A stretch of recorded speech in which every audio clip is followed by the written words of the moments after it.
Streamscape presents Cemetery Lake by Paul Cleave, narrated by Paul Ansdale.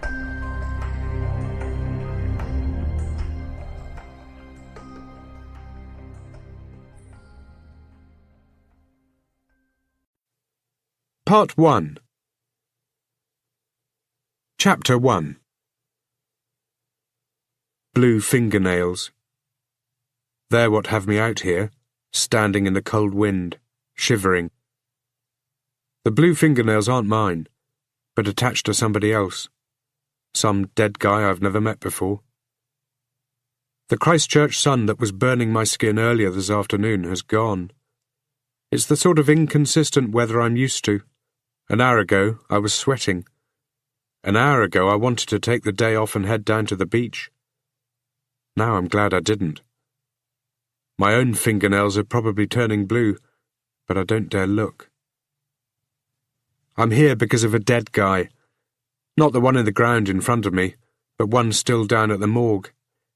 He's acting as casual as a guy can whose body has been snipped open and stitched back together like a rag doll. Casual for a guy who died from arsenic poisoning. I tighten my coat, but it doesn't help against the cold wind. I should have worn more clothes. Should have looked at the bright sun an hour ago and figured where the day was heading. The cemetery lawn is long in some places, especially around the trees where the lawnmower doesn't hit, and it ripples out from me in all directions as though I'm the epicenter of a storm. In other places where foot traffic is heavy, it's short and brown where the sun has burnt all the moisture away. The nearby trees are thick oaks that creak loudly and drop acorns around the gravestones. They hit the cement markers, sounding like bones of the dead tapping out an SOS. The air is cold and clammy like a morgue. I see the first drops of rain on the windshield of the digger before I feel them on my face. I turn my eyes to the horizon where gravestones covered in mould roll into the distance toward the city, death tallying up and heading into town. The wind picks up. The leaves of the oaks rustle as the branches let go of more acorns, and I flinch as one hits me in the neck. I reach up and grab it from my collar. The digger engine revs loudly as the driver, an overweight guy whose frame bulges at the door, moves into place. He looks about as excited to be here as I am. He is pushing and pulling at an assortment of levers, his face rigid with concentration. The engine hiccups as he positions the digger next to the gravesite, then shudders and strains as the scoop bites into the hardened earth. It changes position, coming up and under, and fills with dirt. The cabin rotates and the dirt is piled onto a nearby tarpaulin. The cemetery caretaker is watching closely. He's a young guy, struggling to light a cigarette against the strengthening wind, his hands shaking almost as much as his shoulders. The digger drops 2 more piles of dirt before the caretaker tucks the cigarettes back into his pocket, giving up. He gives me a look I can't quite identify, probably because he only manages to make eye contact for a split second before looking away. I'm hoping he doesn't come over to complain about evicting somebody from their final resting place, but he doesn't, just goes back to staring at the hollowed ground. The vibrations of the digger force their way through my feet and into my body, making my legs tingle. The tree behind me can feel them too, because it fires more acorns into my neck. I step out of the shade and into the drizzle, nearly twisting my ankle on a few of the ropey roots from the oak that have pushed through the ground. There is a small lake, only about 15 metres away, about the size of an Olympic swimming pool. It's completely enclosed by the cemetery grounds, fed by an underground stream. It makes this cemetery a popular spot for death, but not for recreation. Some of the grave sites are close to it, and I wonder if the coffins are affected by moisture. I hope we're not about to dig up a box full of water. The driver pauses to wipe his hand across his forehead, as if operating all those levers is hot work in these cold conditions. His glove leaves a greasy mark on his skin. He looks out at the oak trees and areas of lush lawn, the still lake, And he's probably planning on being buried out here one day. Everybody thinks that when they see this spot. Nice place to be buried. Nice and scenic. Restful. Like it makes a difference. Like you're going to know if somebody comes along and chops down all the trees. Still, I guess if you have to be buried somewhere, this place beats out a lot of others I've seen. A second flatbed truck sweeps its way between the gravestones. It has been pimped out with a wraparound red stripe and fluffy dice in the window, but it hasn't been cleaned in months, and the rust spots around the edges of the doors and bumper have been ignored. It pulls up next to the gravesite. A bald guy in grey overalls climbs out from behind the steering wheel and tucks his hands into his pockets and watches the show. A younger guy climbs out the other side and starts playing with his cell phone. There isn't much more they can do while the pile of dirt grows higher and higher. I can see the raindrops plinking into the lake, tiny droplets jumping toward the heavens. I make my way over to its edge. Anything is better than watching the digger doing its job. I can still feel the vibrations. Small pieces of dirt are rolling down the bank of the lake and splashing into the water. Flax bushes and ferns and a few poplar trees are scattered around the lakeside. Tall reeds stick up near the banks, reaching for the sky. Broken branches and leaves have become waterlogged and jammed against the bank. I turn back to the digger when I hear the scoop scrape across the coffin lid. It sounds like fingers running down a blackboard, and it makes me shiver more than the cold. The caretaker is shaking pretty hard now. He looks cold and pissed off. Until the moment the digger arrived, I thought he was going to chain himself to the gravestone to prevent the uprooting of one of his tenants. He had plenty to say about the moral implications of what we were doing. He acted as though we were digging up the coffin to put him inside. The digger operator and the two guys from the flatbed pull on face masks that cover their noses and mouths, then drop into the grave. The overweight guy from the digger moves with the ease of somebody who has rehearsed this moment over and over. All three disappear from view, as if they've found a hidden entrance into another world. They spend some time hunched down, apparently figuring out the mechanics to get the chain attached between the coffin and digger. When the chain is secure, the driver climbs back into place and the others climb out of the grave. He wipes his forehead again. Raising the dead is sweaty work. The engine lurches as it takes the weight of the coffin. The flatbed truck starts up and backs a little closer. With the two machines violently shuddering, more dirt spills from the bank and slides into the water. About 5 meters out into the lake, I see some bubbles rising to the surface, then a patch of mud. But there is something else there too. Something dark that looks like an oil patch. There is a thud as the coffin is lowered onto the back of the truck. The springs grind downward from the weight. I can hear the three men talking quickly among themselves, having to nearly shout to be heard over the engines. The rain is getting heavier. The dark patch rising beneath the water breaks the surface. It looks like a giant black balloon. I've seen these giant black balloons before. You hope they're one thing, but they're always another. "Hey, buddy, you might want to take a look at this," one of the men calls out. But I'm too busy looking at something else. "Hey, you listening?" The voice is closer now. "We've got something here you need to look at." I glance up at the digger operator as he walks over to me. The caretaker is starting to walk over too. Both men look into the water and say nothing. The black bubble isn't really a bubble, but the back of a jacket. It hangs in the water, and connected to it is a soccer ball-sized object. It has hair. And before I can answer, another shape bubbles to the surface, and then another, as the lake releases its hold on the past. Chapter 2. The case never made the news because it was never a case. It was a slice of life that happens every day, no matter how hard you try to prevent it. It made the back pages, where the obituaries are listed, along with the John Smiths of this world, who are beloved parents and grandparents and who will be sorely missed. It was a simple story of man gets old and dies. Read all about it. It happened 2 years ago. Some people wake up every morning and read the obits while downing scrambled eggs and orange juice, looking for a name that jumps out from their past.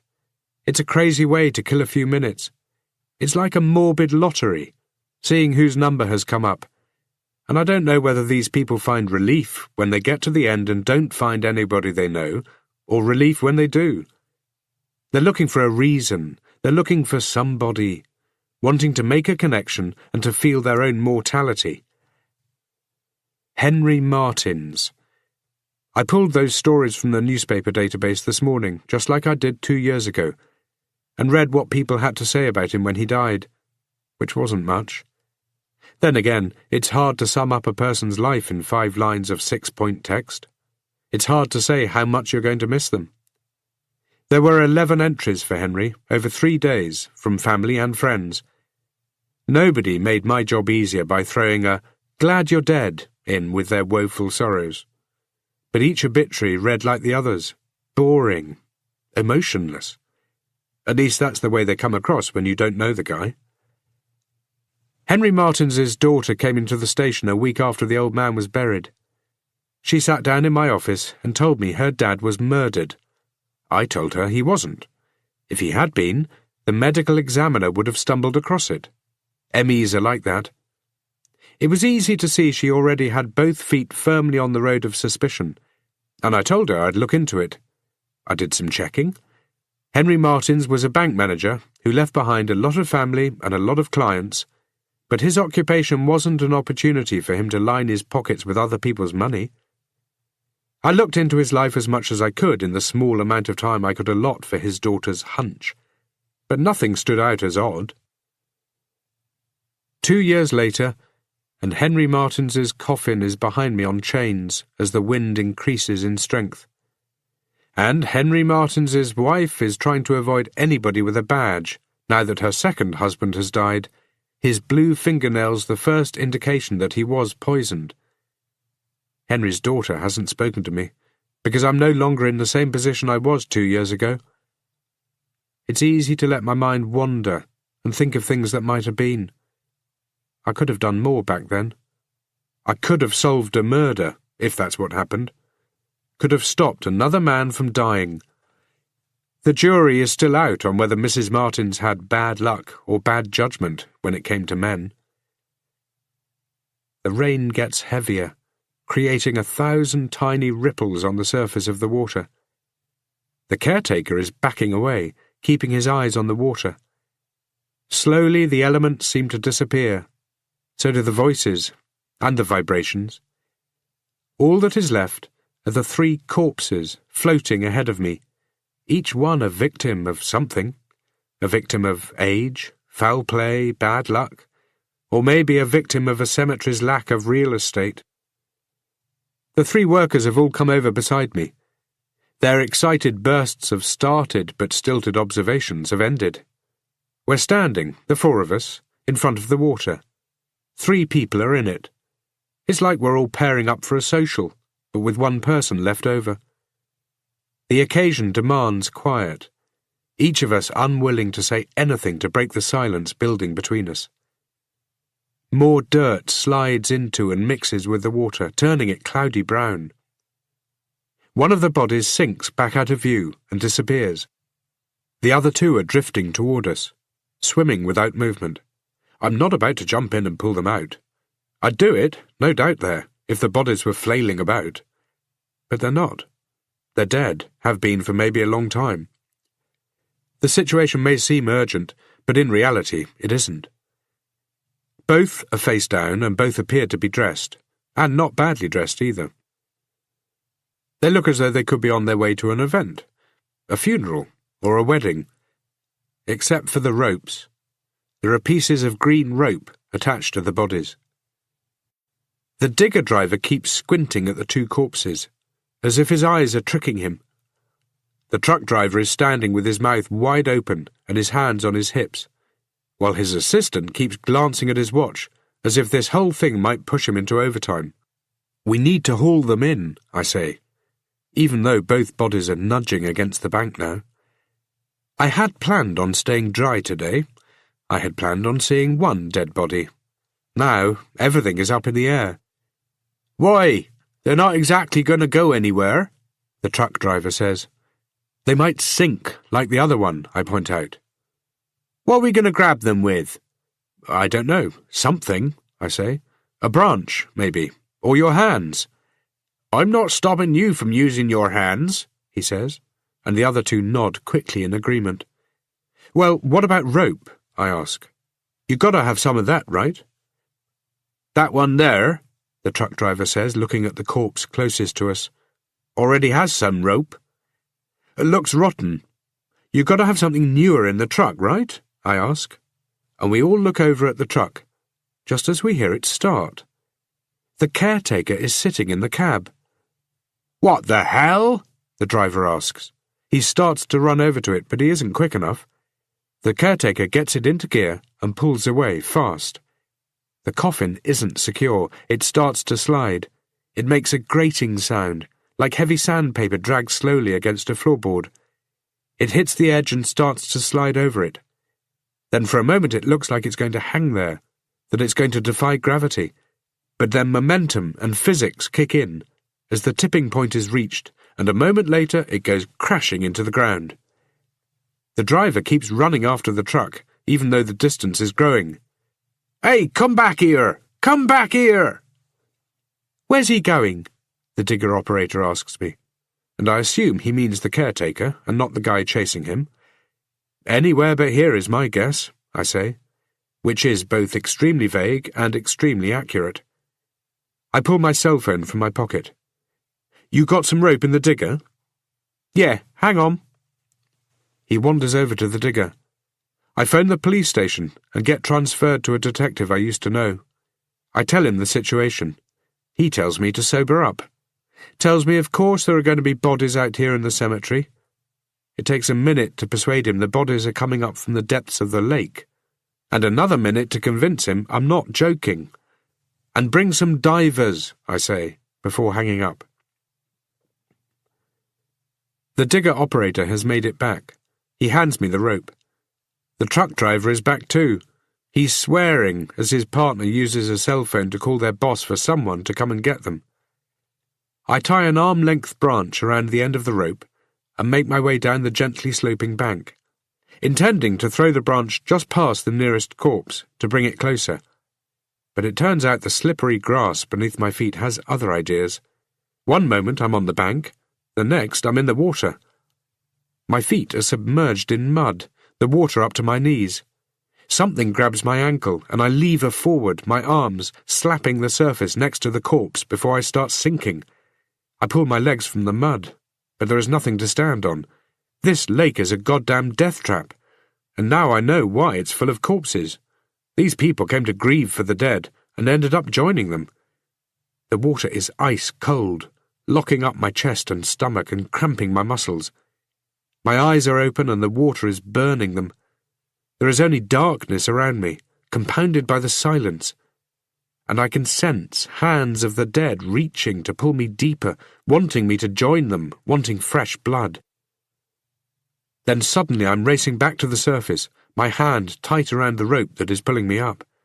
I kick with my feet, point my body upward, and a second later I'm right next to a bloated woman in a long white dress. It looks like a wedding dress. I push away from her, and the three men help me onto the bank. I sit down, gasping for air. Both my shoes are missing. "God damn, buddy, you okay?" The question sounds like it's coming from the other side of the lake, and I'm not sure which one of them asked it. Maybe all three of them in unison. I lean over my knees and start coughing. I feel like I'm choking. I'm shivering, I'm angry, but mostly I feel embarrassed. But none of the men are laughing. They're all leaning over me, looking concerned. With two floating corpses nearby, it's easy to understand why nothing here is a joke. "There's something else you need to know," the digger operator says when I've stopped coughing enough to hear him. "I was trying to tell you before," he says. slipping that last part into the conversation as if each word is its own sentence, and his face screws up slightly as if each word has its own taste too, and none of them good. He makes it sound like whatever he has to say is going to be worse than what just happened, and I can think of only one thing that could possibly be. Yeah? Marks on top of the coffin, he says. How did I know you were going to say that?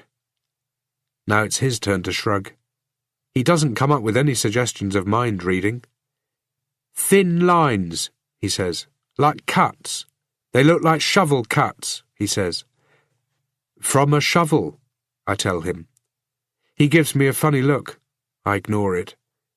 My mind is running a little slow from the swim it just took. You think this coffin has been dug up before? I'm not just thinking it, I'm saying it. There are definitely marks on the coffin that nobody here caused.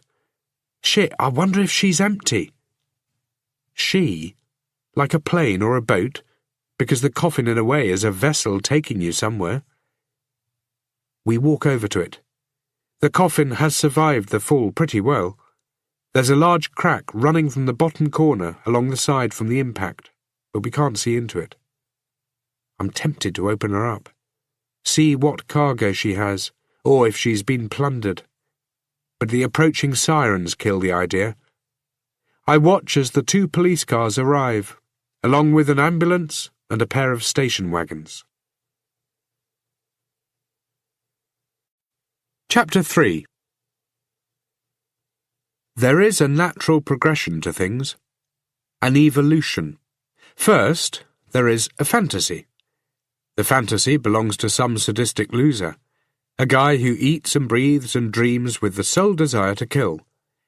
Then comes the reality. A victim falls into his web, she is used, and the fantasy often doesn't live up to the reality. So there are more victims. The desire escalates.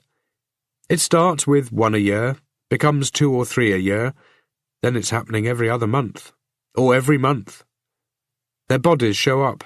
The police are involved. They bring doctors and pathologists and technicians who can analyze fibers and blood samples and fingerprints. They create a profile to help catch the killer. Following them is the media. The media spins the killer's fantasy into gold. Death is a money-making industry. The undertakers, the coffin salesmen, the crystal ball and palm readers, then eventually the digger operators and the private investigators. We're the next step in the progression, standing in the rain and watching as one travesty of justice reveals another. I have shrugged out of my wet jacket and wet shirt, dried off using a towel an ambulance driver gave me, and pulled on a fresh windbreaker. My shoes are still sleeping with the fishes, and my pants and underwear are soaking, but I'm safe from pneumonia. Nobody is paying me any attention as I sit on the floor of the ambulance with my legs hanging out, looking over the scene of, at this stage, an indeterminable crime. The graveyard has been cordoned off. The 2 police cars have become 12. The 2 station wagons have become 6. There are roadblocks covering the main entrance, as though the police are preparing to fight back an upsurge of angry corpses. There are 2 tarpaulins lying across the ground. On each one rests a well-dressed but decomposing or decomposed body. A canvas tent has been erected over them, protecting them from the elements. Somebody has strung some yellow "Do Not Cross" tape around the tent. It keeps the corpses from going anywhere. There are men and women wearing nylon suits studying the bodies. Others are standing near the lake. They look like divers preparing for some deep-sea mission. Only there are no divers here. Not yet, anyway. There are open suitcases containing tools and evidence beneath the tent. The rain is still falling, and the long grass ripples with the wind.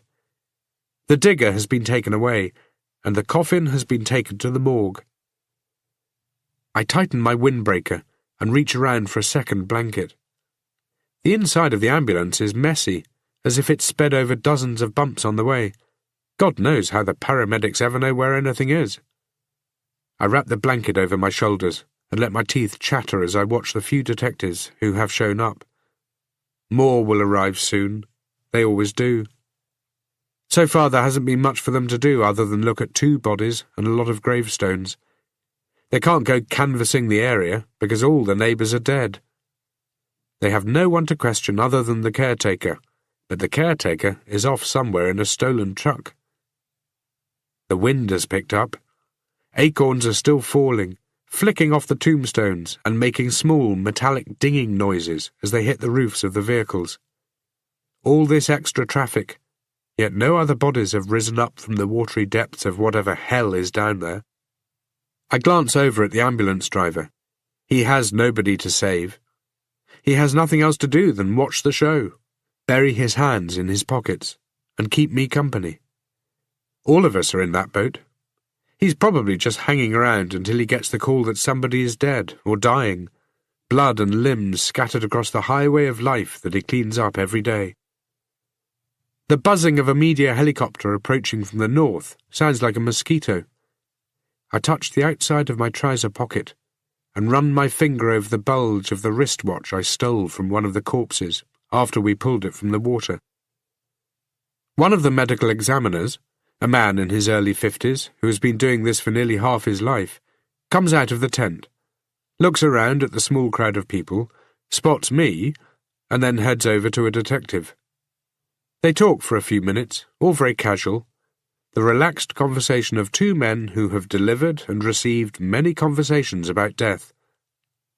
By the time he comes over, he is sighing, as though being in the same graveyard with me is such tiring work.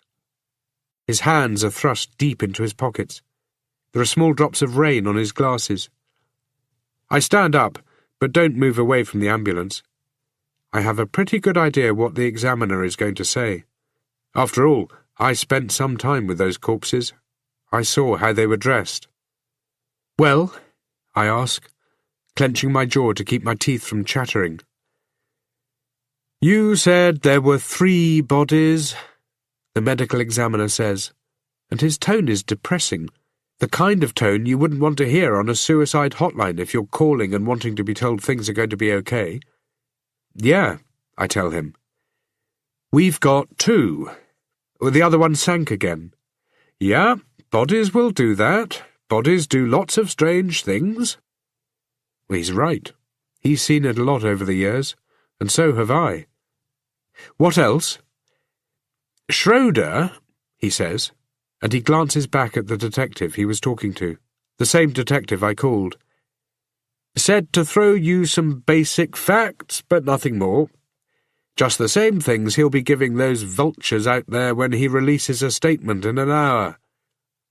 He points to the edge of the cemetery, where the media is no doubt congregating behind the police barriers. "Come on, Sheldon, you can give me more than just the basics." "Is that what you think?" Suddenly I'm not so sure. One day everybody is your best friend, the next you're just a giant pain in the ass. "So you're going to make me guess?" "My guesses are supported by science," he says. "Well, science away," I tell him. "You saw the rope?" I nod. "I'd say they all had rope attached at one point," he says, "but not so much now." "I don't follow," I say. "You probably figured we're not dealing with homicides, right?" I nod again. "The thought crossed my mind. At least not in any traditional sense," he says. "Probably not in any sense at all." I stop nodding. "You want to clarify that?" "Why? You think this is your case now?" "I'm just curious," I tell him.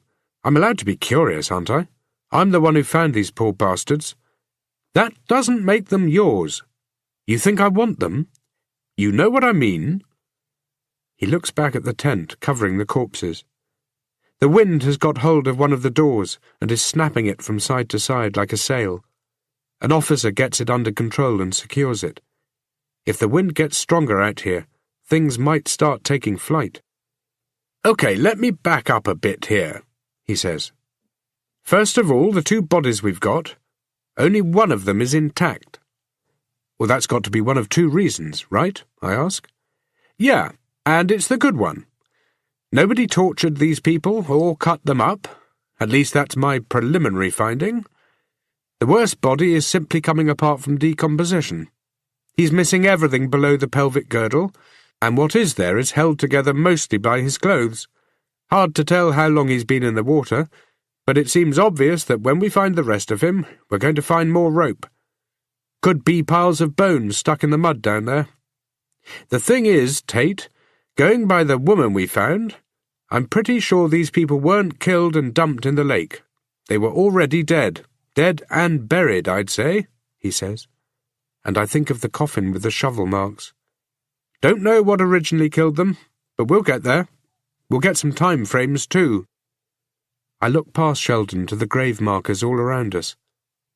There are a few things going through my mind. I'm thinking that somewhere out there is an undertaker or mortuary assistant saving money by reselling the same coffins to different families. Coffins are expensive. Use them once, dig them up, dump the bodies in the water, rinse down the woodwork, spray some air freshener in, and make it sparkle with a coat of furniture polish. Then it goes back on the market, brand new again. None of those signs saying, as new, only one owner, elderly lady, low mileage. One coffin could do dozens of people. You know, you could buy a car for the same amount as a coffin, the medical examiner muses. That's not it, I realise. What? This isn't about reselling coffins, I say. What makes you so sure? One thing that makes me sure is the watch in my pocket. If it was about making money, that watch would never have gone into the water with its owner. But I can't tell him that. Instead, I tell him an even better reason. Why throw the bodies into the lake? Why not just throw them back into the ground? Or switch the coffins with budget ones? No, it's not about that. It's about something else. Yeah, maybe. I guess. I wonder how many more bodies are down there. He shrugs. We'll know soon enough. If there are more bodies in the lake, the divers will find them. I'll be gone by then. It's unrealistic to think somebody will keep me informed. I'll learn the numbers from the papers. One thing I learned in the years before I left the police force is that life and death are all about numbers. People love statistics, especially nasty ones. How old do you think this cemetery is? I ask. He shrugs. He wasn't expecting the question. What? How the hell would I know that? 60, 80 years? I don't know. Well, the lake has always been here, I say. It's not like they built the cemetery first and imported the lake to make it scenic. Which means this might not even be a crime scene, except maybe one of criminal negligence. You want to elaborate? It's not a stretch to imagine some poor management and attempts at utilizing space means some of the graves are too close to the water. Maybe some of the coffins have rotted from water damage, and the bodies have been pulled into the lake. Or there's an underground stream sucking some caskets along.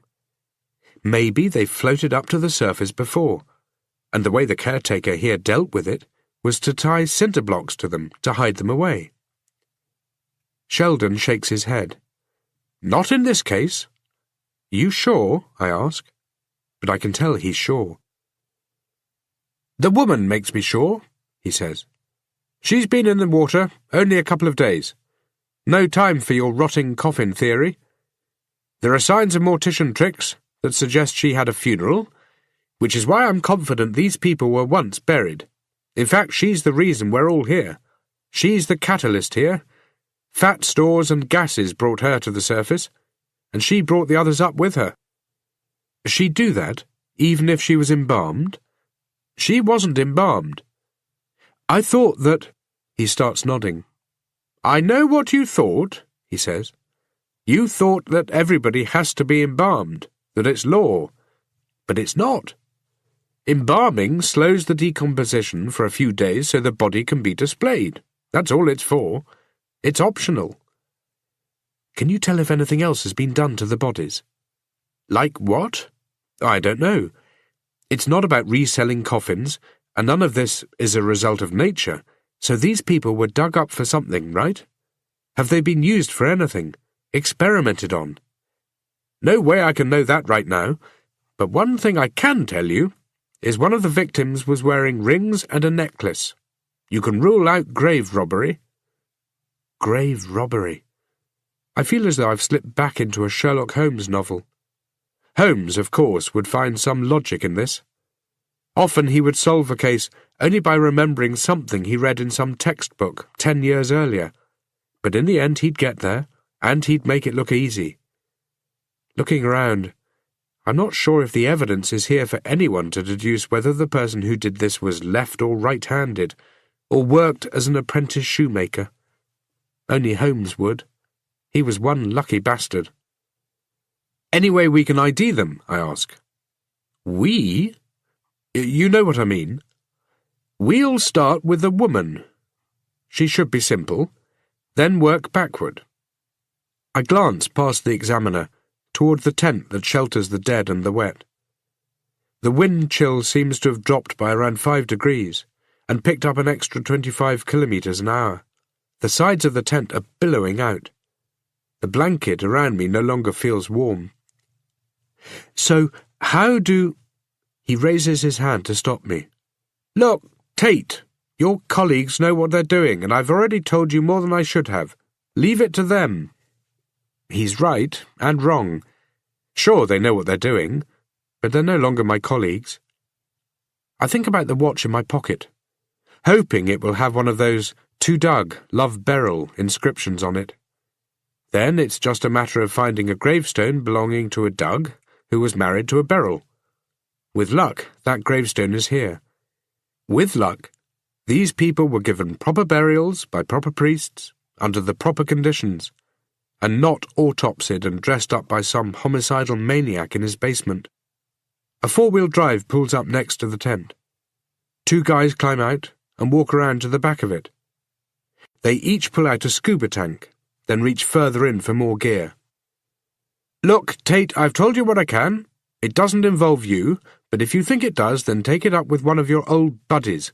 I have to get back to work. I watch Sheldon as he moves back to the tent. The helicopter is still buzzing back and forth. The rotor blades sound like the beginnings of a deepening headache.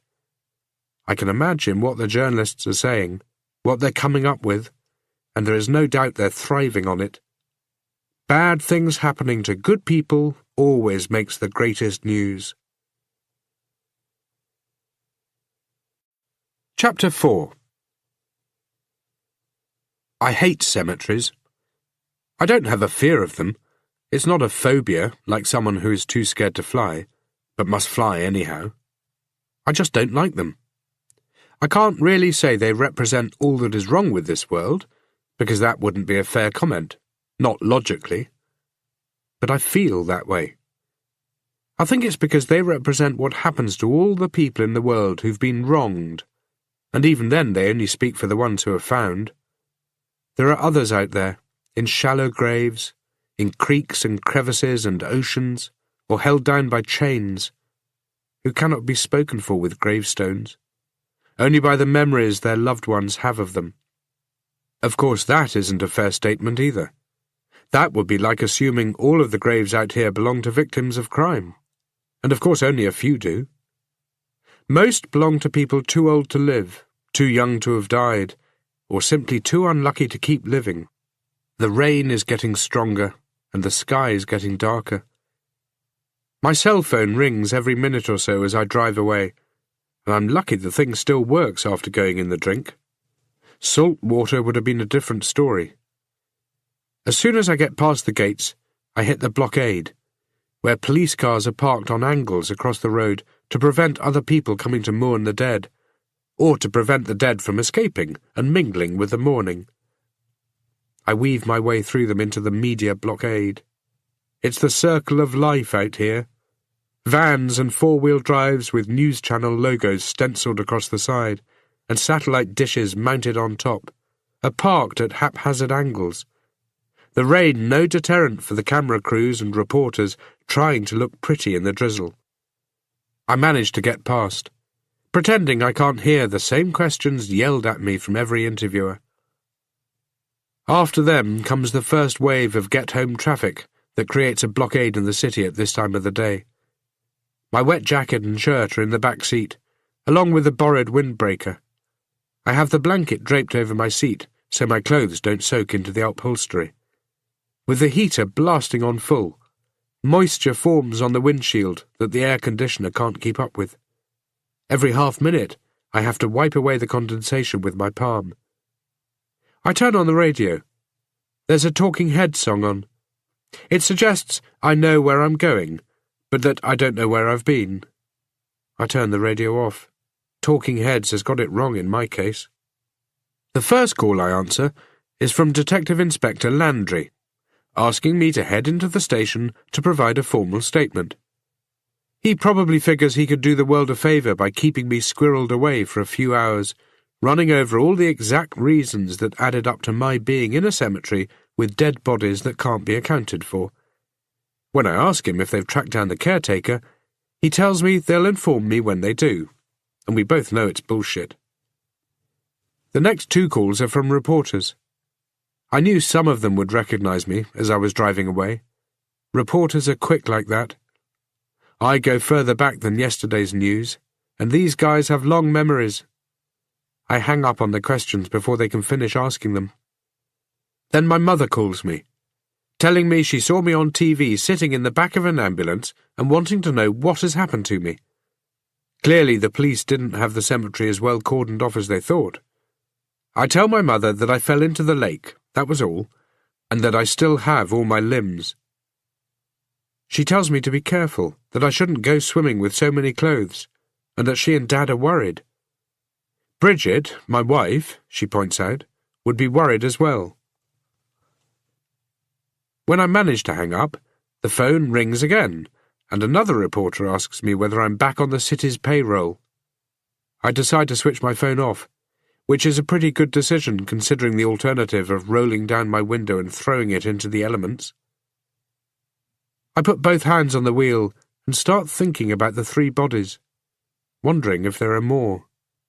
I start spinning the possibilities around in my mind, but it isn't long before I have to concentrate less on the corpses and more on trying not to become one, as the traffic becomes thick with SUVs blocking intersections.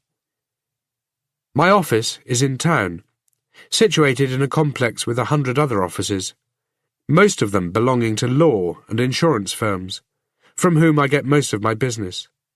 Following cheating husbands for divorce settlements, and photographing people scamming their insurance providers allows me to pay the rent, and occasionally I even get to eat. Now I'm digging up coffins and swimming with corpses, and the pay is the same. I park in my space behind the building, and, still shoeless and saturated, run inside to the elevators and ride 8 stories closer to heaven.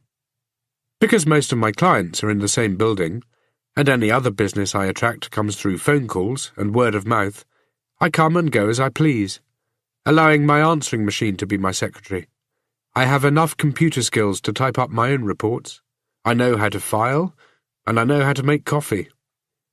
A maid comes in once a month and drags a vacuum cleaner and a duster around, but the rest of the time I take care of the spick and spanning myself.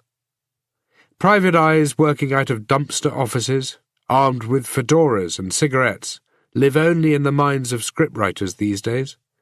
My office has nice art, nice plants, nice carpet, nice everything.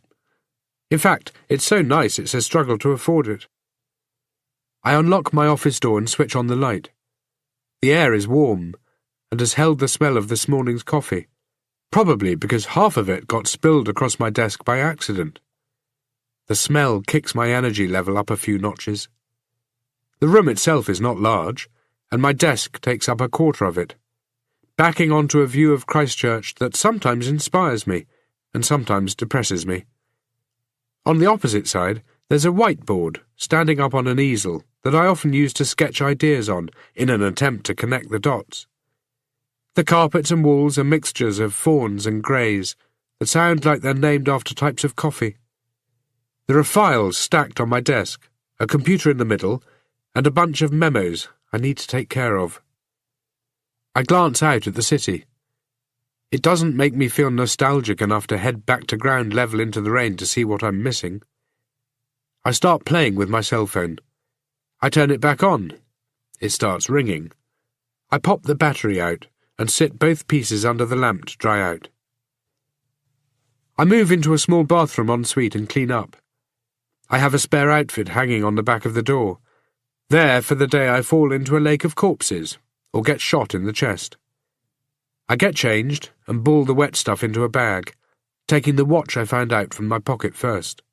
Though perhaps found isn't as accurate as stole. It's an expensive Tag Heuer, an analogue, and it's still working. Batteries in these things normally last around 5 years, and they're waterproof to 200 meters. I look at the back. There is no inscription, but already a time frame is beginning to take shape. My computer is a little slow, and seems to take a minute longer to boot up for each year older it gets. I begin hunting through old news stories online, using search engines to narrow down my browsing, looking for any mention of coffins being reused to make money. But if it's happened in this country, nobody has ever found out. I run the caretaker's name through the same search engines, and find other people with the same name doing other things in other parts of the world, covering occupations and religions and culture and crime. I find a link that takes me through to a newspaper story about the caretaker's father. He retired 2 years ago after 40 years of graveyard service. I use the online newspaper database of Christchurch City Libraries to go through the obituaries, seeing who died last week, and who would fit the description of the woman from the water. I end up with 4 names, but can't narrow it down any further, because the obituaries don't give descriptions or locations for the funerals. I wonder if Detective Schroeder has already figured out an ID, and decide he probably has. Simple when you have the resources. He's probably circulating a photo of her body to morticians around the city. Or, easier still, he's got the priest from the Catholic Church at the cemetery to take a look. If they've identified her, then they'll be in the process of getting a court order to dig up the grave she was taken from. I look at my watch. It's after 5:30. Everybody will be pushing into overtime, but it will get done today. I put my phone back together and drop it into my pocket. It's a 10-minute drive from my office to the hospital, but it takes me 30 in the thick traffic and constant stream of red lights. Christchurch, during peak hour traffic and bad weather, is always at its worst. I imagine most cities are. Cars are backed up and blocking intersections, and the gutters are starting to flow with rainwater. I have to take a detour when the flow of traffic is blocked by a bus that has driven into a set of traffic lights, squashing them beneath 15 tons of metal and a few tons of commuters, putting the intersection out of commission. People are tooting at each other, but the rain stops them from winding down windows and yelling. The hospital is a drab-looking building with no appeasing aesthetics, and a design that would equally suit a prison. I park around the back, head to the side authorised personnel only door, use the intercom, and a moment later get buzzed inside. I have to sign a logbook and make idle conversation with a security guard while doing it. I'm starting to feel pretty cold again, and the idea of seeing the coffin and then having it opened in front of me isn't warming me back up. The elevator seems to take forever to arrive, making me wonder exactly where it's rising from. When the doors finally open, I ride it down to the basement. The morgue is full of white tile and cold, hard light. It's like an alien world down here. There are shapes beneath sheets and tools with sharp edges. The air feels colder than the lake. Cabinets are full of bottles and chemicals and silver instruments. Benches and gurneys and trays hold items designed to strip a body down to the basics.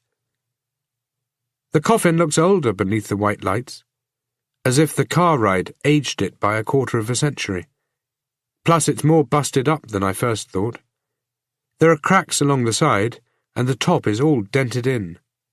The whole thing has been brushed down before being delivered, but it hasn't been cleaned. There is dirt and mud caked to the edges of it, and there are also signs of rust. It's resting on a knee-high table, which puts the lid of the coffin a little below chest height. I tighten my hands in a failing effort to ward off the cold. My headache has become my sidekick. It beats away with varying tempos. I wish it would leave. I wish I could leave too. The smell of chemicals is balancing on a tightrope between being too overpowering and not overpowering enough to hide the smell of the dead. I can never remember the smell. All I can remember is my reaction. Yet for those few minutes, whenever I used to come down here, I thought I'd never be able to forget it.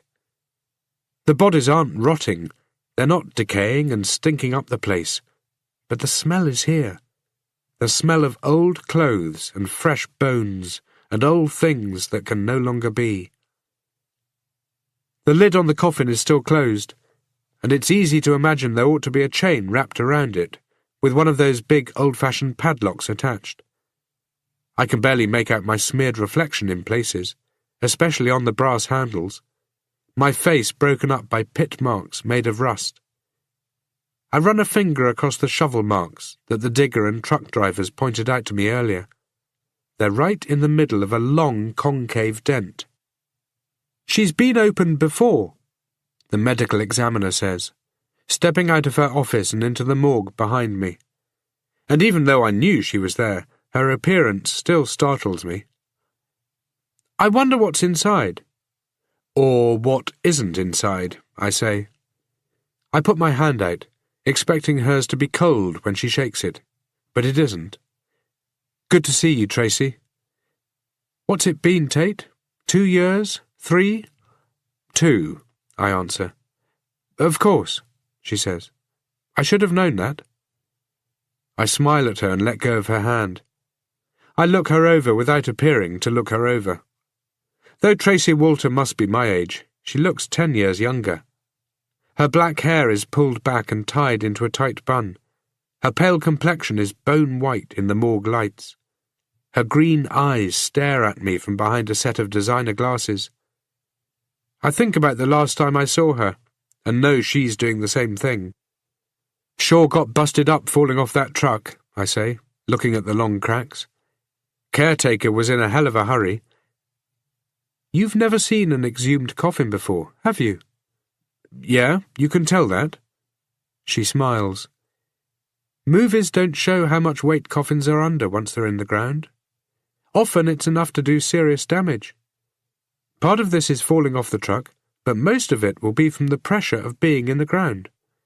6 feet deep means 6 feet of dirt piling up on top. Like I said, that's a lot of pressure." I start nodding. A lot of pressure. I hadn't thought of it like that before. "So, is there anything you need me to do?" I ask. "Just sign this and you can go," she says. "You're not going to open it while I'm here?" "It was only your job to be at the cemetery, Tate. It was never meant to extend beyond that." But my job was to make sure Henry Martins made it here, and those shovel marks on the coffin suggest otherwise."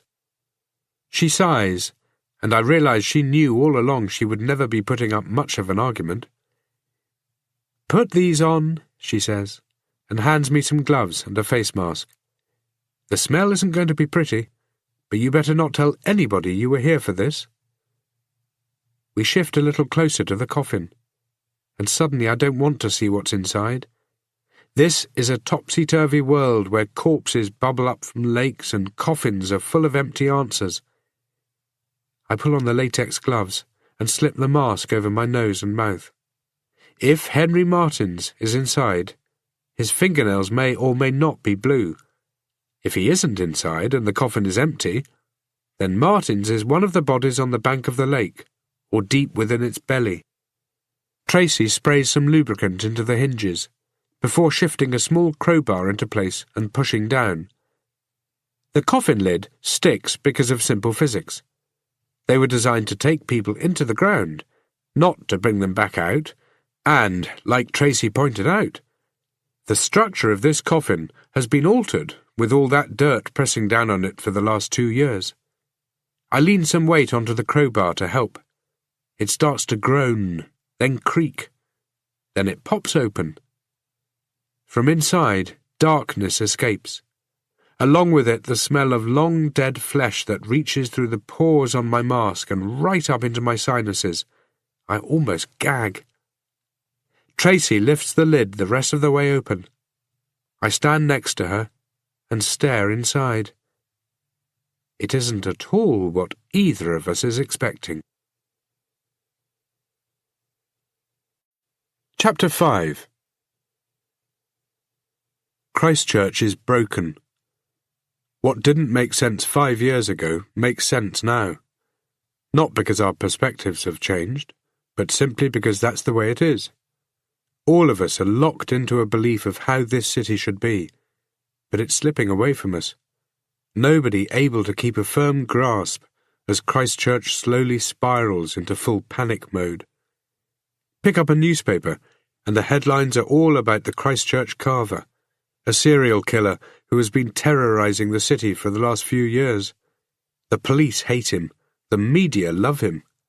He's a one-man money-making industry who is stretching the resources of the police, and the best they can do, it seems, is run ad campaigns on TV in an attempt to enlist new recruits. But the numbers don't add up. They can't, because the police can't keep up with the carver, let alone the rising crime pandemic. There are few solutions, but at least there are some, and that's where people like me come into the picture. Some of the smaller jobs get contracted out, the smaller things where a police presence isn't required, and in the beginning people complained. They no longer do. So yesterday, when one of the law firms on the next floor up contacted me with the job, it seemed like easy money. Crime fighting has come a long way since Batman and Robin. Now it's all about the lawyers, and sometimes even the law. And in this case, nobody needed a cop to stand in the cold while a coffin got dug out of the ground. Cops were getting paid to get put to better uses. They were out there trying to stem the flow of violence, to push back the tides and fight the good fight. So I got paid to be there, a professional making sure the chain of evidence remained intact. But nobody is paying me to be here in the morgue with a dead girl in another person's coffin. And the police resources are about to get stretched even further. I struggle to focus my thoughts. They cover a whole range of possibilities, as well as emotions.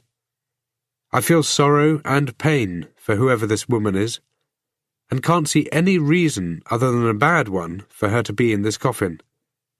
I'm thinking about hoaxes and jokes, and hoping like crazy this is one of them. And as much as I like to think there could have been an elaborate setup, I know it is much more than that. This is real.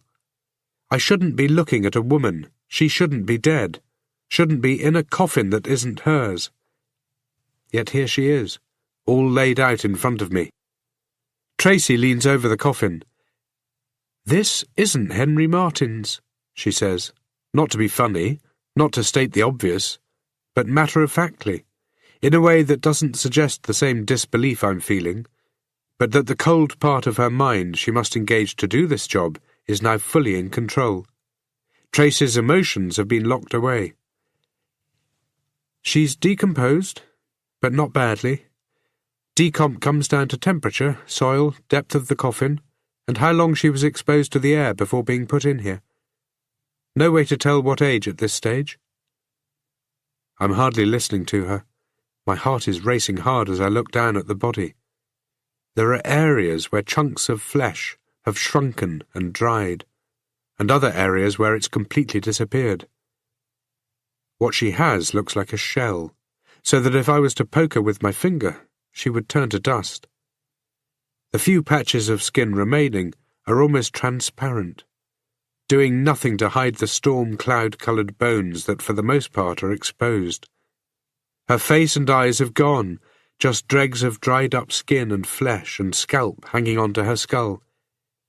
Her teeth look too large, with nothing to hide them. Her hair is swept out fan-like beneath her body. It is long and dark brown, and I imagine it was once well kept. That she liked to run her fingers through it, that it smelled of shampoos and conditioners, and it would brush against her lover's face as they held each other, as one day became another. Her fingers are only bone. One rests across her chest, the other by her side. Resting between her palm and her thigh is a small diamond ring that in the light of the morgue refuses to sparkle. I figure it came loose when her fingers rotted away, and got shaken free when she fell off the back of the stolen truck. Her clothes don't seem to line up right. Her short dress is twisted, and the buttons on her blouse are out of line, as if she dressed in a hurry, or somebody else dressed her after she was dead. I dig my hand into my pocket and start playing with my car keys, wrapping them into my handkerchief over and over as my mind races. Tracy looks up at me. "Are you okay? You look like you've seen a ghost." I can feel sweat starting to slide down the side of my body. It has to be near freezing in here, and I'm sweating. "There were other people in the water, Tracy," I say, and the words are hard to form. Maybe that means other girls, and if there are... Jesus, I screwed up. "What are you talking about?" 2 years ago. I should have dug Henry Martins up 2 years ago, and we would have found this girl then. We would have known we were looking for a killer. We might have got him before he killed others. Tracy looks at me, but doesn't know what to say. She can't tell me the world doesn't work that way, because we both know that it does. She doesn't say anybody could have made that same mistake. She doesn't try to tell me it isn't my fault. All that happens is that her shoulders sag a little, and she looks away, unable to maintain eye contact with me. But then she says, "We don't know when the body was put in there, Theo. She might have only been there a year." "I hope you're right," I tell her. "You need to leave now, Theo."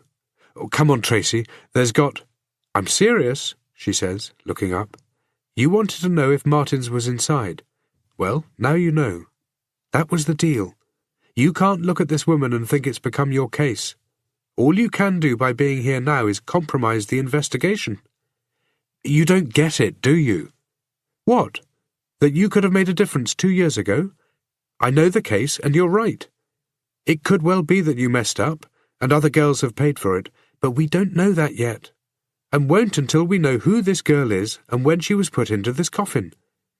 That aside, how many others are out there because you've taken bad people off the streets? This isn't about checks and balances. I know that. Do you? And I know that you have to leave." "You think that's what she'd want?" I ask, nodding toward the dead girl.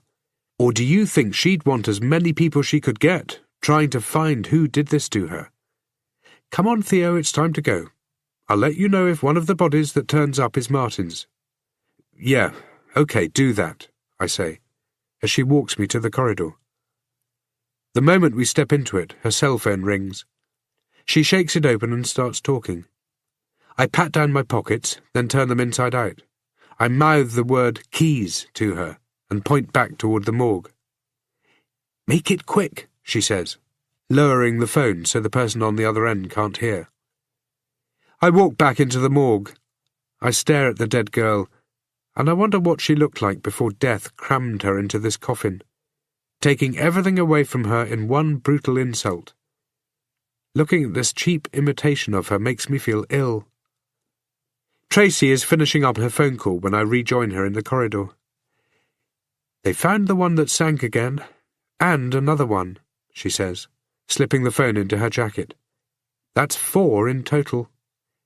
"Any IDs?" "They're close to IDing one of them." "How'd she come up to the surface, the freshest one?" "It was the cinder block," she says. "Looks like the rope was tied around it, but those cinder blocks can have sharp edges. The block landed against another block down there, and it damaged the rope. It cut through it partly. Gas build-up in the body was enough to break it. Look, you really have to leave." I get the feeling I'm going to be hearing that a lot over the next few days. "Then do yourself a favour and drop this thing," she says, before turning away and heading back into the morgue. Chapter 6. The elevator is chilly, as if it sucked in most of the cold air when the doors opened. Outside it's only slightly warmer again. I think the sun could be melting the city into a pool of lava, and I'd still feel this way after coming out of there. It's still raining, of course. On the way to my car, I take the dead woman's diamond ring out of my pocket and begin to study it. There is an inscription on the inside, and I have to squint in the weak light of the parking garage to make it out. Rachel and David forever. It could have been a wedding ring. It reads like an adolescent inscription carved into a tree. The 3 stones are not diamonds, which could be why the ring was still by the woman's hand and not sitting in some pawn shop gathering dust. They're glass, cloudy-looking glass, that for some reason seems to make the poignancy of what happened to her that much more awful. Somebody bought this for her. He couldn't afford real diamonds, but she didn't need real diamonds. Maybe they had a promise that when things got better, when the money started flowing from some plan he would one day hatch, he would buy for her any stone she wanted. If Tracy spotted the ring, then pretty soon she's going to realize it's gone. The question is what she'll do about it. Call me? Or call somebody else about me? I should never have put her in that position. This time when I get back to my office, I slip in behind my computer and boot it up, studying the ring while I'm waiting. If the ring had been expensive or custom-made, it might have been easy to track down. I surf onto a secure missing persons site, accessible only to the police and social workers and a handful of private investigators. It only takes a few minutes to come up with a list of missing Rachels. I set the parameters of the search to go back 2 years, figuring she died after Henry Martins was buried. I end up with 2 names, and one of them is from the same week Henry Martins died. Her name is Rachel Tyler, and she was 19 when she went missing. The second Rachel is 10 years old and went missing 2 months ago, and wasn't who I just looked at. The woman I was looking at in the coffin was Rachel Tyler. I'm sure of it. It's like a punch to the stomach. 2 years. If it's her, then she was probably placed into that coffin not long after she went missing. It means 2 years ago I could have made a difference. I print out Rachel Tyler's details. She was reported missing by her parents. I don't remember the case, and I guess that's because she was one of many girls believed to have run away. I also had a lot of other stuff going on 2 years ago. The reality is people in this country go missing every single day. Sometimes they turn up. They're broke and high and living in a single-room motel, having burned off all their cash in casinos, betting on red instead of black. Sometimes they're being pimped out, forced into prostitution to pay back money for gambling or drugs, or as a form of self-abuse. Other times they've left their wife or husband for somebody with a bigger bank account, or a bigger house, or a younger body. Other times they don't turn up at all. The photograph of Rachel was taken at a moment of sourness, either faked or real, and it sure beats seeing a happy and outgoing girl holding ice creams or diplomas or helping the sick and elderly. She would be 21 now, if somebody hadn't killed her, then jammed her into a coffin. I study the photograph. Her brown hair is darker than when I saw it less than an hour ago. Her blue eyes in the picture are bright and alive. I read through the file. The conclusion was that she ran away, that she fought with her parents or her boyfriend and couldn't take it anymore. I look up Rachel's parents in the phone book and find that they're still at the same address. I wonder if they're still married and what kind of state they are in. I wonder how many nights they sit watching the door, waiting for her to stroll inside and tell them everything is going to be okay. I slip the ring into a small plastic bag and drop it into my pocket. Then I look again at the watch I took from the body in the lake. I compare the time to my own. It's out by only a few minutes. But it could be the Tag Heuer is accurate and mine isn't. Its owner must have died in the same 6-month period we're in now, between October and March, because the watch is set for daylight saving time. The date is out by 14 days. I grab a pen and start doing the addition. Every month, an analog watch goes to 31 days, regardless of what month it is, and the user has to adjust it manually in the other 5 months when there are fewer. I work out that those 5 months would add up to 7 days a year that the watch would be off by if it wasn't adjusted. That means this watch hasn't been touched in 2 years. So, it is now nearing the end of February. The guy who owned this watch was put in the ground sometime after the beginning of December and before the end of February 2 years ago. I pick up the file with Henry Martin's detail on it. He died on the 9th of January. Could be his. I grab the phone. It takes half a minute for Detective Schroeder to answer it. "Come on, Tate. You know I can't answer any questions," he says, when he hears my voice. "This has nothing to do with you. And soon it won't have anything to do with me either. I've got too much on my plate to chase after this one, too." "You're working the Carver case?" "Trying to, unless I retire, which I might." "One question. The body that floated up without the legs, is that the oldest one?" I hear him exhale loudly. "Look, Tate, seriously, I can't—" "Just one question, that's all," I tell him. "That's all," he says. "Is that a promise?" "For now," I tell him. "The M.E. said it's hard to tell who went in first, but he'll figure it out. He said it looked like the two of them went into the water fairly close to each other. Why?" "Can you let me know when he's told you?" "No. Goodbye, Tate," he says, and hangs up. I look at the watch. It's been on the wrist of a dead guy for 2 years, but not necessarily in the water for 2 years. It depends on how long he was in the ground before he went in the drink. Either way, it looks like 2 years is the outer perimeter of the timeline. I check the missing persons reports, but immediately the list of names coming up becomes too long, and there is no way to narrow it down until I know whether the killer had a type. Could be all the girls are similar ages, or have similar descriptions. Or it could be the other coffins don't have girls in them at all, but men. I grab my dry cell phone and the printout of Rachel Tyler, and head back down to my car. I've barely left the parking lot when I think better of my initial impulse. It's the wrong time of the day to show up at somebody's house to tell them their daughter is probably dead. Most people would think there never is a right time, but there is. It's the sort of thing you want to do earlier on, so they can call friends and family, who can come over to console them. Anyway, it may be Rachel's ring, but it doesn't mean it's her corpse. I drive toward the edge of the city and park my car outside a florist that is open every weeknight until 7. I need to replace this darkness with some light. Yet the first thing I think about is how flowers and death have been mixed together over time as much as flowers and love. "Hiya, Theo!" An extremely pretty girl with an easy manner smiles at me as I go in. "How's it going, Michelle?" I do my best to smile back. We make the usual chit-chat. Then she asks me if I'm after the usual. I tell her I am.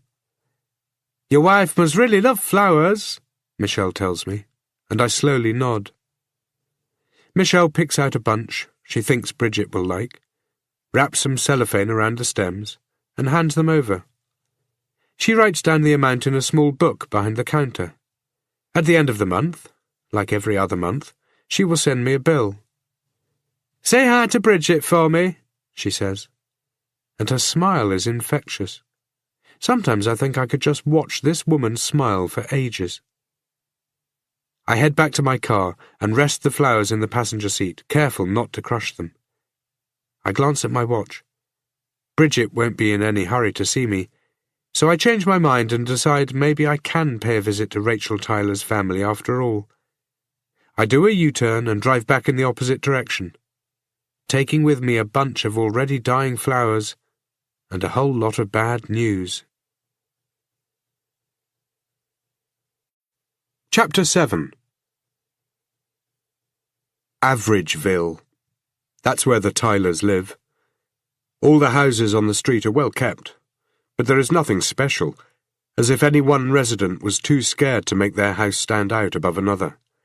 No huge homes with giant windows, no expensive cars parked outside, no Porsches or BMWs, suggesting a world of big money and high debt. No beat-up cars sitting on blocks, no car parts scattered across dying lawns. Doctors and lawyers and drug dealers live elsewhere. This is typical living in suburbia, where robberies are high but homicides are low. It's a pleasant place to live. Sure as hell beats some of the alternatives. I slow down and glance at the mailboxes, getting an early idea how much further I have to drive. This wasn't my case when the bodies floated up. It wasn't my case when the caretaker took off. But it became my case the moment the coffin opened and Rachel Tyler's body made a suggestion that there are others out there who could still be alive, if not for my mistake. I glance at the geranium cocktail next to me, and for a few seconds I think about my wife. I like to think that I know what she would want me to do, but I can't be sure. It's been a long time since she gave me any advice. I step out into the light rain in front of a single-story house that was mass-produced back at the start of the townhouse era. Things are tidy, but a little run down. The garden has a few weeds, the lawn is a little long, the entire house looks a little tired. The door is opened by a woman in her late 40s, early 50s. She looks like she has been on edge for the last 2 years, expecting news at any moment. She is like the house, tidy, neat, but tired. Yes? Mrs. Tyler? Yes? I can tell she isn't sure whether I'm here to sell her encyclopedias or God, or whether I'm here to bolster or destroy her hopes for her missing daughter. Slowly, I reach into my pocket and take out a business card. Her eyes widen, and her mouth drops slightly as I hand it across. And when she reads it, her mouth firms back up. She doesn't seem sure what to say, doesn't seem to know whether to be happy or scared that I'm on her doorstep. My name is Theodore Tate, I say, and I'm a private investigator. That's what the card says, she offers, without any sarcasm. Can I have a few minutes of your time? Do you know where she is? She asks, already sure of the reason for my visit. This is about Rachel, I say, but not directly. Please, if we can step inside, I can tell you more. She fights with the beginnings of a sentence. Perhaps the struggle is with the hundreds of questions trying to come out at once, 100 different ways in which to ask if her daughter is still alive. I bet she's rehearsed this moment time and time again, but the reality is crushing her, confusing her. She steps back, and I move inside. The hallway is warm and homey. There are dozens of photographs of Rachel on the walls, ranging over the 19 years she spent in this world. There are pictures of her as a baby, her mother holding her tightly. The years have taken their toll on Mrs. Tyler. There are shots of Rachel next to a tricycle, in a sandbox, going down a slide. There is a man in some of them, holding Rachel's hand, or swinging her at the park, or helping her blow out a cake with 8 candles on it. Rachel gets older. So do her parents. Fashions change and the 3 grow older, but the smiles are always there, keeping the parents young. One of these photos should have been with her missing persons report, but probably Mrs. Tyler couldn't part with any of them. I'm sure Rachel's bedroom will be just as she left it. The same posters on the walls, her favourite stuffed toys waiting for her on her bed, maybe even a stockpile of Christmas and birthday presents from missed occasions. It'll be like a time capsule. Patricia Tyler leads me through to the lounge. Is your husband home? I ask, praying she isn't going to tell me they are separated, or worse, that her husband has died from the pain of losing his daughter to a mystery, that he has spent the last 6 or 8 or 10 months in the ground. He's at work. He sometimes works late, she says, sounding sad about it. I can't imagine she ever sounds any other way. Mostly, actually, these days. I should phone him, I guess. Should I? If you like. What am I going to tell him?" she asks. "Or perhaps we should sit down for a few minutes first." "Sure, okay, sure. I don't know where my manners are. Can I get you a drink? Tea? Coffee?" She starts to stand back up. "Anything, just name it." She's halfway out of the lounge when she pulls up short. Then, fidgeting her hands, she slowly turns back to look at me. "I don't know what I'm doing," she says, and starts to cry. She's not the only one who doesn't know what they're doing, and I suddenly wish I hadn't come. I feel the urge to hold her while she cries, and an equally strong urge to turn and run back down the hallway and get the hell out of this street. I end up standing still. "Please, just tell me why you're here," she asks. I can no more easily tell this woman her child is dead than I could show her pictures of the corpse. I cannot tell her about Cemetery Lake, about a woman whose decayed remains look like they belong to Rachel. I can't mention the exhumation, can't detail my swim with the corpses, can't mention it's the same cemetery I almost buried my wife in 2 years ago after the accident. I reach into my pocket and produce the small plastic bag with Rachel's ring. She takes it without a word, then slowly sinks down into a chair opposite me. I sit down too. For a long time she says nothing. "It turned up today, in an investigation," I say. And she finally manages to pull her eyes away from it and look back up at me. "Do you recognize it? Does it belong to Rachel?" "Where did you find it?" she asks. "Who had it?" "Nobody had it on them," I lie, feeling bad and concerned with the way this is going. But of course what other way was there? "But how, then?" "Please, I need to ask you a few questions. The inscription, it says, 'Rachel and David forever.'" "Was it David?" she asks, her voice raising. "Did he give you the ring?" "No, nobody had it. I found it." "Where?" she asks, almost demanding now. "Please, Mrs. Tyler, can you tell me about David?" "How did you know to come here?" "The inscription," I say, but then suddenly realize my mistake. The only reason I'd check missing persons would be if I believed the ring belonged to somebody who was dead. Mrs. Tyler, thank God, doesn't make the connection. "Please, tell me about David." "David gave it to her for her birthday." "Is David her boyfriend?" I ask, careful not to say was. She nods. "I've already told the police all I know." "But I'm not the police," I say, "and that means I can approach things differently." She takes a few seconds with that, slowly nodding as she thinks it over. "You think she's dead, don't you?" she says. It's not a question. I think of the flowers in the passenger seat of my car, and I regret not driving out to see my wife first. I could have talked to her, told her about my day, told her how much I missed her, could have held her hand and told her everything. "I don't know," I say. "Then what makes you think you can help her?" It's interesting she has asked how I can help Rachel, and not her and her husband. Interesting isn't the word. It's devastating. This woman isn't just holding out for the possibility that her daughter is alive, she's holding on to the reality of it.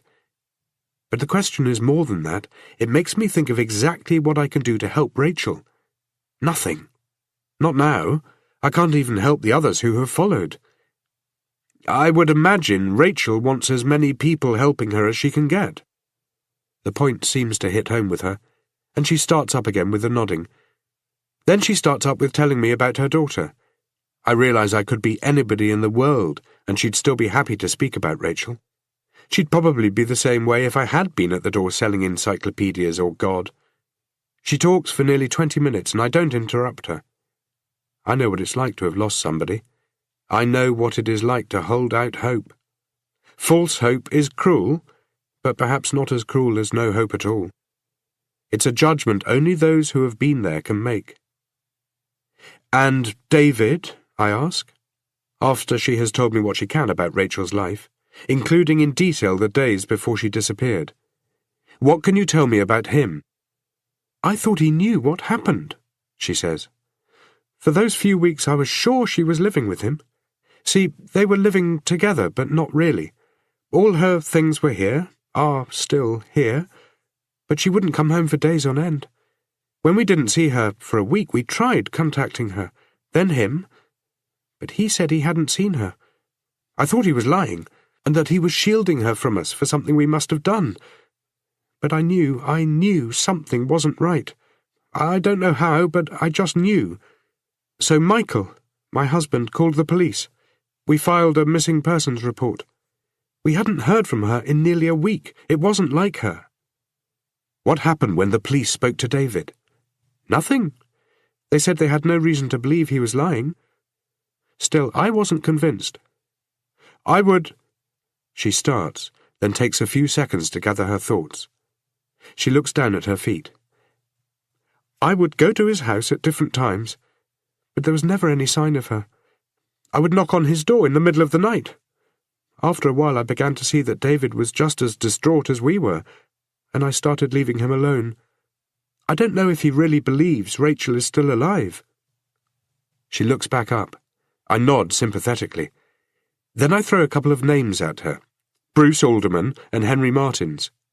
She shakes her head and tells me she's never heard of them, and asks me who they are. I tell her the names have come up, but I'm not sure where they fit into it, and that it may be unlikely they even do. She gives me a list of Rachel's friends, places she liked to go, photographs of her, people she worked with, David's address. She's giving it all some real, serious thought, hoping for a connection, hoping she's going to mention a name that's the key to getting her daughter back. She walks me to the door. She seems reluctant to let me go. I feel guilty I've deceived her, that I've given her more hope today than she had yesterday. And the guilt becomes a sickening feeling that makes the world sway a little as I make my way to the car. The police will identify Rachel Tyler. They will come here tomorrow or the next day, and they will tell Patricia that her daughter is dead. I can't stop it from happening. I can't prepare her for it. It's getting close to 8 o'clock, and within the next 20 minutes it will be dark, the thick clouds bringing the night earlier than usual for this time of year. The flowers in the front seat still look fresh enough to keep on growing. I start my car and pull away, the small voice inside my head questioning what in the hell I am doing, and the bigger voice, the one I use every day to justify my actions, telling me, I have no idea. Chapter 8. Perception is a funny thing, especially when you're dealing with luck. Somebody who survives a plane crash is considered lucky. Is he considered lucky to have even been on that flight? Or unlucky? Does the bad luck of being seated on a doomed flight cancel out the good luck of surviving? I don't get it that people are lucky to have lost only an arm. My wife was lucky. That's what people say. An inch here or a second or two there, and things would have been different. I would have ended up burying her, and the flowers I keep buying would be going to a grave. Inches. Seconds. Luck. Good luck for her. Good luck for all. It doesn't add up. She wasn't lucky. Not at all. Wasn't lucky when the car ploughed into her.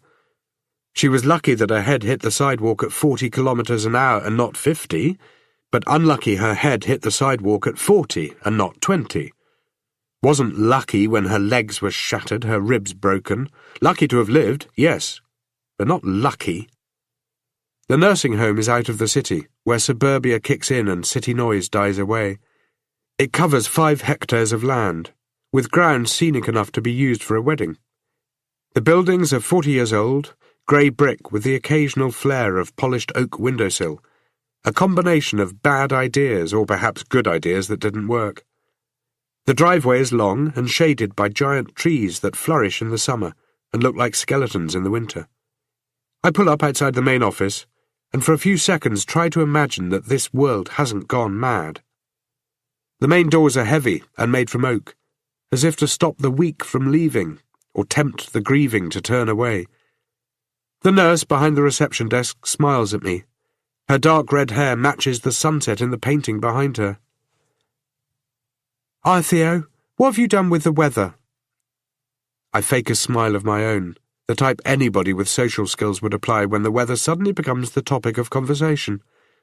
"Tomorrow I'm organising Sun. God owes me a favour." She nods, maybe agreeing that yes, he does.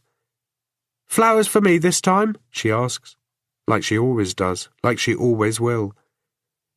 The nurses and doctors are always nice, always friendly, always professional. Their questions and pleasantries always cliched. The alternative is unthinkable. You'd ask how their day was going, and they would tell you the truth, and you'd never come back.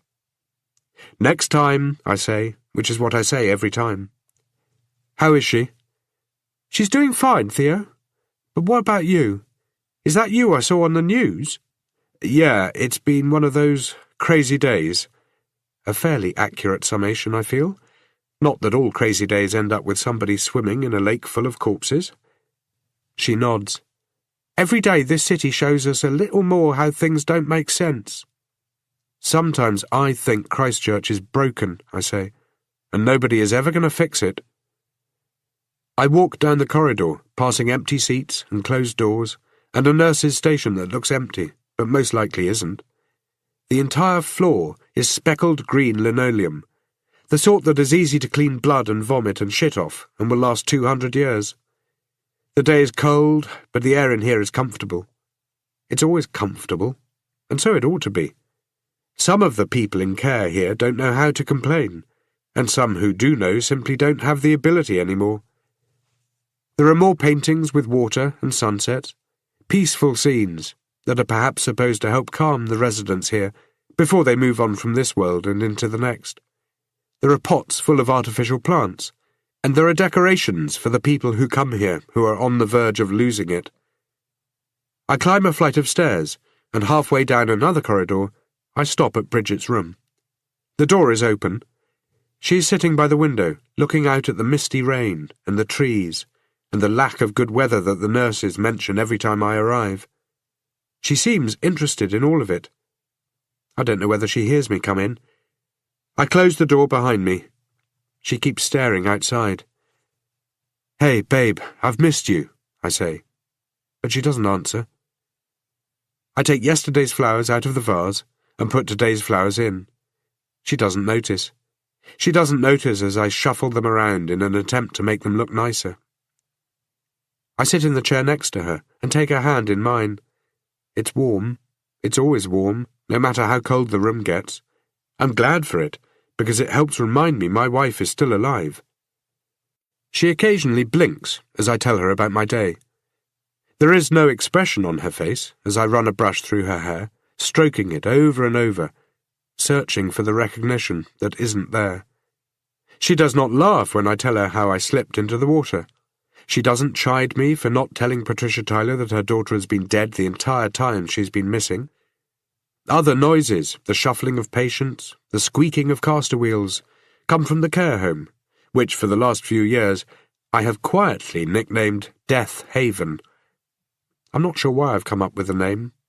I'm not sure whether thinking of it as Death Haven has made it more personal to me or less. Every day I have this romantic notion that I will come in here and Bridget will look up at me and smile. Every day. But she doesn't. I hold on to the hope. I have become attached to it, sentimentally. In the same way Mrs. Tyler has become attached to the idea her daughter has run away and is living the perfect life in a perfect town and is so perfectly happy she just hasn't had the chance to call. I keep talking until my throat is sore and I'm out of words. Bridget has remained in her catatonic state the entire time, happy in the world she is in, or perhaps sad. I wish I had a way of knowing. The window and the trees beyond hold for her the same fascination as they have done every day for the last 2 years. I feel exhausted, as I always do when I purge myself of the day's events. The silence in the room is peaceful, and in these quiet times I often think that I would be better off if I could be catatonic too, unknowing and unfeeling, and keeping Bridget company. I sit holding her hand for a few more minutes, then I stand, pulling her hand up slightly. She comes with me and steps toward the bed. Her actions are involuntary, her body just following the motions. She can move from the bed to the chair and back again. Sometimes the staff will find her standing in the corridor, motionless, and twice she has made it down into the foyer. Guide a glass up to her lips and she can drink, Raise a fork to her mouth, and she can eat. But she cannot fend for herself, cannot speak, cannot look at you with an expression that suggests she knows you're there. Everything is 1,000 miles away, and her eyes are fixed on that point in the distance, continually searching, but never finding. She lies down. I kiss her on the side of her cool face. Her hands are always warm, her cheeks always cool. Then slowly make my way from her room. I don't turn back. I never do, not these days. I will see her tomorrow, and the day after that, and the day after. Patricia Tyler isn't the only person in this city playing the waiting game, or holding out hope. Outside, the cold air feels like silk against my face. I stand next to my car for nearly 5 full minutes. I stand, doing nothing, as the rain dampens my jacket. I'm not even really sure whether I'm thinking about my wife, or dead girls, or bad luck and bad omens. All I'm really doing is getting wet, and not caring too much about it. Finally, I find the strength to drive away. Chapter 9. I turn my cell phone on and wait for it to ring, but it doesn't. Could mean people are getting killed elsewhere in the city, and the reporters flocking there have forgotten about me. Could be the police know who put the bodies in the water, and don't feel the need to let me know. Could be Tracy hasn't noticed the ring missing on the dead girl's finger, and I'm sailing through trouble-free waters. Could be none of that. Might simply be a poor signal, or that taking it for a swim has finally caught up with the inner components. I go through the motions of changing gears and avoiding other cars, before realizing I'm not heading home, or even to my office, but back to the cemetery, where my day suddenly became interesting. Where there is death, there is life, at least at the moment. Police cars are scattered across the landscape, but mostly localized by the lake. They're no longer guarding the entrance. I ignore them and head to the opposite side of the cemetery, where the dead are still at peace. I make the walk through the dark without need of a flashlight. It's a walk I could make with my eyes closed. The grass is wet, and soon the bottoms of my pants and shoes are wet. It's been a while since I last stood over my daughter's grave. After her funeral, I never wanted to come back. Seeing the smooth headstone with the brass plate carved with her name and the dates hurt too much.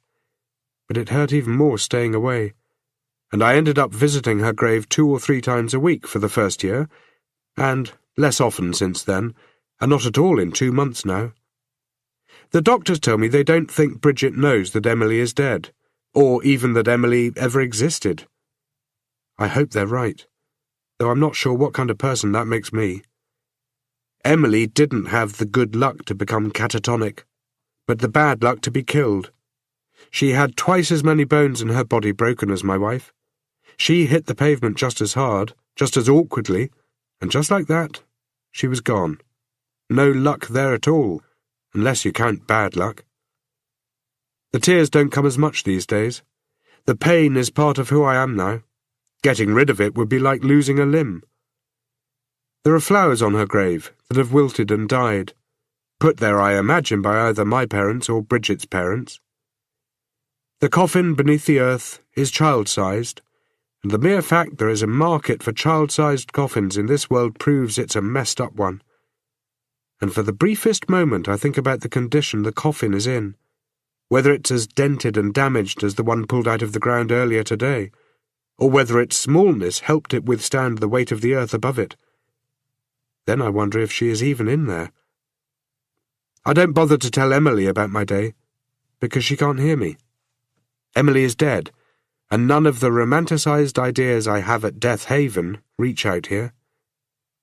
I walk toward the lake and come to a stop near the police tape.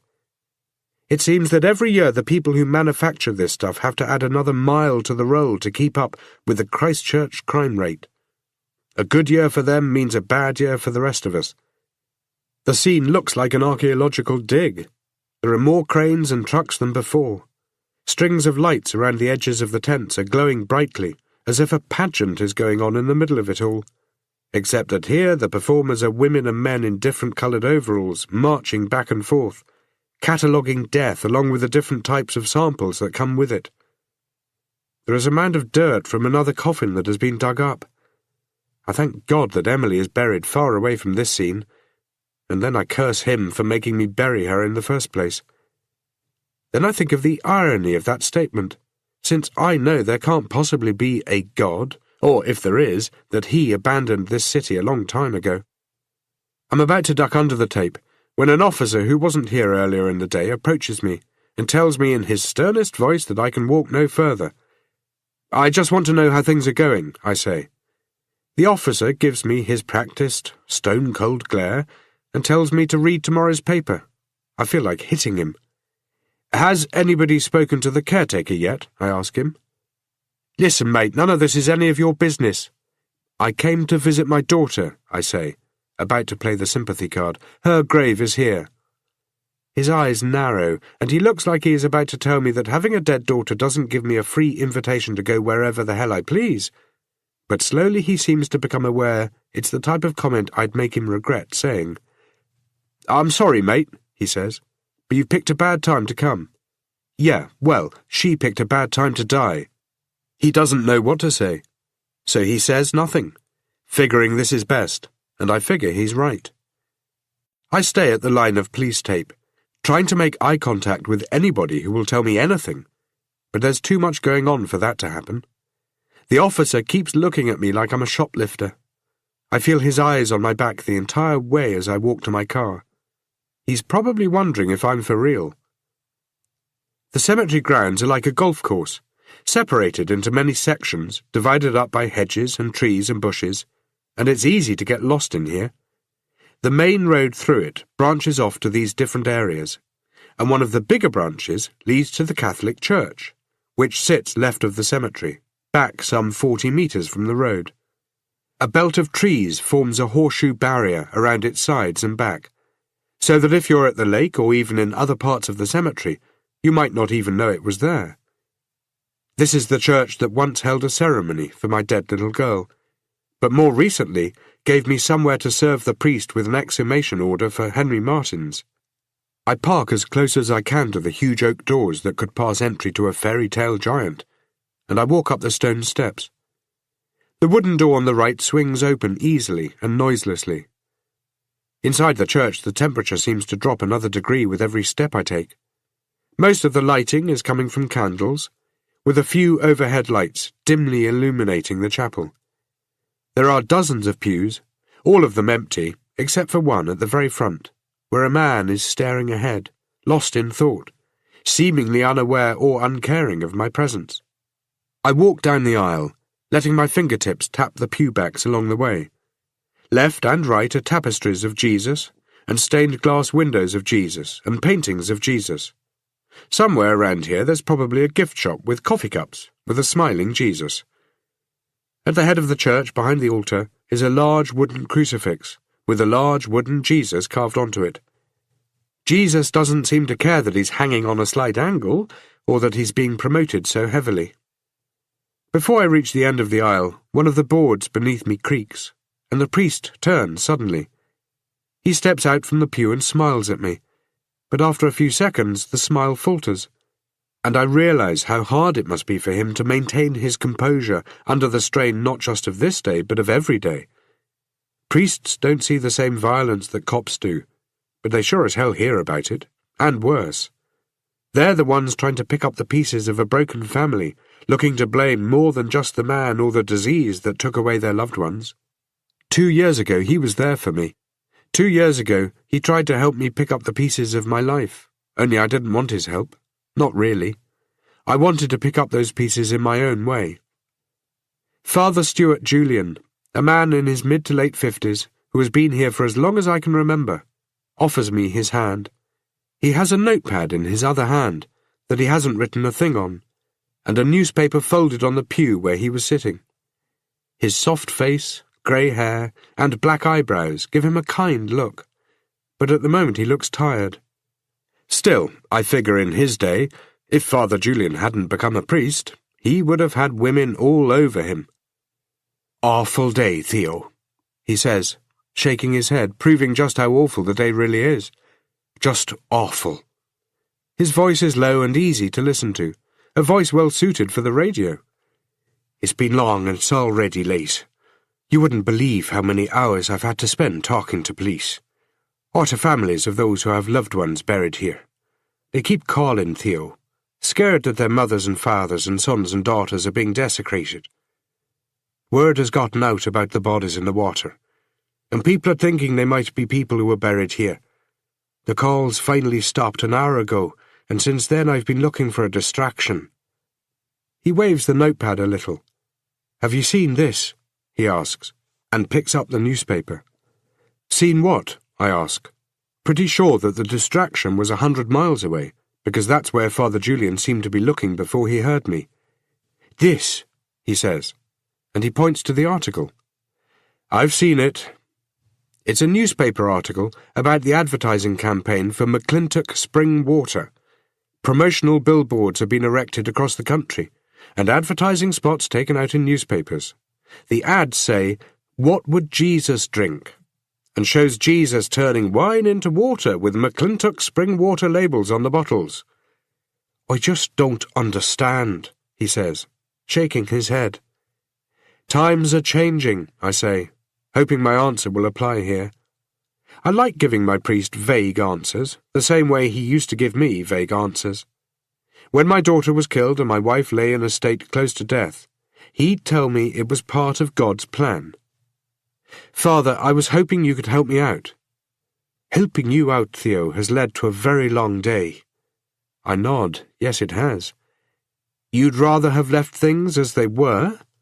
"Well, no, of course not. But I think I need more notice before I help you out so I can plan some holiday time."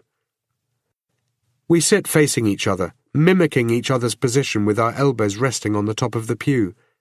The pews are solid wood, worn a little around the edges, but they've held up over the years in the way that only expertly crafted furniture from 60 or 70 years ago can. Wooden Jesus is looking down at us, wooden nails in his wooden hands. He's holding up well, too. "It's been one heck of a day for me," he says. "For all of us. Sometimes I wonder—" He doesn't finish his sentence, just lets it trail off, making me think he's wondering lots of things, and I don't blame him. We're all wondering lots of things. Foremost, he is probably wondering where God fits into all of this. "You're starting to think retirement might be in the cards?" His smile comes back for a few seconds. There are a few creases around the edges of his eyes, but then he sighs. No, not yet. If I'm looking older than normal, it's the day. It's been a long one. For all of us, Father. What can you tell me about the caretaker who helped me this afternoon?" He cocks his head a little and pushes his shoulders back for a few seconds, as if ironing out a crick in his back. "Bruce? Bruce Alderman? Why are you asking?" "I want to talk to him." "Ah," he says, and slowly shakes his head. Suddenly he doesn't look as tired as he does sad. "You think he's responsible? Well, I can't tell you anything more than I've already told the police." "And what did you tell them?" I ask. "That Bruce is a good man," he says. "And this sort of depravity, well, it's simply beyond him." It's been my experience that depravity isn't beyond as many people as we'd like to think, and I'm pretty sure Father Julian doesn't need me to point that out to him. I adjust my position on the pew. Well made doesn't mean comfortable. "Did you tell them where they could find Bruce?" He shakes his head. "Oh, you didn't know." "Guilt makes men run, Father." His head goes from shaking to nodding. "So does fear, Theo. Nobody would like to see what he saw. But fear doesn't make them steal a truck and go into hiding." He stops nodding. Now he just keeps his head perfectly still. "I wish I could simply ask for your trust in this, Theo. I can guarantee you Bruce isn't a bad kid, and he couldn't have known those poor people were going to rise up from the lake. He knew what we were digging up. Well, of course he did. You had an exhumation order. No, it was more than that. He knew we were digging up something more. Something more? The body we dug up wasn't Henry Martin's, I tell him.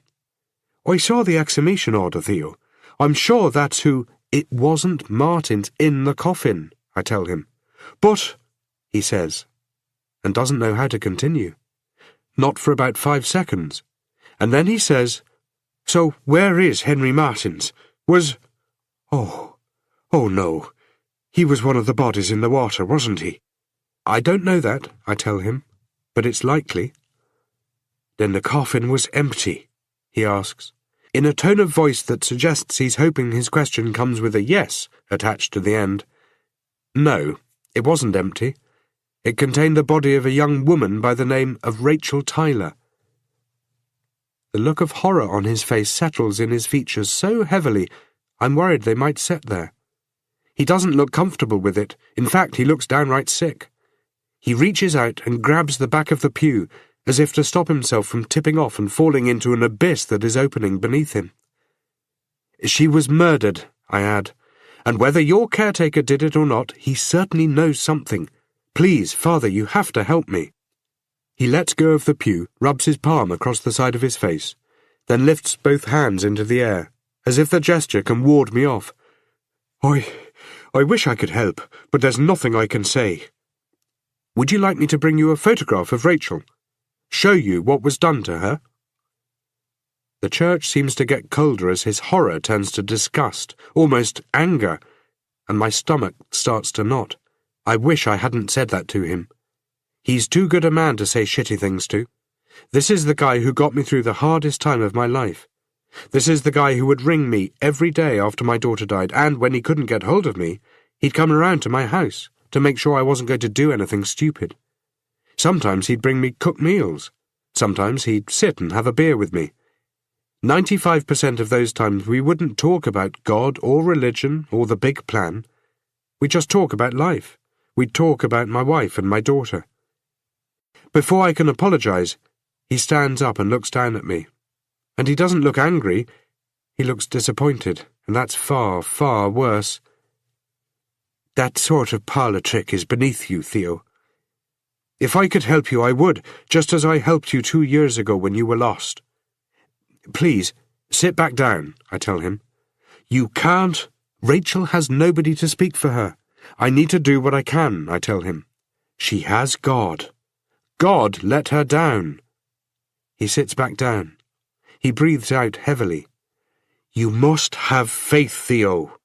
Faith let everybody down. People let themselves down."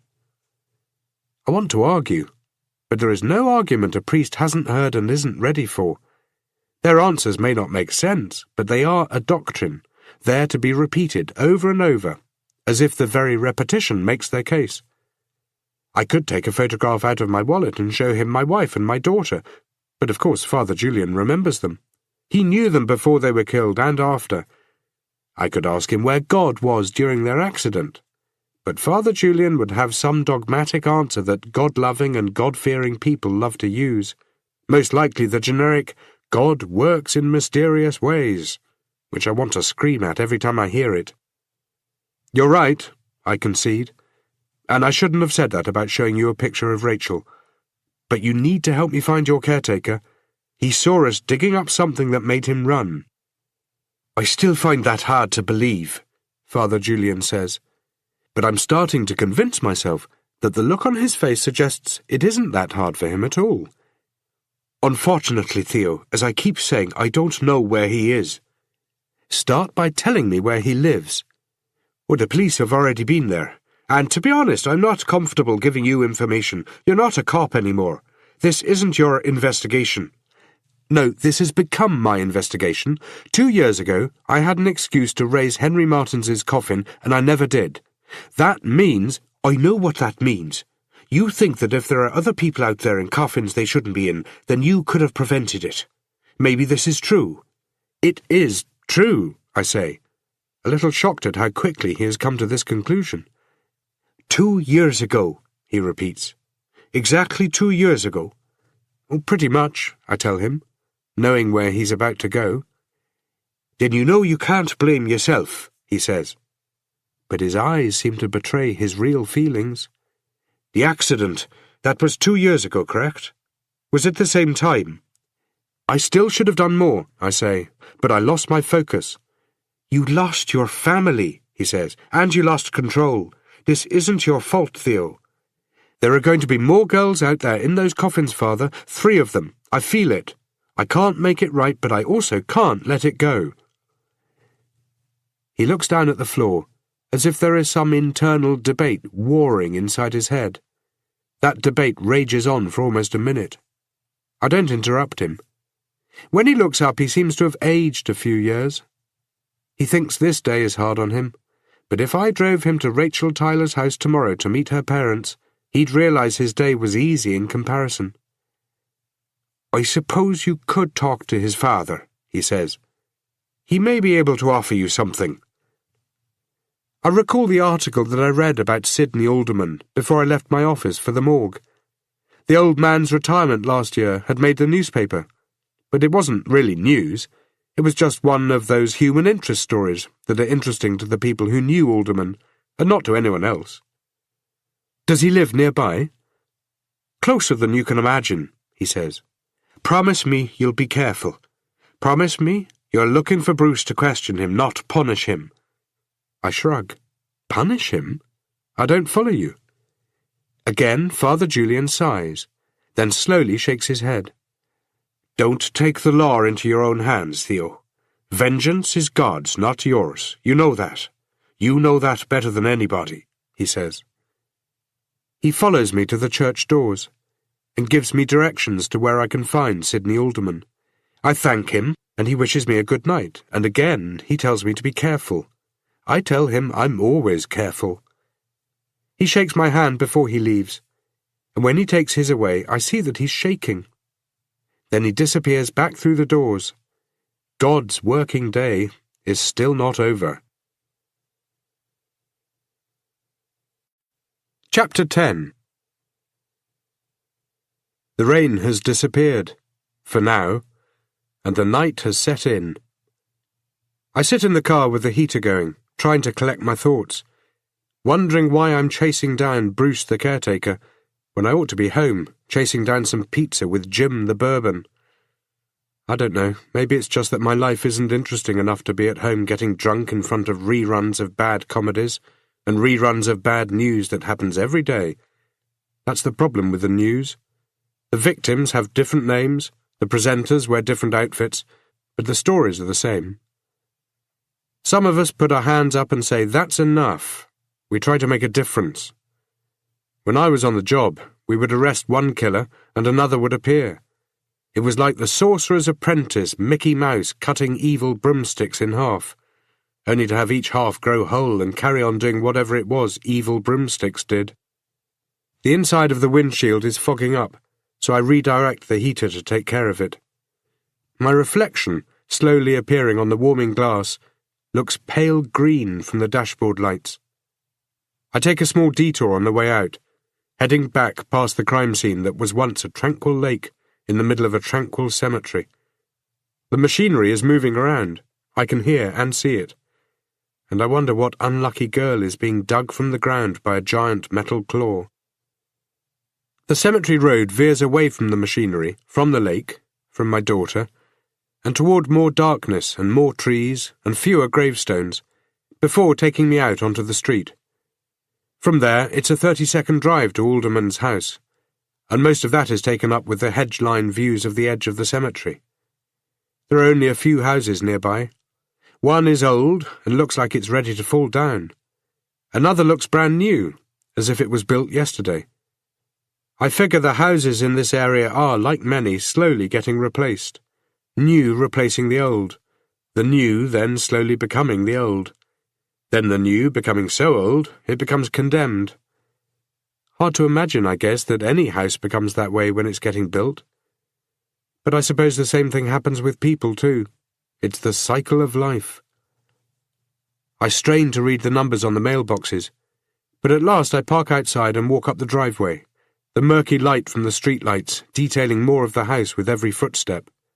Warped siding and chipped concrete tiles, the windows smeared with grime, or cracked, the window sills uneven. There is no garden, just grass and weeds and mud. The concrete foundation and steps leading up to the front door are flecked green with mildew, and it's the first time I've become aware that concrete can actually decay. There are no lights on inside. If a house could look as if it has cancer and is in its dying stages, then it's this one. When I knock on the door, the house creaks, and I have the sudden fear it might topple over. Somebody inside yells for me to go away. I keep knocking, using the heel of my hand to keep the impact loud and annoying. Another 30 seconds go by, then a minute. "Jesus Christ, man, what the hell do you want?" The voice comes from behind my knocking. It's turning into one of those long days when I'm not in the mood for personality clashes, so instead of telling him to open up the goddamn door before I kick it in, I grab a business card, identify myself, and tell him I have a few questions. "I've had questions all day," he answers. "People only ever come to my door if they want something. I'm sick of people wanting something. How about what I want, huh? I want people to leave me the hell alone. Jesus, doesn't it look like I want to be alone? You see any invites?" "It won't take long." "No." "That's a real shame," I say, "because it's cold out here. I'm going to have to keep myself warm somehow, and the best way to do that is to keep pounding on your door." There is a small shudder as the door catches, then freeze from the frame before swinging open. The man confronting me is the man I saw pictured earlier this evening in the article about the retired caretaker. I reach out and offer Sidney Alderman my card, but he leaves me hanging. "I know who you are," he says. "You're the cop who had to bury his daughter." He spits the comment at me, as though it's some kind of insult, and I'm unsure how to respond. The fact this man remembers me makes me shudder. 2 years ago he covered Emily's coffin with dirt. How the hell did he remember? The way he says it makes me want to hit him. He grins, his aged face stretching dozens of wrinkles in dozens of directions. He has a few days' worth of grey stubble. His hair is dishevelled, as are his clothes. He looks like he just spent a week in the desert. If I saw him 2 years ago, I don't recall it. His eyes are unreadable in this light. He smells of cheap beer and even cheaper vodka. And there is another smell there too, something I can't identify, but it makes me think of old men hanging out in hospitals and homes, gathering a collection of old diseases. "I'm looking for your son," I tell him. "Only you're not a cop anymore, are you, Tate?" he says. "You don't have to be a cop in this world to want to look for somebody," I point out. "That's why they have phone books." "Then let your goddamn fingers do the walking," he says, and starts to close the door. I stop it with my foot. "What happened?" he asks. "You get sick of the doughnuts?" He starts to laugh, then scratches at his belly as if he's just come up with a real humdinger. "No, they fired you, right? Why was that again?" He keeps grinning at me. His teeth look like they haven't seen fluoride in years. "Sure is a nice place you got here," I say. And hell, maybe the day isn't long enough after all, because here comes that personality clash. "You in the middle of renovating?" "Yeah, it's a real palace," he answers. But his laughter doesn't have an ounce of humour in it.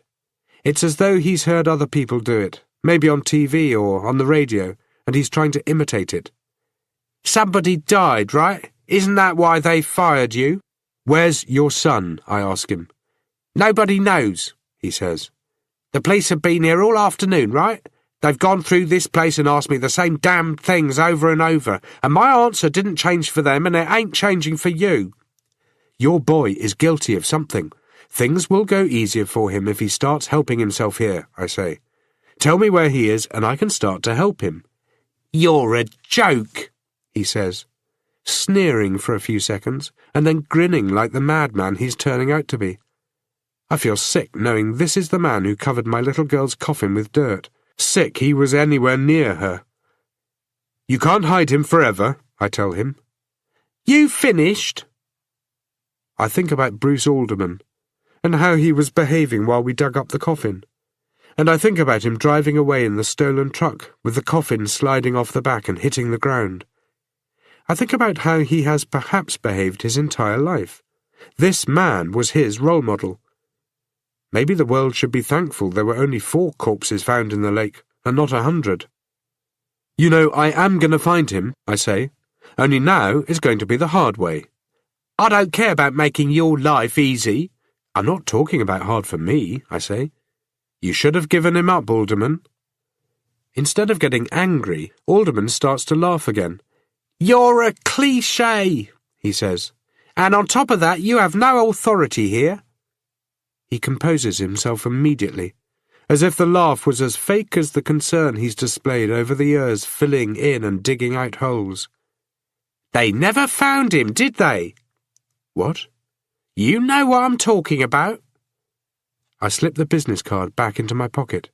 I'm glad he didn't take it. I don't want this guy touching my card. I don't like the idea that my name could be in print anywhere inside this house of the damned. Worse, I don't like the idea of his fingers brushing against mine. I'll find your son, I promise. You think so? I know so. He shrugs, as if it doesn't bother him either way. Maybe it doesn't. Maybe he really doesn't care. And that's always been the problem for his son. Already I can see Bruce Alderman being found not guilty on a plea of insanity. With this man as his father, there isn't a jury in the world who would be unsympathetic. It's been a pleasure, I say, and I back away from the door, keeping my eyes on him. He stares at me as if he is trying to unlock some great mystery. The only mystery here is how somebody so antisocial can have worked these grounds for so many years. He closes the door. I'm ashamed at myself, angry with him. I came here to interview the bastard, yet the only thing I achieved was to let him crawl under my skin, and I can't take it out on either of us. I reach the sidewalk, unlock the car, and swing the door open. And that's when it happens. I sense it immediately. It's a sprinkling of goosebumps that covers my arms and the back of my neck, and at first I think it's just a residual feeling that anybody leaving that house would get. But then something touches my back. I know it's a gun, even though I've never felt one pushed there before. Slowly, he says. Just move slowly. Where? Driver's seat. Climb in. I do as Bruce Alderman says, trying to stay as calm as possible as he climbs into the seat behind me. Chapter 11. Too much training and not enough experience. That's my problem. Plus the training never detailed anything like this. It was more a general thing, like a common-sense warning. If a gun is pointed at you in close proximity, stay calm. Try to talk your way out of it. It's advice I would have figured out even if I'd never learnt it. Don't try anything, Bruce says. So I don't. I don't fight for the gun. I don't open the door and try to run. Don't do any of this because it'd be pointless, unless the point was to get shot. Instead, I slowly adjust my body so I can turn my head and face him. The gun looks huge, but only because of the viewing angle, and I'm not the one holding it. I wonder where he got it from. There are 2 hands on the handle, both are shaking. A finger is wrapped around the trigger. It strains my eyes to keep the barrel in focus, but I keep them strained. If Bruce Alderman wanted to be dead, he'd have done it already. But I feel as though if I take my eyes off the barrel, I'm going to die. What do you want? I don't know, he says.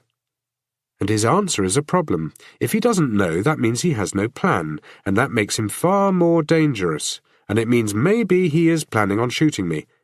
Maybe that's where his plan is taking him. His hands keep shaking, the gun rising and falling with minute motions. You must want me for something, I say. Probably to tell me something, right? To tell me you had nothing to do with the dead girl we found. Why were you talking to my father? He asks. I was looking for you. You started this, Bruce says. If it hadn't been for you, everything would be okay. It would be okay. No, it wouldn't be okay. Hasn't been okay for Rachel Tyler for some time now. Why is that? I ask. What did my father say? Your dad's a real affable guy. He had plenty to say. He pushes himself back into the seat, but keeps the gun levelled at my head. You think I killed those girls? I don't answer. I look at Sidney Alderman's house and wonder what he's doing right now. Could be Sidney knew his son was out here waiting for me and was putting on a show, his own little performance of misdirection. Could be he didn't know. It's not like they could have anticipated my coming here. Bruce must have been here all along, or he followed me from the church. Please, I need you to drive away from here. I turn back toward him and stare at the gun barrel. Drive? Where to? I don't know. I'm not a taxi service. I'm not going to take you somewhere where you can kill me in private. You want to do that? You do it here. And maybe your old man can help you dispose of my body. Or you might luck out and the cops will hear the gunshot. They're not that far away. Is that what you want? He asks, pushing the gun forward a few more inches. You think I won't do it? You think I've got something to lose by doing it? I don't think that's your plan, I say, trying to sound calm, and I don't think you're going to pull that trigger. You'd have done it already. You want to tell me something? Maybe you want to confess. Maybe you want to tell me all about it before putting a bullet in my chest. His hands start to shake a little more. I figure I'm only a few shakes away from getting the back of my head splashed on the windshield. But you don't want that to happen here. Maybe you're wrong. I think about my wife. If I'm wrong, I won't be seeing her again. If I'm wrong, and if I'm lucky, maybe I'll be seeing my daughter. Only problem is, I don't believe in an afterlife. I think of Bridget, already alone and about to become even more so. Except that she'd stare out the window as my death made the newspapers and TV, and she'd never feel the loss. So where do you want to go? I ask him. Away from here. Now. I manage to shift my eyes from the barrel to his pale face. His features have sunken since the afternoon, as if the bubble of paranoia holding them in place is slowly deflating. His eyes dart nervously back and forth, unable to fix on any one thing for more than a fraction of a second, like he's hyped up on drugs. There are beads of sweat dangerously close to rolling into his reddened eyes. Behind him, further up the road, dead people are being found in other dead people's places. I look back at the gun, then at his eyes, back and forth, back and forth. His eyes are looking for something, whether for help or for the demons that have chased him his entire life, who knows? Could be he's looking for his caretaker father to take care of this. Please, he repeats, more begging than demanding. I turn around, and it's hard to keep looking ahead with the weight of the gun trying to pull my eyes back. I swing the car around, wondering if the old man is watching any of this from his filth-covered windows, or even if he can see through them. In the rear-view mirror, the house in the glow of my brake lights looks like it's set on Mars. I head past the cemetery, past the dozen or so people helping the dead, and ignoring, for the time being, the living. I pass the large iron gates that look like they were sculpted 2,000 years ago to guard some Greek mythological fortress. I pass the church parked back from the road. I'm not sure what Bruce Alderman's plans are, and I hope at least he knows. I pick a direction and stick to it. We stop at the first intersection behind a beat-up pickup, with a sun-faded bumper sticker on the back saying, "Oral me." I look at him in the mirror. He looks scared. Why don't you tell me what's going on? The caretaker doesn't answer. I can help you. Help me? You must want something, I tell him. Nobody can give me what I want. How do you know? I ask. I know, he says. It's impossible, unless you can turn back time. Can you? Can you make the last 10 years disappear? His stutter has gone, and I suspect that's because we're away from the cemetery, or more accurately, away from his dad. He sounds like he did this afternoon when I spoke to him briefly before the digger came along and unearthed all these questions. He also sounds as if his question is genuine, as if he's holding out hope that maybe I can make the impossible happen. I hope it's not part of his plan. You're not the only one who wishes they could turn back time, I tell him. All I can do is listen to what you have to say, and then I can give you some options. You want to tell me why you killed Rachel Tyler? You know her name, he says, instead of denying it, like an innocent man would. I'm a quick learner. That's why you're looking for me, he says. You think I killed those girls. You want me to think otherwise? He shakes his head. I never killed anybody, he says. Uh-huh. Is that why you were in such a hurry to leave this afternoon that you stole the truck? Is that why you've got a gun to my head? Doesn't seem like the path an innocent man would be taking. You don't know that, he says. Can't know that. You'd be doing the same thing. I'm pretty sure I wouldn't be. The intersection clears and we carry on, getting hooked into the flow of other traffic. We drive along in silence for a few seconds. I need him to stay calm. You have an office, right? He asks. Why? You must do. All PIs have offices. I don't know all the PIs in this world, I tell him. Half of them could be working out of their cars, for all I know, or their houses. He pushes the barrel into my neck. He seems to be getting more and more confident, only it's a sliding scale type of confidence. He's more confident, perhaps, than a 6-year-old girl walking through a cemetery on a dare, not as confident as a guy holding up a bank. Will we be alone there? He asks. Yes. I change lanes and start altering my course, but the coffee isn't anything to write home about. He doesn't offer any further conversation as we drive, and I decide against asking for any. I let him sit in silence, allowing him time to figure something out. I turn into the parking lot behind my building, and I take my spot, which in the past I've had people towed out of. I look at him again in the mirror. Now what? Is there a security guard on duty? This isn't a bank.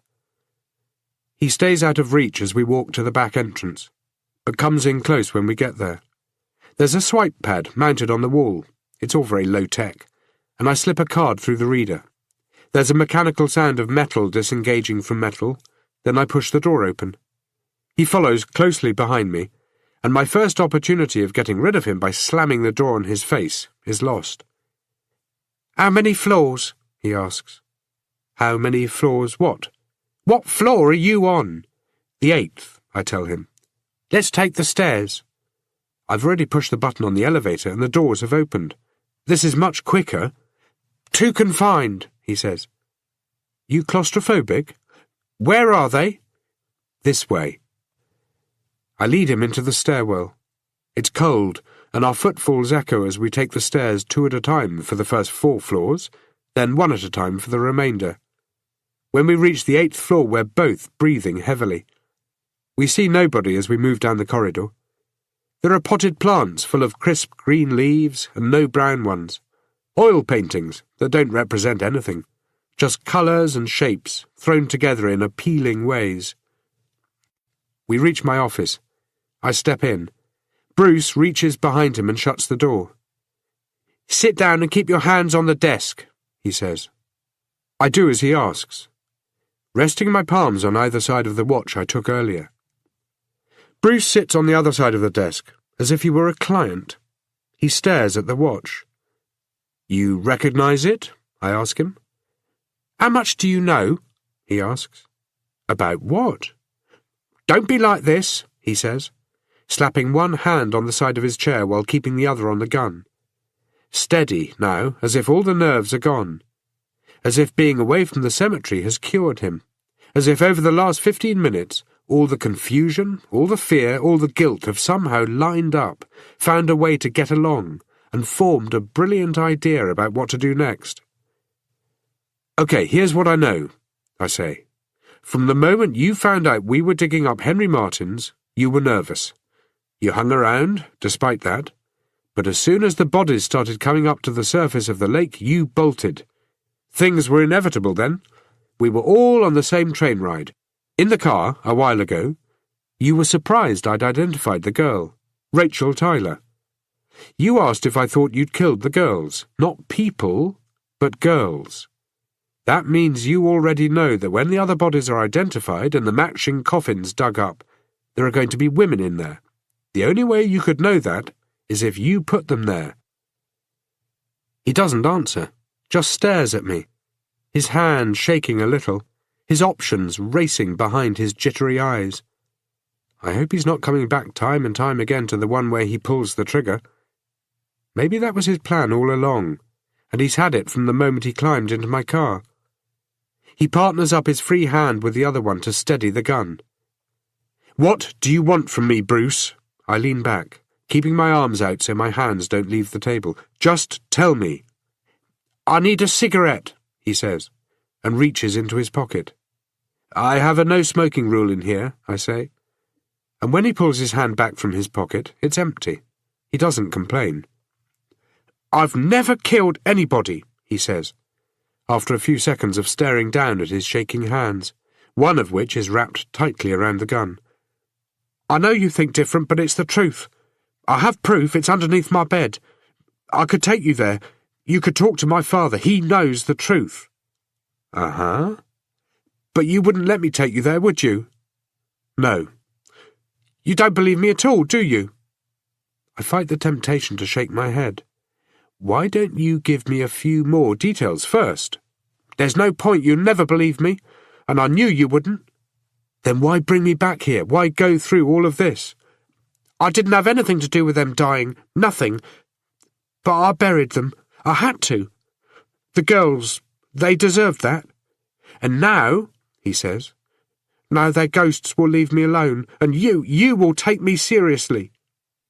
My heart races as he twists the gun and jams the barrel beneath his chin. It's almost as frightening as having it pointed at me. Wait, I say, and my instinct is to reach out to stop him, but I keep my hands flat on the table. "Listen to me. Listen, Bruce." He relaxes the gun for a moment, looking at me as if I must be an idiot not to understand him. But it's just enough of a moment to make me believe there's a chance neither of us has to die here. Not much of a chance, not long enough of a moment. "Why did you take the bodies out of the graves? What did these girls deserve?" For a moment he looks confused, as if he can't find the right words. Then suddenly his face becomes calm and relaxed, as some perfect clarity washes over him. And I know it's the clarity of a man who has made peace with his decision, and that there is nothing I can say or do to avoid his next step. "For dignity," he says. "They deserved the dignity." The gunshot rings in my ears. I smell cordite and burning flesh, long after the pink mist settles, long after pieces of bone and brain are buried into the ceiling above him. Chapter 12. It's a life moment. One of those snapshots of time that never leave you, never seem to fade away. In fact, it's the exact opposite. The colours, the imagery, the detail, they don't dilute. They grow stronger, clearer. The moment becomes more powerful over the years while others slowly disappear. The smell of cooking flesh, the coppery smell of blood, the gunpowder, the stench as his bowels let go, the sweat. The air tastes hot. It dries out my mouth and makes my tongue stick to its roof. All I hear is a ringing sound that seems as though it will never diminish, as if it too will only grow more powerful. It's a life moment. I sit still. I stare ahead. I take it all in. I don't know if there are others in the building. Don't know if the gunshot has already been reported. Blood has formed thick splotches on the ceiling. They seem to hang there, motionless, unaffected by gravity. Bruce Alderman's body also seems to hang there. The hand still on the gun still pressed into his neck. The front of his shirt is clean, not a speck of blood on it. His hair is messed up, the bullet forming a volcano shape in the roof of his skull. And still he sits there, as I sit there, motionless, staring at each other. A life moment for me, a death moment for him. Time has paused, as if in a snapshot. Then it begins again. His hand, still gripping the gun, falls away. It hits the top of his thigh, slides into the arm of the chair. The gun clicks against it and falls onto the carpet. His head drops down, his chin hits his chest. The gunshot hole in his skull is like an eye staring at me, the blood falling through it, giving the impression it's winking at me. Blood-matted hair falls into place and blocks the view. Blood pools on his shirt. It starts to pull away from the ceiling, droplets that form stalactites before breaking away and raining down. They pad softly into the carpet, make small thudding noises on the fronts of his legs, the back of his neck, the top of his head. It drops onto my shoulders, onto my arms, onto my hands that are still on the desk for him to see. He stays slumped there, this dead weight in my office chair. Then slowly he tips forward. He gains momentum. Then his forehead cracks heavily into the edge of the desk, jarring his head upright as his body falls, keeping him balanced for a moment longer, the back of his head almost touching his shoulders, his face exposed and his empty eyes staring at me, before he continues down to the ground, where he lies in a clump that 5 seconds ago was a person, but is a person no more. He lies on the gun, and still I sit here watching, waiting. Perhaps someone will come along and tell me that this is what I get for following up a line of questioning into an investigation that isn't even mine. The pink mist slowly settles. The smell of the gunshot starts to fade, replaced by urine and shit, and the ringing in my ears slowly dulls to a shrilling noise. I stand up slowly, as if any sudden movement might cause him to pick the gun back up and try prefixing his suicide with the word murder. I move around my desk to the body, careful not to step in any blood. I think of his last words. They deserved the dignity. He wanted me to take him seriously, and he succeeded. Only problem is I still don't believe he's innocent. Shooting himself in my office isn't the action required to prove innocence over guilt. If anything, it helps suggest insanity over sanity. I'd have told him this, if I'd been given the chance. I crouch down and put a hand on his shoulder. Without rolling him, barely without touching him, I go through his pockets. There is a small envelope that has my name written on it, only he spelt it wrong. In the bottom of the envelope is a small key. I'm about to sit it up on my desk, when I see the blood mist has coated the surface. I fold the envelope in half and tuck it into my pocket. I go through the rest of his pockets. I find car keys and a wallet. I find tissues, 2 packets of antacids, a broken pencil, and one of my business cards. I leave them where they are. I use my cell phone to call the police, because my office phone is covered in blood. I ask for Detective Schroeder, but get transferred through to Detective Inspector Landry. I'd rather not talk to him, but I'm not running high on options. I tell him the situation as if giving just any old police report. Before I finish, I ask him to bring coffee. "Jesus, Tate, this isn't my first homicide," he says. "You mean suicide." "Yeah, whatever." He hangs up. I sit on the ground out in the corridor, putting a cushion between me and the wall so as not to stain it with the blood splatter on my jacket, and lean back. I think of what Bruce told me. Why kill yourself if you're not admitting any guilt? How could anybody possibly believe he buried those girls but had nothing to do with their deaths? I pull the envelope out of my pocket. The key looks a little different from others I've seen, and I can't identify it. There are no marks on it, no numbers, no letters. It could be for a house, a lockbox, a safe, a boat, could be anything. It's just one more item that I've taken from somebody today. The ring is still in my pocket, and the wristwatch is still on my desk.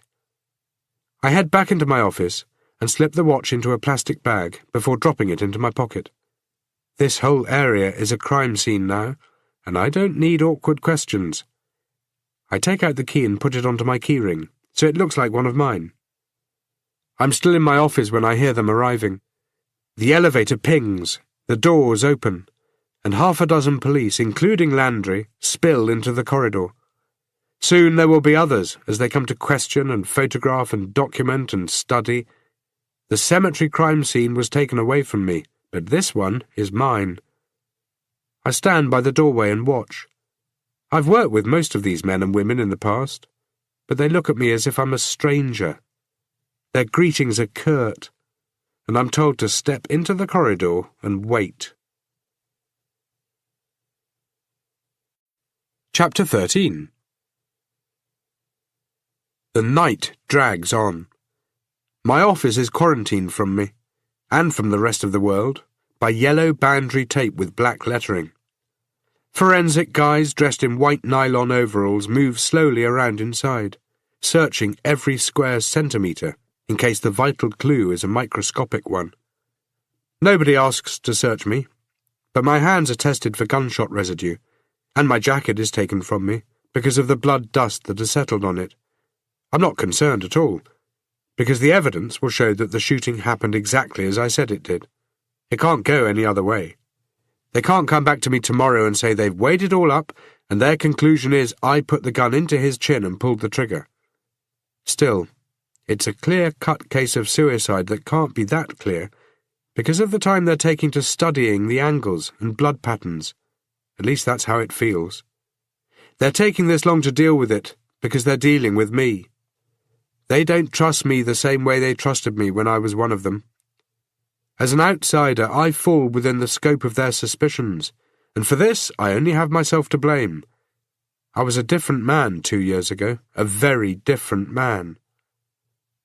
Their questions begin to repeat after a while. The phrasing alters somewhat, but they're only variations of the same theme. One that fast gets tiring, and one which seems to suggest there is a degree of blame here that is mine. Only there isn't. I didn't force the caretaker into my car, didn't force him to come back here, didn't force him to shed brain and bone matter across my furniture. In the end, I'm told to go home. I'm not sure how happy I am to do that, but I'm not sure what the alternative is either. Hang around and watch, I guess, though there isn't much to watch. Just a bunch of guys doing the kind of tedious work that guys like me don't have the patience for. If it was daytime, there'd be a crowd of onlookers tripping over each other to sneak a peek at the corpse. But I've already sneaked a peek, and more.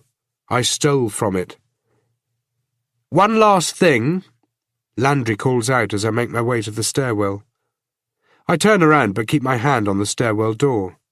Landry isn't one of my biggest fans.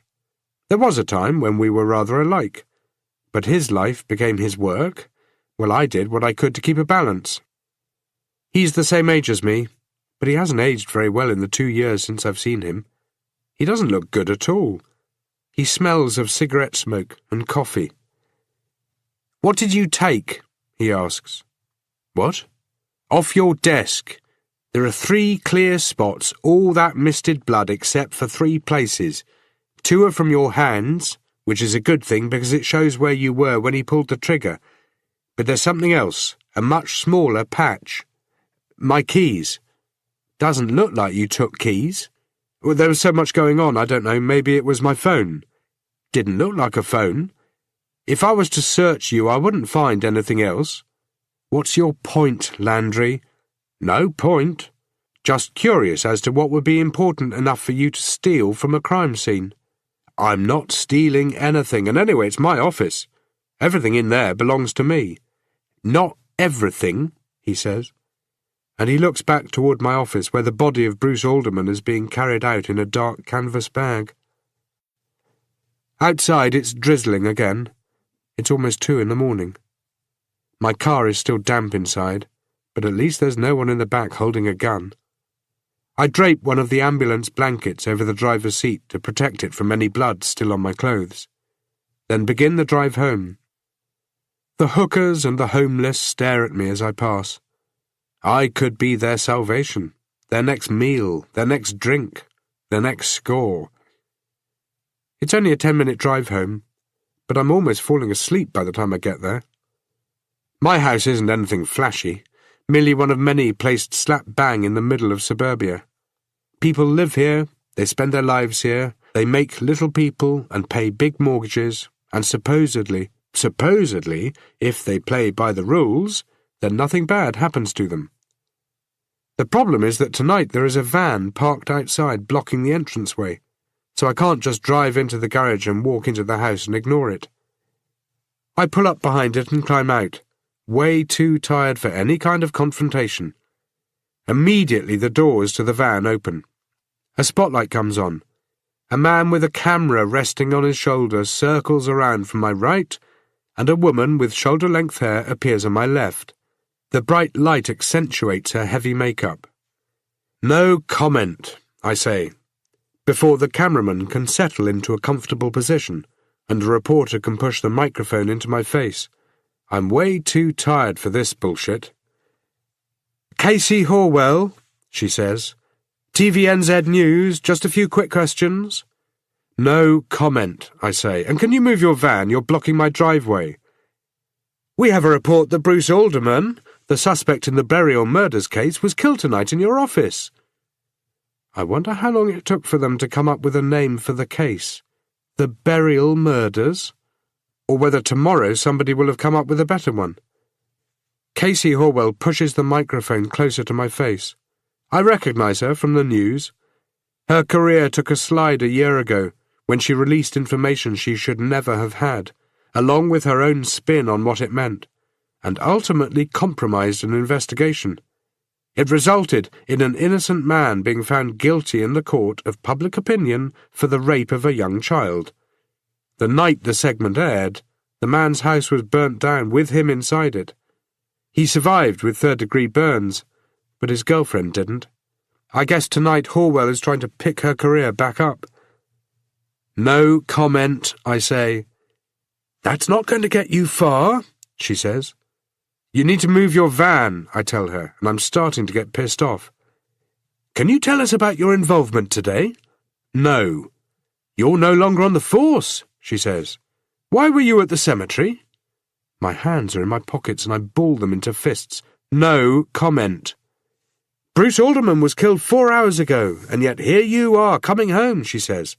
"Why is that?" I almost tell her that he wasn't killed, that he killed himself, and there's a difference, a very big difference. Instead, I say nothing. "How is it you still get cases?" she asks. "Especially these types. I was led to believe everybody on the force hated you." "Not everybody hates me," I tell her. "I'm sure they all hate you a whole lot more after you got that woman killed. At least I still have a few friends in the department," I say. "They do what they can to help." She smiles, and I'm not sure why. "Is there anything else you'd like to add?" "No." "It's been a long day, I imagine," she says. I relax the tension in my fists. It has been. "It's been a long day for everybody. I guess it must have been hard on you." "Can you move your van now?" "Of course. Thank you for your time, Mr. Tate." The light on the camera switches off. Casey Horwell looks at me for a few more seconds, that same smile still on her face. Then she turns away and climbs into the van. A few seconds later it pulls away. I get back into my car and park it in the driveway, too tired to put it in the garage. My house has 3 bedrooms, but only one of them gets used. My daughter's bedroom is still set up as if one day she's going to return home, and I'm not exactly sure how healthy that is, and I'm not exactly sure I care to know. If my wife were here, maybe she'd have made a decision to change that, but she isn't. It's just like Patricia Tyler keeping a room for her daughter. Snapshots of time. It seems to be what life is about. I jump in the shower to wash the blood and the confetti-sized pieces of the caretaker's skull off me. I climb out feeling more awake. I put a CD on the stereo, grab a beer, and go out onto the deck, pushing play on my answering machine on the way. It's my mother. She's calling to see how the rest of my day went, and to ask about what happened. I make a mental note to call her tomorrow. The night has warmed up a little, and I sit on the deck chair in the misty rain and stare up at the night, listening to the music as the beer helps calm my nerves. I'd sit out here sometimes with Bridget after Emily was asleep. It's sheltered from the wind when it's cold, but when the wind is warm, it sweeps in from the opposite direction and onto the deck. I'd slowly drink a beer, and she'd slowly drink a glass of wine, and we'd talk about our day. I always felt as though I could tell her anything, but there were cases I couldn't bring home. They would stay in my mind, but I didn't want them in hers. They were a part of my life, and I didn't want them to intrude on hers. We'd talk about our pasts and about our future. We had plans to move into a bigger house. We were debating whether to have more children. We would sit out here and laugh. We would make plans. We would argue. The rain drifts away, and the sky clears a little. A gap appears in the cloud cover, and for a moment there's a quarter moon up there. It throws around enough pale light so that when I look at my watch, I can see the night is slipping further away. Emily's cat, a ginger Tom named Daxter, comes through the sliding door and jumps up on my lap. He starts purring while I scratch him under his chin. He was only 6 months old when Emily died, and any question as to whether cats can remember people has been answered by the fact that the only place he ever sleeps is on her bed, and that sometimes he has the same look in his eyes my wife has, as if he's looking for something that isn't there anymore. I finish the beer and head back inside. I refill Daxter's bowls with food and water, and he seems grateful enough. I walk past my daughter's bedroom, but don't go in. I think about Rachel Tyler, but I try hard not to think about what her final hour was like. I try to envision a scenario in which Bruce the dead caretaker is innocent, but can't seem to come up with much. Then I think about Casey Horwell, and can't help but wonder if there is any truth in what she said about everybody hating me. Daxter is asleep on Emily's bed when I finally hit the sack. I lie in the darkness, thinking about my dead family and the man who made them that way. I wish that in this average house, in this average street, nothing bad had ever happened. But it's already too late. Chapter 14. I end up sleeping in, which isn't a good start to the case. When I flip open my cell phone, I find that it has given up. The trip into the lake was worse for it than I thought. I shake it a bit and flex the casing, and I slip the battery in and out and try plugging it in, but nothing happens. I have no idea how many calls I've missed. I drive through the city thinking that Christchurch and technology go together like drinking and driving. They don't mix well, but some still think it's a good idea. Everything here looks old, and for the most part it is. People living in the past have set historical values on buildings dating back over 100 years, and have had them protected from the future. Investors can't come along and replace them with high-rises and apartment complexes.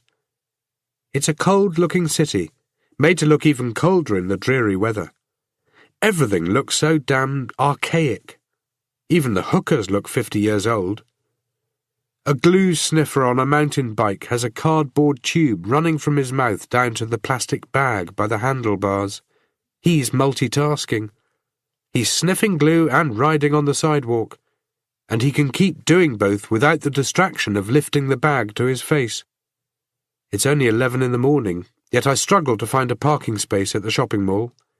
I squeeze in next to a boy racer Skyline that looks expensive and suggests the guy driving it has a job, though if he's here at the same time as me on a weekday, then he probably doesn't, unless he's a private investigator. I head into a phone store and deal with the guy who seems more interested in staring across the mall at the hairdressers than he does at the phone I'm showing him. I look over at the hairdressers and can't blame him. "It's cheaper to upgrade," he says. "To get this thing fixed. Plus it'll be away for a few weeks. What did you do to it anyway?" It fell in the bath." "Yeah, that'll do it. Anyway, this thing is obsolete."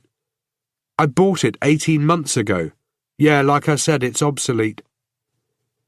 He shows me a range of cell phones, and I pick out one that looks like it shouldn't confuse me too much, and will also be out of date in about a year.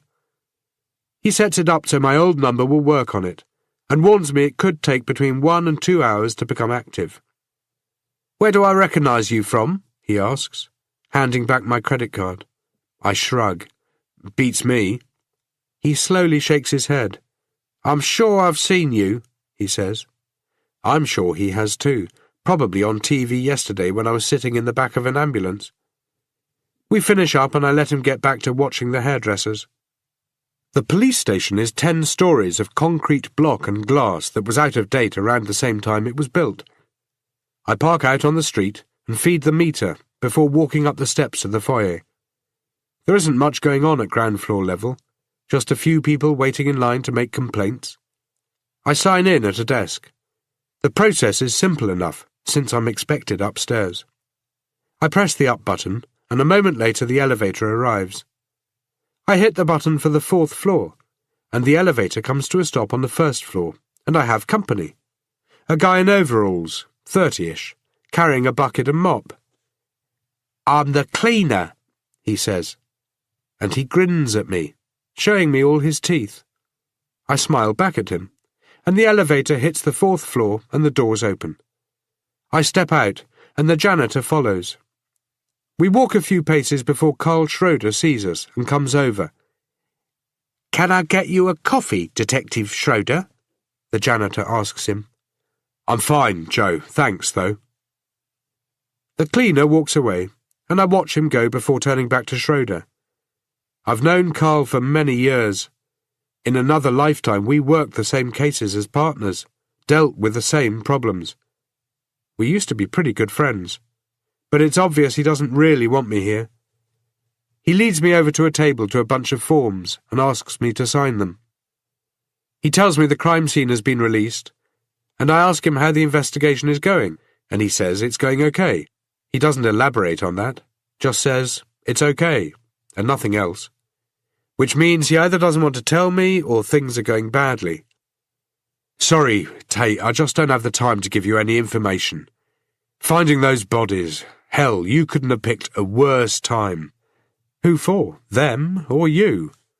He exhales heavily.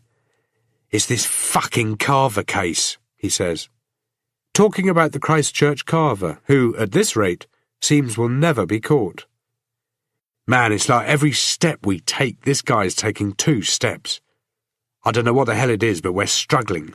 We're so understaffed. I don't know, we just need more manpower. It's that simple. You offering me a job? Good one, Tate. You're even funnier than I remember, especially after last night's performance. What do you mean? I ask. You're slipping. It looked bad, man, really bad. Friends in the department? Jesus, why did you say that? What are you... But then it comes to me. I run my hand over my face and pinch my chin. Shit! Yeah, you got that right. I haven't seen it, but I'm guessing she stitched me up, huh? There's a copy if you want to take a look. Media room's free. The media room is big enough to hold 4 people if none of them is overweight, and its walls are lined with computers and monitors. News reports are kept as part of the database involved in ongoing cases. Those that go to air are stored on hard drives. Schroeder cues it up. It was on this morning, he says.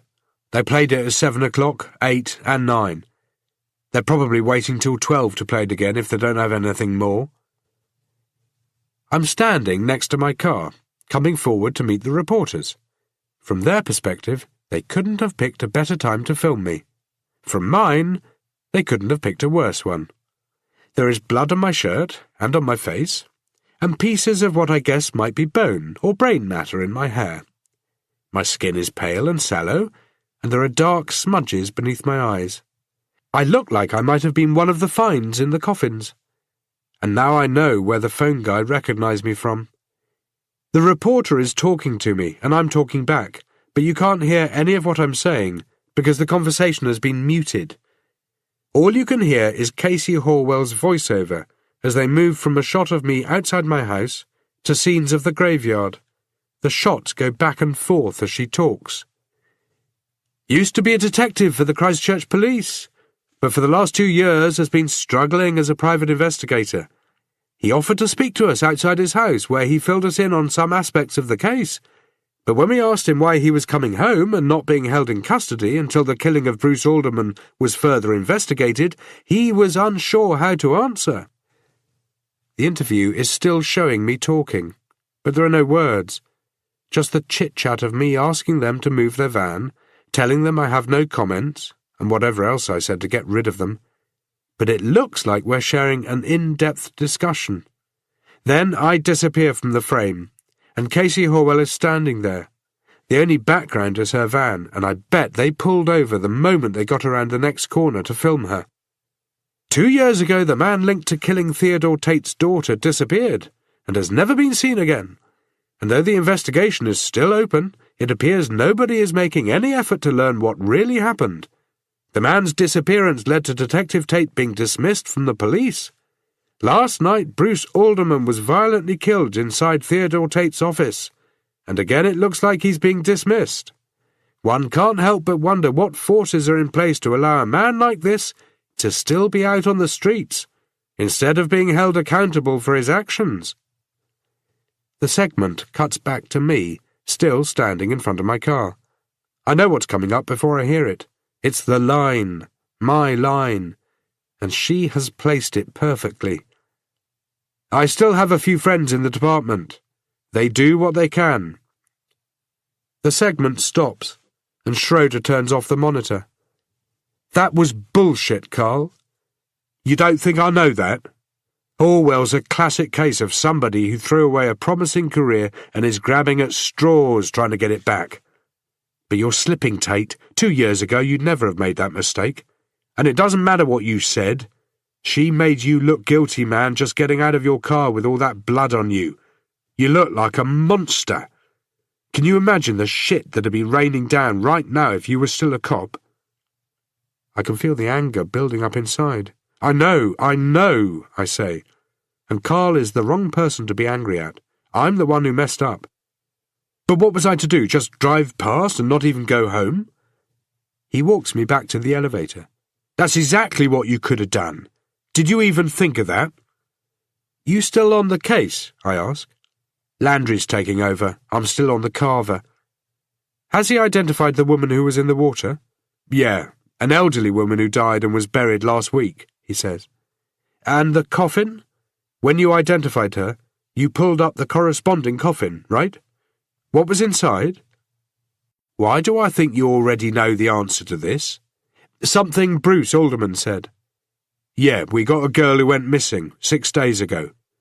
6 days ago? Who was she? Oh, well, her name was... Oh, wait, hang on a second, you don't work here anymore, do you? And there was a girl in Henry Martin's coffin too, wasn't there? He nods. Come on, Tate, stop pretending you're only just figuring it out. You identify her yet? Almost. We're taking what we know about the girl from last week and making the same assumption. We're figuring the girl in Henry Martin's coffin went missing around the same time he was buried. Seems like a safe assumption. Safe, but not confirmed. And the other two? Well, the other two are going to be damn difficult to identify. And it's not like we can just start digging up coffins for the hell of it. The elevator arrives and the doors open. I don't move. We could have made a difference, I tell him. What? 2 years ago. Remember? He stares at me for a few seconds, no expression at all, no movement of his head. Then slowly he starts to nod. I know, he says. You're going to find more girls. He says nothing. He already knows this. I wonder if this is why he's telling me so much. We could have made a difference, I repeat.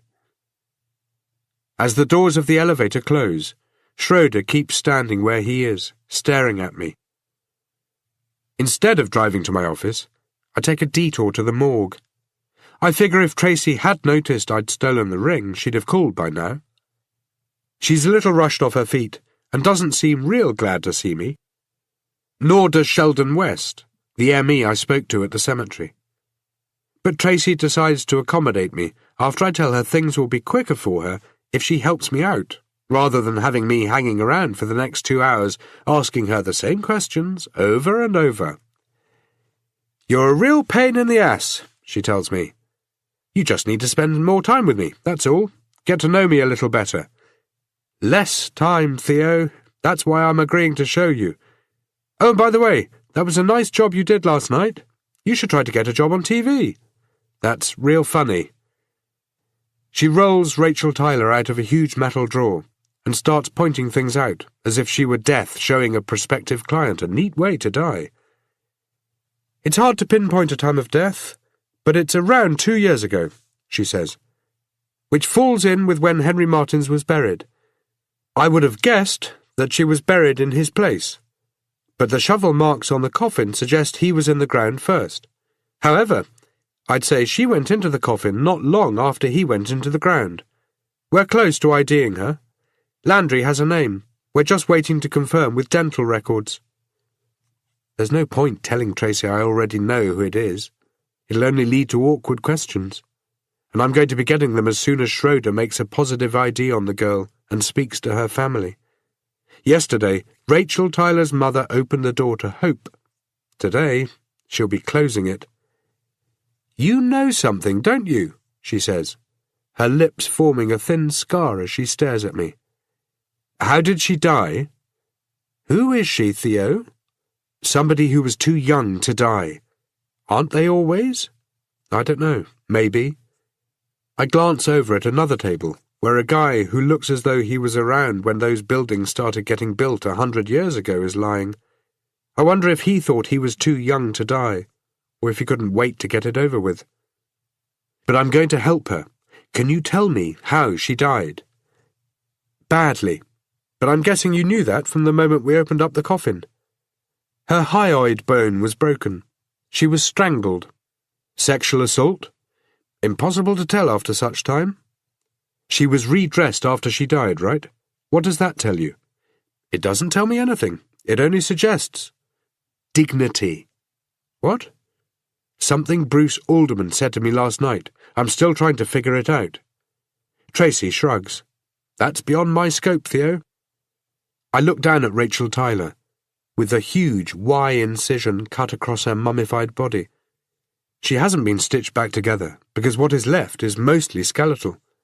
She doesn't even look like a person anymore, just a shell, a husk, something you'd kick to the curb and throw out with the trash. If Bruce did this to her, then he got off lightly last night. I'd have done more than put a bullet in his head. Nothing else? I ask. What else are you expecting? I don't know, I admit. Something helpful, I guess. Tracy offers a small laugh and covers Rachel up. Maybe we'd have had more luck if she had been found with something. I don't know. A piece of jewellery, maybe. Perhaps even a ring. She stares at me, and I don't take the bait. What about the other girl? Schroeder said you've got another one. I'm not at liberty to say. She was strangled too, right? Good luck, Theo. Part of me hopes you find who did this to her before the police do. Part of me wishes you wouldn't even try. I pass the body of Bruce Alderman on the way out. It's lying naked on a slab of steel. There's a hole in the bottom of his chin, and another in the top of his head. Once again, I wonder where he got the gun from. I hit the button on the elevator, and when the doors open, Landry is standing there. His suit is ruffled up as if he slept in it, and he hasn't shaved since I saw him last night. Next to him is Sidney Alderman. Alderman looks pale. His eyes are darting back and forth, as if he's searching for something, looking past me. But then he seems to focus, to figure out who he's looking at. He lunges forward, bringing with him the stench of alcohol. "You fucker!" he yells, jumping out of the elevator and taking a swing at my jaw. But I step back, and Landry grabs the back of Alderman's shirt and pulls him off balance. Alderman's fist crashes into the wall, and a moment later so does his face. "You killed my son!" "That's enough," Landry shouts. "He killed my boy!" Alderman pushes himself away from the wall, but only as far as Landry allows him. His knuckles are bleeding. "Why isn't he in jail? I saw the news, you son of a bitch! I saw what you did!" "I didn't kill your—" "Tate, why don't you do us all a favour and get in the goddamn elevator?" Landry says. "You murderer!" Alderman yells. Then, much more quietly, "Why do you keep letting him get away with it?" The shouting has brought both of the medical examiners into the corridor. Sheldon looks bothered, as if the violence is about to escalate and include him in it. Tracy looks disappointed. "Get in the elevator, Tate," Landry repeats. "You're a dead man," Alderman yells again as the doors start to close. "You hear me? A dead—" I'm not sure whether I actually hear the rest, or whether my mind just fills in the blank. The drive to my office I spend in Alderman's shoes, and I have a bad feeling that I'd be coming to the same conclusions he has. I told him things were going to be hard for his son. That same night, his boy ends up dead. And the following morning I'm all over the news, looking like a damn killer. I'm going to have to keep looking over my shoulder, I'm sure of it.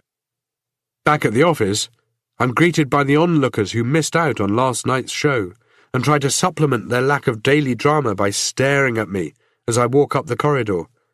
They ask me questions. They look deflated that I'm not still covered in blood. There is police scene tape across my door. I screw it up into a ball, carry it inside, and shut the door on my audience. All I can think about is how many of these people have seen the news and, thanks to a desperate reporter using desperate tactics to be noticed, now believe I pulled the trigger. The office stinks and makes me feel a little ill. I lay a bathroom towel and some newspapers over my chair before sitting down. I tear up a tissue, wad it up, and stuff it into my nose. I plug in my cell phone, but it's still not connected. So I wipe down the office phone with some wet tissues until it's clean enough to use. I phone my insurance company. It turns out I have life insurance, house insurance, contents, and car insurance, but not the kind of insurance that allows for this. If a pipe had busted, or the carpet caught fire, the insurance company would play ball. But when it comes to messy suicide, they don't want to know. When I hang up, I look through the phone book for a number for a company I've never had to call, but that I've seen perform over the years. The cleaning crew promised to come out today. They'll replace what they can't clean, which will include the office chairs. When I get off the phone, I look over at the chair Bruce Alderman was sitting on. Then slowly I stand up and peer over the desk, as if I'm still expecting to see him lying there. All that's there is a lot of blood. I sit back down and go through the phone book. The first number I dial is for the wrong Martins, but the second one I get right, and Laura Martins answers the phone. I explain who I am, and Henry Martin's daughter remembers me. "So now you think differently," she says, "and another man is dead. That witch killed them," she says, referring to her stepmother. "And the only thing on the news is these people who floated up in the water, and the dead caretaker. What about my father? Why doesn't he get a mention?" "They're keeping the names out of the media for the moment," I say. "They have to, until they identify everybody." "Why my dad?" she asks. "Why choose him to take out and throw in the water? Why not somebody else?" "It was just a random choice. The day the girl was murdered probably coincided with your father's burial. So, it's random. Just one of those things? Like a bad statistic?" There isn't any answer that will satisfy her, so I don't offer one. Instead, I push on. "Your father, did he own a watch?" "Yes." "Was he buried with it?" I'm not sure. Maybe. I don't really know." "Okay, can you remember what kind of watch it was?" "Not really. It was old, though." "Old?" "Yeah. He's had it my entire life." "Is it weird that I can't remember if he had it when he was buried?" I run some names past her, but she doesn't recognize any of them. Then I thank her for her time. The tag Hoyer didn't belong to Henry Martins, because it is 10 years old at the most. I switch my computer on and go through the file I was creating yesterday, tapping at the keyboard tentatively and barely touching the mouse because they have blood spatter on them. I head back onto the missing persons website and look for young women who went missing 2 years ago. Rachel Tyler's name comes up again, and so do 4 others. I read the files.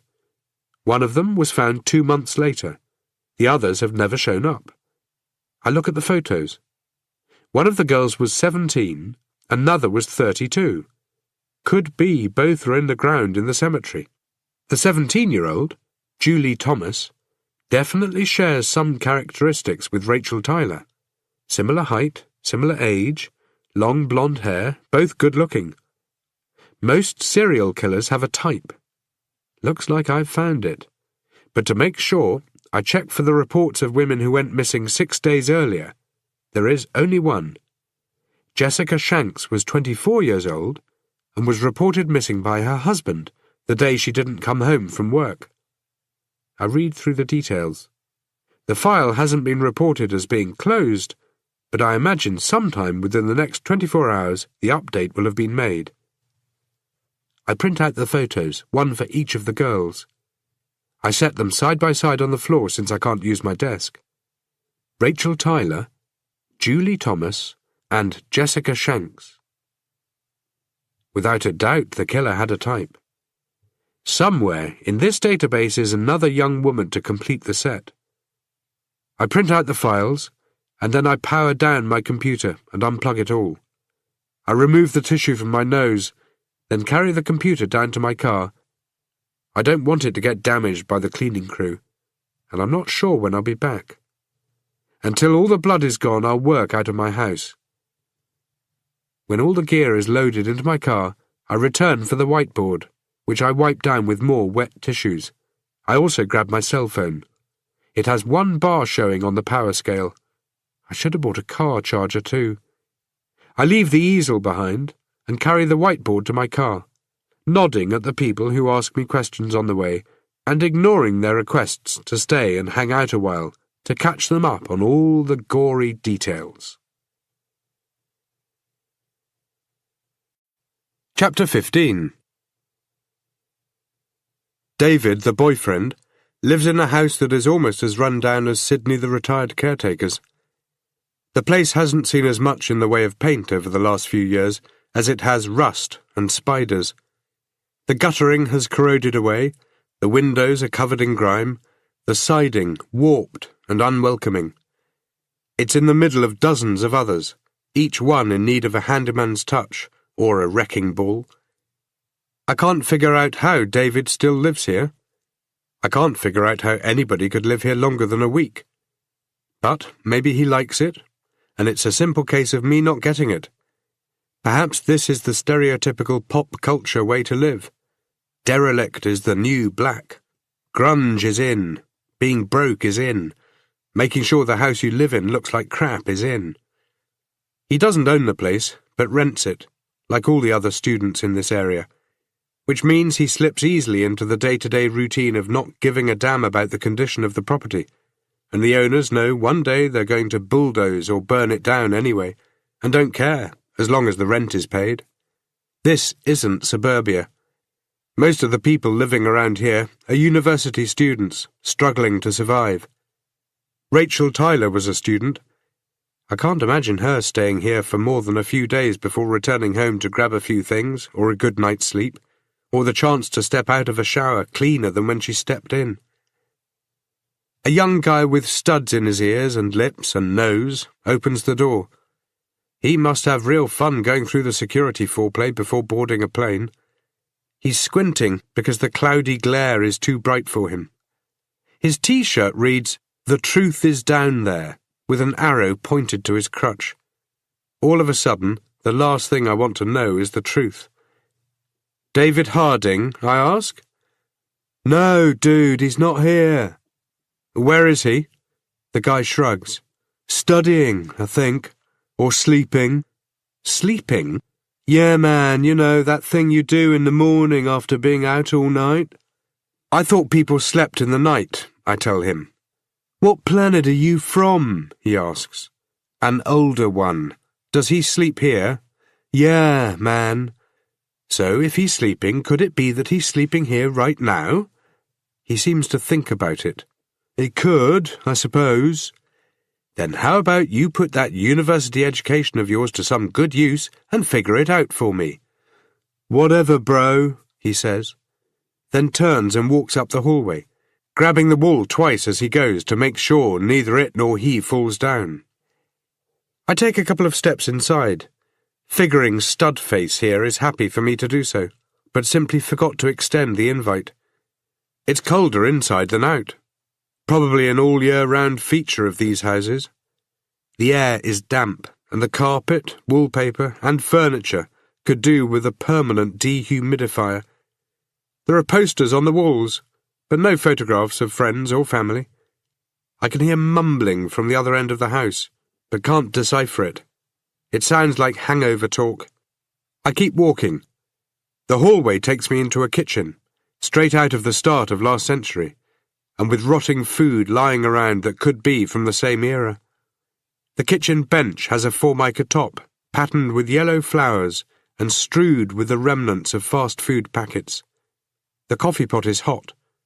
I pour a cup, just as Studley comes through. He doesn't seem surprised at all that I've invaded his house and made myself at home. I figure it's a student thing. He's tired, Studley says, summing up the hangover in an ambitious lie. He's this way, I ask, heading out of the kitchen and back into the hallway. Dude, I said he's tired, Studley says, louder this time. He doesn't want to talk. I turn around and stare at him, and there's something, in the way I look at him, that makes him decide he doesn't seem to mind any more whether I go and wake David or not, as long as I'm not bugging him. He shrugs and goes about riffling through the fridge for something that could be food. David Harding's bedroom is dark and smells worse than the rest of the house. I turn the light on, but it doesn't really help much. On the floor is a double mattress with no base. It looks like it's had a dozen people jumping up and down on it. David doesn't look up. He has his head buried in a pillow. I crouch down next to him.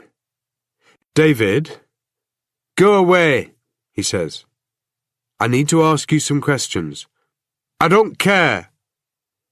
There are clothes scattered across the floor, pages from work assignments and textbooks piled on the desk and chair.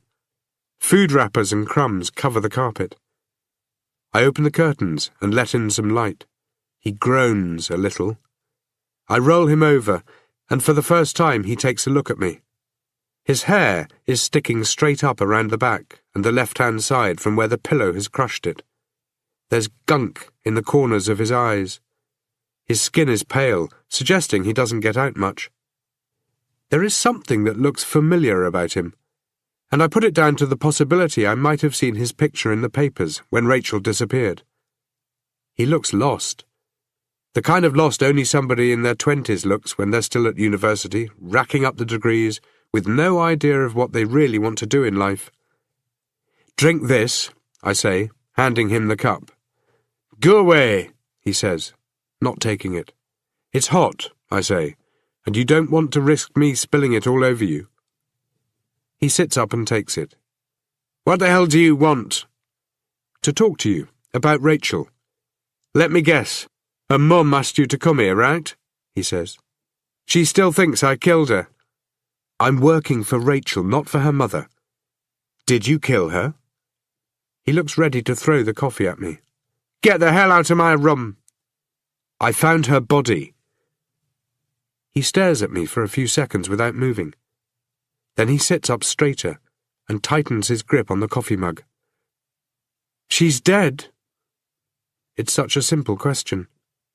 There is no emotion there, just a look of complete surprise. His mouth slightly open and his eyes slightly wider. No tears, no anger, no frustration. Just acceptance. Acceptance of a question I think he's been asking himself over and over. The big, what if? What if she's still alive? What if she isn't? And finally the answer. She was found yesterday, I tell him. He shakes his head. I'm sure he doesn't think I'm making this up, but he shakes it anyway, as if he can ward off the bad news. Are you sure? I hand him the ring. He sits the coffee on the floor so he can look at it. He turns it over and reads the inscription. Then he slips it onto the tip of his finger and slowly spins it around, studying it from every degree. "I gave her this," he says. "It wasn't long before she disappeared. I promised her that when we graduated, I'd take her away from here and we'd never come back."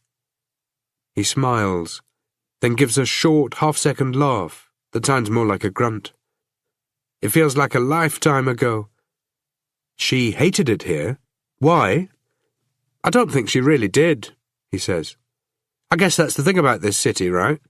You can love and hate it at the same time. I think she just felt claustrophobic here, you know. She wanted to see the rest of the world, and I was going to show it to her. Doesn't every young person want the same thing?" "Where did you find her?" "She was buried in a cemetery." He frowns, then commits to screwing his face up instead, as if he's just bitten into something rotten and something dead. "Huh?" "She had been put into somebody else's coffin." His head is slowly shaking. "I don't get what you're saying. She was buried?" The emotion is coming now. His hands are shaking a little, and his eyes are starting to glisten over, just as I've seen it dozens of other times in those who have lost loved ones. "We were exhuming a body," I say. "The person we thought we were digging up was missing. Rachel was there instead." The still, shaking head. He's hearing what I'm telling him, but it's a struggle for him to process. Of course it is. He's hearing that the girl he loved was murdered and stuffed into somebody else's coffin. "Who were you digging up?" "A guy called Henry Martins. Ring a bell?" And still his head is shaking. "Why would it?" "He was a bank manager. You sure you've never heard of him?" Finally his head becomes still. "Does it look like I've ever needed a bank manager?" "How'd she die? Was she buried alive? Oh, Jesus, don't tell me that." "I'm not sure," I say, which is not actually telling him anything. "You're not sure?" he asks. "Did you see her?" "Yes." "How'd she look?" "She was still wearing the ring," I say, which isn't quite true. "How'd she look?" he repeats. "She's been dead 2 years, David. That's how she looked." He runs both his hands through his hair. "This isn't right," he says. He throws back the blankets and stands up. He's wearing a pair of boxer shorts, and his body is pasty white. He pulls on a pair of jeans.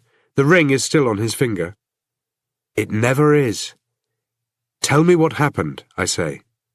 "What?" "When you last saw her, tell me what happened." "Nothing happened.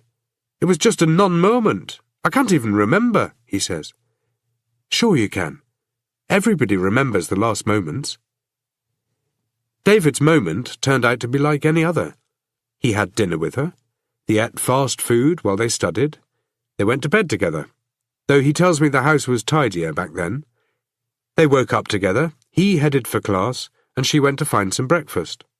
It was a slice-of-life moment that has probably been playing over and over in his head for the last 2 years.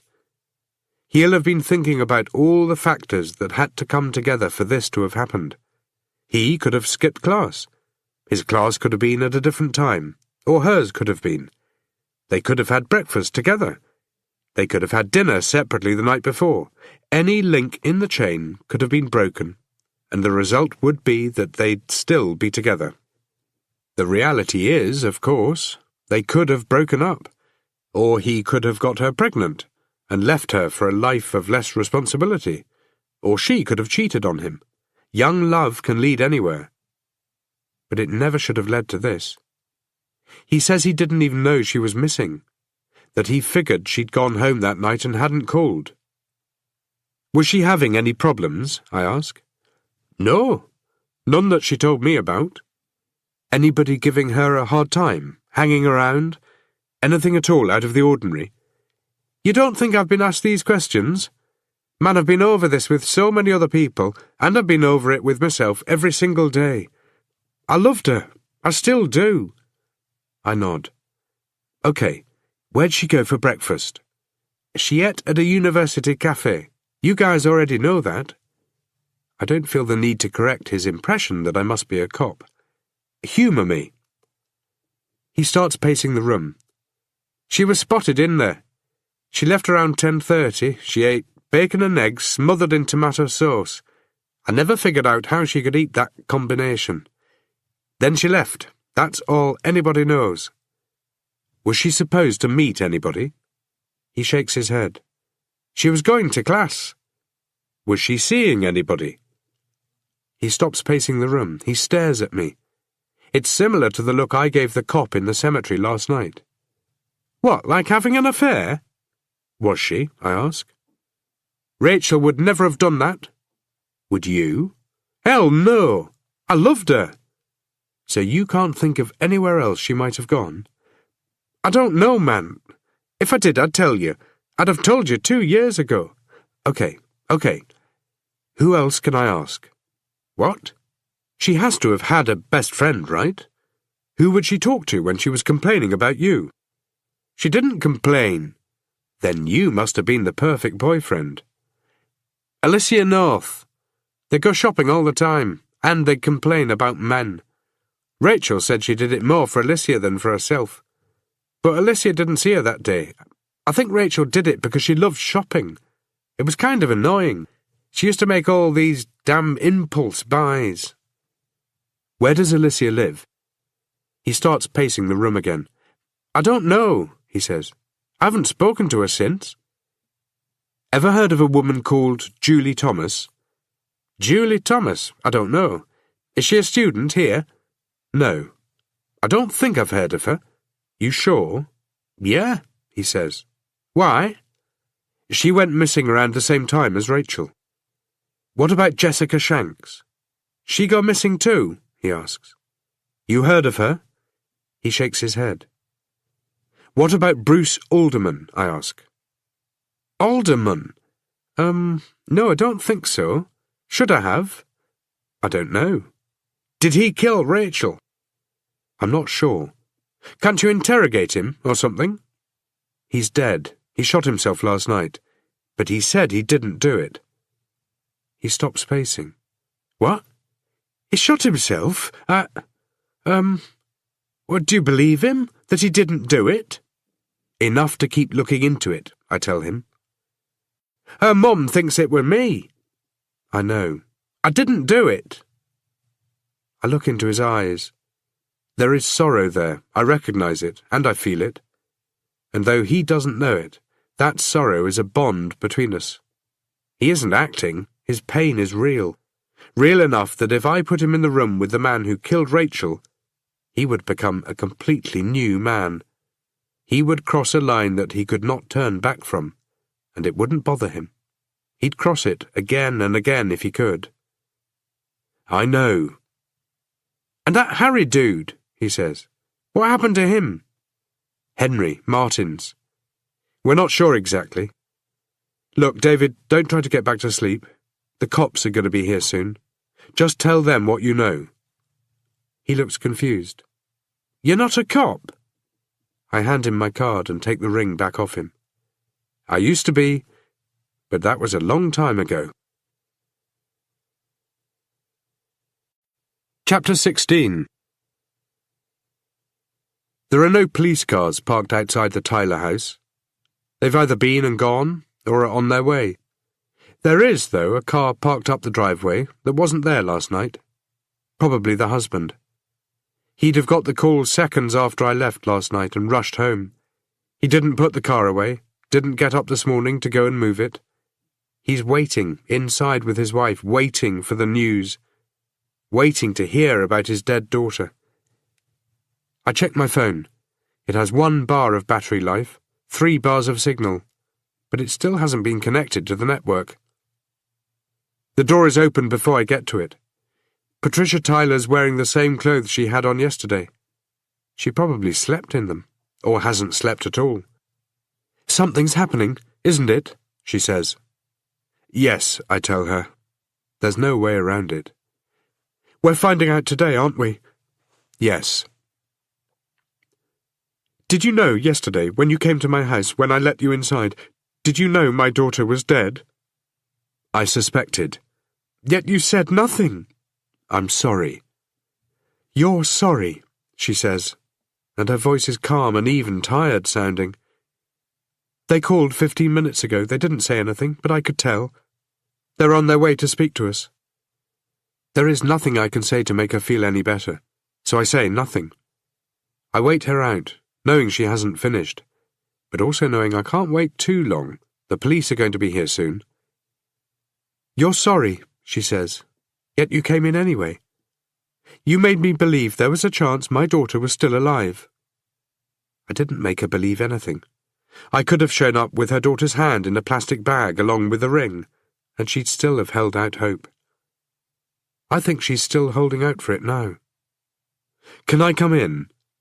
"I don't think so." "A man killed himself in my office," I say. "It was last night. He put a gun to his head and told me he had nothing to do with what happened to Rachel, and then he pulled the trigger." She doesn't look shocked, doesn't look satisfied. She just looks tired, as if anything and everything is too much for her now. "I saw you on the news," she says. "It didn't make you look good. Do you think he killed Rachel? Did you kill him for what he did to her?" "I didn't kill him," I tell her, "and I don't know if he's the one who hurt Rachel. You can never have justice for what happened, but finding who did this is as close to it as you can get. But if he was telling the truth, then there is still somebody out there who has to pay. That's why I'm here. For Rachel's sake." "For Rachel's sake," she repeats, and there is no inflection in her voice, and I can't get a read on her reason for repeating it. "That reporter," she goes on, "she said your daughter was killed. So you know, and maybe that pain we share will take you further than the police. Maybe it will make you fight harder for Rachel." "It will," I tell her. "You promise?" "Yes." She leads me through to the lounge. Her husband, an overweight guy with grey hair and dark shadows beneath his eyes, stands up from the couch, seems about to shake my hand, then pulls it back, as if the contact will taint the news he's about to get. "Were you the one who found her?" he asks. "Yes." "How?" He looks down, studies the carpet for a few moments, as if it's going to save him from something, then carries on without looking back up. "How'd she look?" It's the same question the boyfriend asked. They want to hear that she looked at peace, that she still looked good for a girl who was murdered 2 years ago. Only she didn't look good. She looked like she died hard. "Like she was asleep," I say, hoping they'll believe the lie, hoping that when they plead with the detectives to see her body, they won't be allowed to. "It's hard to believe she's really dead," he says, looking back up. His face is rigid, void of hope. Except for his eyes. His eyes are haunting. I have to look away. "It ought to be easier," he adds. "You'd think 2 years would have prepared us for this." He probably knows exactly how many days it's been. I think of my wife and daughter, and I think about what the last 2 years have prepared me for. Fate came along and destroyed the Tyler family, and a week later, it destroyed mine. "People keep saying that time heals all wounds," he says. "They say we should get on with our lives, like we're just supposed to forget all about Rachel, like we're supposed to give up on wondering, give up on our hope. They don't get it. They think it's like losing a puppy or misplacing car keys. They talk without experience. They offer advice thinking they know what we need to hear, sure that the best thing for us is simply to move on." "But you know all of that, don't you?" Patricia Tyler says. "Why are you here?" her husband asks. "For Rachel." "Shame you weren't there for her 2 years ago," he says. "Michael," his wife says. "I'm sorry," he says. "It's just that, well—" He doesn't finish. He sits back down on the couch and starts to look around the room, as though he's misplaced something. "I've spoken to David," I tell them. "You spoke to David?" Patricia says. He said that Rachel liked to shop. Patricia looks to her husband. They stare at each other, the kind of look a couple shares when trying to decide whether to let the rest of the world in on the big secret. It's an innocent statement, which I'm sure will have an innocent answer. But they're both looking for a different question and answer here. They're wanting the answers to what happened to their daughter. They're trying to figure out how her shopping got her killed. Sure, she shopped, she says. Did Rachel use a credit card? The goddamn bank sent us a bill, Michael Tyler says. They told us if we didn't pay it, they were going to get the debt collectors onto us. We explained Rachel had gone missing. Hell, it was in the news, so they already knew, only they didn't care. Their argument was nobody had any proof of what happened to Rachel, and they shouldn't end up footing the bill. It was awful. Patricia Tyler's tears start to come now. For a few moments, she does nothing to try to stop them, just lets them roll down her face, as if she hasn't noticed them. Then she raises a handkerchief and tries to dab them away, but they keep on coming. Can you imagine that? Our daughter is missing, possibly dead, or, as it turns out, she was, or is. Both, actually, her husband interjects, and he looks close to tears too, and he shrugs a little, as if unsure why he made the comment. I know the moment I leave, they will fall into an embrace neither of them will ever want to break. And those heartless thugs at the bank register us with a debt collection agency, Patricia says.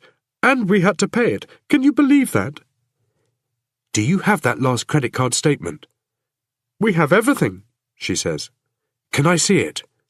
Why? She asks. It might tell me where Rachel was that day, or in the days before. The police already have a copy of it, she says. It didn't lead them anywhere, but it might lead me somewhere. She doesn't argue the point. She just walks out of the room, leaving me and her husband alone in uncomfortable silence until she returns with the bill, which takes her 2 minutes. I keep waiting to hear the sound of a car pulling into the driveway. If Landry catches me here, he's going to be truly pissed off. She hands me the bank statement. I scroll down. Clothes, CDs, more clothes, gas. These are all standard places she went, I ask. They're on all of her bills, Patricia says. Where was her car found? At the university, Michael says. It was where she always parked it. And the florist, I ask, stopping my finger next to the purchase she made a week before she disappeared. She bought flowers for her grandmother, Patricia says. Anything else here stand out, I ask. Nothing, she says. Okay, can I take this with me? Don't lose it, she says. She walks me to the door. Michael Tyler stands up, seems about to join us, but sits back down. The hallway is warm, and there seem to be more pictures of Rachel hanging up than there were when I was here last night, as if the Tylers thought they could use them to keep the bad news at bay. The man last night, the reporter said his name was Bruce Alderman. You haven't said it, but you think he's innocent, don't you? That's why you're here. I think of the look in Bruce's eyes before he pulled the trigger. I think of the key in his pocket with my name on the envelope. I don't think he did it, I admit. Will you find who did? I'll try. I promise. I'm halfway down the walkway when it strikes me. I turn back around, and Patricia is still standing there watching me. Watching the person who 2 years after her daughter went missing came along and told them all was lost. The flowers for her grandmother. Was there an occasion? My mother died a week before Rachel disappeared. It was one of the reasons the police thought she'd run away. Rachel and my mum were close. For the first few years, my mother helped raise Rachel. The police assumed she was depressed and needed to get away. She bought flowers to take out to the cemetery for the funeral. Which cemetery? Woodland Estates. Woodland Estates. The cemetery with the lake. The cemetery with my daughter. The cemetery where Rachel Tyler was found. Chapter 17. It's a connection that was there 2 years ago, but nobody was looking for it. Nobody even knew to look for it. Why would they? No way could they have known Rachel Tyler was going to be found one day buried in a cemetery. No way could they have known that going to her grandmother's funeral would send her into the scope of her killer. Is that what happened? My cell phone rings, which is good news for me, since it means it's up and running. I look at the display but don't recognize the number. Hello? What are you doing fucking with my investigation? Who is this? I ask, even though I already know. Who the hell do you think? You visited the Tylers. Look, Landry, But I don't know how to finish. Jesus, Tate, what the hell are you playing at here? You're going to seriously mess things up for us?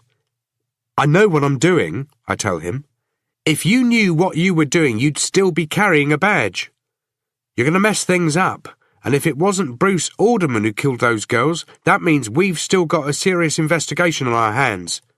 Which means there's going to be a trial once we catch the guy, and suddenly we're going to have to explain your actions at the trial.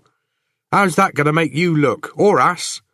You think any defence lawyer worth more than 10 cents isn't going to be able to shred our case apart because you fucked up all our evidence? Sidney Alderman is sure you killed his son. Come on, Tate, you've got to be more careful. You can't let this bullshit happen.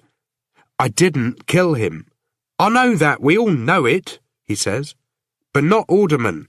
He's sure you pulled the trigger. You might want to watch your back. It was an empty threat, I say, not believing it. Maybe. I'd still watch it anyway. He's building up some Dutch courage. What do you mean? He went straight from the morgue to a bar, he says. He's drinking himself into a state, and I don't know whether it's a better or a worse one. Let me guess. You gave him a lift? That's a shitty question, Tate. I'm trying to help you out here. Okay, I get the point. I don't think you do, he says, because somehow you got her ring. What? Rachel Tyler, you got her ring. You showed it to her parents. Bruce gave it to me. Bullshit. You had it yesterday afternoon. How'd you get it? You steal it out of the coffin? Where are you right now? I was outside the cemetery about 30 seconds ago, but now that I know Sidney Alderman isn't home, I'll give his house a visit instead. I'm at home. No, you're not. I'm at your house and you're not here. Good one, Landry. I'm standing in my driveway and you're nowhere around. I'm pretty sure we both know the other one is bluffing. Stay out of my case, Tate.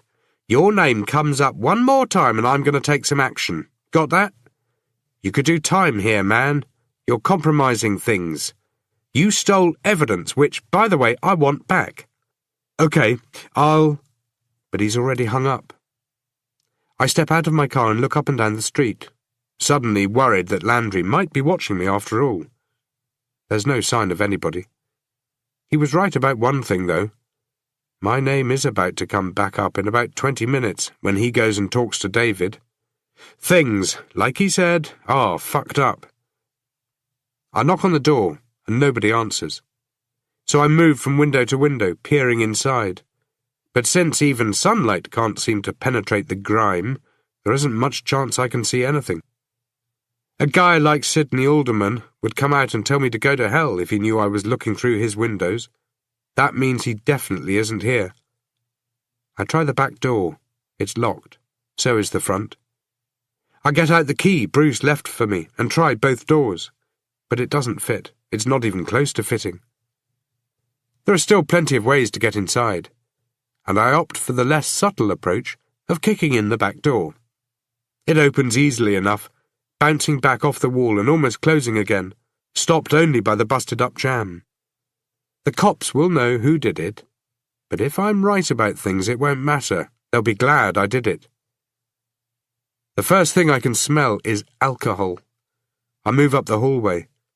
The carpet is worn and the floorboards beneath it groan. There are 3 bedrooms, one messy, one tidy, and one completely empty. Not a single piece of furniture or poster on the wall. Of the two in use, the tidy one is tidy only in comparison to the messy one. And the way things are all slightly out of whack in there suggests the police have been rummaging around looking for something, and one of the aldermans has rummaged around putting things back. I figure whatever evidence Bruce had hidden under his bed is now sitting on a desk somewhere in the police station. The kitchen is swamped with dirty dishes and empty beer cans. In the lounge there are bottles and cans on every available horizontal plane. Sidney Alderman had a hard night. The arms of the lounge suite have been ripped up at the front, suggesting the presence of a cat. But there's no food bowl around, so maybe it got sick of the living arrangements and moved out. I'm surprised, though, to see photo albums scattered across a coffee table. Alderman didn't seem the type to get hung up on family moments. I pull on a pair of latex gloves before opening the cover on the top one. Colour photographs of happier times are arranged neatly in the pages.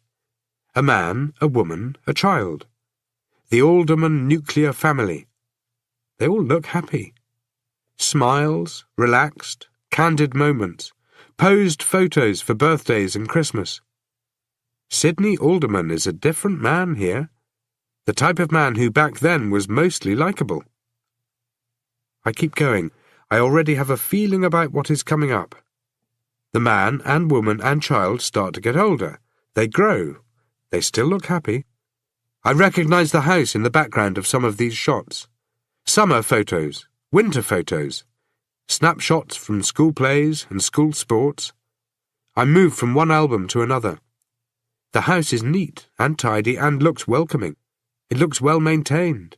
Fresh paint, clean windows, no broken roof tiles. Fashions change. The 80s become the 90s. Some of the furniture is updated. The carpet in one photo is that awful orange and brown Axminster stuff from the late 60s and becomes that awful flecked pale green stuff from the early 80s. The TV is updated. A cat appears in some of the pictures, a black thing with a swathe of white fur around its neck. The parents get older, and the kid gets taller and starts taking on the features of the man I met and saw die yesterday. Sidney Alderman looks like a happy man, looks happy in the holiday photographs. Beaches and boats and fishing lines, ugly shirts and bad haircuts, and boxy-looking cars with poor fuel consumption. The house stays the same. The smiles stay the same. On to the next photo album. More holiday snaps. Then Alderman's wife is no longer around. The smiles are forced and thin, and the gaps in time between photos start to extend. No more holidays, no more happy moments, just forced moments. Like birthdays and Christmases that nobody wants to be at. The wife doesn't come back, and the decaying state of the house in the photographs suggests she isn't going to. The years pass with only a few moments caught on film, but nothing heartwarming. The participants are going through the motions. They're drawing on the memories of how these events ought to be, drawing on them so they can remember how to smile. At the back of the photo album is a collection of newspaper clippings. My cell phone rings and breaks my focus. It's another number I don't recognize. I answer it, but nobody speaks back. I don't say anything either. There's a slight hissing sound that every cell phone in the country must get, the kind of hissing that can never fool you into thinking you're talking on a landline. Then, after 10 or 20 seconds, a voice comes on the line. "You took away my son!" The words are slow and solid, as if each is its own sentence, as if he's struggling to say them and has to concentrate really hard. "You took away my son," he repeats when I don't answer him. I look down at the albums and the empty booze bottles. Alderman found out last night that his son was dead. There's no way in the world the police decided not to inform him immediately. No way they figured it was the sort of thing they could put off until they swung by this morning to take him to the morgue. It's got to be why these photo albums are out. I remember doing the same thing. and even now I sometimes still do it. I wonder if over the last few hours he's come to the conclusion that I'm to blame for everything. For his wife leaving him, for his house wearing down, for his son killing himself, and for his son burying others. I wanted to help him. I didn't want him dead, but I didn't kill him. He killed himself. That was his choice, and I had nothing to do with it. You killed him. I didn't kill him. You killed him because you're a killer, he says. It's in your nature. You said last night you were going to find him. You said if I helped you, you'd go easier on him. But I didn't help you, so you went hard. You went as hard on him as you could. He killed himself out of guilt, I say. You knew what he was doing. He wasn't doing anything. How many are out there? I ask. He returns to saying what he says best. You killed him. How many others? Is it just the 4? The police are lying to protect you, just like they protected you 2 years ago, just like the reporter said. You don't even know what you're talking about, I tell him. I saw him this morning. He was laid out on a piece of steel. He was broken. He wasn't my boy anymore. It wasn't Bruce. It was some thing with its head all busted up. You jammed that gun into him and pulled the trigger. You know I didn't do that. Don't tell me what I know, he yells. You don't have the right to tell me what I know. He was my boy, and you killed him. He killed himself. I've always thought about what you did, he says, and I always wished I had the courage to do the same thing. What? When Lucy died, it was the same thing, you know. But I did nothing. I let it eat me up all these years and I did nothing. But not this time. I unfold the newspaper clippings. They're not big articles, because it wasn't a big enough story to hit the front page. Just like with my family. They're small stories jammed in the back pages, with the opinions and reviews and the who gives a damn sections of the paper. Alderman's wife, Lucy, was killed by a learner driver who was still mixing up the difference between yielding and not yielding. There's a quote, "She just came out of nowhere." It's similar to my own story, but not that similar. There may be enough that there could have been a bond between Alderman and me. His wife went shopping for groceries and lost her life because of an accident. It was a run-of-the-mill routine. You climb into your car, and an hour later you're cut out of it. No malice, no intent. Just bad luck combining for everybody involved. A left turn instead of a right, 10 seconds earlier or 10 seconds later. Any of those, and she'd still be alive. Similar in some ways to my own story. Different in others. My wife and daughter weren't driving, they were walking. It wasn't a learner driver who hit them, but an experienced one. He was experienced in a lot of areas. Mostly proficient in drinking more than he was in driving. He had a criminal record a mile long. He was a repeat offender. He would be pulled over and fined. His car and his license would be taken off him, and he would get them back. It became a routine. He just kept on going back out on the roads, and the world just kept on letting him. When the fines increased, it didn't matter. He just kept on paying them, racking up his mortgage account with drunk driving conviction payouts. There wasn't anything the criminal system was prepared to do about it, except take a collective breath each time to see if this would be the one when he killed somebody. Nobody cared. As long as he paid his fines, he was a source of income. He was revenue. He was good for the country. The connection between Alderman's wife and my own is a strong one in some ways, but not in others. We both lost our own lives the day we lost parts of our family. He spiraled into an abyss that he is still in now. I have an abyss of my own. I figure if Alderman had done something all those years ago, maybe he would be a different man. But like he said, he did nothing. I figure if I'd done nothing, I'd be a different man too. Better men? We could be. Or we could be worse.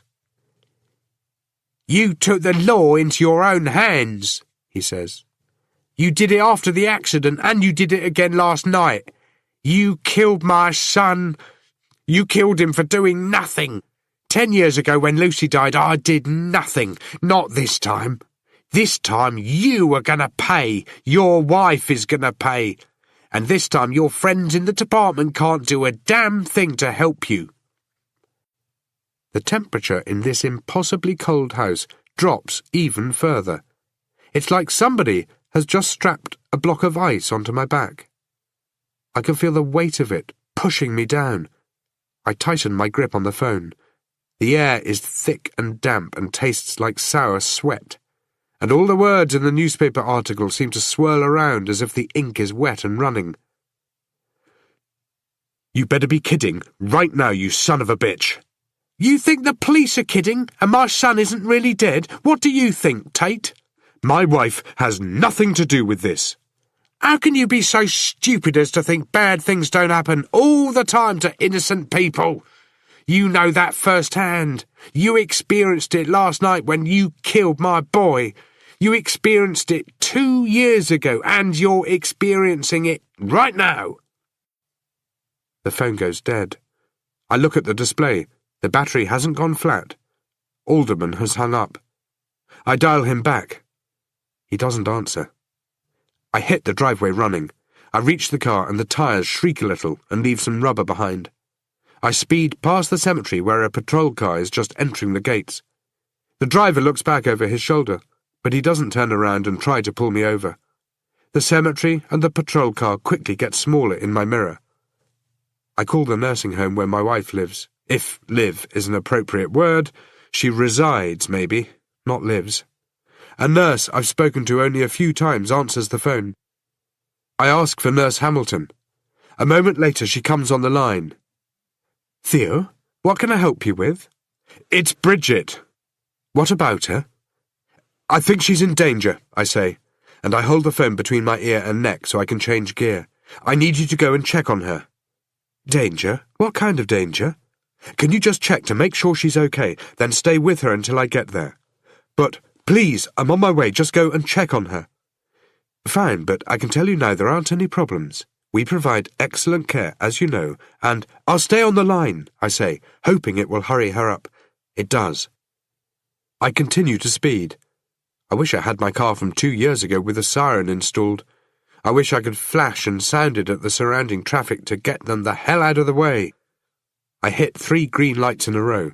I run through 2 oranges, and I slow down for a red before accelerating between cars to a chorus of blasting horns. Nurse Hamilton comes back. I hear her pick up the phone, but she doesn't say anything. It's as though she's on the other end of the line composing her thoughts, trying to figure what she needs to say. Figuring it because there's a problem. Carol? Bridget is in her room, she says. Are you sure? Of course I'm sure, she says. Is somebody with her right now? We have very adequate staff here, Mr. Tate, she says, speaking formally, as if giving testimony to a jury. That's not why I'm calling. Look, it's hard to explain, but I'm almost there. Please, just do me the favour of staying with her until I arrive. Very well, Theo. We'll... I don't hear the end because the phone cuts out. I look at the display and watch it going through the motions of powering down. I try to revive it, so I can call Landry or Schroeder, but the battery is completely drained. I get to the nursing home 10 minutes later. The day has cleared up even more, bits of blue sky threatening to grow as the afternoon moves on. I look around at the other cars, trying to figure if one of them is out of place, but I don't even know what alderman would be driving. Inside, I rush past the nurse's station.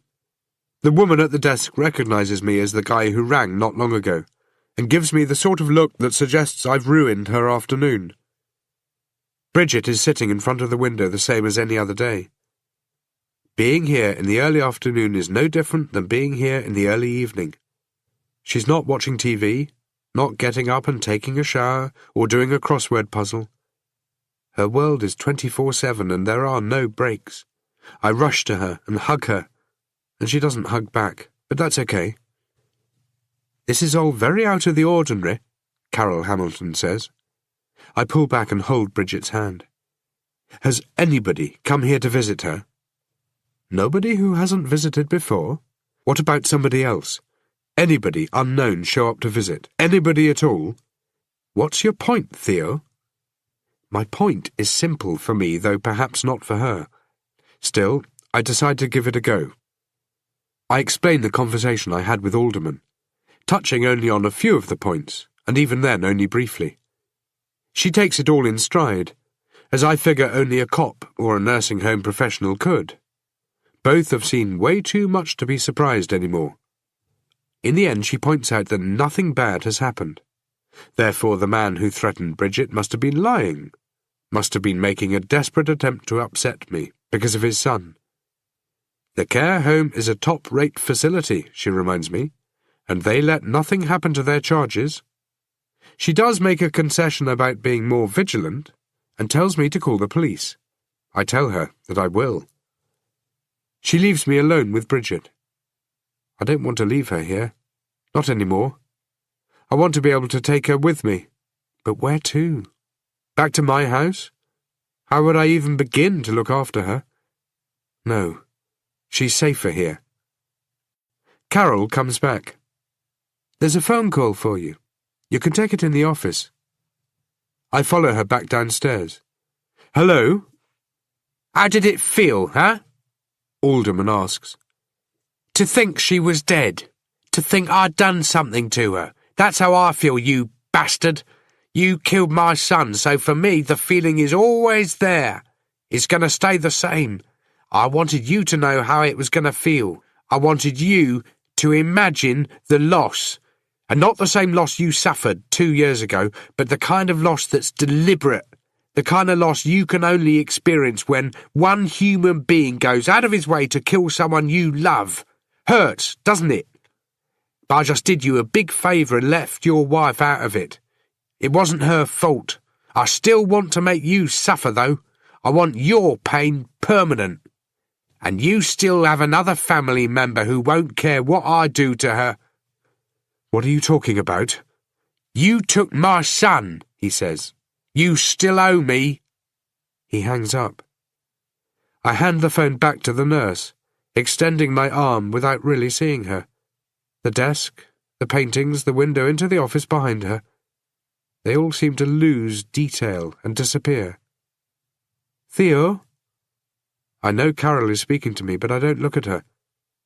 The phone has gone from my hand, but I'm still holding out my arm, ramrod straight.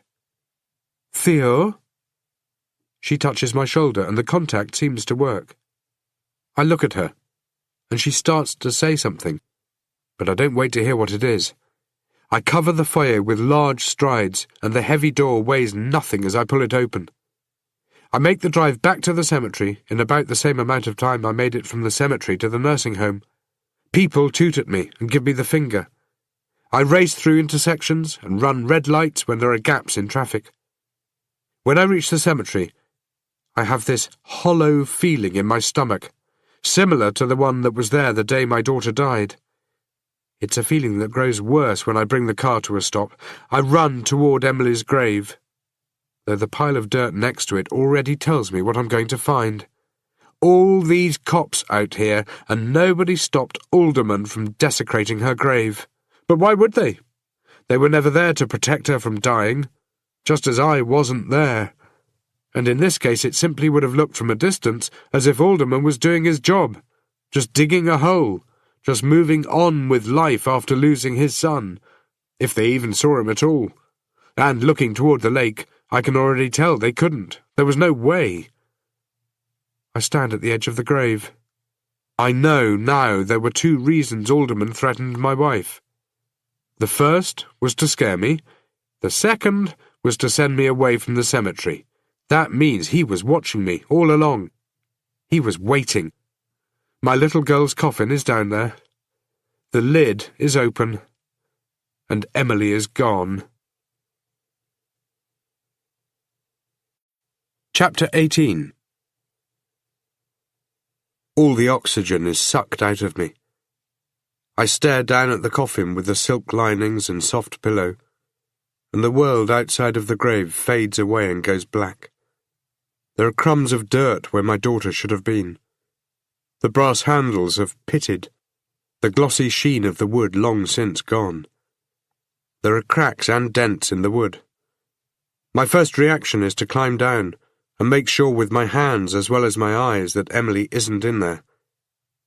My second reaction is to scream. Instead, I fall back to the third reaction, the one I had 2 years ago when I got the call about the accident.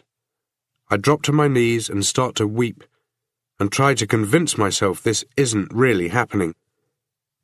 It should be simple to know which is worse, my wife missing or my daughter. But suddenly I don't know. Suddenly they both seem as bad as each other. I guess the worse of the two is the one that is happening. I've dealt with a lot over the years, but never somebody's dead child being stolen from a graveyard. Kidnapped. I don't even know if that's the term for it. I have no real idea what to do, no real direction to take. A dead child is every parent's worst nightmare. What is it when all the nightmares come true? I have lost Emily. Again. 2 years ago, it had been on a Tuesday. Tuesdays are a nothing day. People don't make great plans for a Tuesday. They don't get married, don't leave for holiday. They don't organise housewarmings. But the fact is, 1 in 7 people dies on a Tuesday. 1 in 7 is born. What better day to lose your family? Is there a worse day? That Tuesday should have been like the others. I kissed my daughter and my wife on the way out the door, and the next time I saw them, Emily was lying on a metal slab with a sheet tucked up to her neck so I could see her face. Bridget was in a world between life and death, hooked up to machinery and surrounded by doctors. Hours earlier, they'd gone out to see a movie. It was 2 o'clock in the afternoon, and Disney was entertaining my 7-year-old daughter on the big screen with animals that could talk and evade capture and do taxes and everything else clever animals can do. It was school vacation. My wife was a teacher, so it was vacation for her too. At 4:45, the movie ended, and my wife walked my daughter outside, along with dozens of other parents and children. They walked around the shopping complex sidewalk toward her car. It was 3:50, and already Quentin James was drunk. It was 3:50 in the middle of the afternoon, and Quentin James was behind the wheel of his dark blue SUV, which he had paid a $400 fine to get back that morning. He had no driver's license, but that didn't stop him from paying the fine. It didn't stop the courts from handing over the keys. I can only imagine how it happened. Bits of imagery I added together with details from eyewitnesses. The SUV swerving through the parking lot. The SUV jumping the curb onto the sidewalk. My wife and daughter hearing it, both of them turning toward the sound. Emily's tiny hand tight inside my wife's grip. The look on Bridget's face as she realised there was nothing they could do, that the SUV was going to knock them around like rag dolls. She pushed Emily out of the way. That's what they tell me. She did what any mother would do and tried to save her daughter. Only it wasn't enough. The 4-wheel drive slammed into them both. It knocked my wife onto the hood. It rolled my daughter beneath the wheels, and it broke them. It broke my little girl up inside beyond repair. It did the same to my wife. It did the same to me and to my parents. And still Quentin kept driving. He would tell me, 2 weeks later, when I took him away to a small corner of the world, that he couldn't even remember running into them. He told me that it wasn't him, not really, but the man he became when the booze took over. Therefore, I had the wrong man. He was sick, he said, and it was the sick Quentin who ran over and killed my daughter. The Quentin pleading for his life in front of me wasn't the man who had killed my girl, at least according to the sober Quentin, but that didn't matter to me. It was the bullshit plea of a weak and cowardly drunk during one of his few sober moments. He said he couldn't remember running them over, and that didn't matter either. I could, and so could witnesses. They told me the impact sounded dull, like heavy suitcases being dropped on the pavement from a second-story window. They told me my wife rolled across the hood of the SUV and was thrown hard onto the concrete. They told me my little girl tumbled and bounced beneath the chassis until she was spat out the end, ejected from between the wheels, all twisted and bloody. They tell me my wife and daughter ended up in the same place, side by side on the street. Quentin kept on driving. Quentin James was caught within an hour. His four-wheel drive with the grille on the front, that was never once used off-road in the 4 years he owned it, was impounded. It was kept as evidence. He was charged with manslaughter and reckless driving, but he should have been charged with murder. I never figured that one out. The guy chose to drive drunk. He chose to do it every single damn day of his adult life. That means it didn't come down to fate or bad luck, but down to a conscious choice. That and statistics. It came down to mathematics. It means it had to happen. Put a drunk guy out on the roads every day, and he's bound to kill somebody. Has to happen. The same way if you keep flipping a coin, it has to come up tails at some point. So, for me, manslaughter didn't cut it. Didn't come close. He got released on bail, and he tried to get his car back. But for the first time ever, they wouldn't let him have it. They couldn't, because people were outraged by the accident. They were angry at the system that allowed him to keep going free. So this time the courts weren't giving his car back, not at least until the trial was over. It was as though the judge finally figured out that giving this guy his car back was like handing Jack the Ripper a scalpel, that in this case it couldn't all be about revenue gathering. This time, James would do time. That was for sure.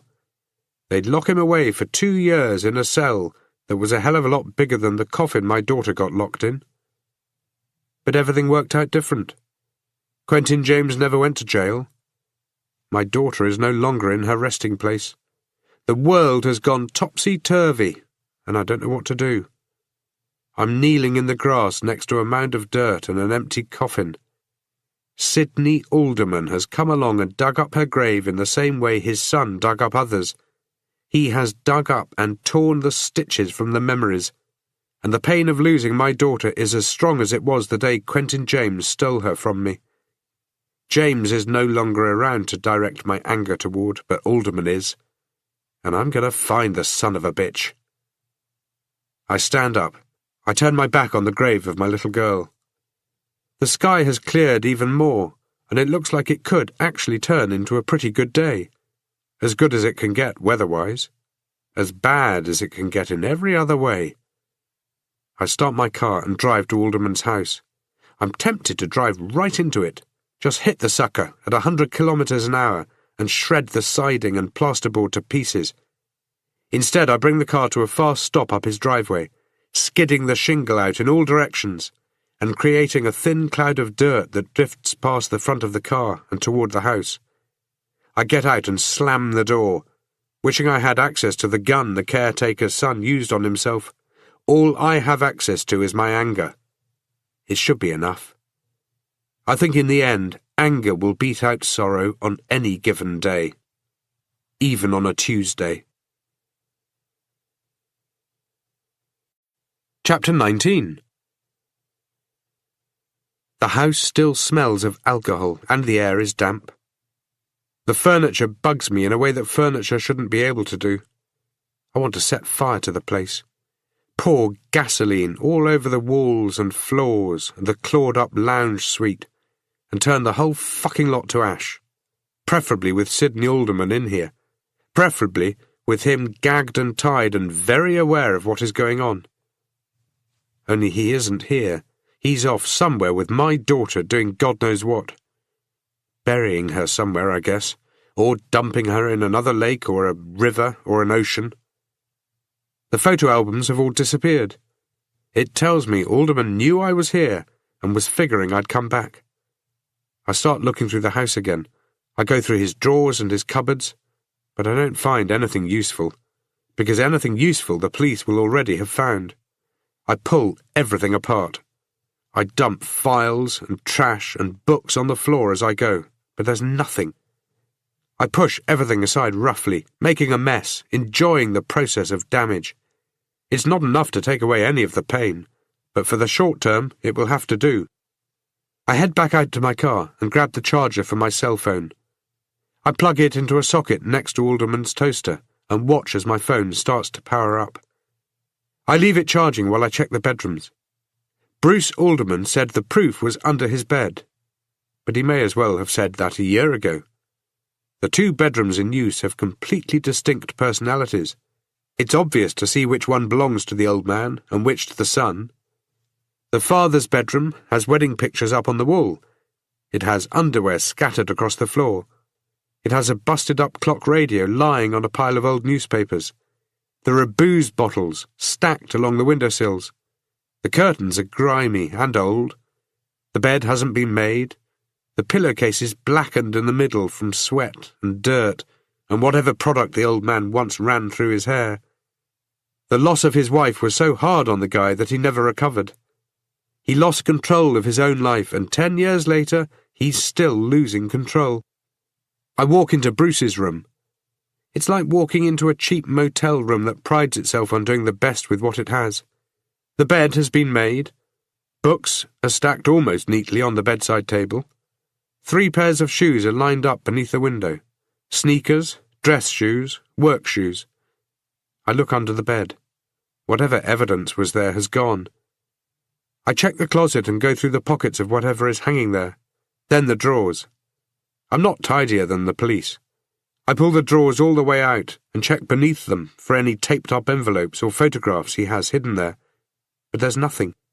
I pick up and riffle through the books. Nothing falls out of them. I check the titles on the spines. He read a mixture of fantasy and sci-fi, but there doesn't appear to be any serial killer novels or FBI handbooks about how to avoid getting caught. There are shoeboxes stacked in his wardrobe that are full of mostly junk. A Rubik's Cube, small plastic Smurfs, old coins, even some old shoes. I check under the bed again just in case, but there's nothing there at all. Just dust. Which doesn't make sense. People always squirrel crap away under their beds. Bruce Alderman has nothing except the thick dust, and there are no clean patches where items have been removed. I drag the bed out from the wall. The corner of the carpet is easy to pull up, because it's been pulled up before. Plenty of times, I'm guessing, which is why he never stored anything under the bed, because then he would have had to drag stuff out and stack it up and then unstack it and push everything back. All of that to gain access to his secret hiding place. There are 4 A4-sized envelopes side by side under the carpet, each one very thin. I pull the carpet all the way back, but there is nothing else. I spill the contents of the first envelope onto the bed. I open the other 3, they're all the same. Different articles cut from different newspapers, nearly 20 of them covering the different women. A separate envelope for each of the 4 girls. The dates begin 2 years ago and end 2 days ago. There are articles for the 3 girls I've identified, and for the 4th one I haven't. Her name is Jennifer Bowen. I now know all 4 names. 4 women missing from Christchurch. But the world kept on spinning. Nobody took a moment to figure out what in the hell was going on. 4 women from 4 different backgrounds, all of them young, born within 5 years of each other. And no one made the connection. They didn't make it because they didn't want to. The articles are full of suggestions. The girls were wayward. They were runaways. The articles about Rachel Tyler suggest she fought with her boyfriend. They hint that the boyfriend could have been responsible. They mention the dead grandmother and lead a path for the reader to believe she could have run away because she was upset. They suggest lots of things and confirm nothing, just throwing out ideas in the hope that if they cast a wide enough net, they might cover something correctly. I slide all the articles from all of the envelopes into the one. They don't do much to back Bruce Alderman's claim that he didn't kill these women. All 4 of them could have died in here. And Emily? Did Bruce's father bring Emily back here before driving her away? Did he carry her corpse and rest her on the couch while he packed some things together? No. He would have dumped her in the trunk of his car. He wouldn't have been careful about it. I take my phone and step outside. The lake, the church, the land of the dead, none of it can be seen from anywhere on this property, not unless I was to take the ladder out of the shed and climb up on the roof or scale the fence. I do the latter. The property backs onto the cemetery. The police, the excavations, the canvas tents, and crime scene techies, these things don't reach Alderman's house. I can't imagine what it would have been like to grow up in a house where the view over your back fence was of trees and granite headstones. Surely it had to be disturbing. Surely it couldn't have been healthy. I wonder if this environment is what made Bruce Alderman a sick man. Whether it made Sidney Alderman a sick man, or whether it was the loss of their mother and wife that made them so.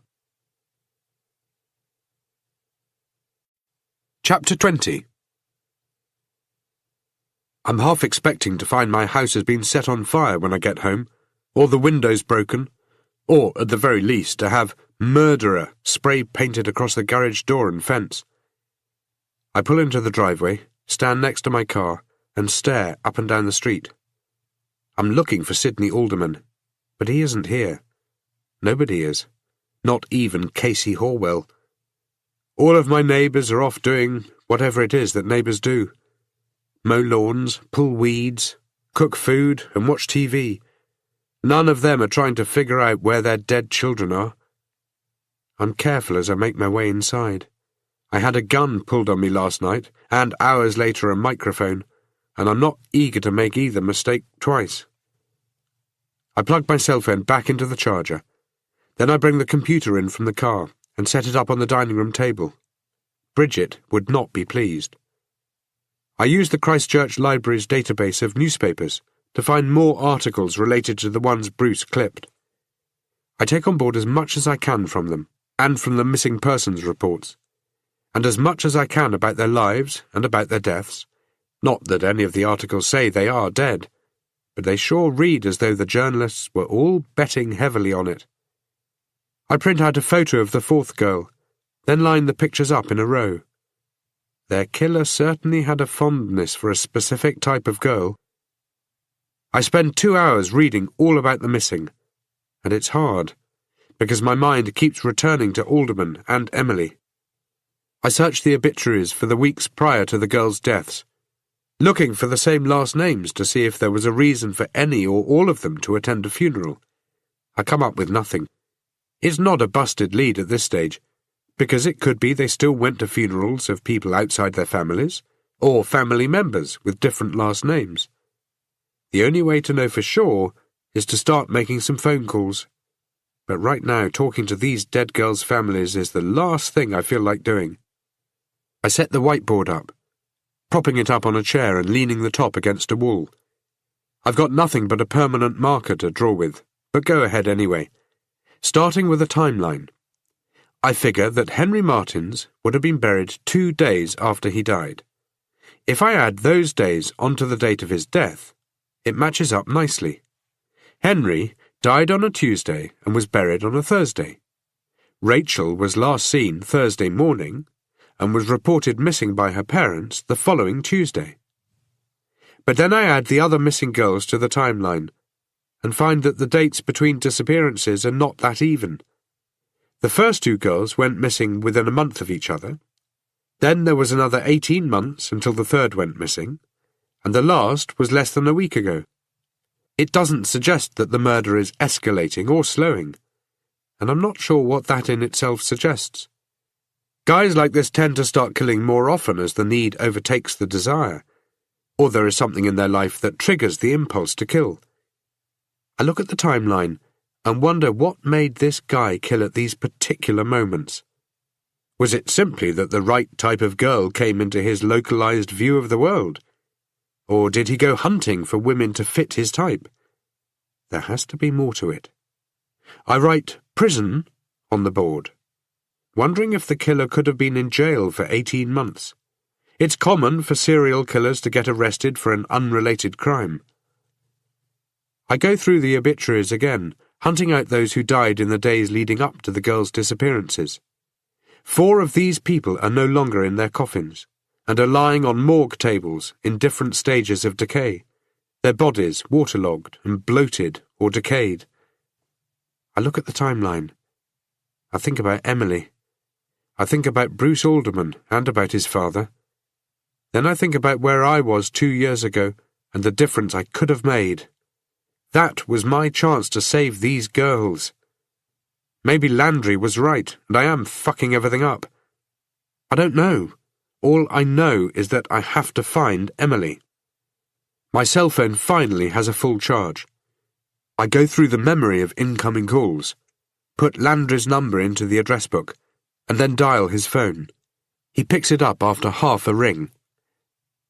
"I was about to call you," he says. "Your name just keeps on popping up. You need to stay the hell away from my investigation." "I can help." "Help? You seen the news lately?" "Look, that isn't...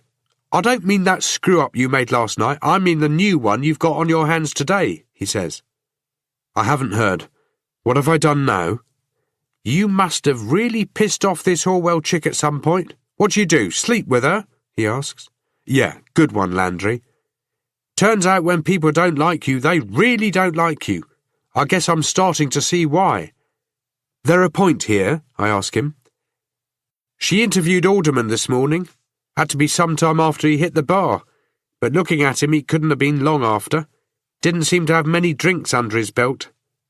And it wasn't good. It's like she saw this fire burning inside him and just started throwing on more fuel.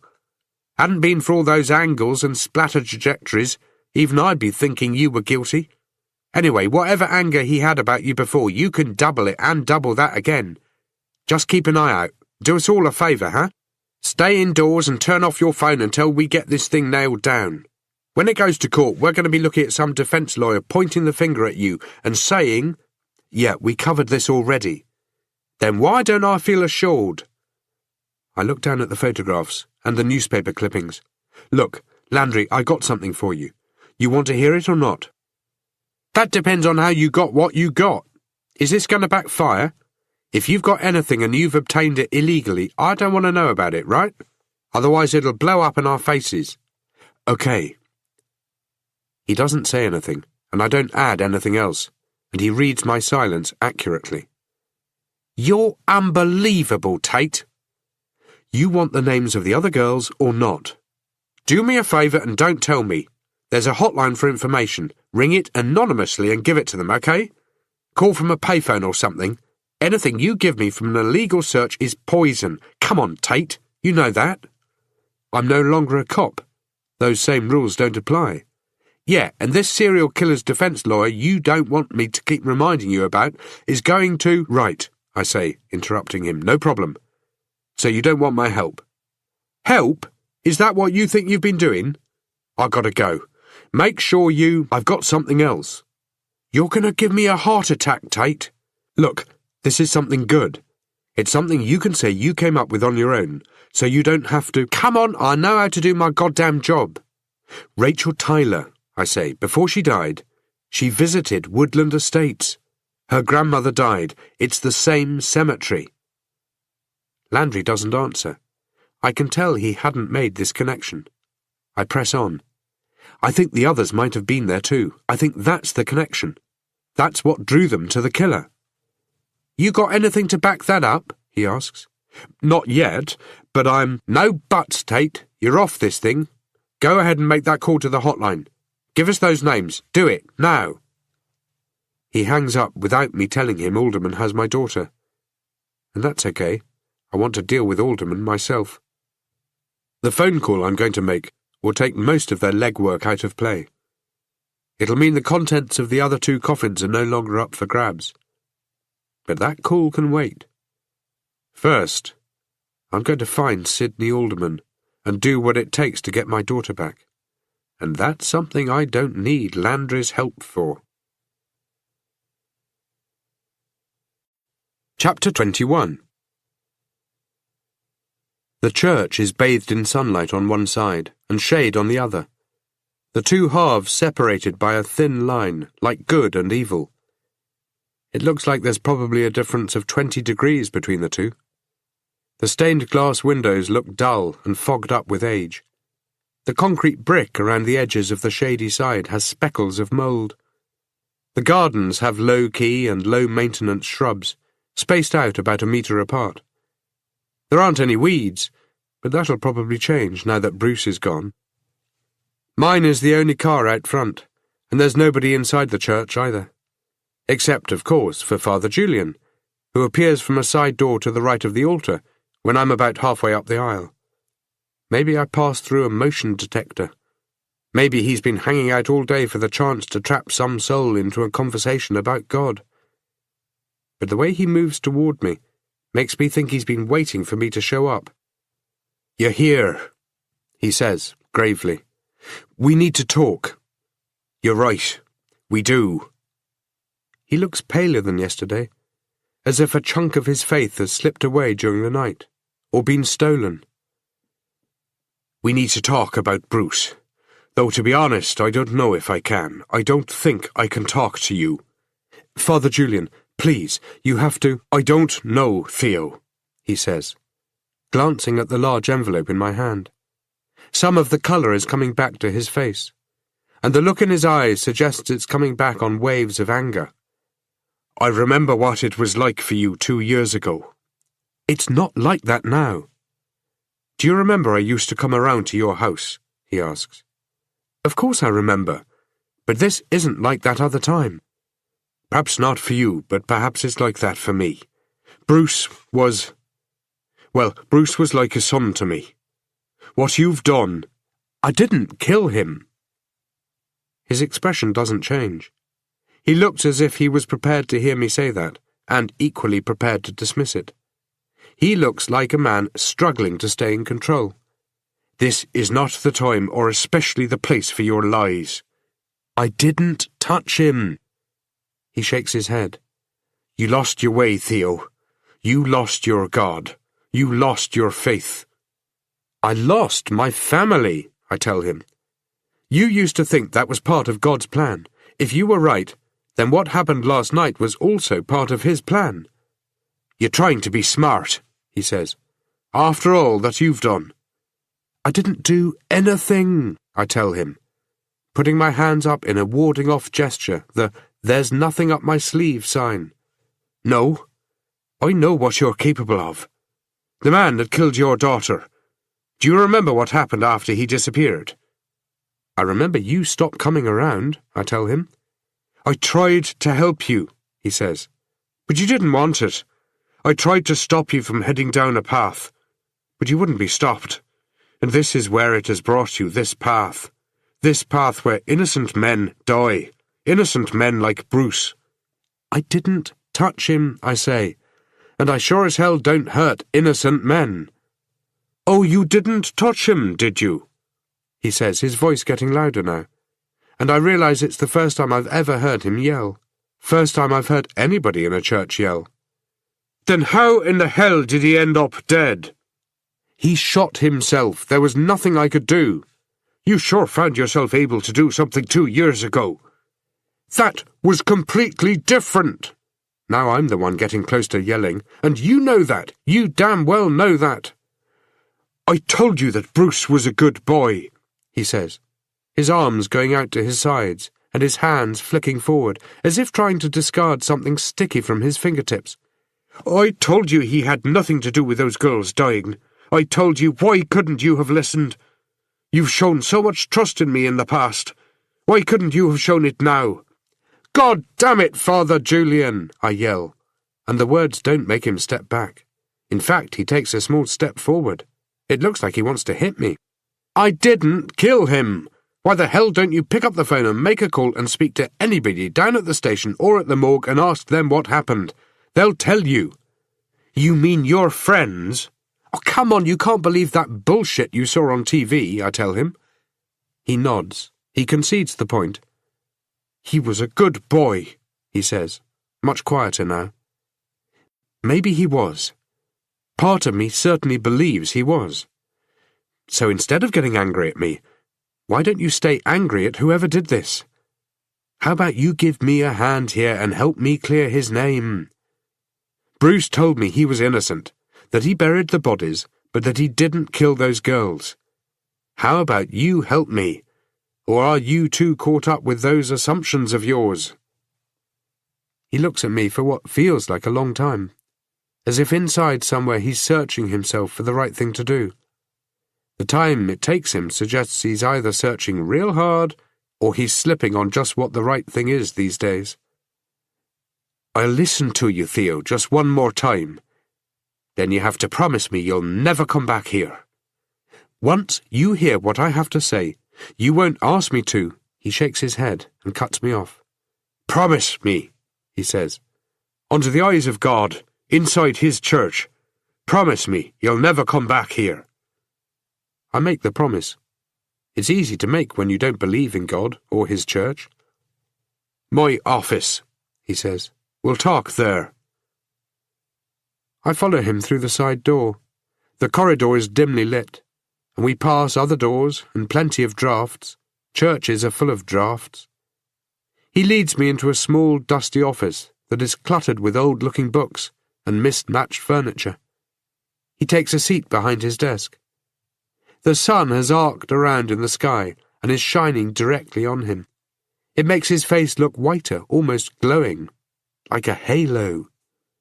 The dust particles floating in the air are all a bright white. The light makes the stubble on his face look patchy, and it takes some of the anger out of his eyes and makes them look tired. There's a crucifix hanging on the wall behind him. Jesus has a downcast look about him, as if he's bored by it all, as if he's seen every church office there is to see, and after 2,000 years of it, he's about had his fill of churches. The entire office looks as though every night somebody sneaks in here and alters everything slightly. It's the same way my place looks when I can't figure out where I left my wallet or keys. I sit down opposite him. If I'd helped you last night, maybe... Father Julian hesitates. Well, who knows? I didn't kill him. Father Julian sighs. What you want from me, Theo? Did you come for somebody to forgive you? Because you've come to the wrong place. Did you know that Bruce owned a gun? He didn't. It sure looked like he did. Is that supposed to be funny? No. But think about it. If I was going to kill him, why would I take him back to my office? You think I'd shoot him in front of my desk so the whole world would know about it? I suppose not. I don't know. I don't know what to think. All I know is what you're capable of. All I know is that you think it's your job to protect the world from bad people, and I know you don't have the right to judge who those people are. That's right, I say. You do know what I'm capable of.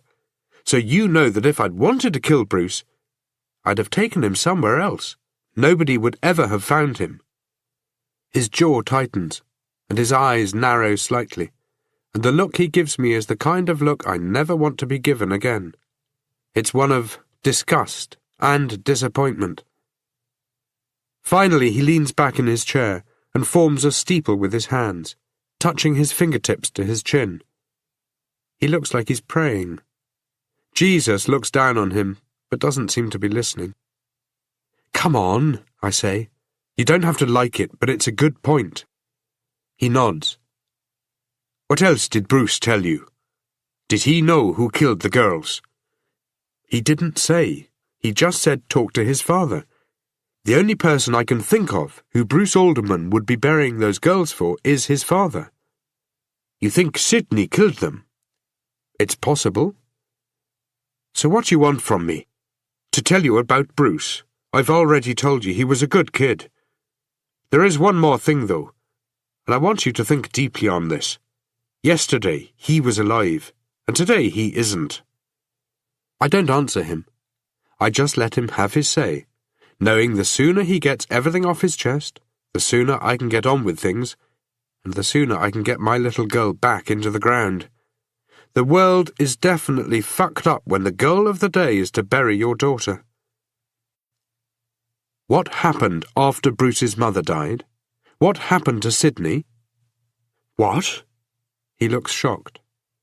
His mother 10 years ago when she died. What were things like? He breathes out heavily, reinforcing just how much of an ordeal it is to have me here. It was the same thing, I guess. It was like one day he was alive, the next day he wasn't. It wasn't even really that. It's not like he was dead, he just became lost. They both did. And? And what? He asks. People become lost when that kind of thing happens. Come on, Theo, of all people, you don't need an explanation on that. Sometimes people never recover, or they recover in the wrong way. And some people are lost in a way you can't ever put your finger on. I think of Sydney Alderman digging up my dead daughter. I can safely say I could put my finger on dozens of different reasons why the old man is more screwed up than he is lost.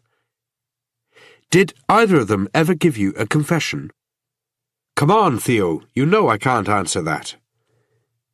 There were 4 of them in that lake, Father. So far, the police have identified only 2. Soon they'll know all 4. 4 girls, he says. What a waste of young lives. Well, now's your opportunity. I stop talking when suddenly it hits me. Father Julian's anger can't all be directed at me. It must also be directed at himself. He's been holding out on me. Yesterday, I say, talking a little slower now, yesterday I said there could be others in the coffins. But I never said they were all girls, or that they were young. He starts to say something, probably to protest that somehow he heard or that he guessed. But he gives up the pretense and says nothing. You knew, I say. You fucking knew! Theo, he yells, banging his fist down on the table. Enough! How dare you use how dare I? Now it's my turn to bang my fist down on the table. How dare you? You knew all along and did nothing. You did nothing. How can that be? He doesn't answer, and the silence that falls between us then is unexpected, as if we're both too aware that what we say next may damage irrevocably whatever relationship we have. But perhaps that has already happened. Perhaps everything went to hell 2 years ago when he thought he could save me from the path he says I went down. What was I to do, Theo? He asks, almost in a whisper now. And the question seems genuine, as if he really wants me to come up with other options when there are none. You know the rules. You can argue them and you can hate them, and you can rant and rave about the injustice of it all. But you know, Theo, you know the deal. One of the aldermans confessed to you. One of them killed those girls. That's not what I said, and that's not what happened. I stand up and open the envelope and tip it up in the same manner I did when I found it. The articles spill out in the same way. I brush my hand over them, fanning them out like a deck of cards. Father Julian's eyes are pulled to them. You already knew the girls were in there. You knew they were dead. Sit back down, Theo. These are the girls we could have saved. What was it you said to me yesterday when I told you why this case was important to me? You said it wasn't my fault. You were right and you were wrong. See, I thought it was completely my fault. But not now. Now I share that burden with you. He reaches out and touches the articles, picking some of them up. I watch his eyes, but they don't scan over any of the words. The more he shifts the clippings around, the more dust floats up in the air. I'm not sure what he's looking for. None of the disappearances made the front pages. There are no huge headlines or bylines. Maybe if one of them had been a rock star or the mayor's daughter, things would have been different. Though that's about to change. Tomorrow, Rachel Tyler is going to be all over the news, and the other girls too. People other than their friends and family are going to care. People are going to look at the names and faces and wonder how the hell their city became a breeding ground for the kind of violence needed to take these young women away, and for the kind of ignorance to let it happen without asking why. You're the one who said I went down a path, Father. Tell me, what path have you taken? By protecting bad people, you're betraying the innocent. It's so easy for you, isn't it, Theo? It always has been. Guys like you think they can just come in here and get what they want. I'm not sure what he means by guys like me. You have these great expectations that all you have to do is ask and I'll break the confessional seal and tell all. You don't think it hurts, huh? You don't think that hearing all the poison coming from these people takes its toll? Don't you think I want to be able to pick up the phone and make the world a better place? Then why don't you? These girls, you could have saved them. At what cost? You still don't get it, do you? You think if this was just about me, I wouldn't do it? If it was just a matter of getting fired and losing my church, I'd pull the pin for the greater good. But this isn't about me, Theo. It's not about you either. It's not about those girls out there. It's about God. About our faith. It's about not breaking one of the oldest rules in the church. There are so many angles from which to attack his argument. But for what point? He's right, and I'm right, and we both know it, and there's nothing we can do. He has to stand by his beliefs, and I have to stand by my anger with him for not having done something to prevent all of this. That's how you knew Bruce was innocent. He wasn't the one who confessed. We can't go down this road. What road? The one where you start twisting all the boundaries, where you ask who didn't confess so you can narrow down your suspect pool. He runs both his hands through his hair, then wipes them down the front of his cassock. I think I've already narrowed it down, I say, and I start to scoop the articles back up. It wasn't Sidney Alderman. Then who? If I could break that rule and start telling, then what about you? You think you'd be a free man right now? Part of me wants to lean forward and pick him up by his collar and shake him until all that I need from him falls from that locked vault inside of him where he keeps secrets. Another part is thankful. He won't give up these secrets, and he'll never give up mine either. You're letting a murderer get away. There is no conviction behind my words. It's a last-ditch effort, and one that I don't expect to get me anywhere. He seems to know this. It haunts me. If I tell him what Sidney Alderman has done to my daughter, will it change his views? I don't think it will. The priest's ideas about what Sidney Alderman is like are all outdated. He built up a friendship with a guy 30 or 40 years ago, and that's how he still sees him. I wonder what it would take, whether there is a limit to how much pain there is, for Father Julian to accept that his faith and his convictions simply aren't worth it. Is there a number? 12 dead girls? 100? Sidney Alderman, tell me where he is. I don't know. Did he kill those girls? I want you to go now, Theo, and I want you to remember your promise. But you can tell me about him, right? You can at least give me some history there. Sidney Alderman is a very sad man, Theo. Like you, he lost his family. Surely you remember how you felt the day Emily died. Surely you can empathise. Of course I remember, but I didn't go around digging up graves. What happened to him 2 years ago? I don't follow. I finished putting the articles into the envelope. One of them said he retired 2 years ago. Is that enough? People become killers when there is a trigger, when there's a defining moment that makes somebody snap. I figure it's more likely Sidney Alderman would have snapped 10 years ago when his wife died, not 2 years ago when he retired. Somebody has to pay for this, I say. Somebody already has, but not the right person. I tuck the end of the envelope back into itself. The police are close. All of this, it's unravelling. You had your chance to help, but you didn't take it. This was your chance for redemption, Father. Don't do anything stupid, Theo. Bruce Alderman, he was a good man. And Sidney, well, inside he's a good man too. And one who right now is attending to his son. Respect that. Let him mourn, and let the police deal with him. I walk to the door, and Father Julian doesn't get up. He doesn't make any attempt to follow me. I can't do that, I say. He shakes his head, but doesn't offer any more words of wisdom. I leave him in his office, and I walk back past the pictures of Jesus and his buddies. I wonder what they would think of the priest's decision to keep the secrets shared with him to himself. Whether they'd agree with his convictions, or whether they'd tell him he was a fool. I wonder if, right now, Father Julian is praying for guidance. At the front of the church is an alcove, in which a registry, thick and divided up into sections, the covers leather with gold script across them, rests on a pedestal. It's sorted alphabetically, and those sections are broken down chronologically.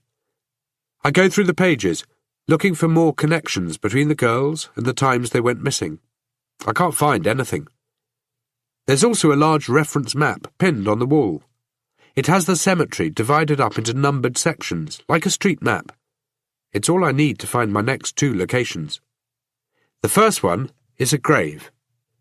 It's close to the back of the houses further up the street, about as far away from the church and the lake to the east as it can get, while still being within the boundaries of the cemetery. I drive as close as I can before getting out and walking. There is a pathway that leads through some more trees, and suddenly I'm in an area of the cemetery that feels isolated. I figure Alderman won't be back any time soon, so he's not about to drive past my car and see that I'm here. I figure he's sitting in a bar somewhere, getting drunk, or he's driving around, trying to work out where exactly to put my daughter. Or he's parked up on the side of the road, coming to his senses, wondering what in the hell he's doing. Maybe getting ready to bite down on a bullet, like father, like son. Only that's not a real possibility. 10 years ago, maybe, Alderman might have been the kind of guy to question his actions. But not now. The day's getting brighter, getting warmer, but I still feel cold inside. I walk around the gravestones, each one a story, each one a memory, some good, some bad. These people all influenced other people's lives. They made differences. They met other people and paired up and made babies while they made futures together. Some died of old age, others of disease. The messages on the gravestones are all similar. They're sentiments, they're statements, they're final messages left to the world in the hope they will never be forgotten. The one I want is tidy, no weeds, no long grass, but there are no flowers there either. I stand in front of it for about a minute before heading back to my car. The second location is a large shed at the far northeast corner of the cemetery. It's separated from the cemetery first by a wooden fence, then by a line of poplars. It's about the same size as my house, but there are no inner walls or partitions. It's full of garden tools and sacks of grass seed and plant seed. There's a tractor and a ride-on lawnmower and a digger. The tools that were needed yesterday to exhume Henry Martins were here all along, parked in a row. Instead, contractors came and used their own equipment, and I wonder how different things would be now if they hadn't. I take a look at the place, but nothing stands out. There are so many possible murder weapons in here, it'd take a week to examine each of them. This shed could be a crime scene. There is a stack of cinder blocks beneath one of the benches. Hanging up on a nail near the window is a coil of green rope. I reach up and roll it between my fingers. It's made up of hundreds of individual strands of what looks like hemp. It's the same stuff that was connected to the bodies, and would have swelled when it got wet. Thousands of people in this city probably use it. I walk over to the digger. There is fresh dirt on the teeth of the scoop. Sidney Alderman used it to bring my little girl up into the light. He probably laid her in the giant claw and drove her back here in it. I move around the shed, looking in every shadow behind every item, pushing aside anything that could possibly hide the body of my daughter, and after 10 minutes, it's obvious she isn't here. I look back at the tools and the rope, and this shed could easily be the place where 4 young women met their deaths. I stand in the centre and slowly turn around, covering each angle with my eyes. 2 wheelbarrows, pieces of plywood, buckets, boot prints with chunks of dirt, bits and pieces of wood, tarps, ropes, workbenches. A horrible place to die. The air is musty, and I can smell oil and grass clippings. There are cobwebs and stains and warped boards and cracks in the glass. There are patches of rust in the roof and plastic buckets set below to catch the rain. There are shelves full of mechanical parts, levers, cogs, engine bits, most of them rusted. I climb into the digger and start it up. The seat is uncomfortable and has sharp splits in the vinyl where the foam bleeds through and looks like snow. I pull up a lever to slide the seat back. I've never driven one of these machines before, but the simplicity of the levers and pedals makes it easy enough after a few minutes' practice. The digger vibrates as I roll forward. It bounces up and down with every small dip in the shingle road. The wheels leave deep imprints in the wet lawn. A set of imprints head off toward the area where Emily was buried. I make a fresh set as I drive to the grave I stood in front of 20 minutes ago. Getting my daughter back is the priority, and anything that happens in between, I'll put down to God's will. That ought to keep Father Julian happy.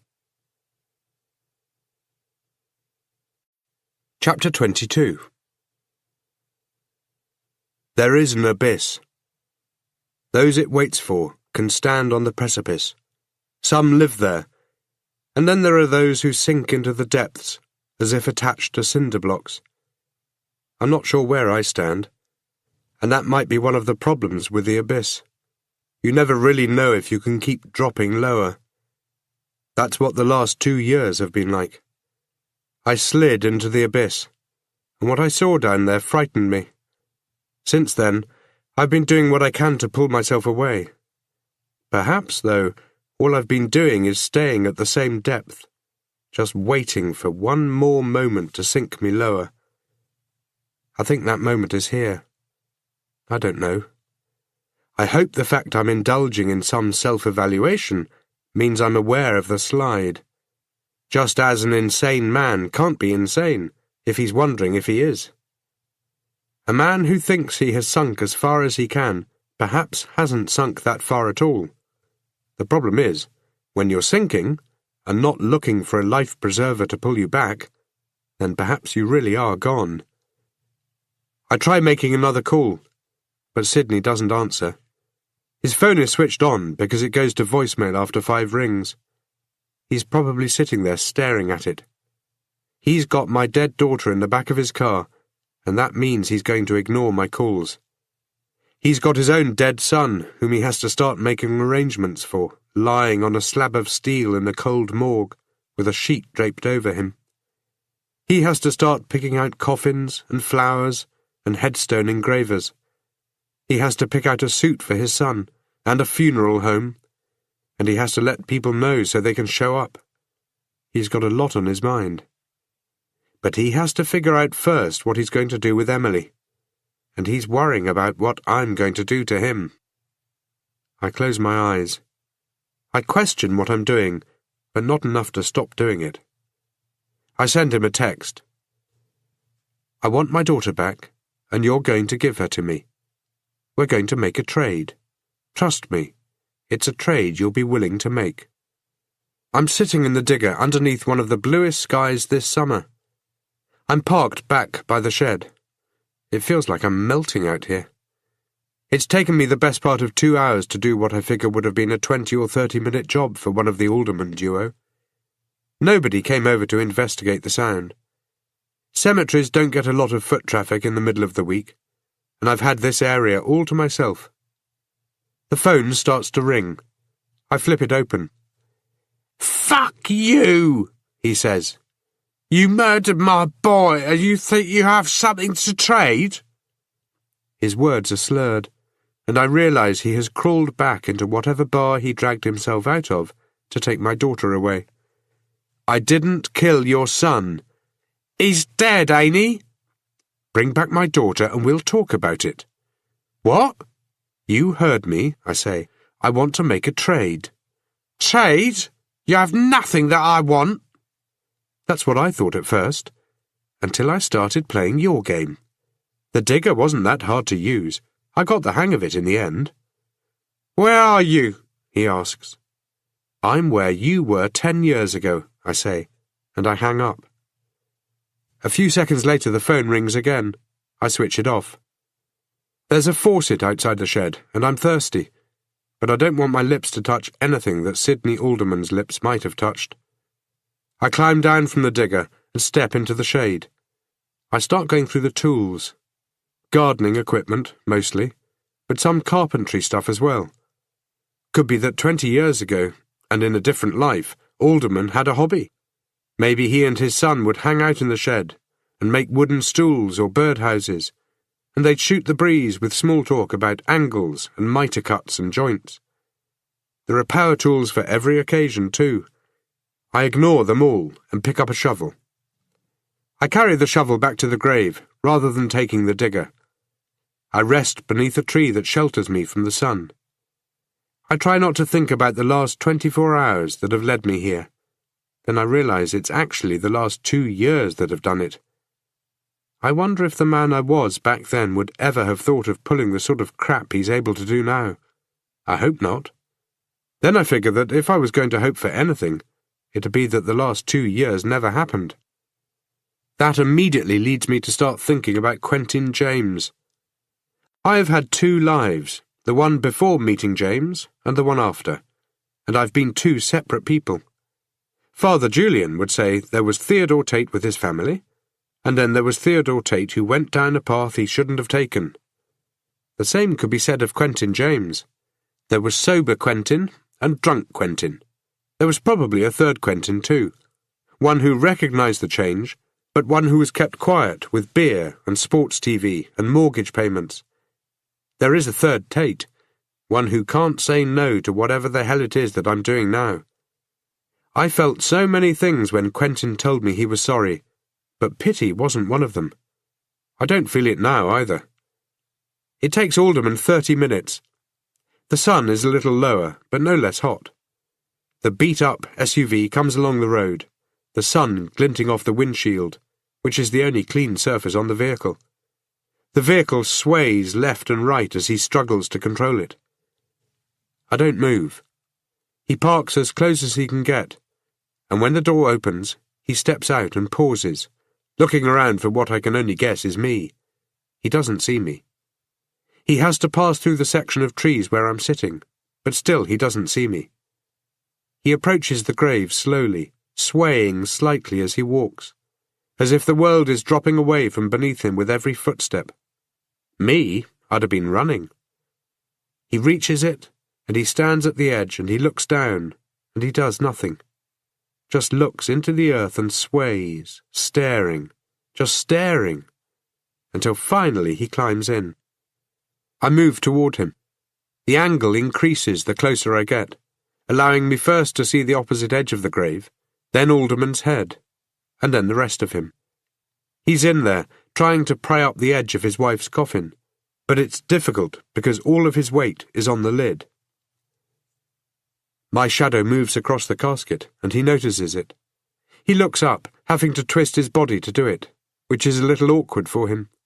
He's straddling the coffin like a horse, except he can't get his legs over the sides. He's looking up into the sun and has to hold a hand up to shade his eyes. "You fucker," he says. "Where is she?" He gets to his feet and has to reach out to steady himself against the dark walls. I show him the shovel. "You think I'm afraid of you?" he asks. "You think I haven't been waiting for something like this?" I smack him in the side of the face with the shovel.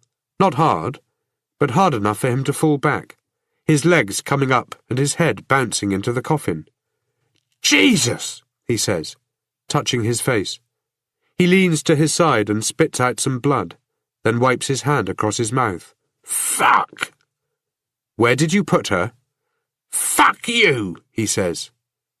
"Is my wife in here? Is she, you piece of shit?" "She's there, and unless you want to join her, you're going to tell me where you put my daughter." "Your daughter? How about you tell me where my son is, or have you forgotten? He's down at the fucking morgue." The words forced from his mouth are surrounded by booze and spittle, Yeah, he's getting cut to pieces with fucking bolt cutters and blades. And you know what? You want to know the fucking punchline? You put him there. There's no point in arguing. No point in telling him over and over that I did not shoot his son. Casey Horwell has already convinced him otherwise. My daughter, where is she?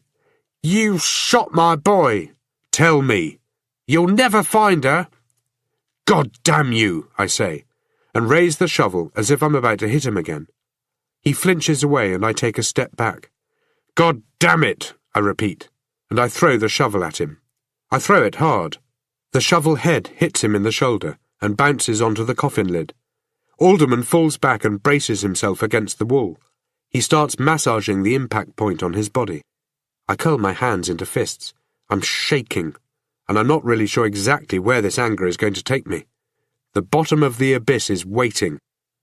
Alderman picks up the shovel and uses it to get to his feet. He reaches for the edge of the grave.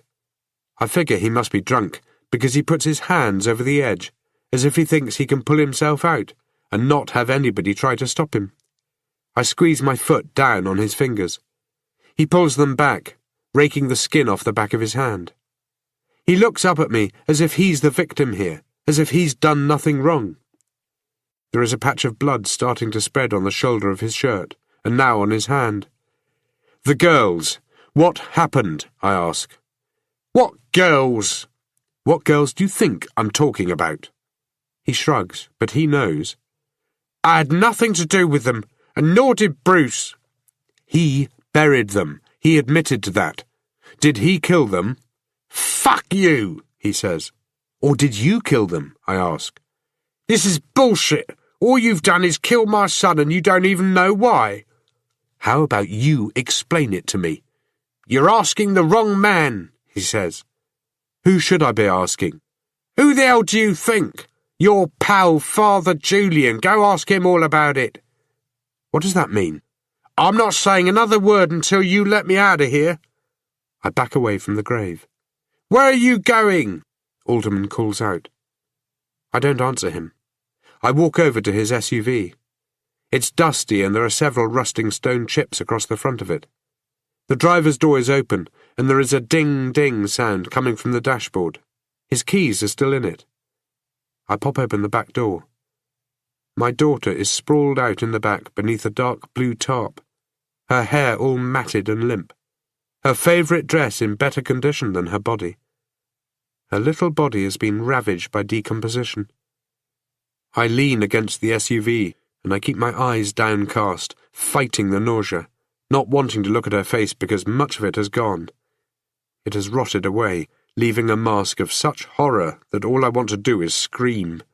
She should be in school right now, should be 2 years older, should be 9 years old, and looking forward to going home and getting her homework out of the way, so she can spend time doing what 9-year-old girls do, which is what, I don't know, but I should have been finding out. This world is so fucked up that it's starting to make me think what Bruce Alderman did last night isn't such a bad option. I close the door. I walk back to the grave. Alderman is still making his way out of it. He's struggling because the dynamics are difficult for him. He's drunk. His body can't perform as well as a younger man's could.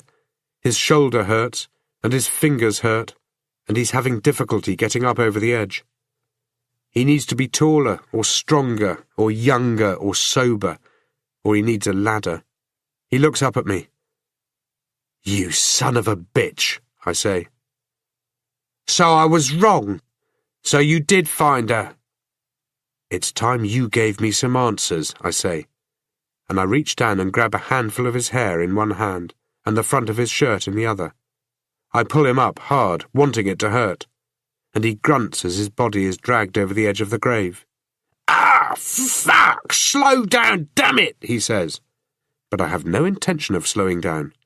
I didn't kill your son, I say, and I keep pulling him upward. He braces both his hands over my hands to relieve the pain that must be flooding through the top of his head. I can hear scalp and hair beginning to tear. When he's out far enough, he gets his knees on the ground and stops trying to hold on to my arms. Instead, he twists his head, pulls down on my hand and clamps his teeth over my thumb. "Shit!" I say, and I pull back my hand, but it's no good. He's biting hard, trying to sever the thumb. I can't crash my knee into his chin, because it'll push his teeth all the way through. Instead, I let go of him and hit him. His head moves, making his teeth rip at my thumb like a great white shark sawing through its prey by shaking its head. So I push forward. We both stumble, and a moment later we're falling through the air and back into the grave. Chapter 23. Mostly, I land on Sidney Alderman. My elbow crashes into the coffin, and my thumb is jarred from his mouth. My knee hits the wall, but the rest of me lands against the old man, so the impact is cushioned. Alderman isn't so lucky. He doesn't have anybody to land on, just his wife, except that her years of offering any support are over. So he lands hard up against the wood with the shovel beneath him. Harder, I imagine, than if he were falling in there by himself. Because I'm falling with him, there's my weight, and there's momentum, and the laws of physics, and they all add up very badly for Sidney Alderman. His head bounces into the edge of the coffin. I push myself up, bracing my hands against the dirt walls and the coffin. Blood is pouring from my thumb. The edges of the bite have peeled upward, revealing bright pink flesh.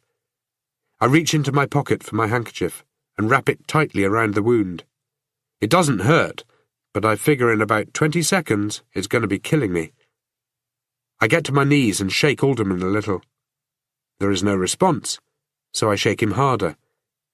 When he doesn't stir, I take the next step and search for what I'm beginning to fear, putting my fingers against his neck.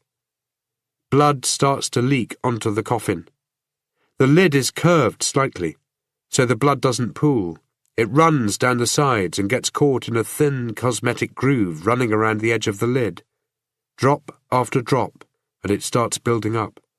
It climbs up over the groove and soaks into the dirt. There is no pulse. I start to roll Alderman over, but stop halfway when I see the damage. The tip of the shovel is buried into his neck, its angle making it point toward his brain. His head sags as I move him, and the handle of the shovel rotates. His eyes are open, but they're not seeing a thing. I let him go, and he slumps back against the coffin. My hands are covered in his blood. I stare at them for a few seconds, then wipe them on the walls of the grave, then stare at them some more, before shifting my body as far away as I can from Alderman, which isn't far. I wipe my hands across the wet earth once more, and clean them off on my shirt. All the time I keep staring at Alderman, as if he's going to sit up and tell me not to worry, that these things happen, that it could have happened to anybody. Jesus. I climb out of the grave. It's a lot easier for me than it was for Alderman, because I'm working with a whole different set of dynamics.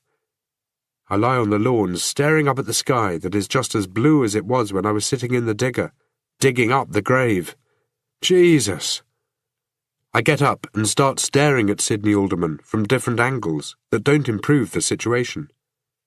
I try thinking about Emily, looking over at the SUV that is hidden by the trees, knowing she's in the back, hoping her presence will make things seem better than they are, hoping to justify Alderman's death by thinking he deserved it.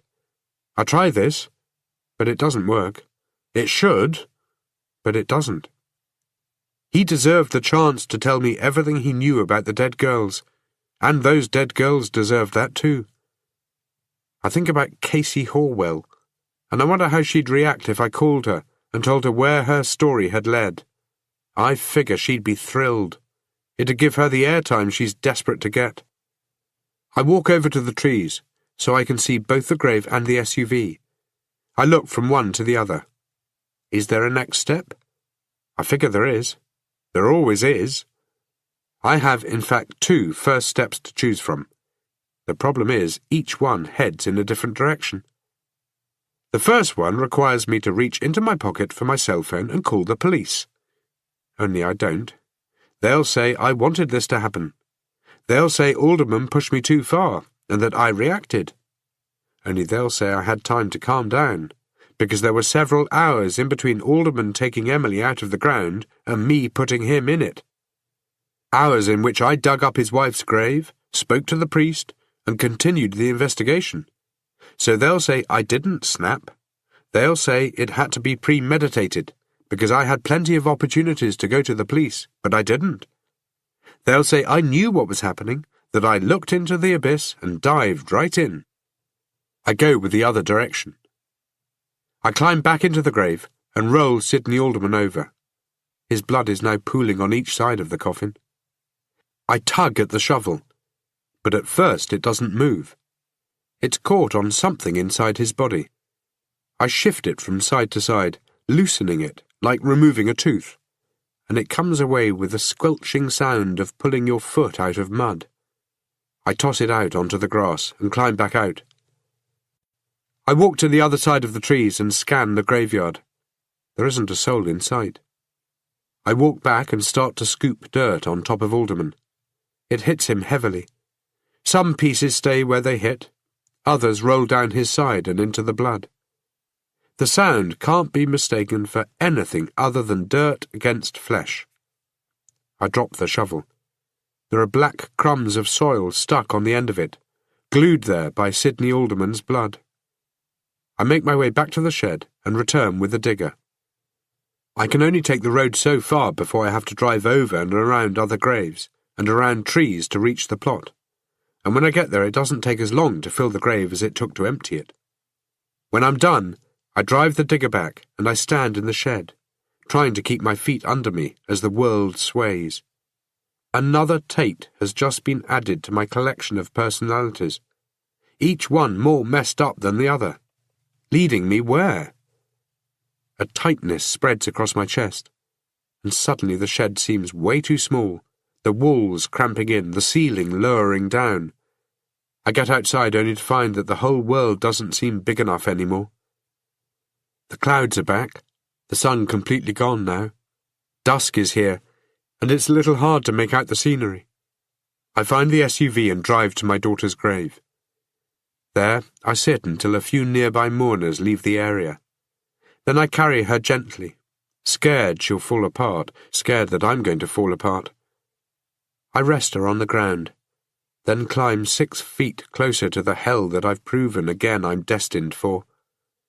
I reach out and scoop her up, then lay her down.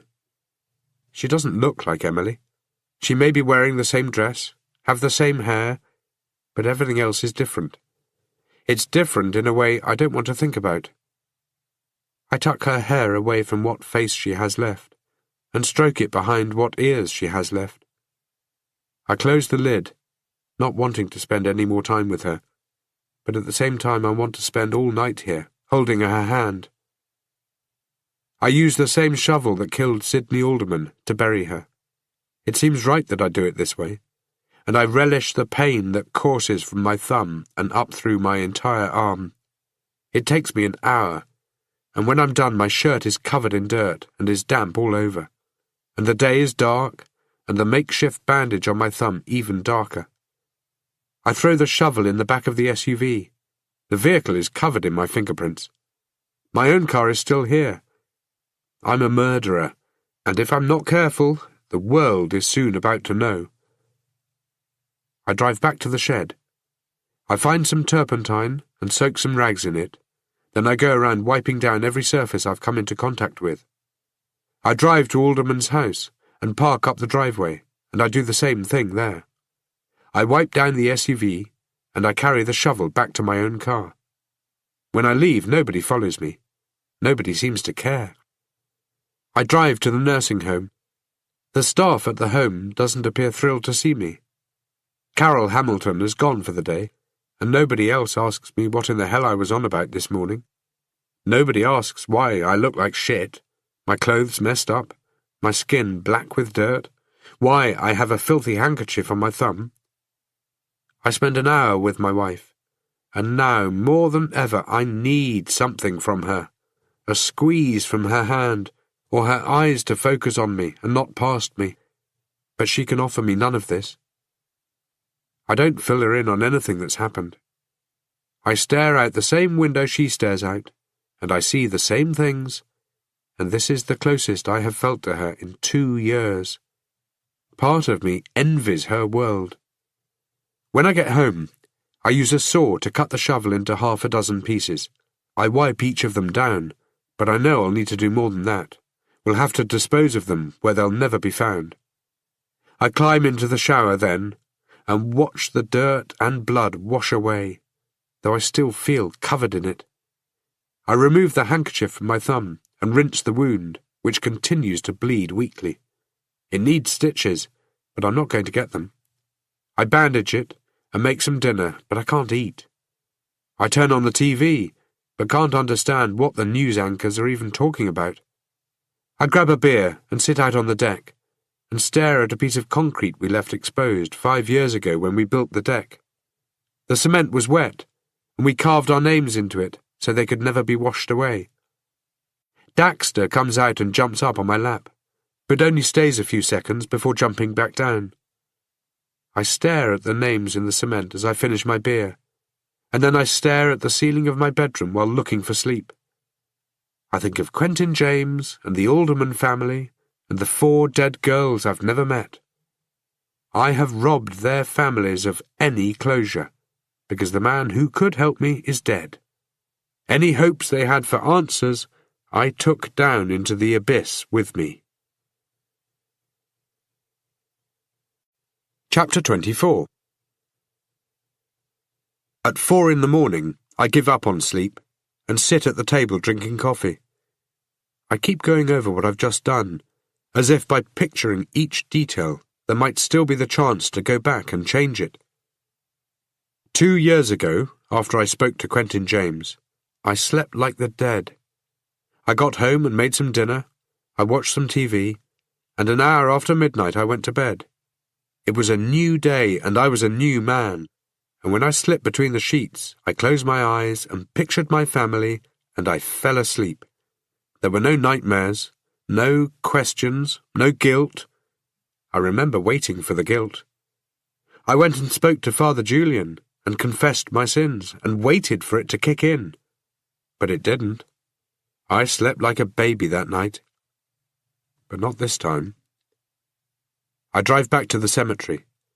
The night is cold, and daylight is still a few hours away. On the way I throw yesterday's clothes into a dumpster, just as hundreds of guilty men before me have done. At the gravesite where Rachel Tyler was dug up, I stand next to the corner of the lake, and I think about the choices that have made me who I am. Then I realize they were choices made for me. Quentin James started me down this road. He gave me no option but to drive him out to the middle of nowhere and leave him behind. What else could I have done? Let him serve his time in jail so he could kill again when they set him free? Fuck those people who think that alcoholism is a disease. Cancer is a disease. Tell people with cancer that alcoholism is a disease and see what their views are. It's all about choice. People choose to drink. They don't choose to get leukemia. So James had only himself to blame. He chose to keep drinking. He could have chosen to stop, could have chosen to get help. He chose the path I took him down. I kick a clump of dirt into the water and watch it disappear. Do I have limits? Do I kill the next person I suspect is a murderer? Hell, what about the next time I have to stand in line somewhere and I get sick of waiting? Gun down those ahead of me? Shoot the guy servicing my car because he tries to stiff me on the bill? The crime scene still has tape fluttering in the breeze. It isn't really a crime scene. It's more of a depraved scene, where the dead were replaced by a different dead. The digging equipment has gone, the tents have been taken down, the grass has been trampled flat. The circus that came to town has left. I stare out at the lake. I wonder how deep it goes, and how it was down there in the water for the divers. I go over the last 2 days, trying to filter everything until the answers are clear. But if there are any answers, I keep missing them. When I move away from the water, I don't look back. I reach the caretaker's grave, and I stand next to the turned-over dirt, and I listen to the wind and the early morning, and I listen for a voice coming from beneath my feet. There is none. I drive to the church. I leave my car running and walk up to the big doors and start banging on them, breaking the promise I made to Father Julian that I'd never return. There is no response, so I walk around the side and start banging on a much smaller door. Father Julian yells at me to hang on. A few moments later, the door unlocks, then swings open. He's wearing a pair of faded pyjamas and a robe. His hair is stuck up on one side. Theo, what are you doing here? Do you know what time it is? You have to help me, I tell him. Help you? I've done enough of that lately.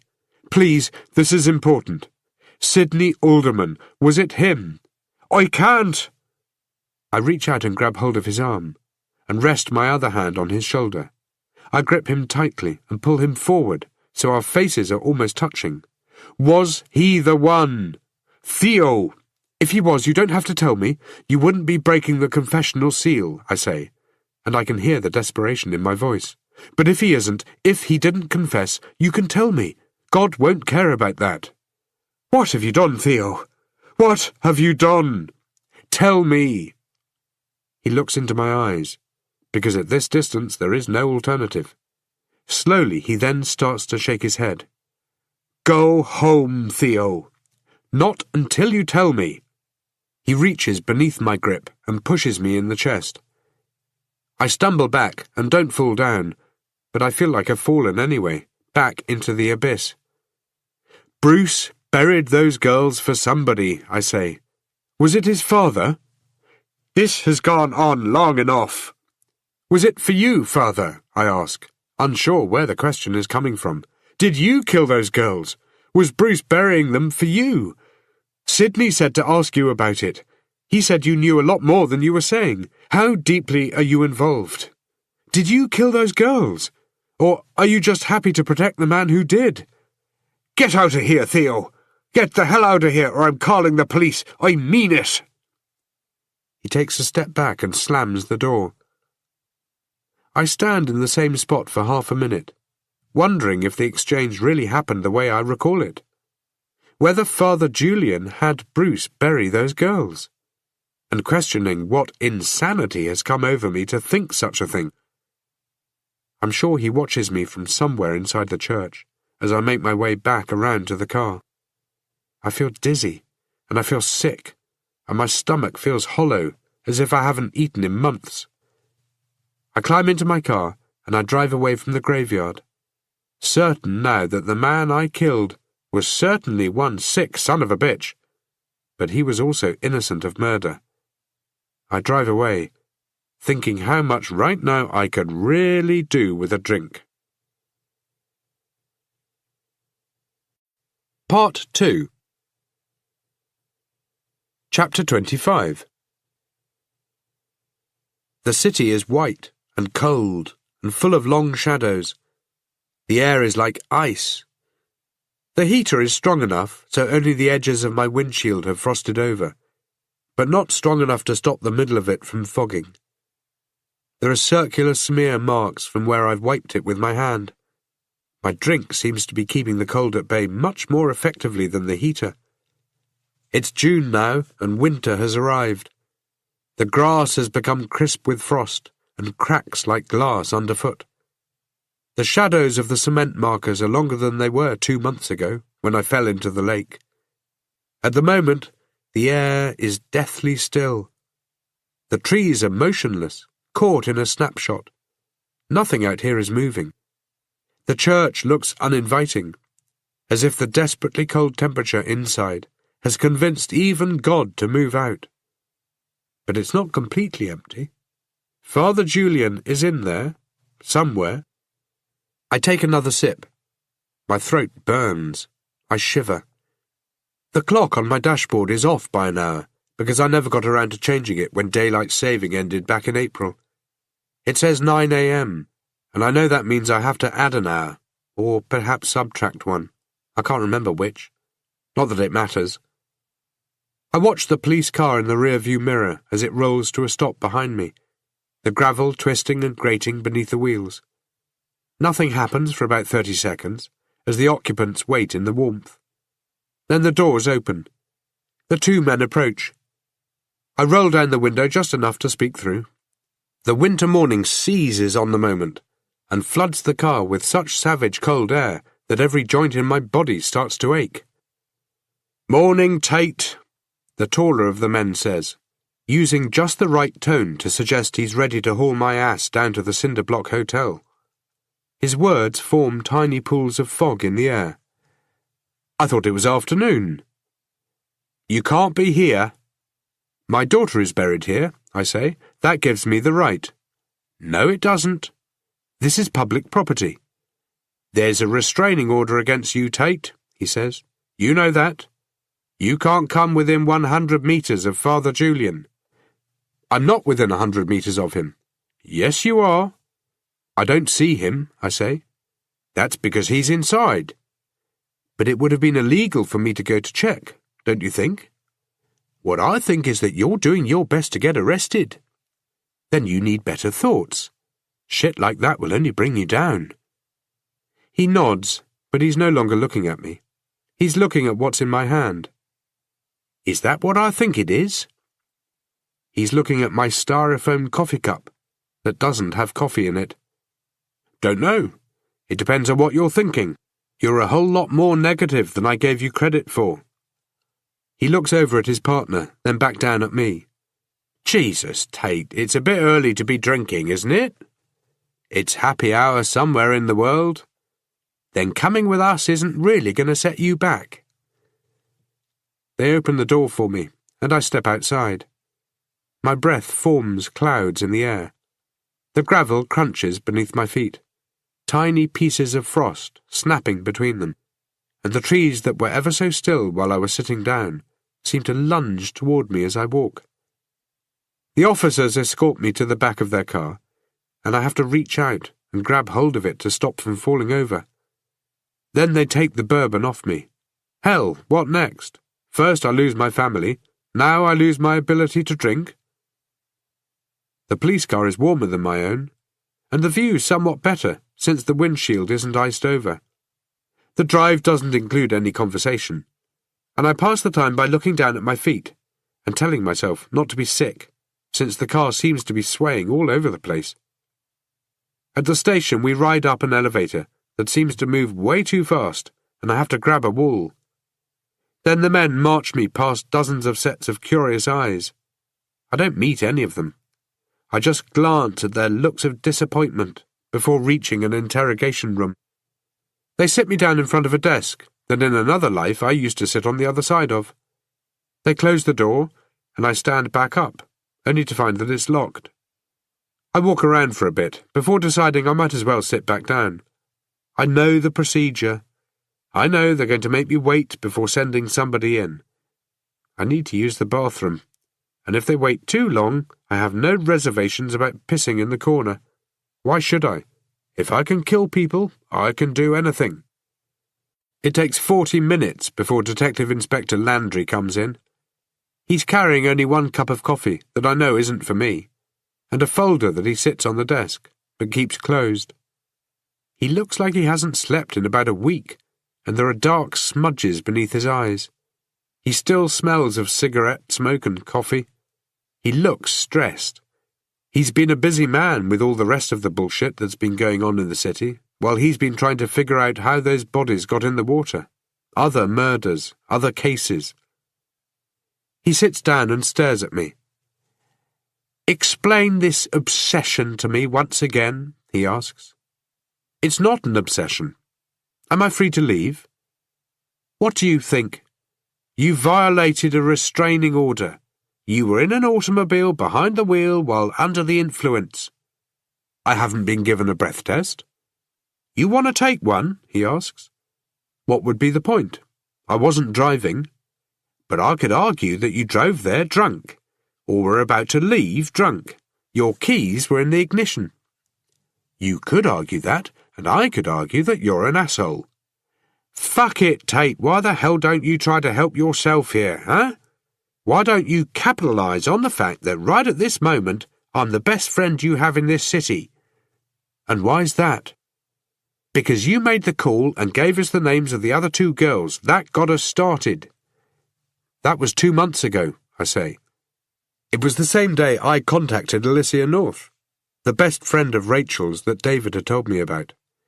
Alicia North hadn't heard of Father Julian, hadn't heard of Bruce or Sidney Alderman, hadn't heard of anything at all that could have helped me. It was also the same day I started cracking lots of seals on lots of bottles of alcohol in order to push the visuals I was having of a lifeless Sidney Alderman into the back of my mind. It was the first day after I had killed him. Yeah, it was 2 months ago, but I'm a giving guy, and right now I'm giving you some goodwill.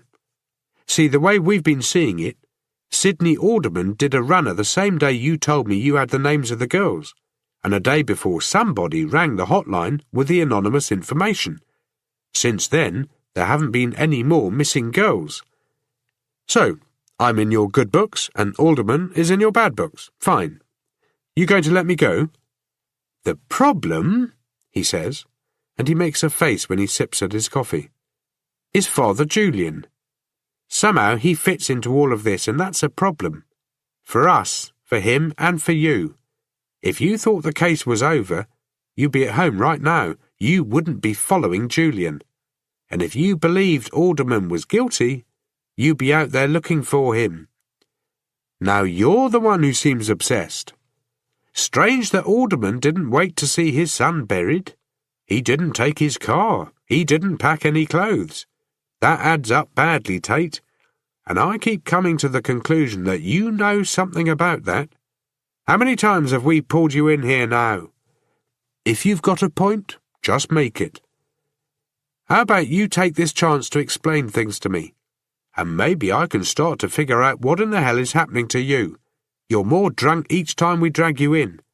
This is the 3rd time since the restraining order was issued a week ago. Anybody else and they'd be kept in custody.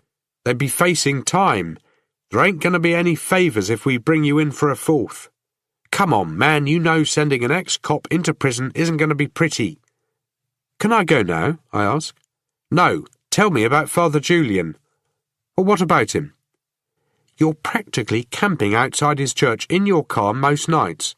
That booze is fucking up your brain because you can't figure out what a restraining order means. He says you're stalking him, and that's exactly what you're doing. He takes another sip of coffee, puts it down and leans forward.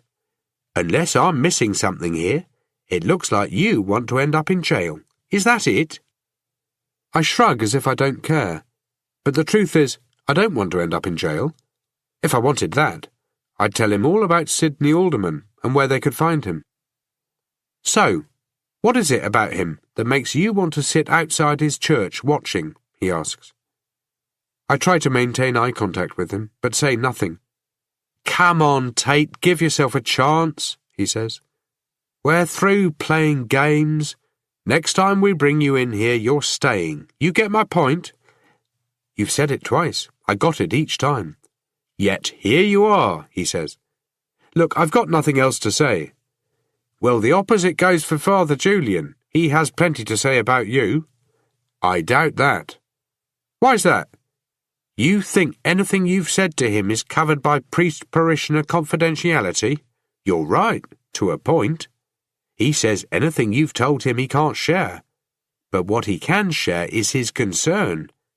He said 2 months ago you went in there and asked him to help you find Bruce Alderman. We all know where that led, right? Next thing we know, Bruce Alderman shows up in your office dead. Look, Landry, he didn't show up dead, okay? It's not like he shot himself before walking into my office. The following day you go see Father Julian again, this time asking for help in finding Sidney Alderman.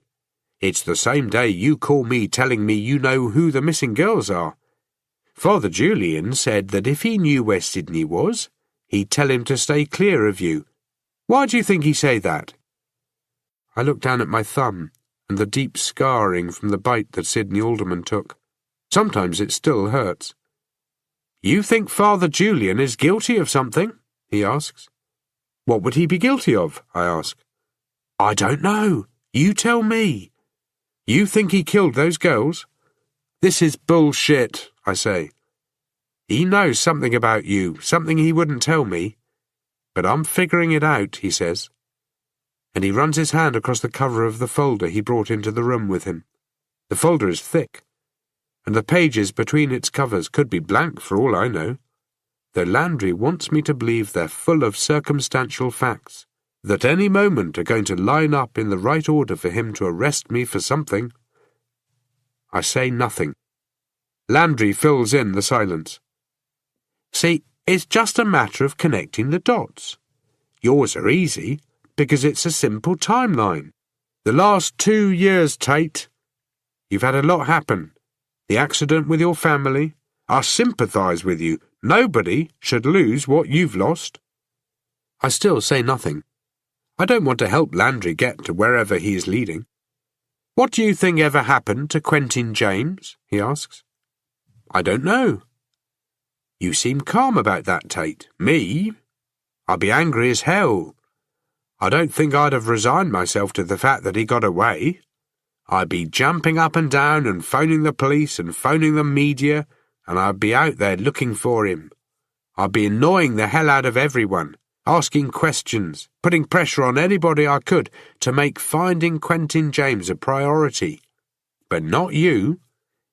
Maybe he'll show up one day, and justice can be served.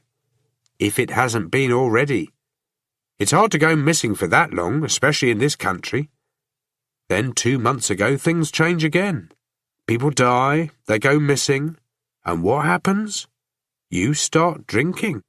You start showing up at the church drunk. You harass Father Julian. You hound him with questions. A week ago, he files a restraining order against you, and you just ignore it. Want to know what I think? Not unless you're going to charge me with something. Otherwise, I'm leaving. I stand up. The interrogation room sways a little. I reach down and grab the desk. Sit back down, Tate, before you pass out. Charge me or I'm getting a lawyer. You violated a restraining order, he says. That means we can charge you. Then do it. You think I care? You know, I don't really think you do. And that's the problem. Landry gets up. He picks up the folder and his coffee, and he walks to the door. He juggles them so he can manage the handle. I can see I'm wasting my time here. But let me warn you, don't go back to the church. You go anywhere near Father Julian, and I'm going to have you arrested. There's going to be no more of this bullshit, right? No more of us feeling bad at the shit you've had to go through. No more of the people here feeling sorry for you and searching inside themselves to still care. You're falling apart, and any loyalty you built up here is rapidly dissipating. You want to stay out of jail? Then you need to take a good, long, hard look at yourself and figure out what's wrong. You get me? I get him. And for Christ's sake, Tate, go home and take a shower. You smell like a brewery. Chapter 26. I sit back down and wait for a few minutes, thinking about what he said, trying to decide whether the police could help me if I told them the truth, or whether they would crucify me. When I get up, I have to hold on to the desk again while I get my balance. In that time, I come to the conclusion that Landry doesn't have any idea what he's talking about. None of these people do, and that they should just leave me the hell alone. From every cubicle and every corner of the 4th floor, somebody is staring at me. I make my way to the elevator. 2 years ago, I was part of this atmosphere. I was one of the team, doing what I could to try to repair the broken bits of this city, to fight back the tides of surging violence in what was and still is a losing battle. Then things changed. The world changed. I handed in my resignation, because I knew the department was going to ask for it. I didn't want to stay and didn't know what I was going to do once I left. The day I walked out of here, I had people coming up to me and patting me on the shoulder or shaking my hand and telling me that whatever happened to the missing Quentin James was something he deserved. Nobody came right out and said they knew I had killed him, because nobody knew, and, more importantly, They didn't want to know. They all had suspicions, and they were all on my side. But if any proof had come along, they'd have locked me up without remorse. Now these same people stare at me. Nobody approaches. They look me up and down. They study my wrinkled clothes and my unshaven face, and they wonder what shitty thing could happen in their lives to turn them into me. They're wondering just how far away I am from drinking myself to death, whether the booze will get me, or whether I'll end up sucking back the barrel of a shotgun. Hell, we're all wondering the same damn thing. I feel like shouting out to them that I don't care anymore, and that I don't want their pity. I reach the elevator, and before the doors can close, Landry slips through. He has a packet of cigarettes in his hand. The elevator starts its descent. I can feel it in my stomach, as if we're falling at 100 kilometers an hour. I hold on to the wall. Whatever conversation Landry is planning has to be short. "I know you killed them," he says. "Alderman and James." He turns toward me and lightly pushes me against the back of the elevator. He holds his palm on my chest and keeps his arms straight, as if holding back a bad smell. "This Quentin James asshole, I don't care that you killed him. Hell, it's one thing we have in common, because sometimes, I think I'm capable of doing the same thing. But that's the difference, right? I haven't had to cross the line, because I haven't lost what you've lost. And who knows? Maybe any one of us here would have done the same thing. This job, Tate, it's a mission. But now you're on the wrong side of it. See, we could forgive you with Quentin James, but not anymore. Whatever you're doing now, it's my job to find out. It's not because I hate you, you know that. It's because it's part of the mission. You would have understood that once. You might be willing to let your world fall apart, but think of your wife. Are you really that prepared to let her waste away?" I push him away and take a swing at him. He ducks, pushes my arm in the direction it's going, and slams me into the adjoining mirrored wall. My face presses up against it, and the view isn't good. There are red, razor-thin lines running through my eyes, tying my pain to the surface for all to see. My breath forms a misty patch on the mirror. "You done?" he asks. "I'm done." The doors open, and he lets me go. I walk out and he follows. He taps his cigarettes in his hands and walks off in a different direction. I do my best to hold a straight line, but it's impossible. I use the ground floor toilet before heading outside. The cold air makes me feel sick, just as almost everything seems to now. The chill stirs up fragments of the conversations with Landry. The bourbon floating in my system doesn't keep any of them at bay. I hail a taxi, and when I'm home, I hover in the hallway in case I have to dash into the toilet to throw up. Then I stagger down to my bed. I crash on top of it and fall asleep for the rest of the morning and into the middle of the afternoon. Chapter 27. There's nothing like waking late in the day with a hangover. It's something every cop goes through at some point. Perhaps the difference between a good cop and a bad cop is the frequency, though even that may not be true. Good cops often drink lots just to help them get through it, and I'm not a cop anymore anyway. My bedroom is a mess. I can't remember the last time I made the bed, and I'm not even sure what the point of it would be. Socks, underwear, shirts, and more socks and underwear cover the floor. In the kitchen there are bourbon bottles and pizza boxes all over the counter. There are glasses everywhere, and smells coming from cupboards I haven't opened in a long time. It's just like the Alderman house. I pour a glass of water and gulp down a pair of painkillers. I should probably eat, but never seem to have any appetite, though the number of pizza boxes suggests differently. I open the fridge on the off chance that might change, but when I see what's in there, I reckon I'll probably never eat again. I make some coffee, then take a shower, Been a while since I used a washing machine or an iron, and I don't see any point in breaking a tradition that seems to be working.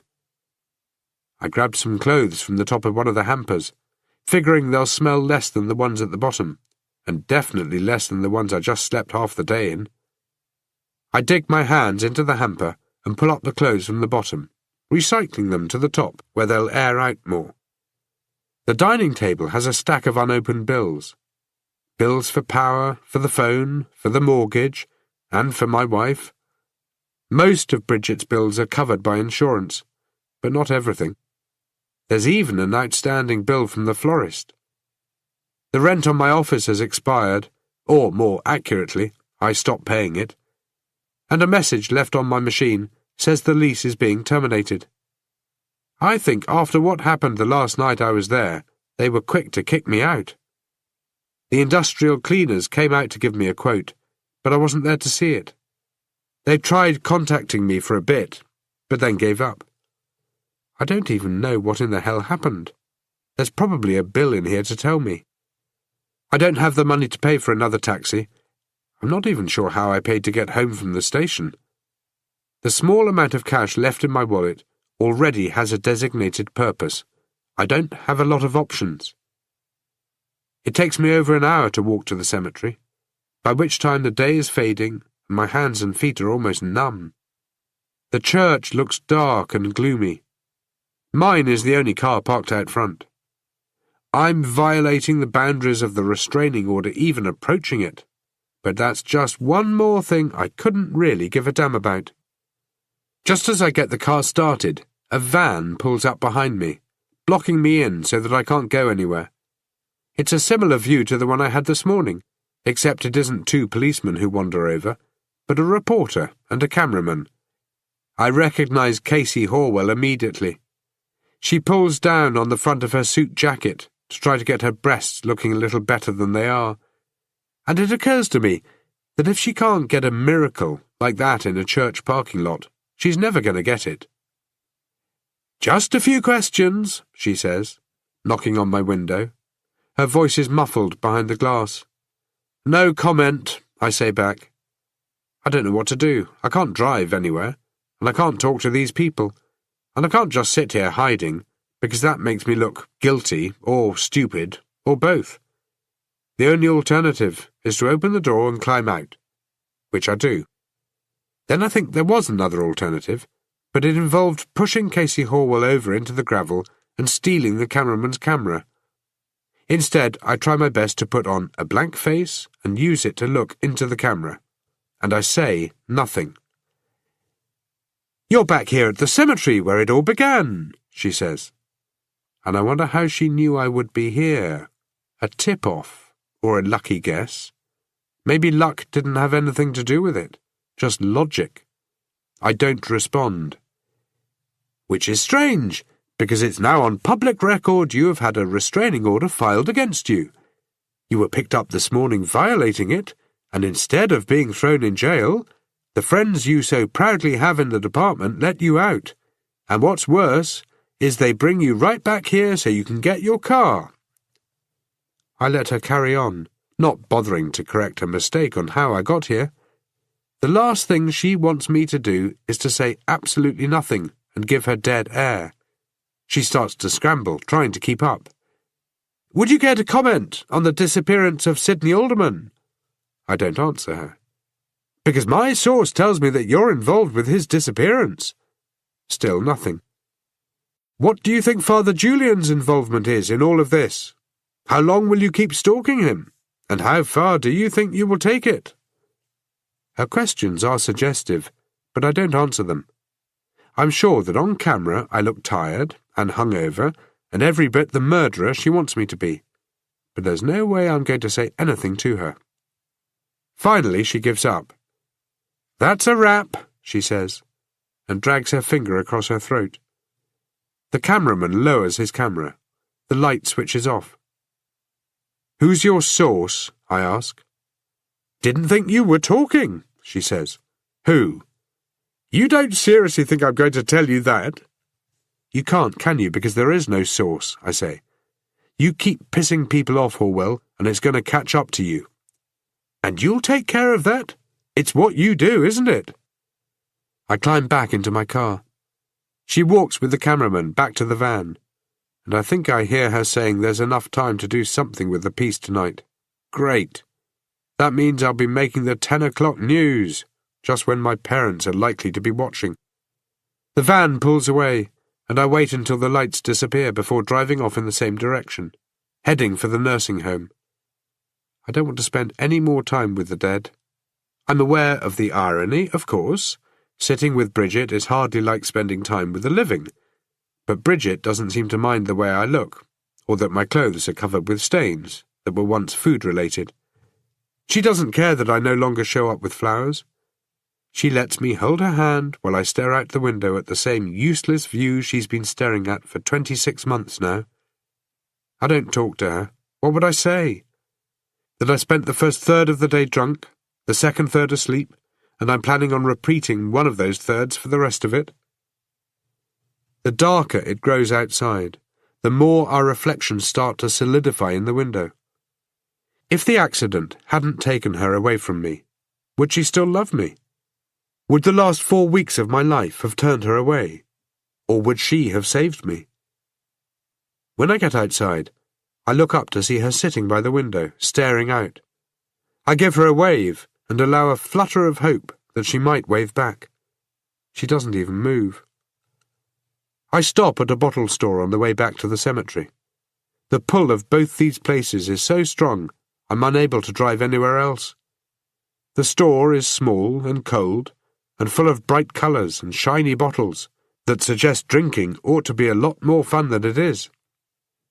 The guy behind the counter doesn't recognise me. I've been using different stores over the 2 months, which I guess means that part of me doesn't want to be found out as a drunk by strangers. I use the last of my cash, emptying out my wallet and dropping the loose change into my pocket. I park by the tree line near the caretaker's grave. I open the fresh bottle of bourbon. I intend to let the remainder of the day slide by without me breaking any laws other than being too close to Father Julian. I wondered too, though without much hope, whether the cold might just come and take me in the night. Chapter 28. Around midnight, I wake up covered in fog. It clings to me with cold, misty fingers. When I stand up, I find that the fog is only at ground level, about waist high. I can't see my legs, or my drink. I kneel back down and have to use my hands to find the bourbon. The bottle is on its side. I stand back up and check it out. Most of it has gone, seeped into the ground. Maybe the caretaker can enjoy it. My head starts pounding, and I reach into my pocket for painkillers. You learn a few tricks when the drinking turns from a habit into a way of life. I wash them down with more booze, and for a moment consider taking all of them, given how long they'll take to kick in. Then I stagger to my car and scrape my credit card across the windshield to clear the ice. It's the only thing it's good for these days.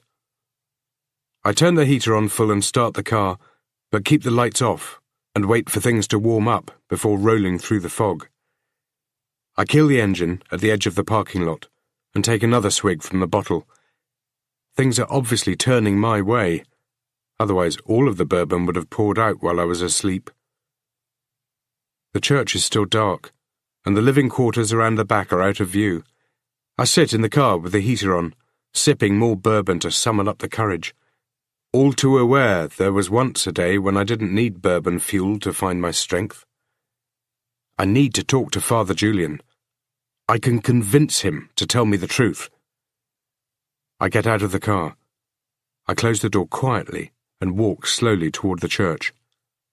My upper body looks like it is floating on top of the fog.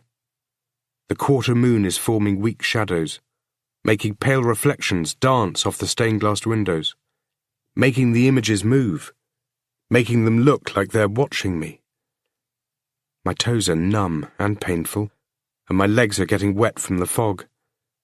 I'm almost around to the side of the church when I trip on what feels like rock. I go down hard, bracing my fall with my hands. There's a fierce stinging in my palms from the stones that have cut through my skin. I roll onto my back and stare up at the sky, but all I can see is the fog that has wrapped around my body. It's like being inside a cloud. I reach up as if to punch a hole to look through, but it makes no impression.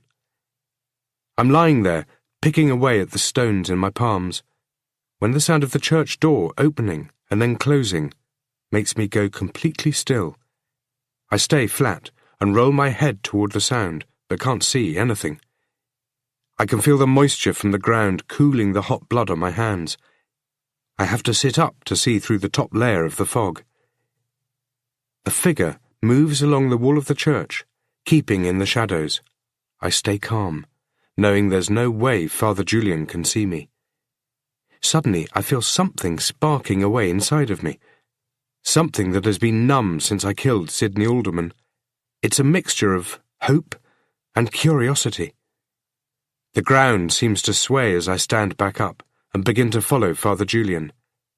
He passes my car, keeping a wide berth, finding safety in the darkness of the church, and then moving into the trees that line the path to the road.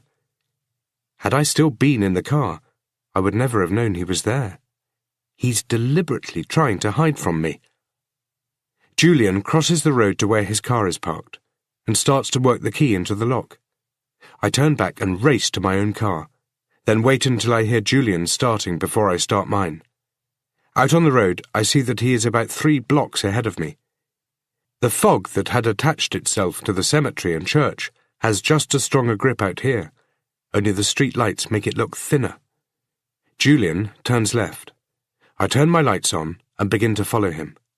I can just make out his tail lights through the fog, about 2 blocks away. The occasional car comes toward us.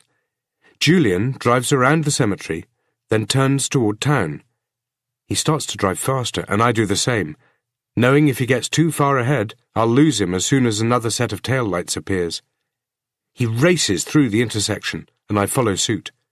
I close the distance until there's only half a block between us. He isn't making any evasive maneuvers, but that doesn't mean he hasn't figured out I'm following him. And it's quite clear that if he parked out on the road and snuck past my car, he didn't want me to know where he was going. I think about where he might be going that he doesn't want me to know about. Is he meeting somebody? Is he going to meet the person who killed those girls? To counsel him? To try to make him confess? The lights ahead turn orange. Julian makes it through. I put my foot down, gaining on him a little more quickly than I would have liked, though I'm pretty sure he's not going to. Only I don't make it all the way through the intersection. The car emerges out of the fog like a train. I turn my head toward it, toward the twin headlights barreling down on me. I lift my hands up to cover my face as the car slams into me, the shrieking sound of metal loud enough to make my ears bleed. For a few moments, there is nothing but madness as I scramble to gain control of the car. But it's impossible. There is another explosion of sound as I come to a stop. The world slowly darkens around me. It darkens, it disappears, and then there is nothing. Chapter 29. Alcohol and burning metal. That's all I can smell. The windshield has shattered into thousands of tiny diamonds. The engine has stalled. The front of the car has folded around the lamppost. The hood has twisted and bent up into a V, and from beneath it, plumes of steam are rising and mixing into the fog. More steam is coming through the air vents into the car. The stereo is going, the heater is going. There is a high-pitched ringing in my ears. The lamppost is on an angle. Its fluorescent light has busted, and sparks are slowly raining down on the car. I can taste blood and bourbon. There is a pain in my leg, my chest. There is pain everywhere. I tilt my head back, and there is pain there, too. I close my eyes and wait for it all to disappear. It doesn't. My neck hurts when I move, but I manage to unclip my seatbelt. The door is buckled, and there is safety glass all over my lap. There are chips of paint on my hands, cracks in the dashboard, and sharp pieces of plastic sticking up. One of my fingernails has lifted up and bent all the way back, a few threads of skin the only thing stopping it from touching my knuckle. Before thinking too much about it, I wipe it backward across my legs so that the strands of skin stretch and break, and the nail sticks to my pants and stays there. The door won't budge, so I try to climb over the passenger seat. It is then that the floodgates open and pain racks my body, one knee jamming into the handbrake, the other into the mostly empty bottle of bourbon that has somehow jumped from the car floor and onto the seat in the crash. It is all I can do not to cry out as I push open the door and stumble out to the road. My feet skid on stones and glass, and I fall onto my knees. The world is caught in the grips of an earthquake, but I'm the only one feeling it. I get up and balance myself by holding onto the side of the car. There is a shooting pain rolling up and down my leg. The glow from the traffic lights changes colour as one set goes red and the other green. Glass grates beneath my feet as I move, pieces of it cutting into the soles of my shoes. There is blood on my shirt and pants, and more of it flowing down the side of my face. I reach up and pull away fingers covered in blood. Only one of my eyes is focusing. I look back into the car at the empty bottle of bourbon, and I understand instantly that its contents have brought me to this. I lean in and grab it. I adjust it in my grip, wrapping my fingers tight around the neck, and then I pitch it into the distance. It disappears into the night. I look up at Jesus, who is looking down at me from above the hovering fog. His eyes are open, and his mouth is in a tight smile. He's looking into me, but he is not admonishing me. He is too busy. His hands are wrapped around a bottle of McClintock spring water. The bourbon bottle crashes, and the sound brings the world into focus. It tones down the ringing in my ears and allows a flood of other sounds to pour in. I look away from the billboard and wipe smoke and blood from my eyes, and I move away from my car to draw in clean air. The abyss gets deeper. The path Father Julian told me I'm heading down takes an even worse turn.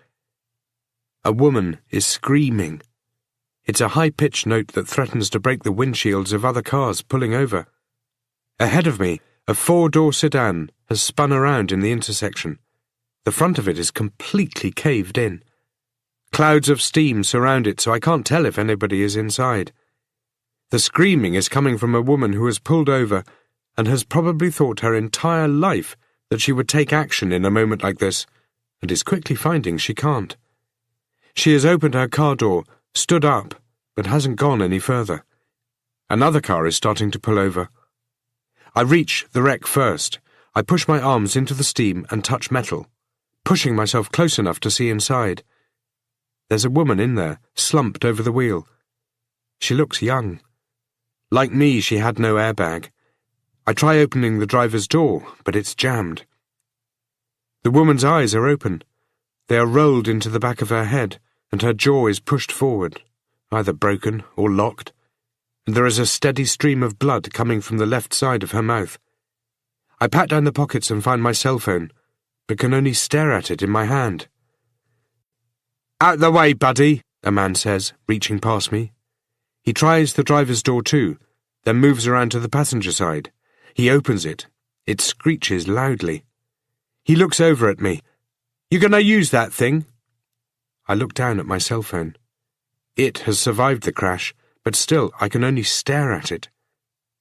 I have just become the very thing I hate the most. I have become Quentin James, full-time drunk and part-time killer. Chapter 30. They want to take me to the police station, but my injuries require otherwise. I sit in the back of an ambulance, and nobody talks to me. A paramedic tends to my wounds, but he doesn't really seem to be putting any energy into it. Like everybody else, he'll be wishing I was the one who was dead. After a while, a policeman takes a statement from me. He doesn't know who I am, doesn't know my history. I tell him what happened. He tells me that witness reports indicate that I ran a red light, that it had been red for at least 2 seconds before I hit the intersection. He asks if I've been drinking.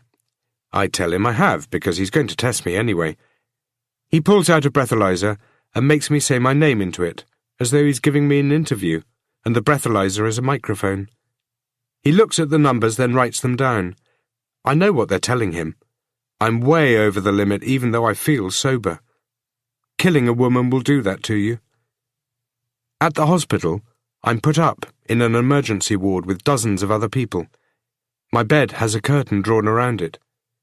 The cut in my leg is stitched up and bandaged, and I'm told it will leave a scar. There are other cuts over my body too, other scars. The finger with the missing fingernail is cleaned, wrapped in gauze and bandaged. There is a cut at the top of my forehead, which gets stitched. Blood is cleaned off my face. Safety glass is plucked out of my knees. My scraped-up palms with tiny pieces of shingle in them are cleaned. When the nurse is all done fixing me up, she pushes past the curtain, and Landry pushes his way in. He is expressionless, as if he can't be bothered being angry with me anymore. It's worse. Of all the people to be drunk and driving, he says. I don't need the lecture. What were you thinking, Tate? I shake my head. Who the hell knows? I don't know. I tried to warn you. I know. Don't you have anything else you can say? I don't know. I wish I did. I feel so numb. So numb. The girl's in a coma, he says. It's serious. 4 broken ribs, a punctured lung, and her jaw was dislocated. You're lucky she's not dead. I'm lucky. My heart starts to flutter. I thought she was dead. She's lucky. Luck. I know, he says. Only nobody felt like telling you. I'm too angry at myself to direct any of it toward him. She's going to be okay. You better pray, Tate. You better pray. Nobody comes to see how I'm doing over the next hour, and nobody has made the effort to feed me any painkillers, though the throbbing in my head and from all the wounds is becoming unbearable. Nobody cares about that. They all care about the woman I hurt, and so they should. I want to go and see her. I want to speak to her family and tell them how sorry I am. I can't, of course. I'd simply be making myself the punching bag for their anger. Eventually 2 officers come to get me. They don't cuff me. With a bare minimum of words and gestures, they escort me out to a police car. I sit in the back for the short drive to the station. They don't put me in an interrogation room. Instead, they escort me to the drunk tank, full of other people who've made similar fuck-ups tonight.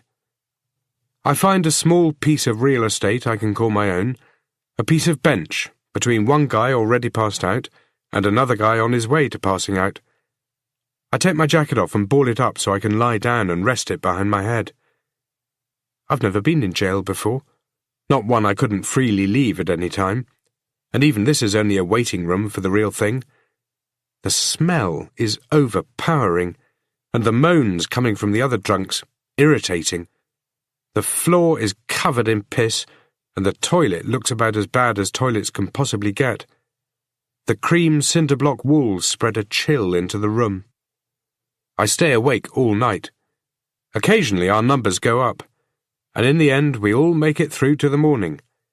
As they lead me from the cell, I think about Bridget and Emily, and what they would think of me now. I remember having the same thought yesterday. I'm led through to the same interrogation room I sat in yesterday. Everybody looks at me on the way. Yesterday, it was with pity. Today, it's contempt. Chapter 31. Driving under the influence, reckless driving, you're in some real trouble, Landry says. He's wearing the same clothes as last night.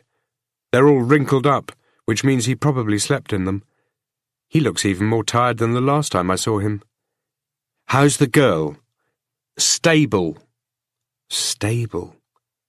Better than I ever thought she'd be, but nowhere near what I want her to be. Is she going to make it? Maybe you should have been concerned with other people's safety before getting behind the wheel drunk. Is she going to make it? I ask again. I don't know. Probably. Probably? Don't you care? I care, you son of a bitch. Landry bangs his fist down on the table. I'm the only one in this room who does, and what you did last night proves that. I look away. I have no answer to that. What in the hell were you doing? He asks. Nothing. You're doing nothing at that time in the morning? Come on, Tate. You were at the church again. No, I wasn't. In fact, you were. I saw you there. Lots of people did. See, it was on TV. That reporter of yours showed it. She did a great job of it, showing you right outside the church breaking your restraining order. I was getting my car. You were breaking the law. Come on, Landry.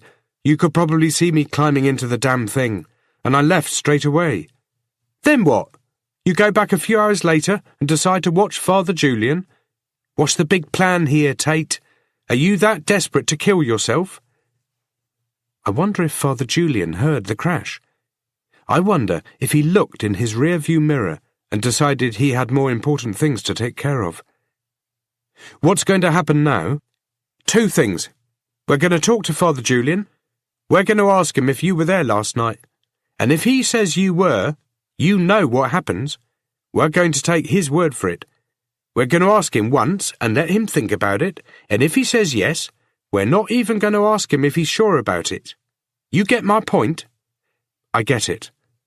But first you're going to be charged with DUI.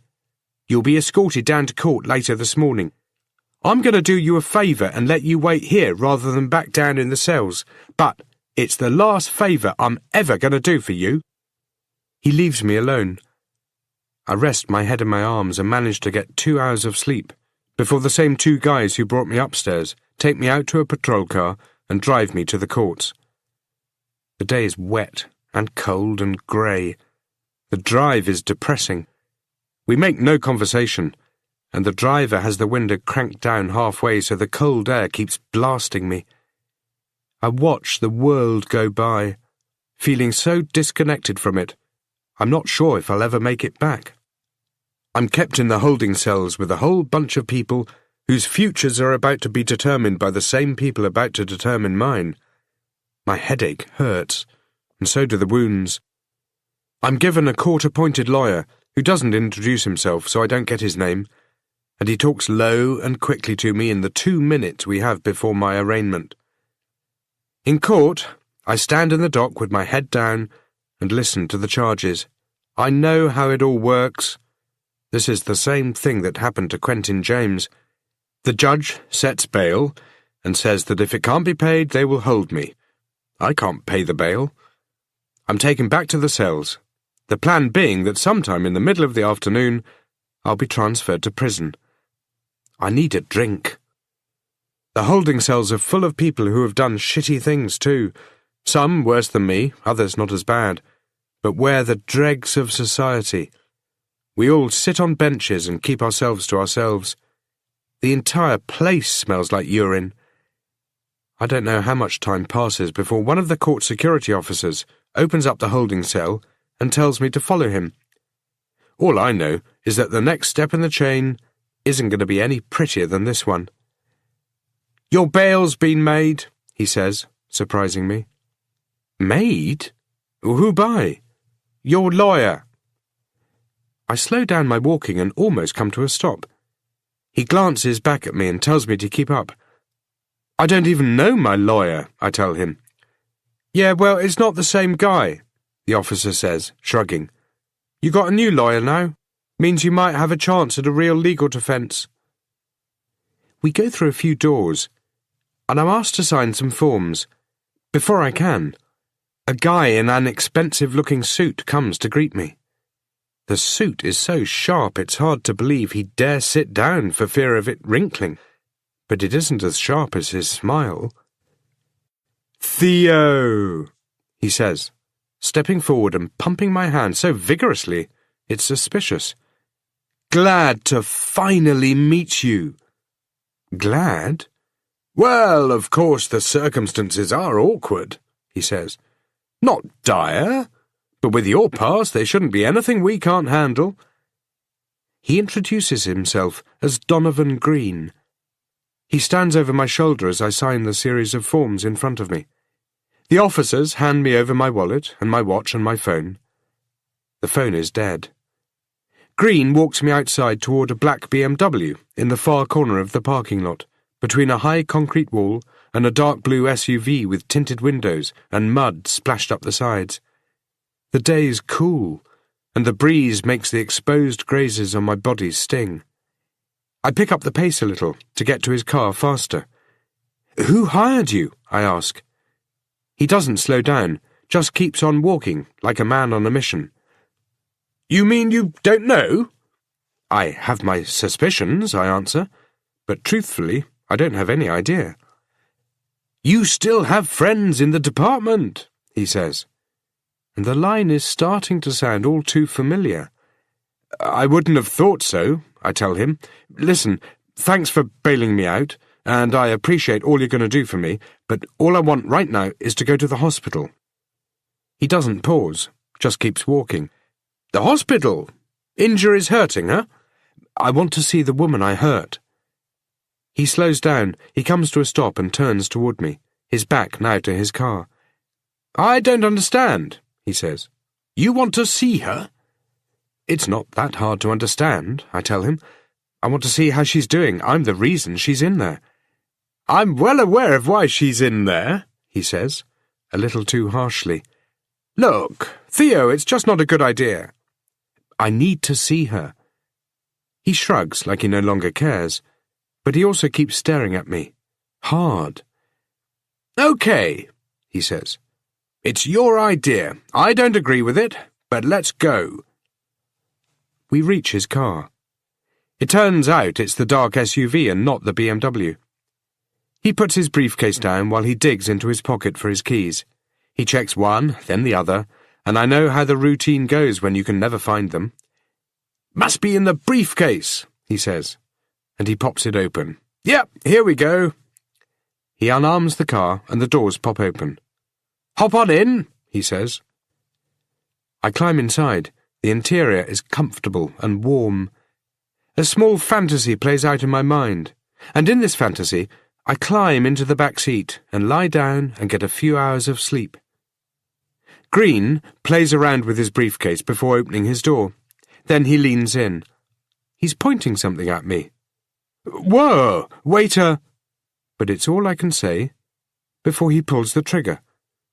My body jerks back, my head cracks into the window beside me, and the world goes black. Chapter 32. The blackout lasts only a moment. I come to, and the pain in my head from the impact helps to numb the pain flowing through my body, but only for a few more seconds. The two catch up, and the electricity raging along my spine from the taser gun takes over. Tiny dots have flown out from the taser. They're confetti-like, and all have serial numbers on them. They're part of the design, so the police can track where they've been fired and by whom. Of course, that's no good if the taser has been stolen or bought illegally. Green says something, but I can't hear him. 2 barbs are buried into my chest, delivering hundreds or even thousands of volts.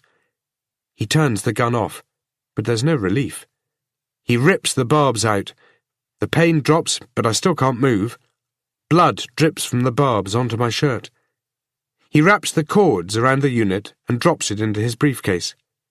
Then he moves into the seat behind me, pops my seat so I'm leaning back, and drags me into the back of the SUV. It's like my fantasy is going to come true, after all. He takes some plastic Ziploc ties from his briefcase, rolls me onto my front, and a moment later I can hear the little notches clicking into place. I can't fight him. All I can do is stare ahead in whichever direction he leaves me facing. He moves back to the front, the engine starts, and we roll forward. I try to sit up, but can't, though some feeling is begging to return.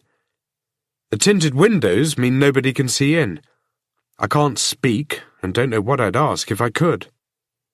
I can hear other cars. I can hear people talking on the street, the hustle and bustle of city life. But my lawyer doesn't say a word. He's still on that mission he looked like he was on when striding across the parking lot. I can smell upholstery and sweat. I can taste blood. My arms and legs are tingling. I can tighten my fists and wiggle my toes. The cramp in my muscles starts to relax. I try to struggle against the plastic ties, but it's no good. They dig into my wrists and ankles. "Where are we going?" I ask, the words coming out smoother than I would have thought. "You tried to kill my daughter." So my words may be smooth, but his words don't make sense. "What?" "My daughter, you asshole! You ran into her last night and now she might die." I don't answer him. I think about Quentin James. I think about how what I did last night was just like what he did to my family. I think about how the transition from Theodore Tate's life into Quentin James's is complete. "I'm sorry," I tell him. "Shut up," he says. "Where are you taking me?" I ask. "I said shut up," he shouts, and he pulls over and reaches toward me. Christ, there's a needle in his hand. "You struggle, and it's only going to be worse," he says. And he's right, because I do struggle, and it does get worse. The needle breaks off in my arm before he can push any of the fluid into me. "Bastard!" he yells. Then he starts clubbing me in the head with something, I don't know what, and everything goes dim as the darkness rushes back. Chapter 33. I have no idea where we are. In the woods, somewhere. He must have carried me here from the SUV, or more likely dragged me, since the backs of my shoes have a build-up of mud and leaves on them. The surroundings remind me of where I was 2 years ago, when I was the one holding the gun, and not the one under the barrel of it. I'm lying on my side, the wet dirt cold against my body. There are hundreds of trees and ferns and rocks, and there is a light rain. My cell phone is in a dozen pieces on the ground ahead of me. The world comes into sharper focus, and that's a problem, because in the centre of my view is my lawyer. He's no longer wearing the suit. The gun looks like a 9mm. I figure it's loaded to the max, and this guy looks like he's in the mood to prove it. He notices me staring at the gun. Then he turns it in his hand and looks at the side of it, as if he's seeing it for the first time. "It's amazing what you can get for a few $1,000 when you're motivated enough," he says. And I can tell from the look of him and where we are that he is, without a doubt, extremely motivated. "All you need is to be prepared to spend a few hours in the worst part of town. Guns, tasers. There's no limit when you've got the cash. And the desire." My hands are still bound behind me. I tuck my legs beneath me and manage to get onto my knees. The taser pain is gone, but not the pain from the beating the guy gave me to knock me out. I have to blink heavily every few seconds just to keep things from going fuzzy, and it's a struggle to stay balanced. The broken needle is still in my arm. Blood is running down my face. It's getting dark. Must be around 4 o'clock, maybe 5. Or maybe it's not getting dark at all, and it's just my brain shutting down. "What do you want?" I ask, though I already know. "What do you think I want?" I think about what he said in the car, about his daughter. "It was an accident. I'm sorry." You think being sorry negates all of this?" he asks. "You think if she dies, your sorries will help me sleep at night?" I close my eyes while he talks to me. His words are very similar to the ones I said to Quentin James. Only for him, I didn't use a "what if," because Emily was already dead. I wasn't waiting on more information on which to base my decision. Nothing was going to change. One difference is I didn't bind Quentin with plastic ties. I held him at gunpoint and made him walk. I made him carry a shovel because I wanted him to know how it felt to be a victim. I wanted him to know that the feeling he had that he was about to die was the same feeling I'd had every day since the accident, and what I would feel every day for the rest of my life. Hell, for me, it was worse. I already had died, and it was because of him. Father Julian used to come around to my house and we'd talk about that feeling, and I knew the only way to feel any better was to make the man who had done this pay. I couldn't tell Julian that, but I suspect he knew. That day in the woods, Quentin James prayed for a God who wouldn't show up. I made James dig a grave, and all along he cried and told me it was an accident. He told me he wished he could change time. He told me it was Quentin James the drinker who had killed my daughter, and not the man holding the shovel. The man holding the shovel was going to get better. He was going to seek help. He would go to jail, and he would live with what he had done, and he would get better. I'm a different person when it happens, he told me. I'm no longer me. But I didn't care. My wife was no longer what she had been, and my daughter was no longer alive, and therefore I was no longer me too. I watched as the sweat began to expand in circles from his armpits over his shirt, even though it was cold out. Dirt was sticking to his face, to his hands. He rolled up his sleeves and dirt began to stick there too. I told him it was too late, that it didn't matter what he said now, that being sorry wasn't going to change the past and wouldn't prevent the future. He cried, he begged for his life. He tried to make me change my mind, but it didn't matter. I was never going to let his justifications and sick excuses stop what was coming, and I'd made that decision before heading out there. I had to. It was the only way to go through with it, and the only way to save others from him. Now, my perspective is changing. Maybe the same damn thing that got me here is the same thing that happened to him. I never looked into his history. Never learned whether his family had died. Never learned what drove him to drinking. There was way too much anger for that. He stood in the grave, and he cried as I levelled the pistol at him. He told me he was sorry, and I told him that was enough, that I didn't want to hear any more, that it was time to take responsibility. Through all his fear, there must have been some hope I was going to let him go. I was hoping he would accept it, that he would shut up and make peace with his maker and just accept it. But he didn't. Quentin James was still begging for his life when I shot him in the head. It didn't feel as good as I thought it would. I imagine it didn't hurt as much as he feared. One moment he was staring down the barrel of my gun. The next moment he was slumped in the dirt. I shuffled his body so it was nice and snug in the grave he'd dug, and then I buried him. I walked away without giving him a prayer or spitting on his grave. There was just a smooth transition between shoveling dirt and then turning away, a smooth transition between going from father to killer. I carried the shovel back to my car, drove away, and have never been back.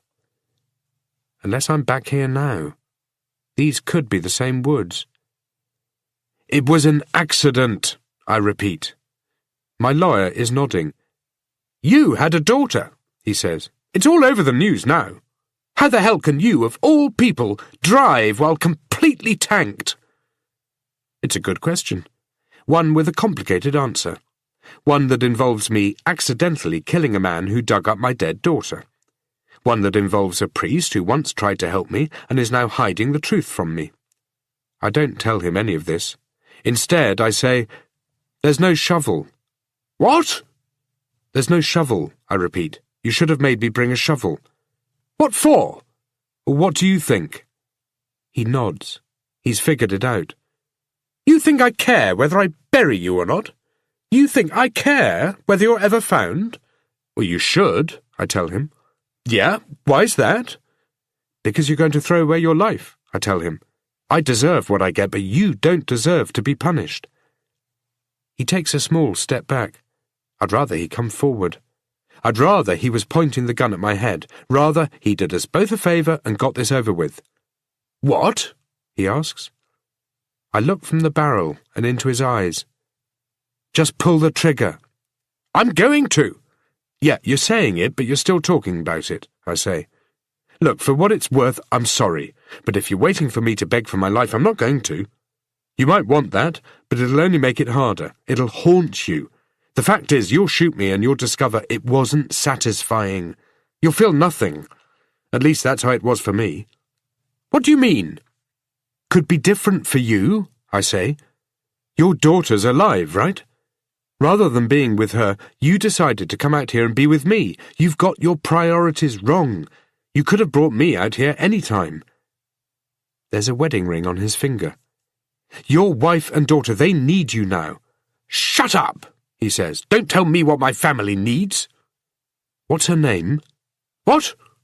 Your daughter, I say, her name. I don't know anything about her. You don't deserve to know it. Maybe you're right, I tell him. But I feel if you're going to kill me, I think I ought to know her name. Fuck you! Just pull the trigger.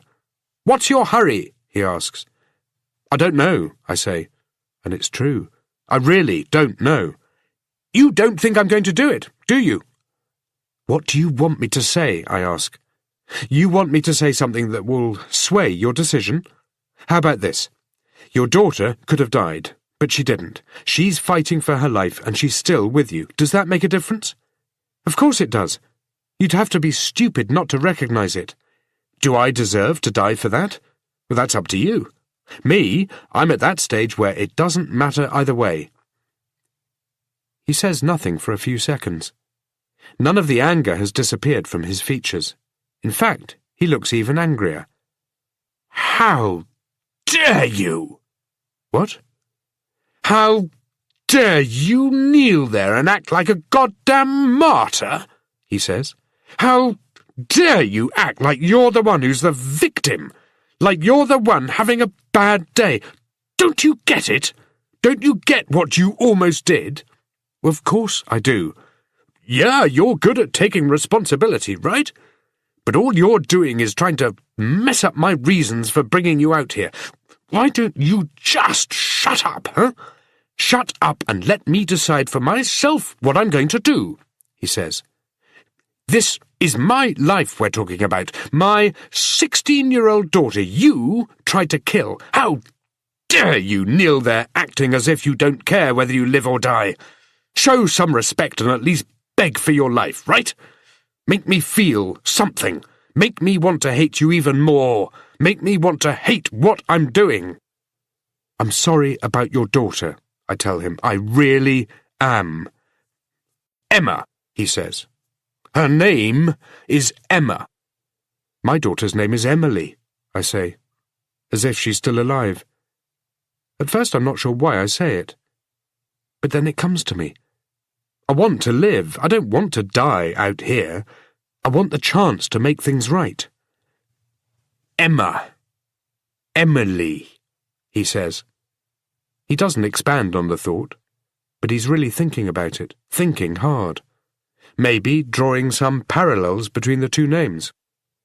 I still have a wife, I add. Her name is Bridget.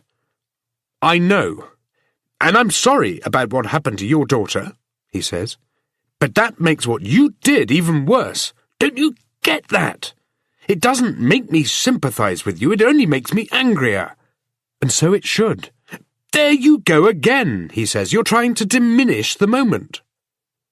Are you really a lawyer? What? Well, you talk like one, I tell him. I'm a divorce lawyer. And when you came to the prison, you gave them your name, right? I had to so I could bail you out, but they don't know I'm the one who brought you out here. You don't think they'll figure it out? You don't think they'll work out that the lawyer, who they'll soon realize is the father of the girl I hurt, was the last person to have seen me?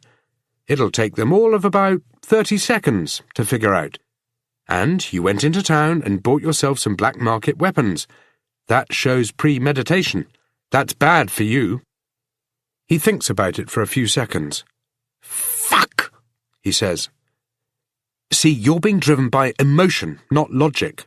You should have known that. It's a pretty simple equation, and you looked right over it. Don't do this. Don't throw away your life. He takes a step forward. He keeps the gun pointing at my face. But the cold and the nerves are too much for him to control, and his hand is shaking badly. His breathing is ragged. He's fighting with the same decision I had back when the roles were reversed, only it was a decision I didn't fight with. I was comfortable holding a gun. I just aimed and fired. "I'm going to do it," he says. "You've got no argument from me." "Shut up, damn it! Let me think." I stay on my knees and I force myself to keep looking at the gun. And it terrifies me. His face is taut with pain. His mouth forms a grimace as he runs through the scenarios in his mind. One, he walks away with blood on his hands. The other, he walks away feeling a little unsatisfied. I decide against giving him any more advice. He's a big boy. He can make up his own mind. As I wait, the sounds of the forest fill in the silence. Birds, mostly. The breeze shifting branches around. A falling pine cone cracks against a fallen branch somewhere. It takes him a minute. It's painful to watch, painful to stare at the gun as it rises and falls slightly as his arm shakes. The entire time I keep thinking he's going to pull the trigger, or accidentally pull it. In the end, he takes a step back. Then another, but he keeps the gun pointing at me. "If she dies," he says, "we're coming back out here." He backs away, turns, and then I am alone. Chapter 34. I lie on my side and bring my knees to my chest, and squirm around to bring my hands up under my feet. It doesn't work. I roll around, but the plastic ties are securing my wrists, and there isn't enough room to stretch my arms all the way around. I get back to my knees and sit down, stretch my legs out, and start rubbing them back and forth across a mossy rock. The moss scrapes away and exposes an edge for me to saw against. It takes only about a minute for the binding to snap through. I do the same with my wrists, then pull the syringe needle out of my arm. I toss it onto the ground next to my busted cell phone. I head in the same direction as the lawyer. My clothes are damp and cold. Donovan Green, if that's his real name, may not have finished me off with a bullet, but that doesn't mean I'm getting out of here alive. Unless I can rub some bandages together and make a fire, I'm going to freeze to death out here. The trees and ferns brush at me, scraping my hands and snagging my clothes. Small grazes lead to cuts and then to bleeding. My head is still throbbing, and my chest is sore from the taser barbs. My hand hurts the most. The finger with the ripped-off nail feels as if it's on fire.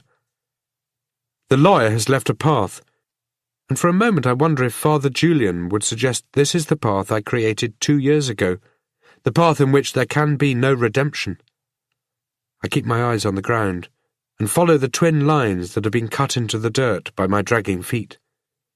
I figure he would have parked nearby, not wanting to drag me far in these conditions, and a moment later I hear a car pass by.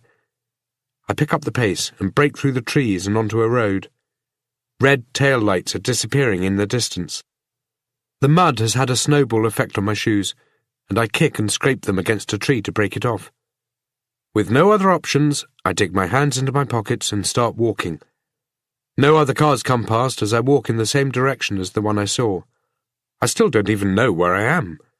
My teeth are chattering, and every minute or so my body gives an involuntary spasm that lasts a couple of seconds. Quentin James would have had a similar walk if I'd have let him, except his would have been in nicer conditions. I brought him out on a sunny day, a warm day, as sure as hell a nicer day to die than today. I reach an intersection, and a couple of cars go by. I wipe my sleeve at my face to clean away some blood. I start to have an idea where I am. Nobody pulls over to offer me a lift, and I don't put my bite-scarred thumb out to ask for one. The road heads toward the city and eventually toward home. It'd be a 15-minute trip if I was driving. Walking is going to take me a few hours. At least. If I was driving, I'd be doing 80 kilometers an hour out here. I figure at the very least I deserve to be walking. At the very least, I'm lucky to be alive. And there's that word again. Luck. The day becomes evening, and the evening is dark. The rain begins again. It gets heavy for a while and washes the mud and dirt down my body before lessening to a drizzle. My joints grow increasingly numb. My feet feel like slabs of ice. The walk is a sobering end to a day and to a way of life. It's almost midnight when I get home. I don't have my keys, and I hadn't even thought about them until now. They're in my car, and my car is in an impound lot somewhere, or maybe a wrecker's yard. I sit down on the front step and lean against the door. I'm exhausted. The soles of my shoes have small stones and slivers of glass buried into the tread. I feel like I could fall asleep here. I feel like I want to cry. I rest for a few minutes before getting up and walking through to the backyard. I grab a rag and a roll of duct tape from the garden shed, wrap the rag around a small rock, put the tape across the window to muffle the sound, then smash the glass. While the shower warms up, I find a bottle of bourbon and sit down in the living room. I wonder what Quentin James would have done had I let him walk home. Would he have taken a drink? I figure he'd have needed one. Would he have kept on drinking until one day he killed again? I carry the bottle into the kitchen. I grab a glass. I fill it to the brim, and then I pour the rest of the bottle down the sink. I scour the house for more bottles. There are plenty of them. A few with just enough in them to make me feel warm if I allowed it. I tip them all down the sink, and then I drop every single empty in a recycling bin outside. I head back inside and stare at the one glass I filled. I strip out of my clothes and throw them into the washing machine. The shower is still going, steam flooding into the hallway. I walk around the house, picking up other clothes I've worn over the last few months, and I stuff as much as I can into the machine. I set it going. I stand in the kitchen with only a towel wrapped around me. I stare at the drink. I put my hand on the glass. It's cold and smooth. Just one more drink and then I'm done. That's all. I have it halfway up to my lips when knocking comes from the front door. I set the glass back onto the counter. I head down the hallway. A red and blue light is arcing through the windows and lighting the walls. There are two possibilities. One I can live with. It means one of my neighbours made a call because they heard somebody breaking in. The second one means Emma, the 16-year-old girl I hurt last night, has died. Maybe I poured away all that bourbon too soon. I have the urge to run back to the kitchen and grab that last drink. Instead, I head to the door. I'm as nervous as hell when I open it. It's Landry. "You're going to have to come with us, Tate," he says, ruling out possibility number one.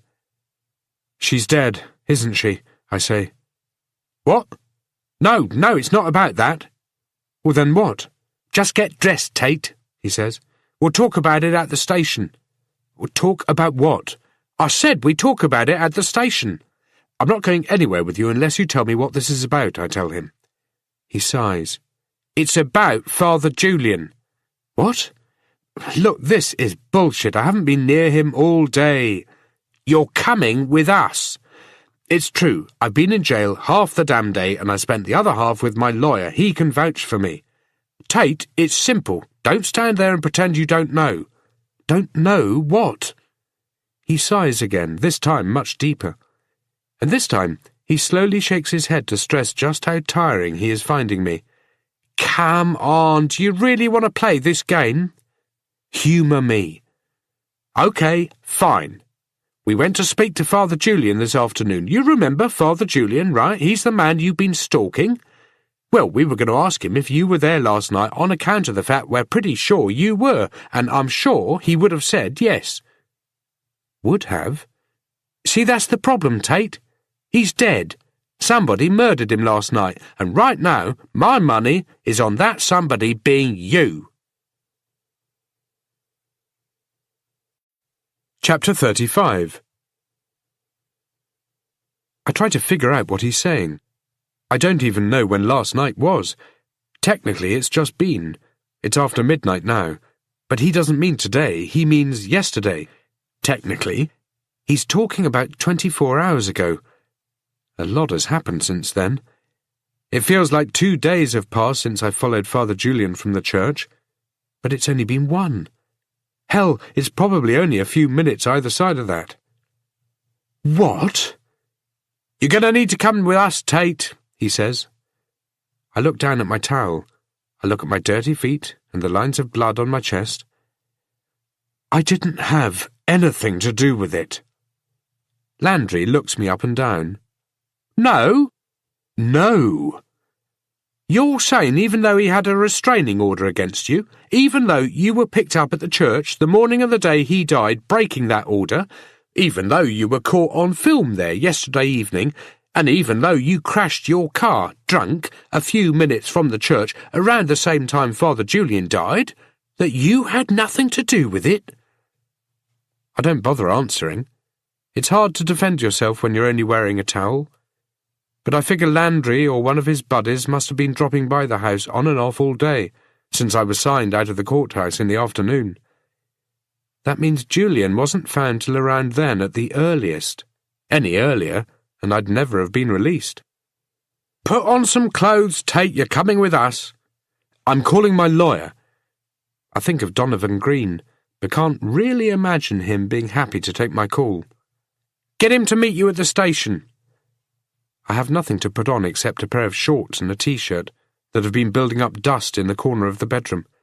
Everything else is in the washing machine. I throw on a jacket and my running sneakers. We step outside.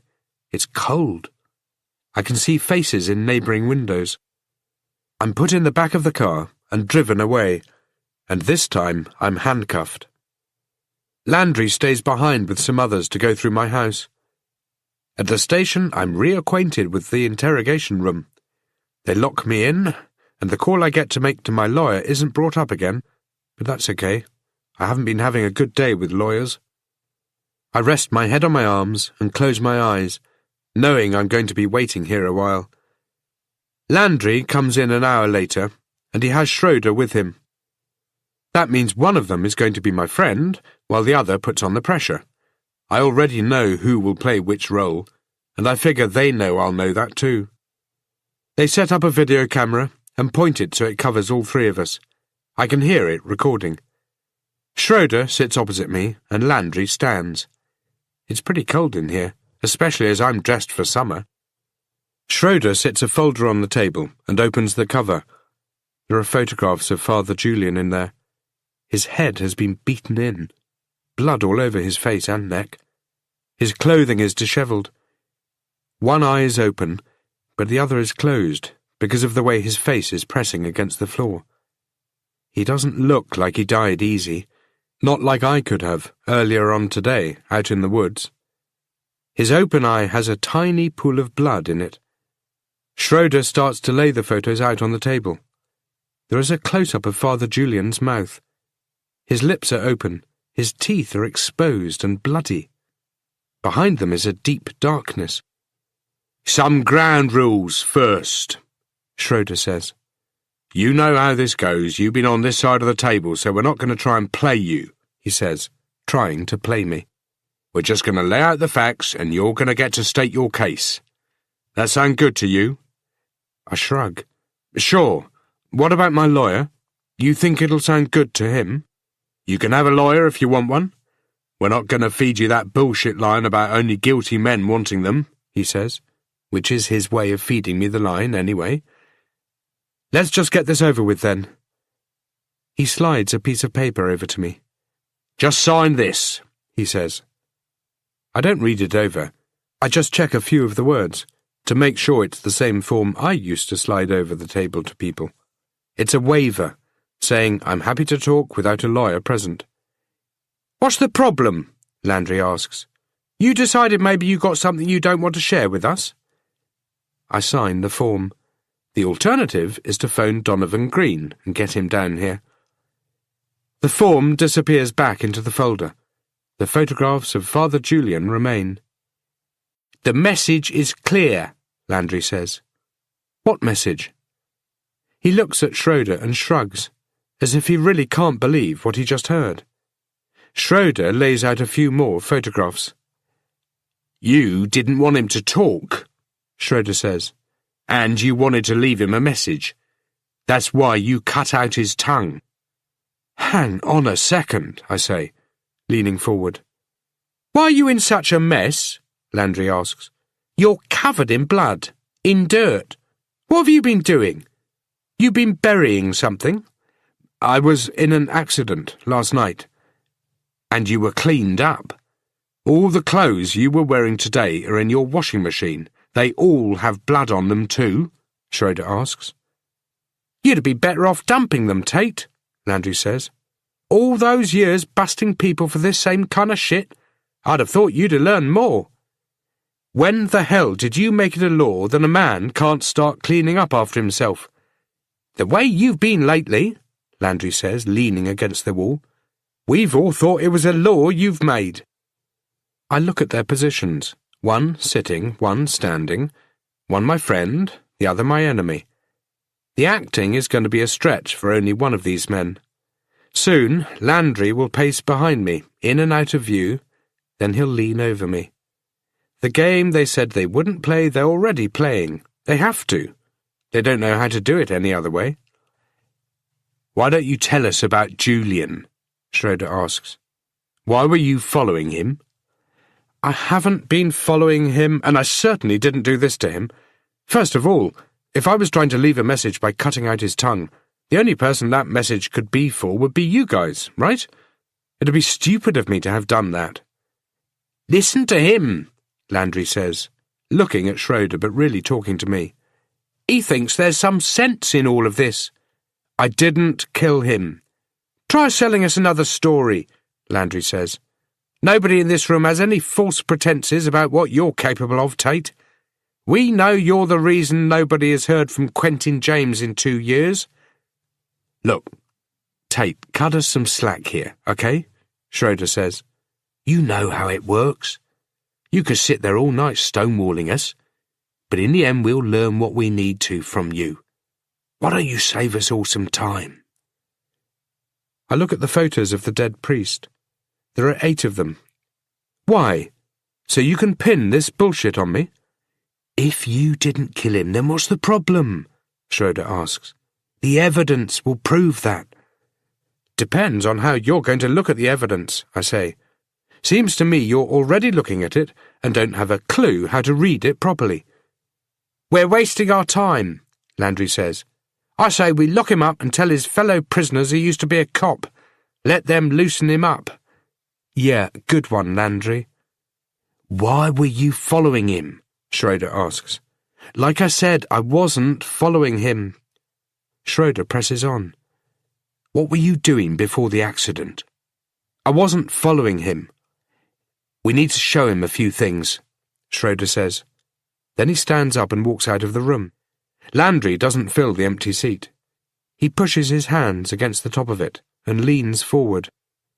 You used to be one of us, he says. What in the hell happened? What do you think? Before he can answer, Schroeder steps back in. He has a cardboard box full of plastic bags. I can't tell how many there are, as they all blend into one. He starts laying them out on the table. The watch, he says, used to belong to Gerald Weiss. He was buried with it 2 years ago, so how is it you've come to own it? I found it. There are 2 ways you could have got it, Landry says. Either you stole it off a dead man when you were in the water, or you stole it off a dead man when you were pulling him out of his coffin. Even you're doing a shitty job of trying to believe that, I say. And Landry looks pissed off. You're trying too hard here, and one day that's going to come back and kick you in the ass. You're going to try too damn hard, and people are going to suffer for it. You're either a thief or a killer, Landry says firmly, as if they are one in the same. We are so grateful that you are here. This audiobook is free. Take a break, breathe, and enjoy this peaceful and beautiful thing.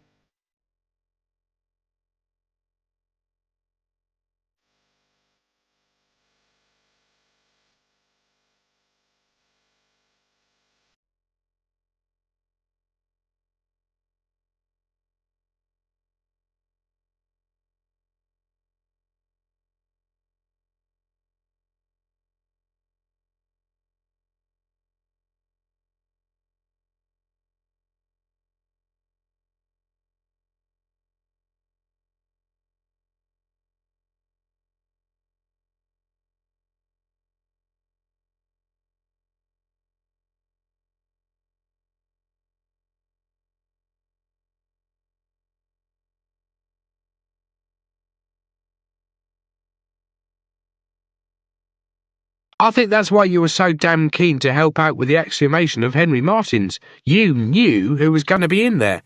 You wanted to try and control the situation. But the problem was the corpses, right? They floated up. If they hadn't, we'd never have known about the others. Look, cut the routine, or I'm going to change my mind and ask for my lawyer.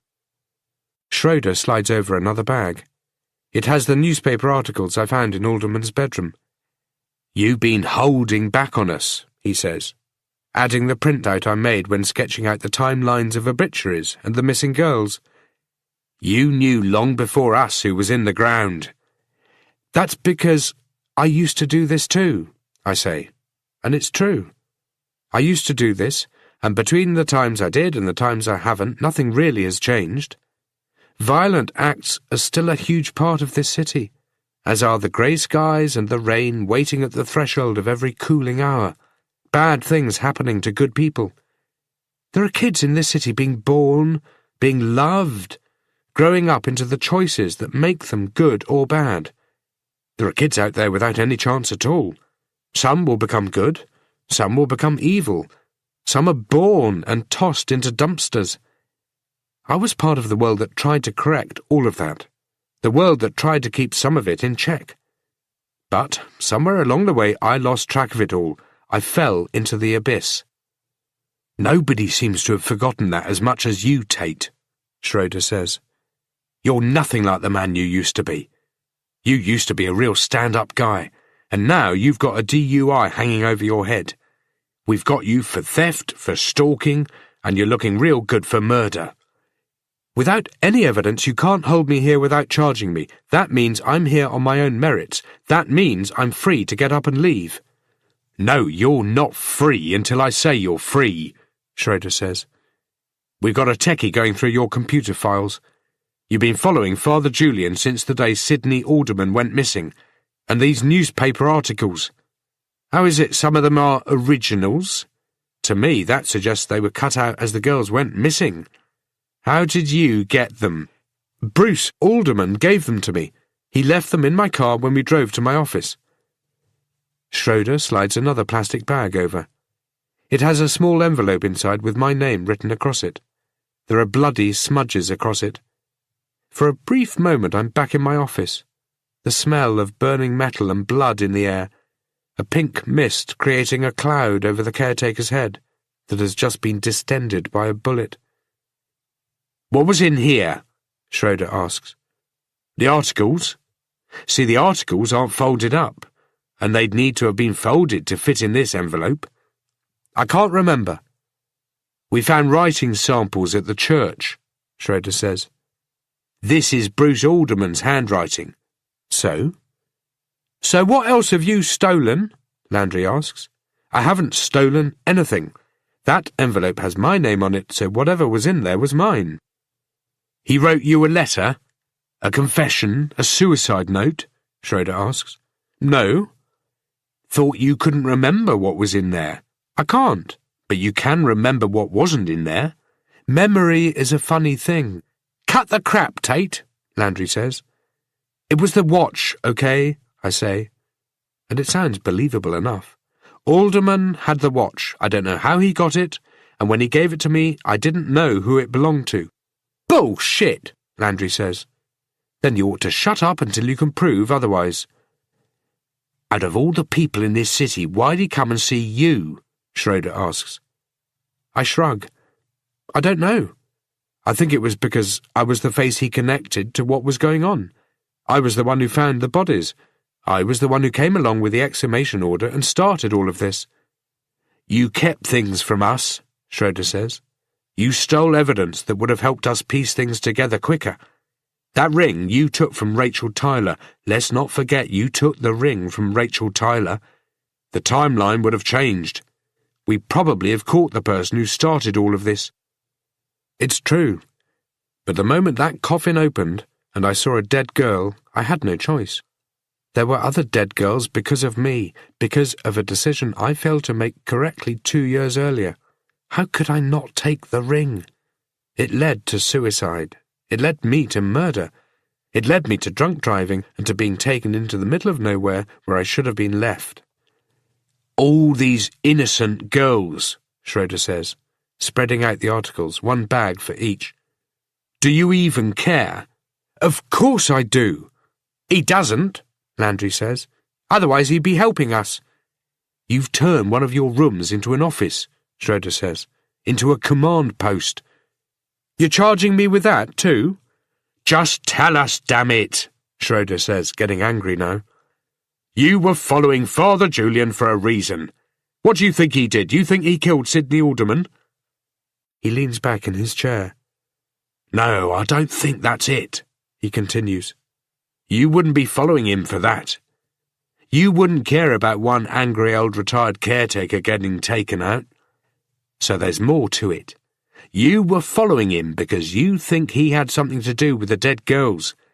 Your office is dedicated to that case, and to Father Julian.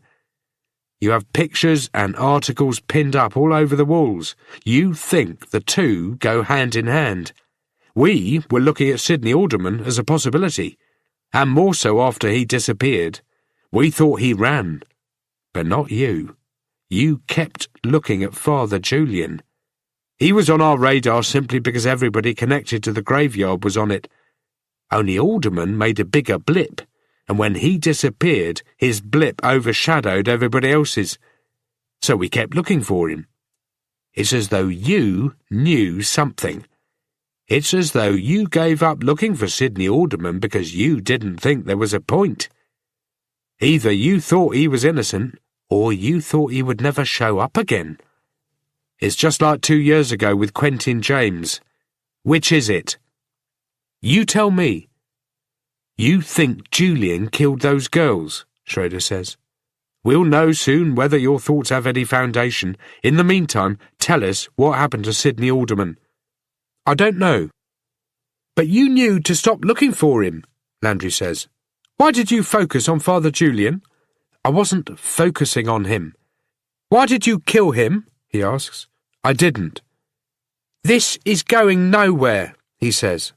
Show him the weapon, he says to Schroeder. The weapon? I ask, immediately confused. A smirk appears on Landry's face. The weapon, Sherlock. Like I said earlier, you really learnt nothing from your years on the force.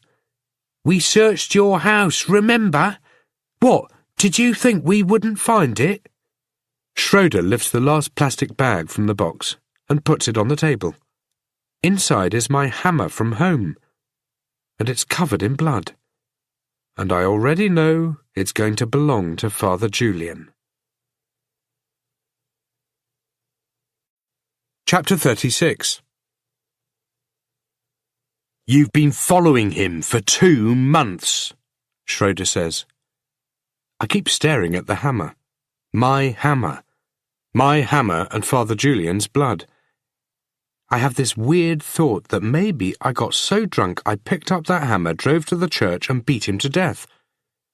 Only there's no amount of bourbon in the world that would make me do that. Unless I thought he was guilty of something. Is that what happened? No, of course not. But a small part of me is scared that maybe I'm capable of more when I'm drunk than when I'm sober. You think he's guilty of murder, Schroeder says, carrying on. You were parked outside his church every day before the restraining order and some days since, and you want us to believe you had nothing to do with his death. He puts the murder weapon down slowly, as if carefully balancing a cup of water filled to the brim, which suddenly reminds me of the glass of bourbon sitting on my kitchen counter. He puts it in the centre of the table, so we're all within reaching distance. Maybe he's hoping I'm going to make a break for it. I'm sure Landry is. He's hoping this can all end right now. Where did you find it? I ask. Where you left it, Landry answers. I want my lawyer, now. Yeah, guilty people always do, Landry says to Schroeder before turning back to me.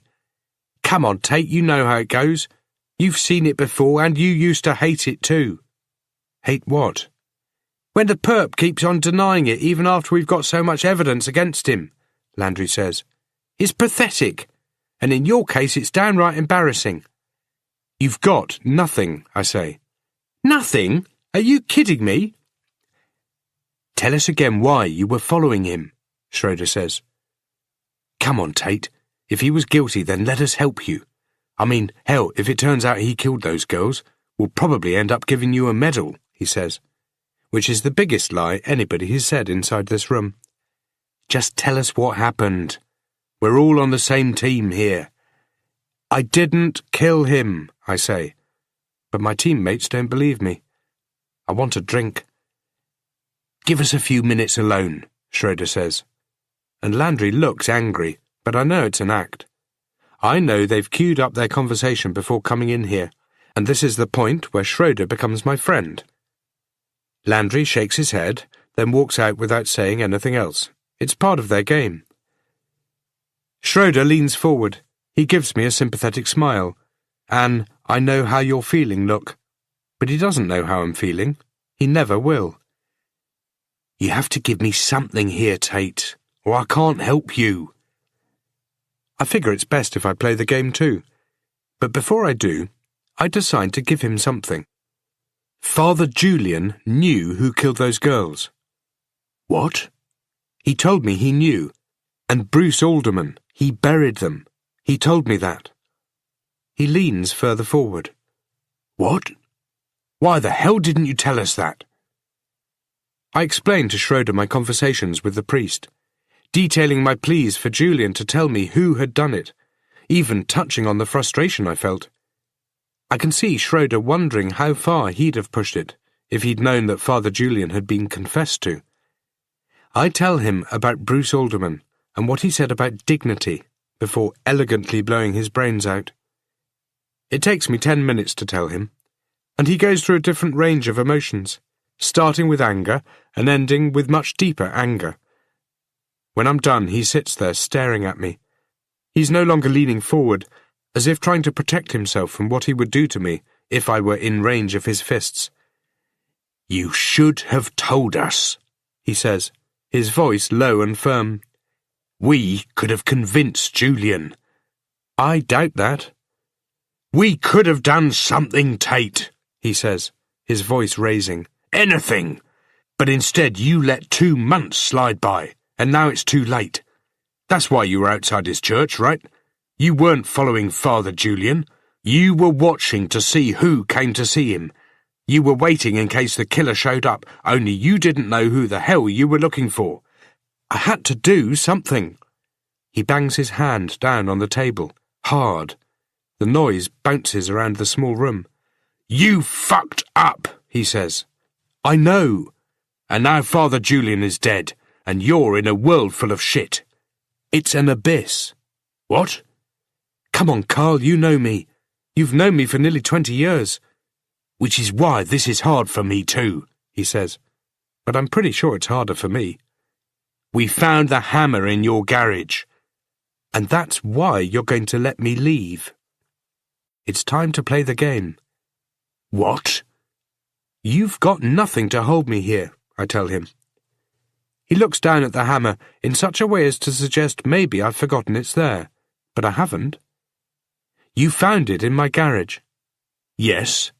Okay, well, first of all, you don't even know if it's my hammer. That's not the... Second, I say, and I hold up my hand and start counting off my points. You're going to print it and find my prints aren't on it. You're going to think a guy who used to be a homicide detective was dumb enough to clean off his fingerprints, but not the blood, was dumb enough to keep the weapon, was dumb enough to leave it in his garage for anybody to find. Not dumb, but drunk, he says. And that's exactly my point. What? 3, I say, counting off another point with my fingers.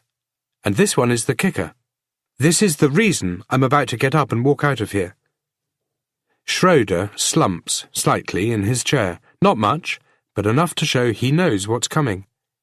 The timeline, I say. See, we know the timeline, Carl, but the problem is the guy who planted the hammer there didn't. Schroeder says nothing. He knew I'd figure it out, but was hoping it wouldn't be this quickly. Or he was hoping to rattle me enough that I'd give him something more, maybe tell him about Sidney Alderman. You think he died around midnight, I say. Not because he told me, but because that's when I saw the person leaving the church, the person who I thought was the priest. Only it wasn't the priest. It was the man who killed him. The killer knew my car was there, but he didn't see me because I was covered in ground fog. He probably figured I was passed out drunk in the front seat, because that's what I was used to doing. He stayed in the shadows where he thought he was out of sight. But I didn't make it home. Only the killer couldn't have known that. He drove to my house and replaced the hammer he had stolen to kill the priest. He didn't know I was following him. What he couldn't know was that I would be involved in an accident. Your boys came and locked me up. My car was towed away, and after you found Julian was dead, you would have had it re-towed, this time as evidence in a murder investigation. You had it brought here and every inch of it has been gone over. No blood from Father Julian and, more importantly, no hammer, right? And it's not like it got logged along with my wallet and cell phone. I didn't have it on me. And you would have searched the area of the crash, would have searched the roads between the graveyard and the accident. You found nothing until tonight. So, how'd I put it there? You could have dumped the hammer, picked it back up tonight. Maybe that's why you're covered in dirt. Why would I dump the hammer? I couldn't know I was going to crash. What would be the point of dumping it? Just to come back tonight to retrieve it and hide it in my garage? Schroeder says nothing. Then the whole tongue thing, like I said earlier, why the hell would I cut it out? Because I didn't want him talking? That's the sort of message you want to leave when there are others who can still talk, right? A gang thing. But not in this case. This time it was designed to make me look guiltier. It would look like I was pissed at him for talking to you guys and complaining that I was following him. He starts tapping a pen against the table in a slow, rhythmic pace. Then he leans forward and starts packing up the photographs. So you know I didn't kill him, but you haul me down here anyway, I say. Come on, Tate, you know how it is. He's right, I do know. There are two things that bug me. The first is, why plant the hammer in my garage and not the tongue? Somebody still killed him, Schroeder says. Uh-huh. You can help us out there. You shouldn't have jerked me around, Carl. You should have just asked for my help. Hey, don't go playing the victim here, Tate. You almost killed a woman last night. Hell, maybe you still did. Last I heard she was stable, but that don't mean shit, and you know it. Father Julian had to file a restraining order against you, and you kept breaking it. You were there the night he died. You're involved, Tate. Julian died, and if you'd been up front 2 months ago, maybe he'd still be alive now. Sidney Alderman is nowhere to be seen, and you're acting like he's dead. Same goes for Quentin James. You need to start giving me some answers. Look, you know that by keeping these from us, he says, as he touches the bags with the jewellery and the articles. You slowed down our investigation. Things would be different. We might have looked further. We might not have pinned all our beliefs on Alderman. Fuck, Tate, we needed this one. There's been so much shit lately with the Carver case, and that's just the tip. You'd know that if you gave a shit, or if you read a newspaper. He pauses, takes a pencil out of his shirt pocket, rolls it across his fingers, then snaps it in half. Look, you get the point. We needed something to work out, not just for the victims and for their families, but for us. People don't have faith in the police anymore, Tate, and it's hard to blame them. That could have all changed, but you held back on us. Was I in the news today? I ask. Did you even hear anything I just said? The papers, Carl. Was I in them? The accident? Not the papers, no, he says. The accident was too late for that. But you've been on the news all day. Since this morning? That's what all day means. Then why the hell aren't you asking yourself the obvious question? Which is? Why would the guy who planted the hammer in my garage not take it back out after seeing the news? He must have known being in jail would clear me. I can tell from his expression that Schroeder hadn't thought of it. Maybe he didn't see the news, he says. Come on, Carl. You know just as well as I do that these guys always read the papers and watch the news. He taps one half of the broken pencil against the table. "This is going to be a long night," he says. "We're going to get this sorted." "Then I'd better make myself comfortable," I answer, and I lean back in my chair. Chapter 37. Schroeder was right and wrong. Right that it was going to be a long night. Wrong about us getting it sorted. Landry showed up on cue, but their routine at trying to shake something loose from me was ruined by the murder weapon. It was planted, they both knew it, and that was the problem. They'd have had a better chance if they hadn't found it.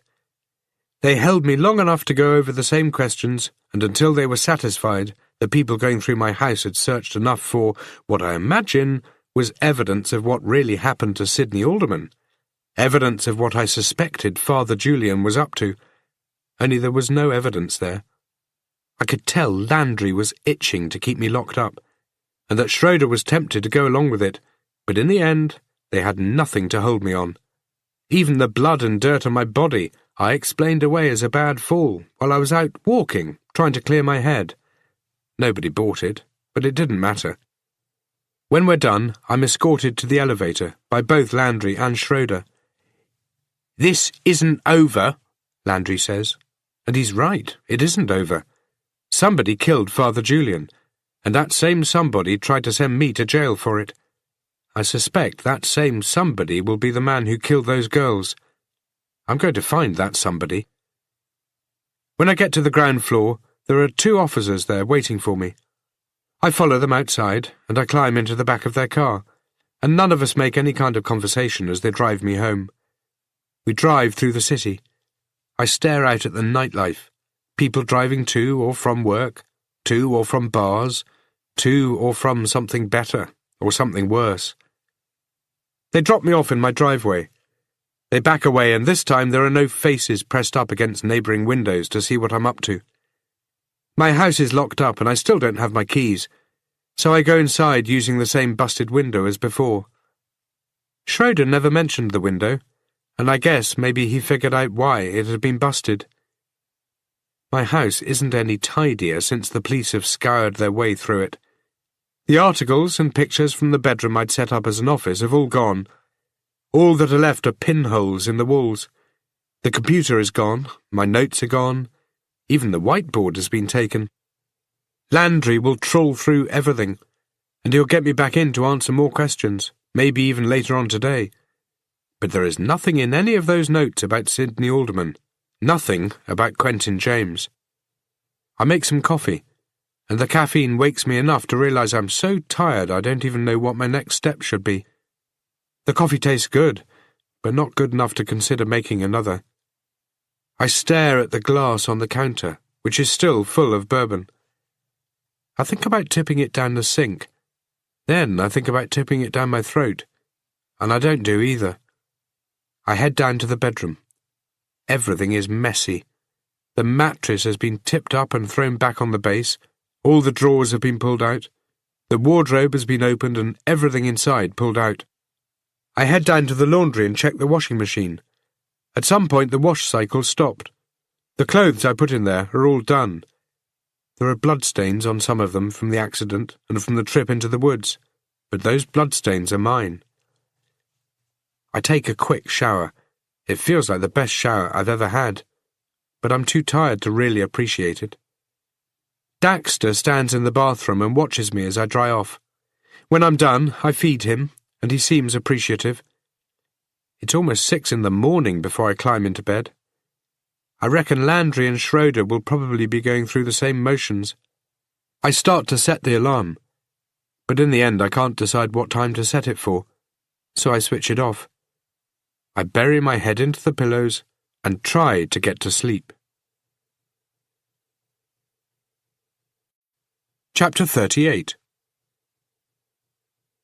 The house is full of warm colours, and my neighbour's face is frozen with cold emotion. "What do you want to borrow my phone for, Theo?" she asks. "Because mine isn't working." "You think the police bugged it?" "They could have. They were there all night." "That was one stupid thing you did," she says. "I know. After you losing your little girl and everything. Real stupid. Can I borrow your phone or not?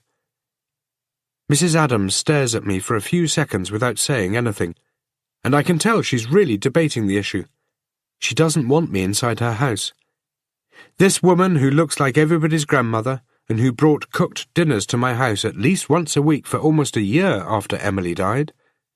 This woman who I would occasionally find weeding my garden or trimming some bushes because I'd been too tired or too busy or too lazy to do it.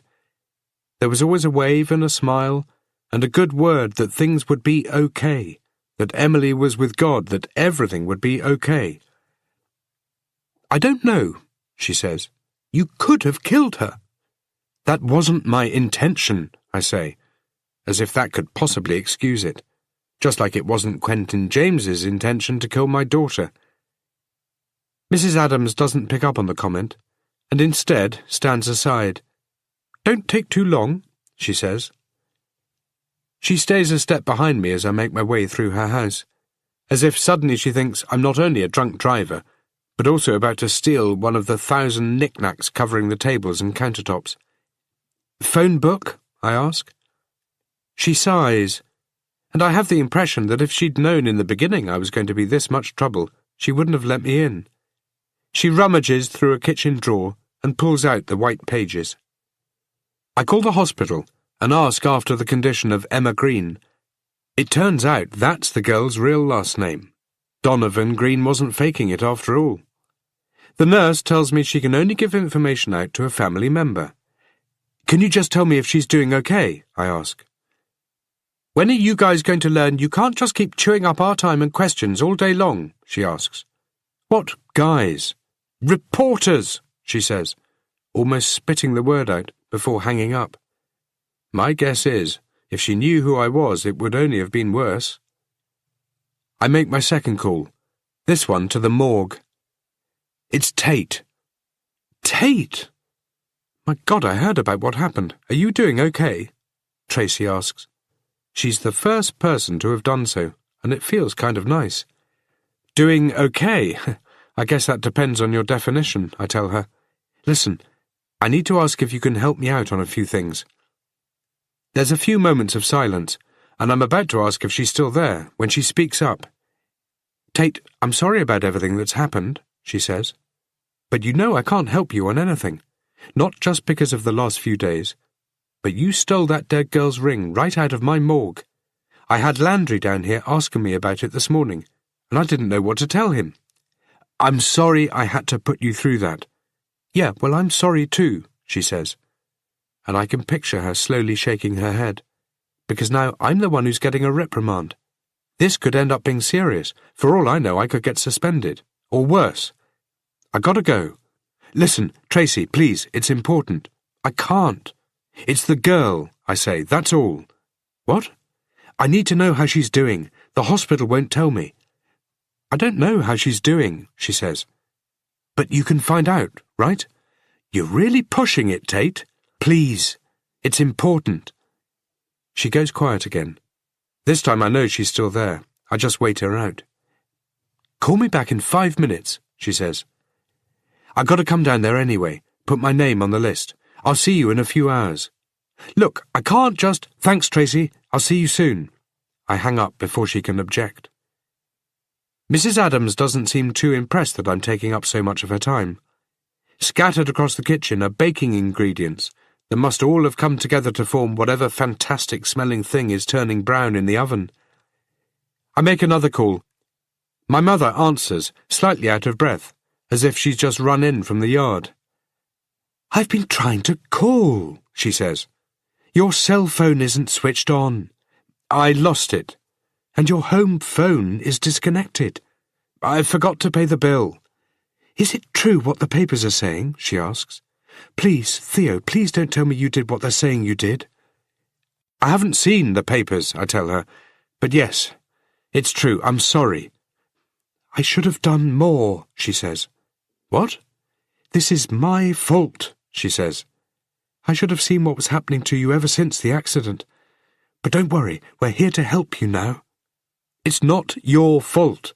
Anyway, the reason I'm calling is, of course it's my fault, she says.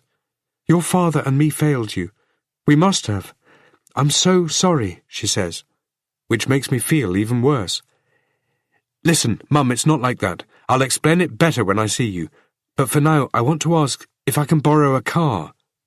A car? Dad hardly uses his, right? And you two can share yours while I'm using it. What's wrong with yours? Oh, she says, figuring it out. I don't know if it's a good idea. I'm not going to wreck it, Mum. I'm okay now, I tell her. I promise. And I need this, okay? I need you guys to trust me. Of course we trust you, but won't they have taken your license off you? They went easy on me because of my history, I say, which is a complete lie. My license has been taken off me. If I get caught driving, I'll be heading straight back to jail. There'll be fines. It's the Quentin James factor. I'll bring it over to you, Mum says. I'm sure Dad won't mind. We both know that he will. I hang up the phone and hand the white pages back to Mrs. Adams. I wouldn't be trusting you, she says. Then she offers me one of the muffins she's just baked, as if some grandmotherly gene inside her can't prevent her from reaching out. I grab one before she can change her mind, figuring it's the healthiest thing I've eaten in weeks. You know, Theo, I don't mean to sound hard on you, not after everything that's happened, so please don't take this the wrong way, but it's never too late to pull yourself together. We're always next door if you need some help along the way. I thank her for the use of her phone and for the muffin. She gives me another one to take home with me. If more people were as forgiving and as helpful, maybe we could cut away some of the cancer that has set into the bones of this city. It'll take my mother an hour to get here with the car, so I kill some time by going to buy a newspaper. I keep thinking people will notice me, that they'll know who I am and what I've done, but nobody pays me any attention because my photo isn't in the paper, only my name. The guy at the shop knows me, though, because I've been coming here for years. He looks at me, looks down at the front page, and looks at me again. He seems to search for something to say, and I think all his angry one-liners trip over each other, and he ends up saying nothing. He even gives me the right amount of change. I get back home and read the article.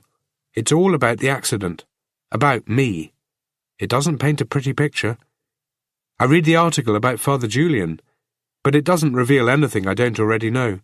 At least my name isn't mentioned here. Yet. I switch on the TV and watch a couple of minutes of the morning news.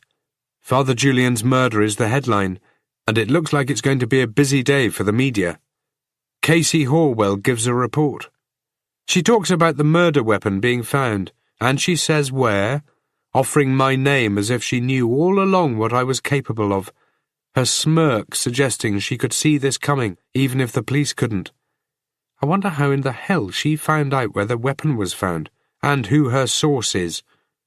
She talks about Father Julian's tongue being removed. I get angry just looking at her, and have to turn the TV off, or risk throwing the remote at it. I start to tidy the house and do some more laundry. Then I spend a few minutes in my daughter's bedroom. The police came through here last night, but they haven't messed it up, just left things slightly askew. It reminds me of Father Julian's office, the way everything is where it should be, but only just. The police here showed some respect. They searched this room and found nothing except a lonely shrine and evidence of an even lonelier parent. Daxter looks up at me from the bed. He follows me back down the house, and I fill up his food bowl.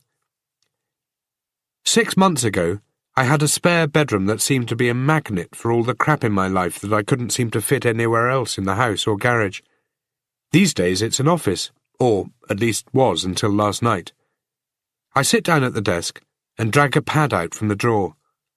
I start writing down the names and the dates of the women who were killed. I start compiling as many of the notes as I can remember, but the last 8 weeks have been a haze of alcohol, of guilt, of anger at the priest and at myself, and the small details have all slipped away, drowned beneath an ocean of self-resentment. I do the best I can with the details I remember, and I start to create another timeline. Just before my mother arrives, I head into the kitchen and pick up the glass of bourbon still waiting for me on the counter. I can't bring myself to throw it out. I don't know why. I put it into the fridge, then hide it at the back. When my mother arrives, she looks around the house, unable to stop herself from commenting about the mess, the smell, the stuffy air, the broken window. She looks me over. The gash in my head has closed back up, but it isn't pretty. The bruises on my face she attributes to the accident, the same way Schroeder and Landry did.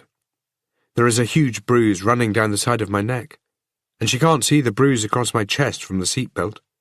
I have cuts all over my hands. The end of the finger bandage is stained with blood.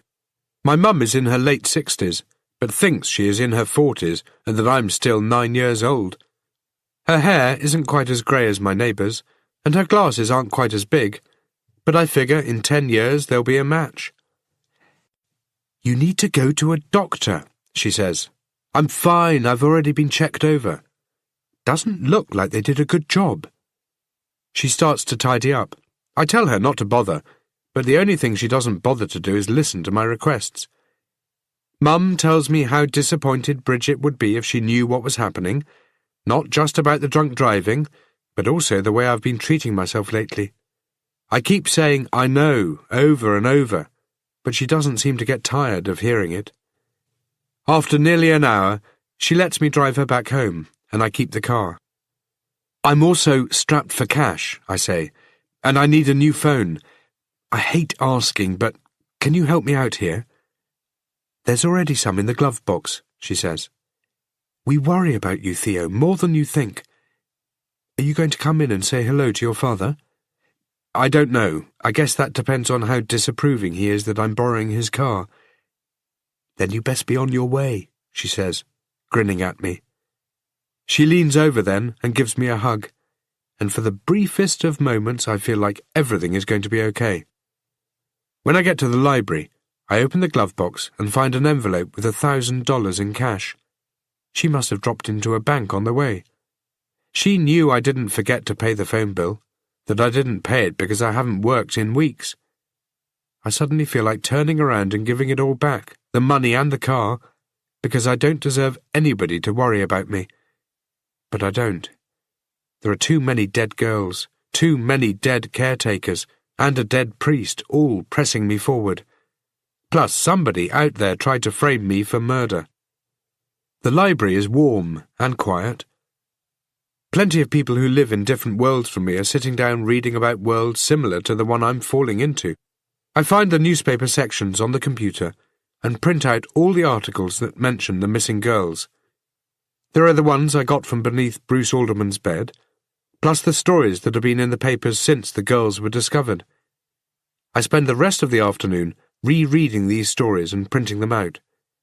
I print out the stories about Bruce Alderman's suicide, and about his father's disappearance too. I end up with a stack of paper dedicated to the dead, almost a centimetre thick. I leave the library and hit 5 o'clock traffic. SUVs are blocking views at intersections, and not for the first time I figure they're the reason everybody in this world is going nuts. It sure as hell was my reason. I look at the money my parents gave me, and the math is simple. There's enough here for me to drink my way out of this and every other problem for the next few weeks. I could go into a bar, there are several en route, and things would be okay again, at least for a little while. WWJD? What would James do? I figure Quentin James would have pulled over. He'd have slipped inside and let 5 minutes turn into 10, 10 into an hour into a night. Or maybe if I'd let him live, things would be different now. Perhaps he'd have found redemption, or God, or something that would have kept him out of those bars. I don't know, and thinking about James kills any desire to go inside. I drive past them all and don't look back. Chapter 39. On the way to the morgue, I stop in at the store where I bought my last cell phone. It feels like a long time ago, much longer than 8 weeks.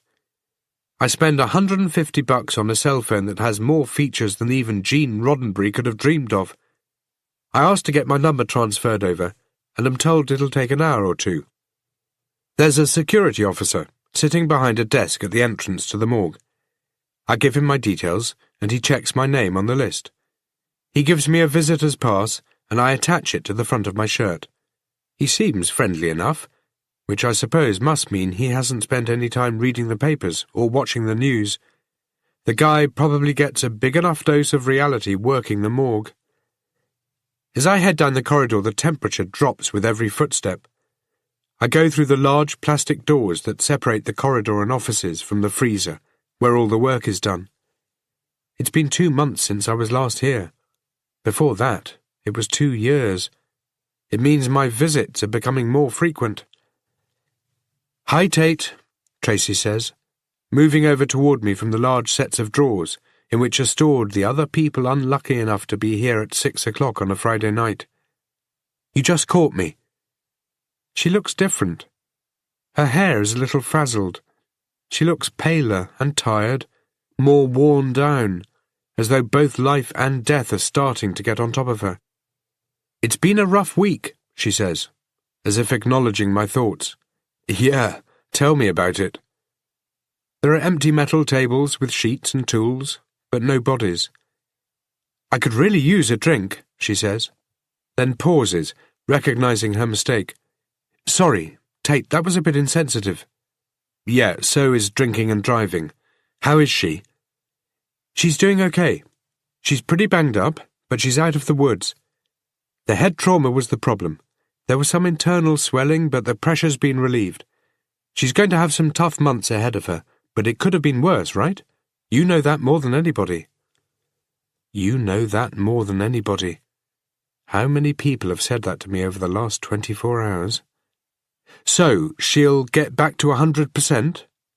That's what they're saying." I move from foot to foot, trying to get some warmth back into them. My finger with the missing nail is throbbing. The bandage is dark grey and filthy looking, and hasn't been changed. "Does it hurt?" she asks. "It's okay. Let me redress it for you while we're talking." I follow her through to the office and sit down. She drags her chair around, pulls on some latex gloves, and takes the old bandage off my finger. The gauze has caught a little, blood and pus having set on the outside of it. "Have you worked on the priest yet?" I ask. "Come on, Theo, you know I can't share any of that with you. It's important. I think you're forgetting that I'm still pissed at you for stealing Rachel Tyler's ring. I'm sorry about that." "Oh, well, that covers everything then, doesn't it? As long as you're sorry." She pulls the gauze away, ripping off the scab. "Oh, Tracy!" I pull my hand back. She drops the gauze into a bin. "I go to bat for you by never mentioning it. And suddenly, Landry's down here this morning asking me about it. Now, I'm the one who's going to get crapped on. 'Let me make it up to you,' I say. 'Give me your hand.' 'No.' 'Come on, Theo, grow up. Give me your damn hand.' I reach back over and she starts to clean the wound. 'Look,' I say, 'I think I'm entitled to some information here. After all, I'm the one they accused of killing him.' 'If anything, that entitles you to absolutely no information at all. When was the last time you let a suspect walk down here and ask whatever he wanted about the crime? This is different. Not to me,' she says. 'Not to anybody. You shouldn't even be here.' She cuts off some fresh gauze and places it over my fingertip. Then she adds some padding. 'God damn it, Tate, if there was somebody as qualified to take over, I'd probably already have been suspended.' 'They know I didn't do it. Did Landry tell you that?' 'Yeah, he did. But that still doesn't change anything.' I look over my shoulder at the drawers through the office window. One of them contains Father Julian. 2 nights ago I came close to occupying another one. The throbbing in my finger grows stronger, and Tracy starts to bandage it.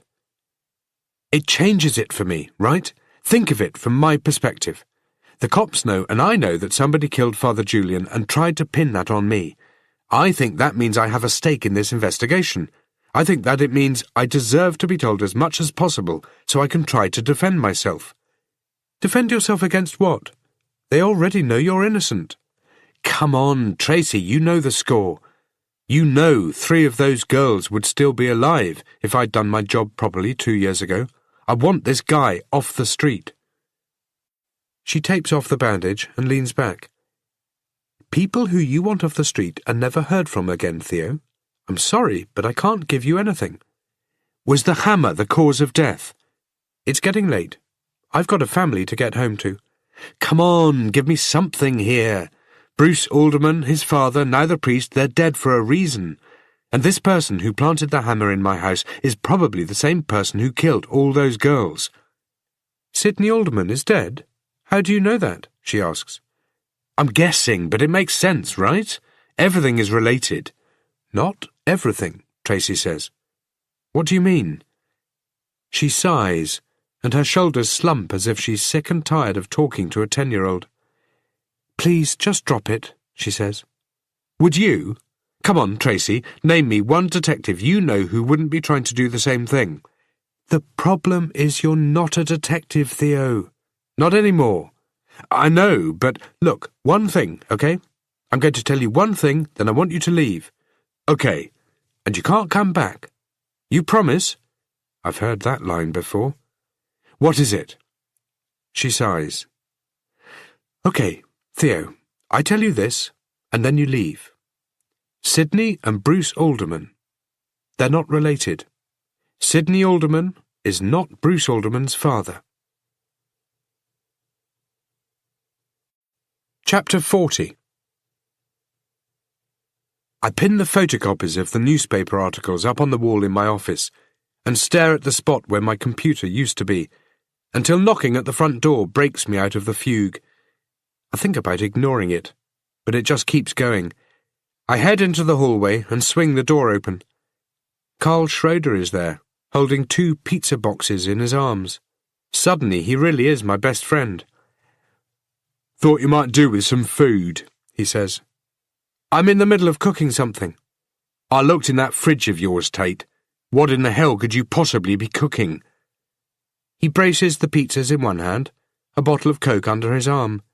He reaches into his pocket and pulls out my keys. Might make it easier for you getting in and out, saves breaking more windows.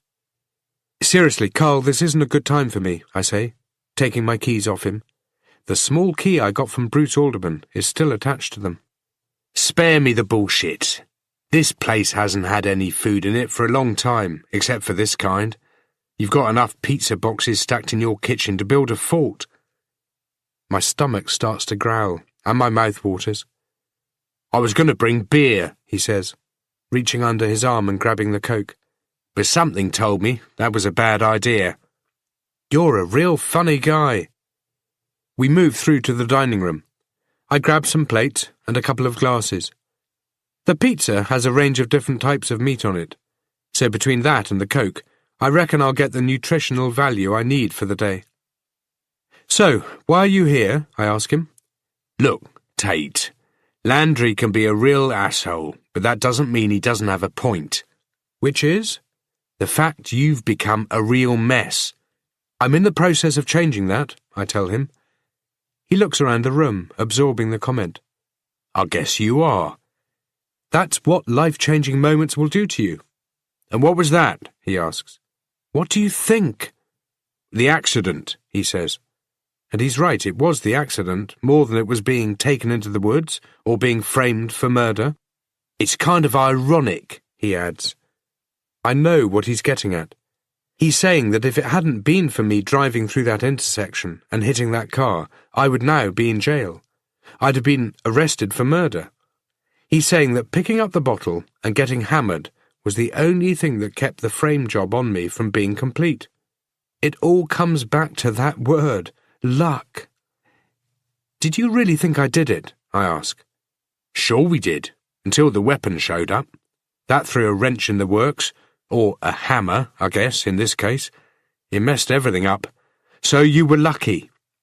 I shouldn't have needed to be lucky. I didn't kill the guy, and that should have been enough. Come on, you know sometimes that isn't enough, he says, which is a really depressing thought. So why are you here, I ask, other than to make sure I'm eating okay? How long's it been since we hung out, Tate? Probably around the same time you stopped calling me. Hell, it was the same time everybody stopped. If I remember correctly, it was around when Emily died. That had nothing to do with it. Then what was it? It was Quentin James, he says. Nobody believes he ran. We all know you killed him. But without a body, without any proof, I didn't kill him. Hey, I'd have killed him. Any one of us would. And that's why none of us looked real hard into finding him. It just sucked that it had to be you. And none of us wanted to hear you say it. What would have happened if over a few beers one night you'd told me what you'd done? What then? No, none of us could call you Tate. It was the only way. It was safer. And not just for you, for us. It may not have been what you wanted, but it's the way it had to play out. It was the way you made it play out. I don't answer him. I'm not sure if he's made a valid point, or whether he's just made up an excuse that sounds believable. I guess if I were in his situation, I'd have done the same thing. We sit in silence for a few minutes, eating our pizza and getting through our Cokes.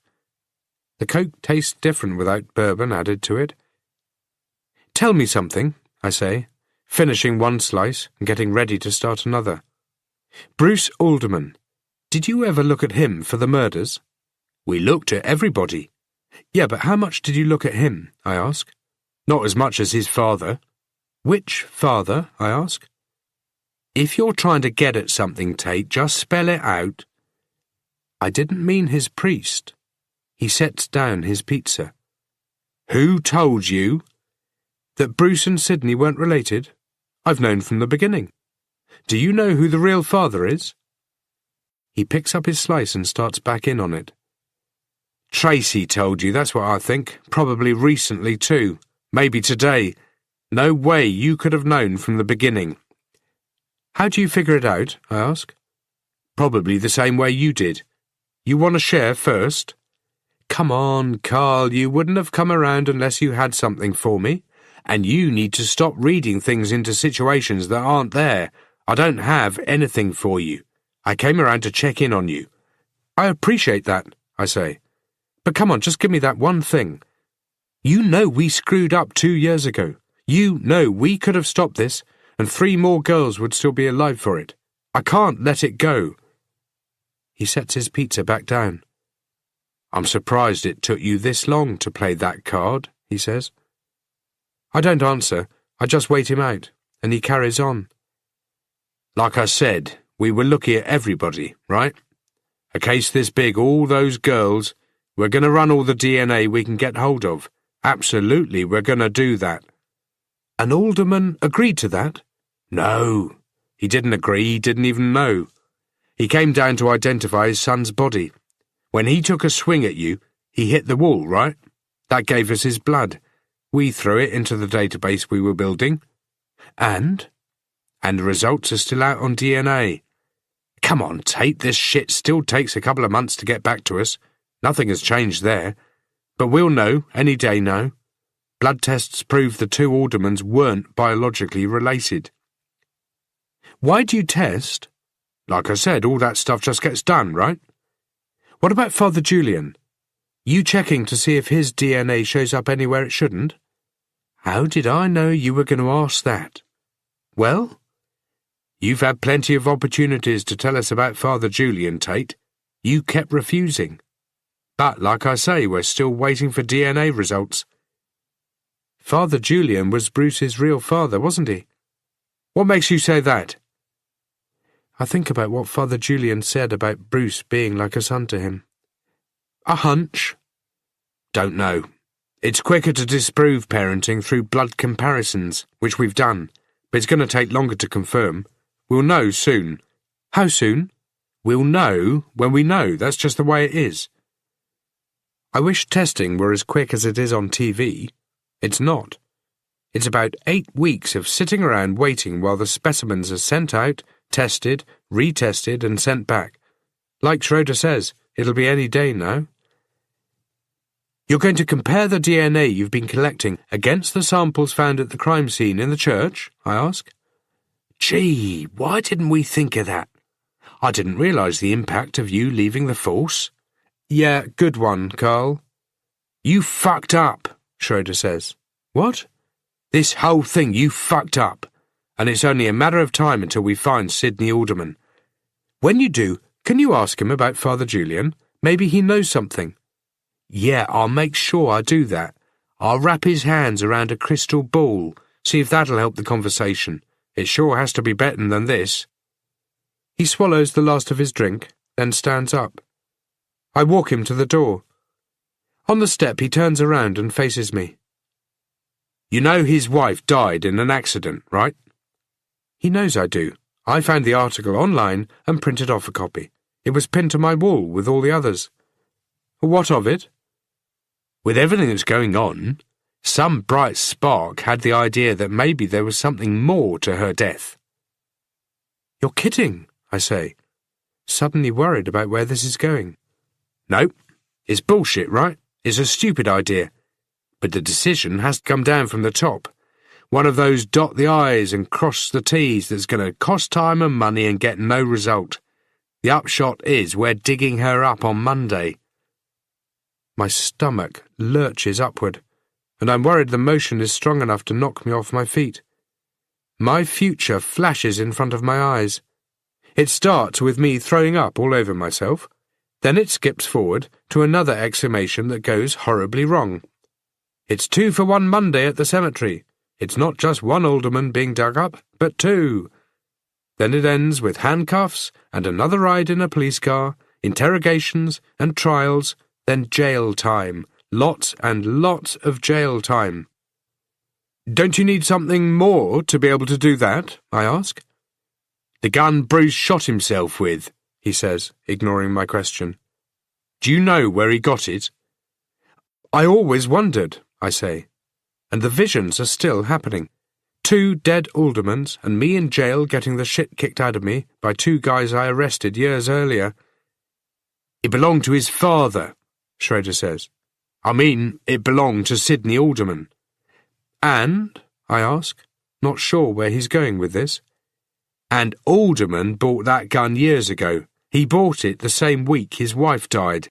About 2 days before she suddenly jumped out in front of a car by accident. Hell of a coincidence, don't you think?" "You think he bought the gun to kill his wife and pushed her in front of a car instead?" He shrugs. "I'm not saying anything," he says. "But you remember what happened last time we started digging up bodies? I'm telling you, Tate, it's going to be a long week. And take some advice. Get yourself a good lawyer, man. These drunk driving charges aren't going to disappear, friends in the department or not. You're going to be doing some time. Get yourself sorted. Start jogging. You've put on, what, 3-4 kilos in the last month? Get your life back on track. Do anything else but this case, man. I know we could have made a difference 2 years ago, but you have to let it go and let the rest of us take care of it." His cell phone starts to ring. "Hang on, Tate." He talks quickly into it, then hangs up. "I gotta go," he says, and rushes to his car. All I can do is watch him as he speeds out of the street, and all I can think about is what they're going to find buried in the dirt when they exhume Sidney Alderman's wife on Monday. Chapter 41. For the longest time, I can't move. My breathing becomes shallow, and I start to sweat. The house is cold and the air slightly damp because of the busted window in the lounge. There is a restricting pain in my chest. On Monday, they're going to find Sidney Alderman buried on top of the coffin of his wife. He's going to look like he died hard. There'll be plenty of evidence that I'm the one who killed him. It won't be like Quentin James, where they knew I did it, but didn't try looking too hard to prove anything. This time, they'll make an effort because the man I killed was innocent. I walk outside to the garage and find a piece of plywood and some nails. Of course, I have no hammer. I use a drill and some screws to hold the plywood over the busted window. The work helps to calm me, at least for a few minutes. When the last screw is buried, I start to go through my options, and the one that keeps coming up is that I ought to call Carl Schroeder and tell him to come back here. We could sit down and he could listen to my sins. I sit down at the table and eat some more pizza, staring blankly at the wall. the act of eating a mechanical one that has no enjoyment. I need to start making the most of good food, since I won't be seeing any for another 10 years. On the other hand, Schroeder was right. I should be joining a gym, or at least running, doing something. I reach down and grab a handful of stomach. 2 months ago I was lean. Now I'm not. I reach up and find extra padding around my neck and jaw that shouldn't be there either. I finish off the pizza and drink the rest of the Coke. Daxter comes wandering down the hall, probably hoping I kept him some pizza. I give him his usual, and he seems placated by it. I head to bed and set my alarm clock. I slide it to the far end of the bedside table to kill the risk of my reaching out and slapping the snooze button while still in some dreamlike state. I stare at the dark ceiling and the dark walls, and I think about Sidney Alderman and the expression that will be on his face. This strange image comes to me, of where they dig him up, and there is still one more breath inside of him.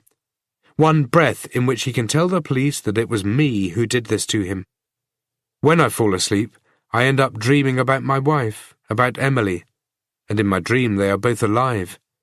They talk to me, but what they say makes little sense, because in the dream I seem to be burying my family while they're still alive. Rachel Tyler appears. She's a younger version, one of the Rachel Tylers on display in the hallway of her parents' house. She accuses me of being a murderer, and in this world of dreams, as well as outside of it, that's exactly what I am. When the alarm goes off, it's 2 o'clock in the morning, and it's raining. Daxter is curled up next to me, the first time he has done that in 2 years. I wonder if it means something. My house is cold, and my mind is full of bad ideas. I get dressed and step out into the night. Chapter 42. I throw a shovel into the back of my dad's car and park outside my house. I look up and down the street searching for a tail light, then drive off in the direction of the cemetery, taking random lefts and rights to make sure no one is following. Nobody is. I need to get Alderman out of the ground before the others go digging for his wife. They're going to see the turned-over earth, they're going to know something has happened, but they're not going to know what. They may suspect, but they can't know. They'll see Alderman's blood on the coffin lid, so I'm going to have to do something about that too. At the cemetery everything looks different, as though I'm still in the dream. The night is about as dark and wet as it can get in this city. There is an occasional sliver of pale light that breaks through and reflects off the windshield. It is completely still out here, and cold. I suspect if I tried digging deep into the ground to remove Sidney Alderman, it'd be like digging through quicksand. I park out on the street, 2 blocks away, and walk back to the cemetery. Naked branches that look like skeletal remains reach out overhead and lock fingers above me as I enter the grounds. I slow down and stay hidden in the shadows of several oak trees along the sides of the road in case there are any police around. There doesn't seem to be anybody, but I go further onto the grounds before going back for the shovel, knowing I could only offer bad answers to questions about why I was carrying one. Satisfied I'm alone, at least in the cemetery, I start to make my way to the church. I stay in the trees, getting close enough finally to see a patrol car parked outside, with a sole officer inside. He's probably got the heater running to stay warm, and got a thermos of coffee as well. It's standard protocol to protect a crime scene this early on. I bet he's bored as hell. I stay in the same position, low to the ground, the cold making my knees and fingers hurt, and I spend 10 minutes just watching. The rain beats on my jacket loudly, but not as loudly as it beats against the car. Occasionally, a light comes on in the car from what I think might be a cell phone opening and closing. The guy's probably sending text messages to his wife or girlfriend, or both. Probably complaining about what a waste of time it is out here. I need to return to the car, grab the shovel, and dig Alderman up. But now that I'm this close to the church, suddenly I have another, even stronger need. I have to know what's inside. I need to know if there are answers in there, And anyway, Alderman won't mind waiting another half an hour for the feel of the shovel. I pass behind the trees and some graves, and circumnavigate my way to the back of the church. I hide for another 5 minutes, just watching and waiting to see if there is anybody else around. There isn't. The rain stays heavy, and I'm pretty sure it's the reason the cop keeping an eye on the church is staying in his car and not patrolling around the perimeter every few minutes like he's been instructed to do. The church is darker and colder looking than normal, as though God has moved out and some malevolent presence has moved in. There are no lights on inside. The man who devoted his life to this place is lying on a slab in the morgue, maybe with his God, maybe alone. I quickly make my way to the side door, and I pause, waiting for either Schroeder or Landry to step out of the darkness, or even Casey Horwell with her cameraman. Nobody does. There is police tape hanging in the lifeless air between poles that have been weighted on the ground. Police tape has been sealed along the framework. I try to pull it away without damaging it. I pull out my keys and look at the one I got from Bruce Alderman. I look at it and I look at the lock, and even though they don't look like they're going to match up, I still try jamming them together. It's useless. It could be for one of the other doors. I pull a lockpick set from my pocket, hold a maglite in my mouth, and go about working at the lock, nervous that the guy parked out front is going to pick this exact moment to come looking around. It turns out to be a simple enough pin and tumbler mechanism, made more complicated than it ought to be by the cold and my nerves. It takes me almost 10 minutes to make my way inside. The air is cold, the black void ahead of me unwelcoming, and when I close the door behind me, all I have is my maglite to keep whatever demons are in here at bay. Before taking a step, I remove my jacket and shoes to avoid contaminating the scene with mud and water. I've entered the church corridor. To the left is the chapel, and to the right Father Julian's office. There is a basin of what I assume is holy water standing waist-high next to me. The flashlight cuts a small arc through the inky darkness, but is swallowed up when I point it at the far wall of the chapel. I'm sure it's all but impossible to see it from outside. I run my hand along the top of the front pew where I sat last time I was here, talking to Father Julian. It was when I was looking for Bruce Alderman. The following day I came back and we sat in his office, and I was looking for Sidney Alderman. I turn off the flashlight and stand in the darkness. There is something here, I'm sure of it. Something dark. Perhaps the church itself is angry. Bad things have happened here, sins have been confessed, and sins have been committed. The bricks and the mortar and the stained glass windows have every right to be angry. They've absorbed a lot of what's been said and seen over the years, and now that the keeper of secrets has gone, all that sorrow and pain is starting to seep out. I turn the flashlight back on and start looking around the chapel, not searching for anything in particular. The only eyes watching me are those of the icons pinned on or hanging from the walls, created in coloured glass and woven fabrics and tapestries. Jesus feeding the poor, Jesus turning water into wine, Jesus dying for our sins. Did Father Julian die for his sins? For mine? There are a few evidence markers placed variously around the floor. Whatever they indicated has been photographed, picked up, and is now gone. There are no blood splatters, no muddy footprints. The other night, did Father Julian's killer make his way into the church using the same means? Did he come through the front door, allowed entrance by the priest? Through a side door? Did he come at night, or had he been here all day? Did they know each other? I rest my soaked jacket and shoes behind the first pew so I don't leave water everywhere, and head down to Father Julian's office. It's a tangle of books and paper and clutter strewed around the room, not from any type of struggle, but as though he was trying to find something in a hurry. Or perhaps the police were, and this is the aftermath of their search. This is the kind of thing I miss most about being on the force, losing the opportunity to see the crime scene in its original form. There are more evidence markers, yellow plastic discs with black numbers printed on them, fingerprint powder, small plastic bags, plastic vials, cotton swabs. Somebody must be figuring the maid will take care of it all. I roll Father Julian's chair away from his desk and sit down behind it, then splay my hands on the table. I can't feel the grain of the wood because I'm wearing latex gloves, but the desk feels solid, cold, as though it could last 1,000 years. A sudden memory of my family comes to me. I'm at the beach with Bridget and Emily. We're building a sandcastle. My daughter's face is full of smiles and freckles, her blonde hair shoved out at sharp angles by the Elmo cap pulled down over her head. The edges of the ocean are moving forward, the water reaching the moat we have dug, the walls of the castle only minutes away from falling into the sea. "It's okay, Daddy," my daughter says, and she stops digging, understanding the futile nature of what she is trying to save. "We can always come back next weekend. We got forever more days to build another one." I take my hands away from the desk, and the memory disappears. I don't try chasing it. I open the desk drawers one at a time, but all of them are empty. I pull them out completely and check underneath them.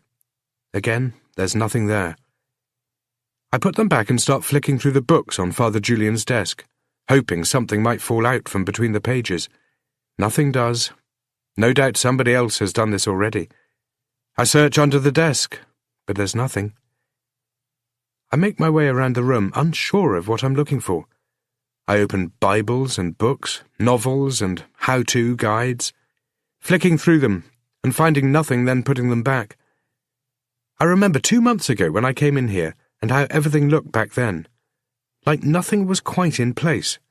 Like somebody had come through and moved everything slightly.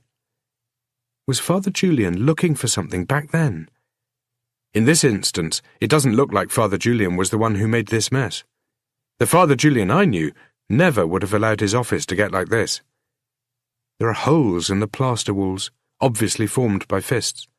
There are other holes down lower, kick marks made by somebody becoming increasingly frustrated. Drafts of cold air come through them. The books pulled from the shelves have been torn down and tossed on the ground, discarded into piles. Some of the pages and covers have been ripped away. Did whoever did this find what he was looking for? I step out of the office and carry on through to the rectory. The beam on my flashlight is getting weaker, and I have the feeling that if it goes out completely, the demon surrounding me will get a firm hold. Jesus looks down, probably in judgment, maybe wondering what in the hell a guy like me is doing in a place like this.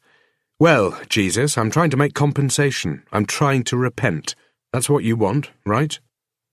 I stopped the flashlight on the floor where the dead priest lay while I stood outside 2 nights ago worrying about being caught. I crouch down by the dried blood. I close my eyes and think about the series of photographs that Schroeder and Landry showed me. Father Julian was lying on his back, his head twisted to the side. Closer photos showed gashes in the back of his head from the impact of the hammer. I don't know how many times he was hit, but it was more than once. Perhaps the first blow killed him. At the very least, it would have dropped him to his knees. I figure he ended up dead face down, but was rolled onto his back. I try to imagine the 30 seconds before that. Did Julian know his killer was there? If so, why would he turn his back on him? The tongue had to have been cut out after he was dead. It's not the kind of thing you can do to a man unless you've got him bound, and even then it'd be a struggle. The photographs didn't show any evidence of that, nor of any defensive wounds on Julian's hands. I look up and point the flashlight at the ceiling. There are lines of blood up there, cast off from the swinging hammer. I stand up. Father Julian's tongue wasn't cut out to frame me. That's why it wasn't dumped in my house with a hammer. It was cut out not as a message, but from anger. Father Julian wouldn't tell his killer something he needed to know. That made him angry. That's why there are holes in the walls, even in the lounge of the rectory. What was he looking for? The entire death scene is horrible under the focused beam of a halogen bulb. It looks yellowish, like a faded newspaper article. Everything in here looks old too, like it all came out of a 1960s catalogue. My immediate thought is that it can't be a fun lifestyle being a priest. Everything you own has to be old and outdated. It's a lifestyle that doesn't rely on monetary possessions, but on scripture and love and peace. In Father Julian's case, perhaps a little too much love, if it turns out he is Bruce Alderman's father. The rectory is as messy as the office. Papers and books everywhere. Furniture has been tipped up. The sofa and cushions torn open. The bedroom isn't any better. The mattress has been pulled from the bed and sliced up. Every drawer pulled out and tipped over. A clutter of clothes and toiletries spewed across the floor. In the bathroom, the medicine cabinet is empty. So is the space beneath the sink. I head back into the bedroom. There are framed photographs on the drawers.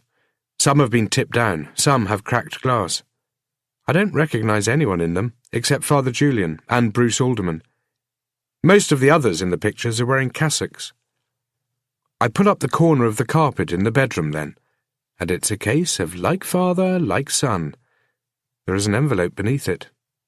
I wonder who came up with the idea first, Bruce or Father Julian, and then I make room for the possibility it was a genetic link. The envelope is full of photographs, 15, maybe 20 of them. Most are of babies. There are a few of young children, and a couple in their teenage years. I recognize Bruce Alderman. The photos were taken when he wasn't looking at the camera, as if he didn't know the photographer was there.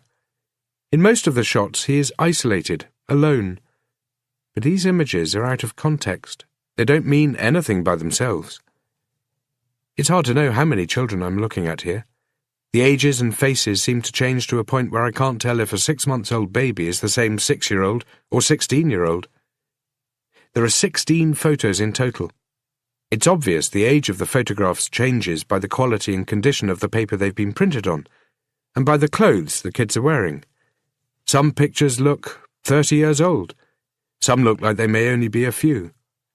It's impossible to know whether Father Julian took them or was sent them. Other than the photos of Bruce, all the others are taken closer up. Indoor shots of Christmas presents being opened, of birthdays, happy moments caught in time. I pull the carpet up further, then start lifting it in other areas of the rectory, before returning to the office and doing the same thing there. Nothing.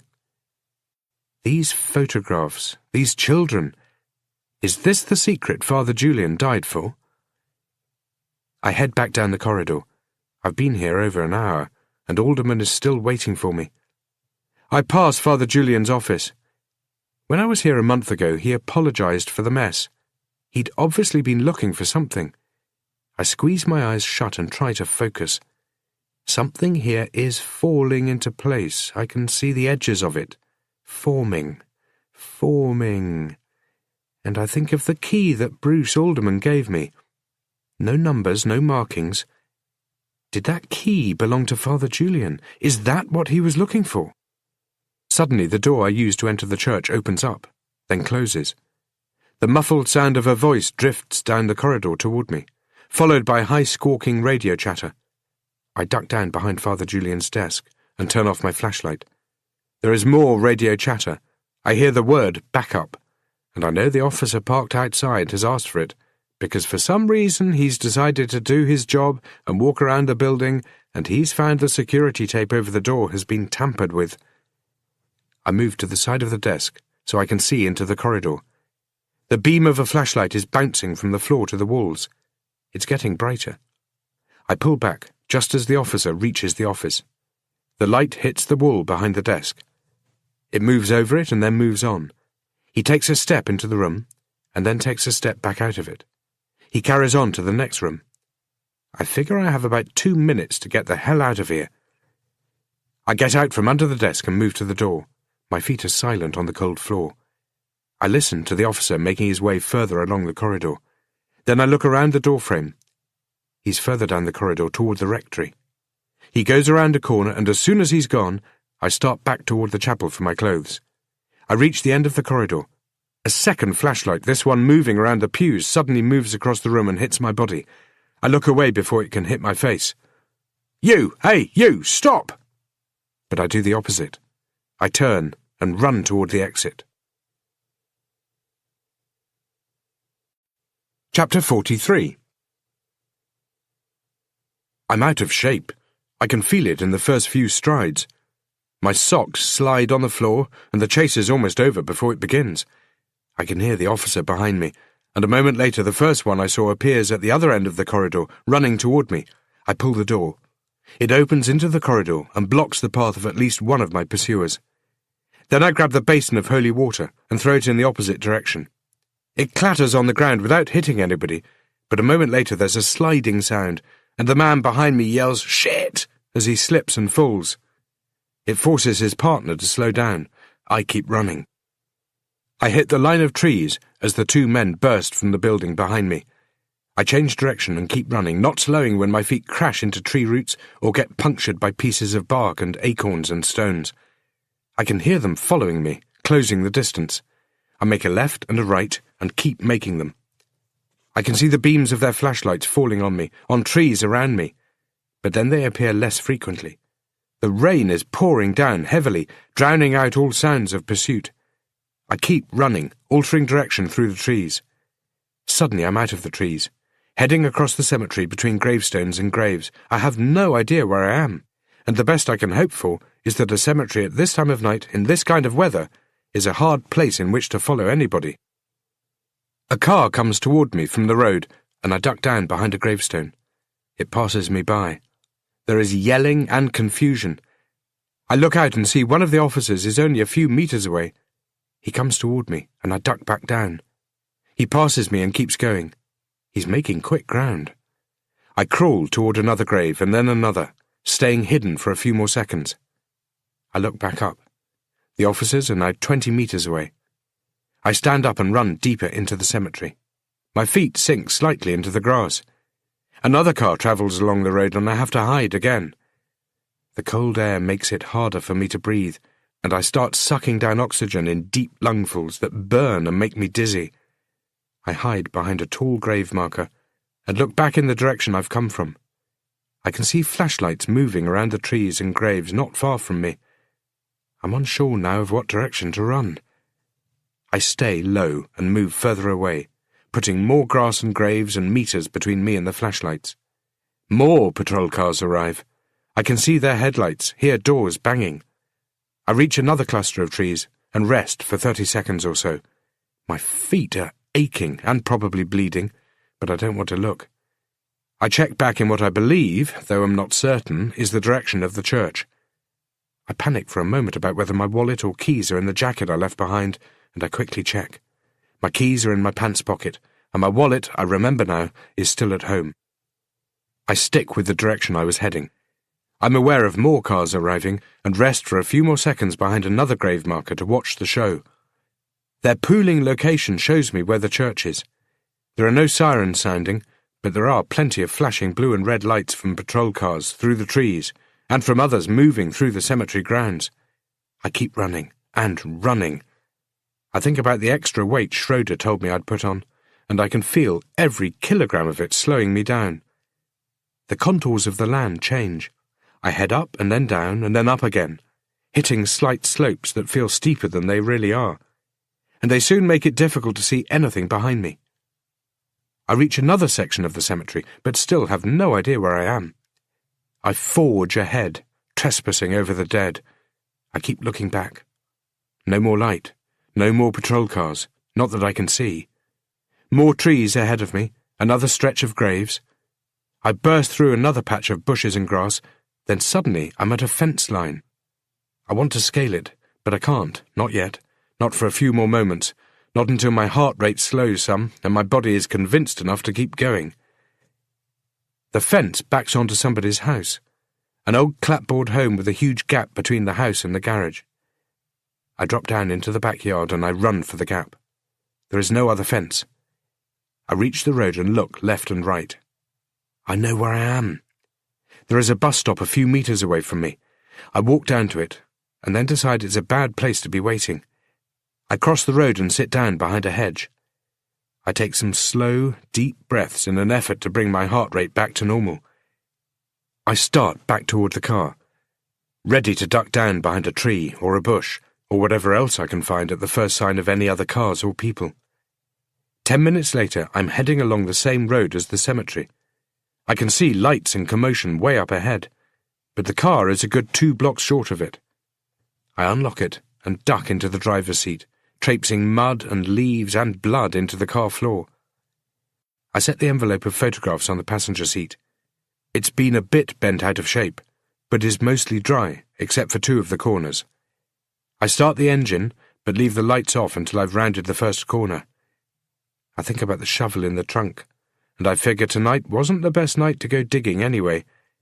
Besides, there's something unnerving in the thought of returning Dad's car to him after it's been used to drive a corpse around. That hadn't been on the agenda when I borrowed it.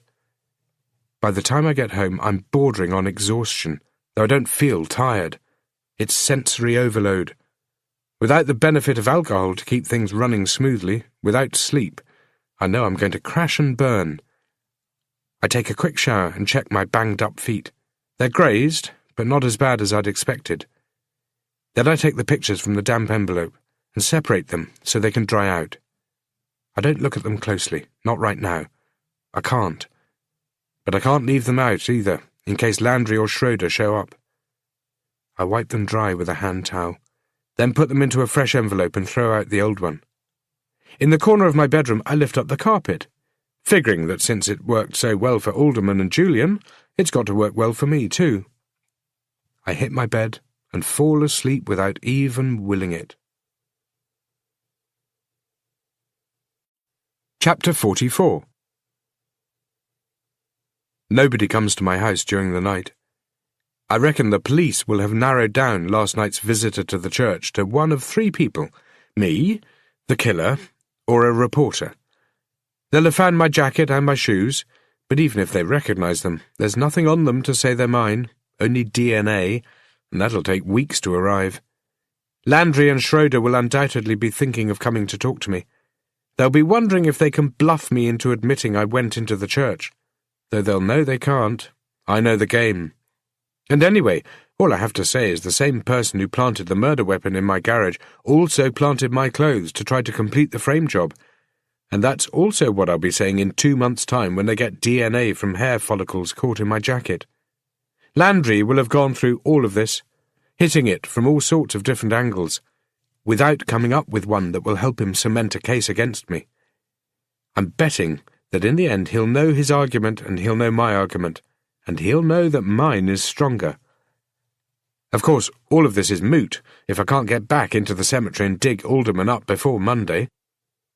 The overnight rain has stopped, and for the moment the clouds are mainly dispersed. I open up the curtains and dump my sopping clothes into the washing machine. It seems that getting messed up at night is becoming a habit. Then I make coffee, wondering at what point in the human evolution coffee became such an important ingredient. And I figure if nothing else in this world, no matter what happens in the future, coffee will sure as hell be around a lot longer than religion. I carry the photographs I've pulled back out from under the carpet into my office. I go through them all again, but recognise only Bruce among the various boys and girls. Then I turn them over. They all have names and dates on the back. Just first names. The dates go back 24 years. I start flicking through them, the names rushing out at me from the past month, the names connecting the dots. I put the photos down. I stand up and start to walk around my office, my breath quickening.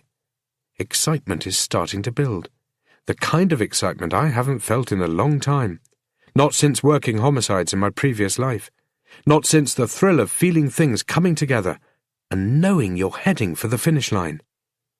There are 5 girls in these pictures. 4 of them share names with the dead girls who've been found. I have no idea where the 5th girl is, but I have a first name, Deborah. There are 3 boys too, Bruce, Simon and Jeremy. I have no idea where Simon and Jeremy are either. I go back to Rachel's photo and turn it over. I remember the other photos I've seen of her on the wall of her parents' house. Then suddenly I'm back in Father Julian's office. Bruce was like a son to me, he's telling me. Like a son. Were all these people like sons and daughters to Father Julian? I think they were. I remember looking at the pictures of the missing girls a month ago and thinking how similar they were. How their killer had a type. I was right and wrong. His type wasn't based on characteristics the girls shared, or body type, or age. It was based on who these people were. It was based on genetics. These people were targeted specifically because of who they are. Brothers and sisters. All of the victims, including Bruce, are related. Chapter 45. The house looks a little tidier than the last time I was here. I figure their lives are no longer on hold. The news they'd been dreading has arrived, and though they're struggling with it, they're starting to move forward.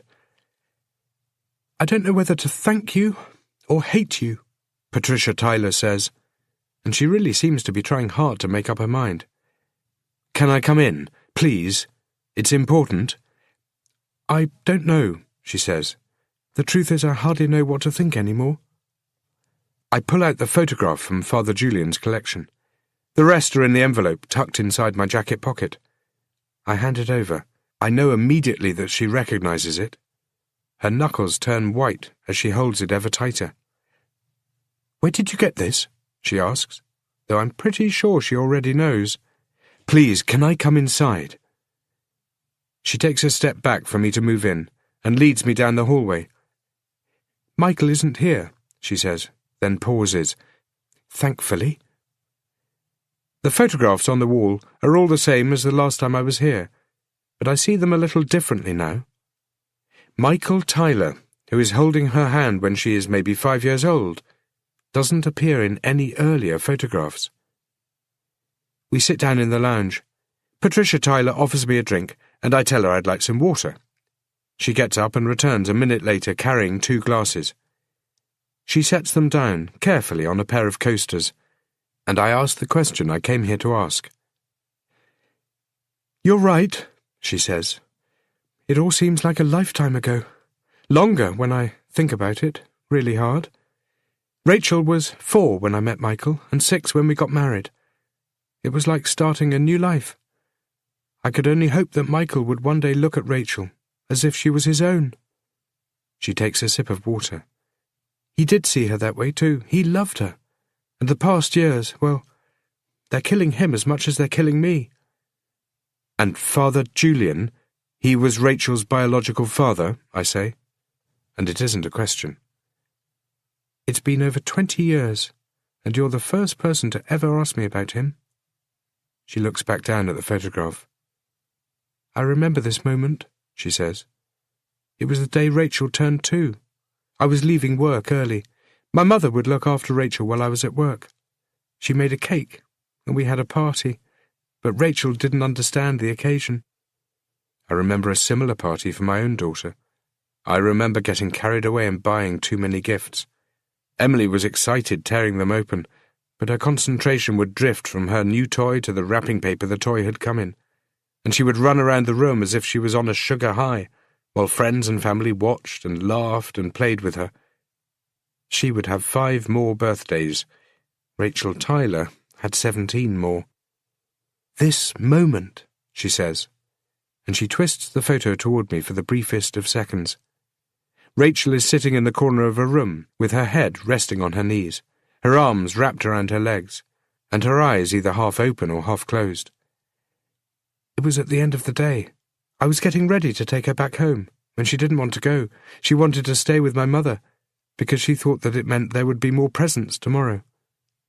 She pauses, and I have the feeling her mind is travelling down a path of a possibility not taken. She's thinking that if she'd left her daughter at her mother's house on that day nearly 20 years ago, Rachel would still be alive. I don't even know why I took the photo, she says. I mean, I remember taking it, and I remember asking her to smile, but I don't really know why I went about it. I'd already taken lots that day. I sent it to Father Julian. He'd asked for one. This is all about Father Julian, isn't it? You having this photo, you took it from him. And he's dead and Rachel's dead, and there's something to that, isn't there? That's why you're here? What happened after you had the baby? Things were already in motion before Rachel was born. We both knew I could never have an abortion. He wouldn't allow it. And anyway, it wasn't something I would have considered. I also knew he couldn't be with me. I was going to be a single mother, but it wasn't going to be the end of the world. I had to give up work for the first year and a half. Stuart told me he would support me. We set up bank accounts. Once I got married, Stuart didn't have to pay as much, but he did keep paying. I never asked him for anything more, and he never asked to see Rachel. I think about this for a few moments, sure that there is something else here. If Julian did father those other children, was he paying child support to all of them? If so, how did he get the money? I keep the conversation moving along, but make a mental note to come back to this. Did Rachel know? I ask. When she was old enough, she figured out Michael wasn't her real dad. She asked who her father was, but I never told her. She takes a drink. I could really do with something stronger. Can I get you something? Water's fine, I say, and I take a sip to show just how fine it is. I guess water's fine for me too. I know how it sounds, getting pregnant by a priest of all people, but, well, I don't regret it. Things were different back then. Father Julian. It sounds so funny when I call him that, doesn't it? The father of my child, and here I am calling him Father Julian instead of Stuart. I wonder if that means anything. I don't know. Look at me, I'm starting to ramble. No, please, it's all important. Back then, Stuart, she says, managing to use Father Julian's first name, was a young man, and he was very, very striking, almost insanely handsome. I think women were going to church just to see him, not to hear what he had to say. He had this magnetism, and it was more than just his looks. Everybody liked him. He was very charming, very likeable, but he was also lonely, really lonely, and seemingly vulnerable, and somehow that made him even more appealing. One day that loneliness became too much for him, for me, and well, you know the rest. Anyway, he would always be quiet after we were together, in that way. He was intense, too, and even though he knew he was making a mistake, neither of us could help ourselves. He would tell me that when he was around me, it was like somebody else was taking over, like he was a different man. I think he was a good man trapped in the wrong profession. Did you ever tell him that? She smiles again. More than once. But he said the priesthood was a calling, that he could help people, that he could do more good with a collar than without one. It was hard to watch. He was so dedicated to the church. It pained him every time we were together. In the end, I finished it. I had to. I didn't want to, but what choice did I have? It was tearing him apart. A month after we stopped seeing each other, I found out I was pregnant. What happened when you told him? He wanted to do the right thing, only the right thing didn't fall in line with his big picture of right things. It was like every day he was fighting a personal war within himself. I think that war was there his entire life. He was never going to leave the priesthood to be with me, and he couldn't stay being a priest if others found out. So we both agreed to keep it quiet. I also stopped going to church. She dabs her knuckles into the bottoms of her eyes and pulls away some tears before taking another sip of water. Did Michael know? He knew. I had to tell him. Can you imagine if he hadn't known? Every day he would wonder. He would think maybe I was sleeping with so many people that I didn't know who Rachel's dad was. I told him, and he wasn't angry or disappointed. He was relieved for some reason. I'm not sure why, exactly. I think maybe knowing a priest had got me pregnant was much better than thinking I'd slept with some drug addict or criminal. Purer or something, if that makes sense. It does in a weird kind of way. Did you keep in touch with Father Julian? In the beginning, of course. But after I met Michael, I didn't really want to involve Stuart in my life anymore. He seemed to understand. Then the day Rachel turned 16, he stopped the payments, and I didn't ask him why, because I knew. 16 was the cut-off date. I never saw him over those years. If it wasn't for my mother, well, he presided over your mother's funeral. My mother had continued to go to his church. It's what she would have wanted. Your mother didn't know who the father was? I refused to tell her. So, Father Julian, he saw Rachel that day? She takes another sip of water, and when she pulls the glass back, she seems to be studying the edge, looking for some microscopic flaw. He saw her, then a week later she goes missing. That's the connection, isn't it? That's why you're here. If I had told Rachel he was her father, would things be different now? Is that the reason she's dead? Because I took her to my mother's funeral? I know what answer she wants to hear, but I can't offer it to her. Do you know if Father Julian ever had any other children? I ask. It's my fault, she says, and she starts to cry. I clutch my glass of water, unsure whether to sit next to her, whether to put a hand on her shoulder and try to comfort her. None of this is your fault, I say, and it sounds generic, because that's exactly what it is. But please, this is important. Did Father Julian have any other children? She leans back and stares at me. Tears are streaking her makeup. Other children? I never really thought about it. He could have, I suppose, but I doubt it. How did he get the money to send you? I don't know, but Father Julian was a good man. He would have done what it took. I pull the rest of the photographs out of my pocket and hand them over to her. There are names on the back, I say. She looks through them, but doesn't recognize any of them. There is no way these can all be his children, she says. But I think she knows there is a way. I think she can see the resemblances too. These payments he made to you, they were credited directly into your account? Of course, it was the only way. Do you still have any of the statements? I suppose I do, she says. And I'm sure she does.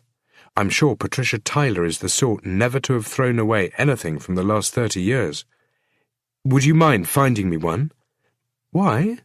Because if I can get his bank account number, then if he did father any other children, I can find their names. Do you think... She pauses, unwilling or unsure how to continue. Do you think all these girls who died, do you really think they're related? I hold her gaze. She stares right at me, and I tell her yes. She pulls her hand to her mouth, as if to hold it closed from whatever she wants to say next. Then you already know who these girls are, she says. They've been identified. Not all of them. What? There are 5 girls in these pictures. 5? Oh, she says, and she gets it immediately. She gets that there is one more girl out there who I need to find. I know where the bank statements are, she says, and she disappears for a few minutes before returning with one from 5 years ago. It's the last payment he made, she tells me. I look at the statement. It doesn't have Julian's name on it, just his account number, along with the word Rachel. Can I take this? I ask. Of course. I finish off my water, and she walks me to the door. The police, are they close to finding who killed him? She asks. They're getting there. But you're getting there quicker, aren't you? Yes. Can you promise me something? She asks. I'll do my best, I say, already knowing what she's going to ask. Promise me you'll find him, before something happens to that other girl. Promise me that when you find him, you'll make him pay for what he has done. For Rachel, for the others, for all of us. Make him pay. Promise me you'll make it so he can never hurt another girl ever again. Chapter 46. What the hell do you want? Your help, I say. You've got to be kidding. It's still early Saturday morning. I should have called Landry or Schroeder, but instead I've driven to the hospital. I need to work my own way, especially if I'm to get the opportunity to dig Sidney Alderman out of his wife's grave. There's no way I can do that if I'm in custody answering questions about how I know what I know. Visiting hours on a Saturday morning mean the corridors are full of disoriented-looking family members and friends. The air has the sickly smell of disinfectant and vomit, but you get used to it pretty quick. Emma's father pushes me in the chest with his knuckle, and I fall back a few steps. I don't put up a fight. He advances toward me. A few people look over, but no one does anything. "I should have killed you," he says. "There's still plenty of time for that," I say, holding my hands up in surrender. "At least listen to me before you get kicked out of the hospital for assault." "You're the goddamn reason we're in here," he says. "They'd kick you out and give me a medal." "Maybe you should hear me out," I say. "I have some interesting things to say. You are my lawyer, remember? You signed me out. That means it's your job to talk to me. If not, I'll go to your firm and find another lawyer. I'll tell them all about you, all about that trip we took." "Fuck you!" "You didn't think it through, did you? I'm your responsibility until that court date has come and gone. See, you figured I'd be dead by then, and it wouldn't matter, but now it does. Help me out, and I change lawyers. Nobody has to know what happened." "Go to hell!" "Think about it. Calm down and think about it." He takes a step back and stands in the doorway of the ward. He looks at his daughter. She's awake and hooked up to a bunch of machines. There is a TV going. She glances from the TV to her father. Then his wife, an attractive blonde woman, dressed perhaps a little too formally for a hospital, looks at me too. She knows something is going on, but doesn't know what. There is no recognition. If there was, she'd start screaming. She'd claw out my eyes. My lawyer turns back toward me. "What do you want?" I explain what I want, and the whole time he shakes his head. "Impossible," he finally says. "I thought lawyers thrived on the impossible. We thrive on sure things." "But you make more money on the impossible." "No judge will sign off on it," he says. "That's the point, right? You don't need one to. Just get the template for me and I can do the rest. Then you don't hear from me again. Look, nothing is going to happen. I'm never going to tell anybody where I got it from." "No," he says. "No?" "That's right," he says. "I go to my boss and explain what I did to you, and he understands. He'll tell me he would have done the same thing. And maybe I go to the papers and tell them about you. Even if they don't believe me, it still puts your name in disrepute. People might sympathize with you, they might even relate. They'll probably wish you'd pulled the trigger. But that'll be on their mind every time they're passing you over in preference for another lawyer." "Won't happen. People will love me for it," he says. "I think you have a great misunderstanding of what people love. You prepared to take that risk?" He looks back at his wife. She's looking a little concerned, but I bet she doesn't know about the field trip her husband took me on. My lawyer planned on killing me.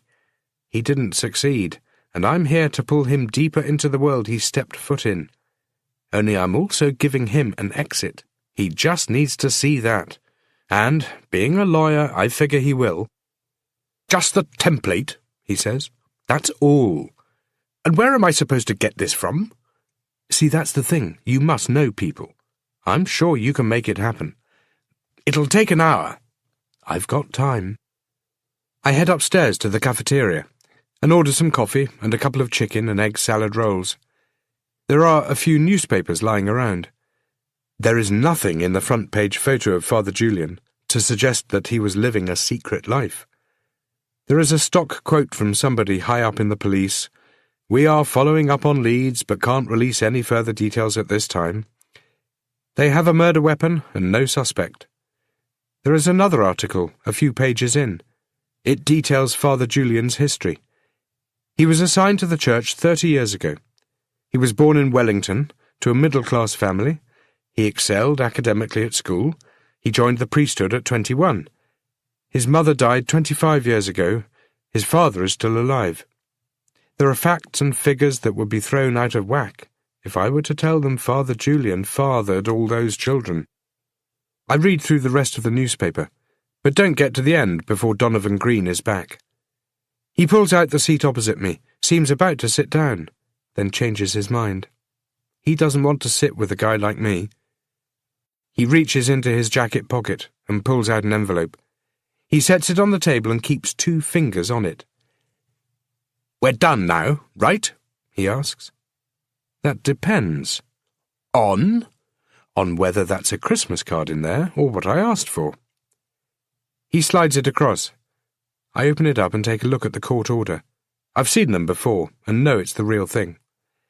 "I don't ever want to see you again," he says. "For what it's worth, I'm sorry." "Yeah, lawyers hear it all the time, right? Everybody's sorry after the event." I don't answer him. He stares at me for a few more seconds, and I can tell he's thinking about how life would be different for him right now if he'd killed me. "Worse," I say. "What?" "It'd be worse. Trust me, you did the right thing." He nods, seeming to understand, then turns and walks away. I push the newspaper aside, finish my lunch, and head down to the car. Chapter 47. The traffic out near the nursing home increases a little on weekends, but it's not like visiting hours at the hospital. The hospital is a temporary thing. Relatives and friends don't mind making the visit, because they only have to go a few times. Out here, it's permanent. The visits don't fit in as often as they ought to in the schedule of day-to-day life. The nursing home is too depressing, even with its brightly coloured artwork and flowers. There's no covering up the pain and misery here. I sit with my wife and hold her warm hand. She looks out at the rain, but doesn't see it. It's hard to imagine that a person doesn't look forward to certain types of weather. Sun, rain, storms. They don't even register. "Things are getting better," I tell her. "I've stopped drinking, but it's hard, I'll admit that. It's hard to describe. Without drinking, I feel like a part of me is missing. I feel like I need to have one more just to say goodbye to it," I say. And I picture the one remaining glass in the back of my fridge. One more won't hurt, right? Just to say goodbye. I think of you all the time. I wish things were different. But I want you to know that you're helping me to get through this. You're the reason I'm getting my life back on track. I tell her this, but I don't tell her that it's only been a day. Maybe in a week my speech will be different. Maybe I will be able to take that drink to say goodbye and not get pulled into the abyss. Maybe. Back downstairs, Carol Hamilton is behind the desk. "It's good that you're starting to come back," she says. "I miss her." "I know you do. It's an awful situation, and it's worse for you than it is for her. I just wish there was more I could do." "I know. I make the same wish every day." She doesn't answer, and I let the silence fall down around us like a shroud, letting us think our own thoughts on how life could be different. "I hate to ask," I say, snapping her out of it, "but have you got a computer I can quickly borrow, and a photocopier? It will only take me a minute or two, I promise." "That's fine, Theo. Follow me." She leads me into an office that has more photos of family and drawings from children on the walls than anything else. There are so many personal items that it's easy to see the people who work here need to stay grounded to a different kind of reality, one where the bad things that happen in life haven't extended to their own families. I'm about to play around with the computer and photocopier when I spot a manual typewriter. I can't remember the last time I saw one. "One of the nurses," Carol says, "is still very old school." She doesn't explain any further, and she doesn't need to. I wind the court order into the typewriter and type in the priest's name and location of the bank in the provided space. Then I sign it with some unidentifiable scribble. Carol Hamilton watches me the entire time, but doesn't ask what I'm doing. She doesn't point out that I've gone over the 2 minutes I promised her I'd be. When I'm done, I thank her for her time. And she does something different for once. She puts one hand on my shoulder and, with the other, grabs my hand and tells me not to give up hope. I'm not sure whether she means for Bridget or myself. I already have the car started and in gear when she comes out the doors and waves me down. "It doesn't mean anything," she says, "and you need to understand that, but it's still something you should see." "What is it?" "Come with me," she says. And I kill the engine and follow her back inside and upstairs. My wife is still sitting by the window, staring out at the rain. Carol stays in the doorway as I walk into the room. Bridget is in the exact same position as earlier, and at first I'm not so sure what it is that Carol wants me to see. But then I see it. Bridget is clutching a photograph of our daughter. At some point since I walked out of here, she has stood up and made her way over to the bedside drawers and picked up the photo frame. I think about the photographs of the dead girls in my pocket, and it seems like an omen, that of all days for her to have somehow taken this photograph, it has to be this day. She's holding it against her, the frame pressing into her breasts, the image of Emily facing the window as though Bridget is trying to share the view. I want to read more into it. I want to believe this is more than just one of her automated responses, and I study her face for something, a tear, a flicker of emotion. But there is nothing. Still, it is the first time she has ever picked something up and brought it back to her chair. At least it's the first time I know of. It could be she does this at night and puts the pictures back in the morning. I don't know, but I like the idea that in the dead hours of the night, she gets out of bed and reaches for Emily. It's sad, it's depressing, but it's the sort of hook that I can come along and hang some hope on.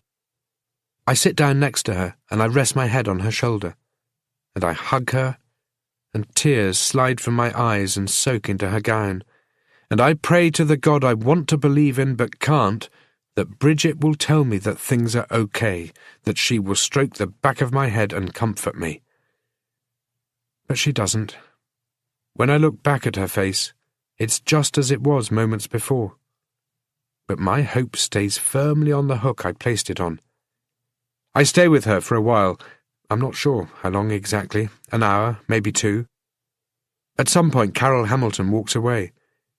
I see her on my way back out, and she smiles, but she doesn't say anything. I guess she is too frightened to offer me hope that she doesn't think is there. When I get back outside, it's raining hard. I drive home and change into some fresh clothes, even ironing a shirt and a pair of pants pulled from the dryer.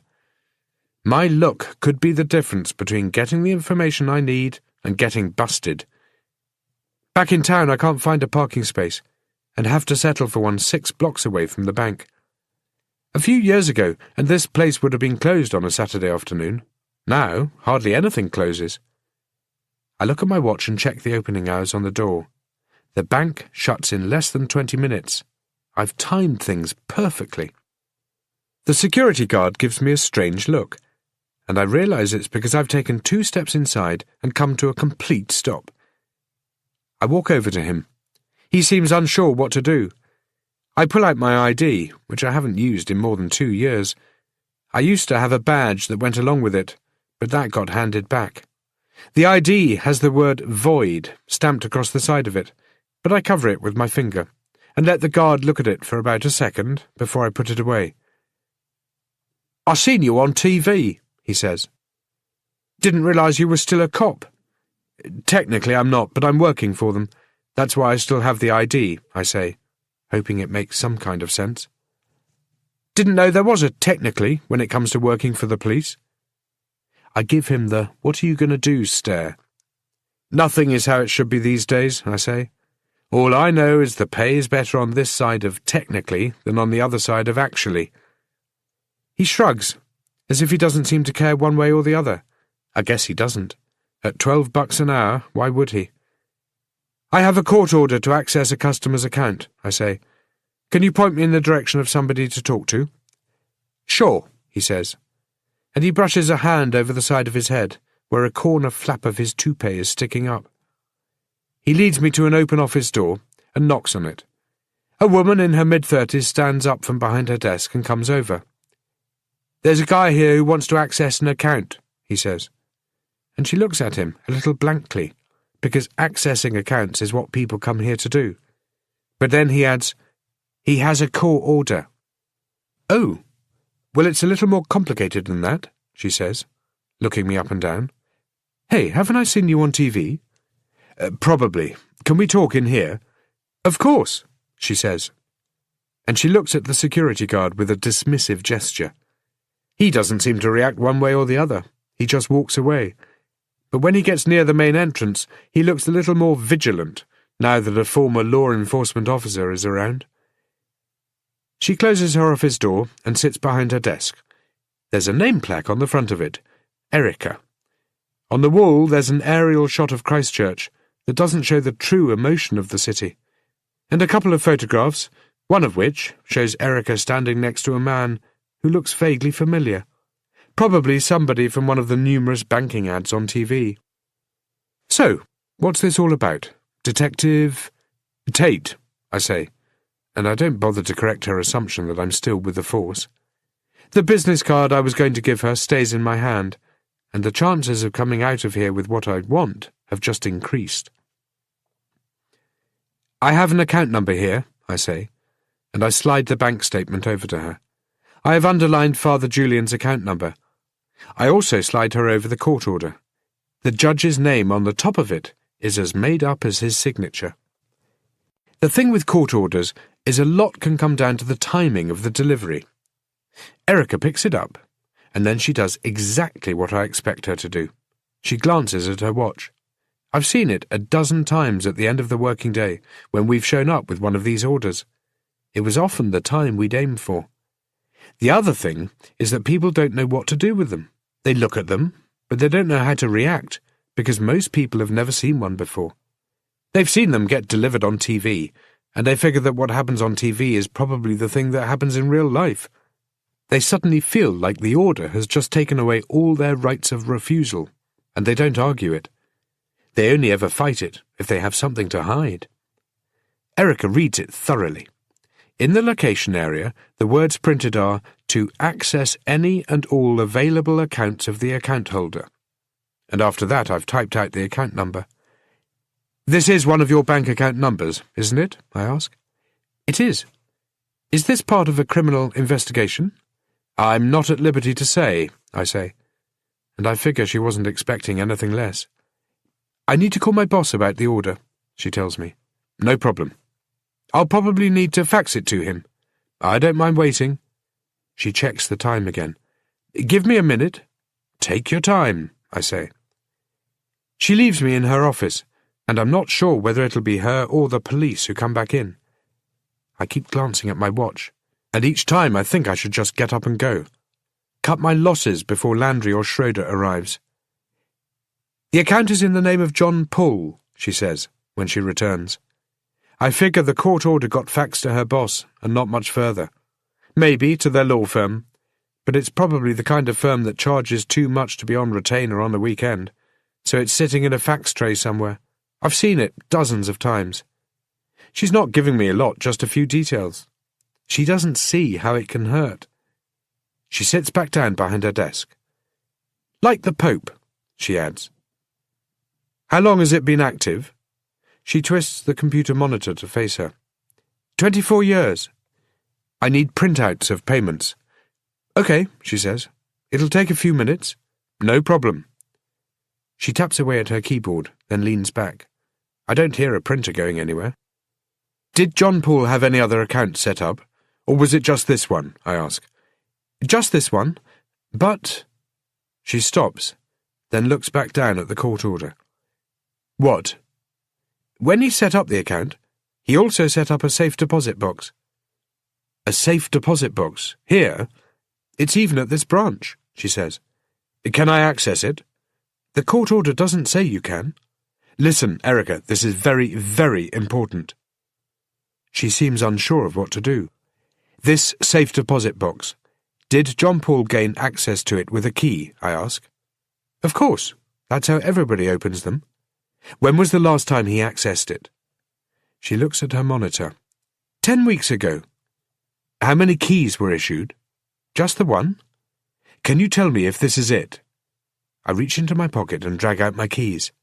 I twist the one Bruce Alderman gave me off the ring and hand it over to her. "Sure. This is for one of our boxes, though I can't tell you if it's specifically for John Paul's box. We don't label the keys for a reason, you know, in case they get lost and people try to use them. I stand up. I need you to take me to it. What? She looks at her watch again, then rests the key on the desk in front of her. I don't know. I'll have to check with my boss. Okay, do what you need to do, but you essentially just said that whoever has the key can gain access to the box. That's why you don't label them. If you want, though, I can get the court order amended. That's fine, too. I can get the judge to sign it and be back here in... I glance at my watch. An hour and a half. 2 hours, tops. 2 hours? Yeah, that's what it'll take. She gives it only a few seconds' thought. Okay, since you have the key, I don't see any problem. The room is this way. And she picks up the key, and I follow her out of her office. Chapter 48. Most of the safe deposit boxes are a little bigger than a phone book, but there are perhaps a dozen or so that are 2 to 3 times bigger. There are 3 walls full of them, each numbered. Erica approaches them slowly, as if still reluctant to be doing this, but then she looks at her watch and remembers that it's time to leave and Saturday night is waiting. She puts the key into one of the bigger boxes, twists it, opens the door, and pulls out a metal tray from within. She sits it down on the table, then points out 3 small rooms off to the side. There's privacy in there. Take your time, she says, sounding as if she doesn't want me to take my time, but to get in and out of there in under a minute. I intend to help her out there. The room doesn't have much legroom. I can reach out and touch both walls at the same time without stretching. I put the tray on the table and open it. Audio tapes are stacked side to side, the small micro-cassettes that take up less room. They are all labelled with numbers. I pull a large plastic evidence bag out of my pocket and start filling it up. There is also an accountant's notebook, and I flick it open to see bunches of names and dates and figures before I throw that into the evidence bag as well. The box is now empty. I leave it on the table, and I step out of the cubicle and find Erica is back. She looks at the evidence bag, but says nothing. I've closed over the seal and signed it, so it all looks more official. She hands me the cardboard box she has filled with the printed bank statements. She walks with me to the front door. The security guard is waiting for me. I always wanted to be a cop, he says. Would have done it too, but I have a banged-up knee that stopped me. It's a story heard from plenty of security guards over the years. It might have been a banged-up knee, or it could have been fear or lack of motivation, or he failed the psych test. The bank is almost empty now. The security cameras in the ceiling have captured my image from a dozen different angles, and I know this is going to come back and really bite me in the ass. But that's for another day. Maybe the same day they dig Sidney Alderman up. And today things are going well. Today my wife hugged a photo of my daughter, and I hit a lead that could take me straight to Rachel's killer. When you get those kinds of leads, you don't slow down for anything. As the guard unlocks the door to let me out, Erica starts to turn away. Just one more thing, I ask her, and she turns back. She seems about to glance at her watch again, but pulls herself out of the movement. The photograph behind your desk. There's you and another guy. He looks around 50, maybe 60. He seems familiar. He was the bank manager here for many years, she says. You would have seen him around if you ever came in here. Was, I ask, and I'm starting to figure out who it is. Henry died a couple of years ago, she says. Henry Martins. That's right. You knew him? I went swimming with him once. Outside the rain is still thick and heavy, and so is the traffic. I pass a guy scraping chewing gum off the sidewalks and depositing his collections into a plastic bucket. He's wearing a T-shirt that has a picture of the Easter Bunny up on a crucifix. It says, Jesus had a stunt double, and I wonder how Father Julian would have reacted to seeing it. Another guy sniffing glue is leaning up against a bike rack, watching the guy. I guess Saturday brings the crazies out a little earlier. I get past them and run through the rain to my car. Chapter 49. I'm anxious to listen to the tapes, but I have no way of playing them. I dump the contents of the evidence bag on the passenger seat. There are perhaps 40 tapes inside it. I open the accounts book and see it's a log of some kind. The dates seem to match up with dates scrawled across the sides of the microcassettes. I start looking through the bank statements. There are over 250 of them, one for each month. I figure Erica must have had a few printers going to get them all done in the small amount of time she had. The statements are full of random amounts and dates and names. I look in vain for Henry Martin's name, but what seemed like a random connection between Rachel Tyler and Henry Martin's suddenly seems a lot less random. I toss everything back into the bag and pull away from the curb. I hit the mall and again struggle to find a parking space.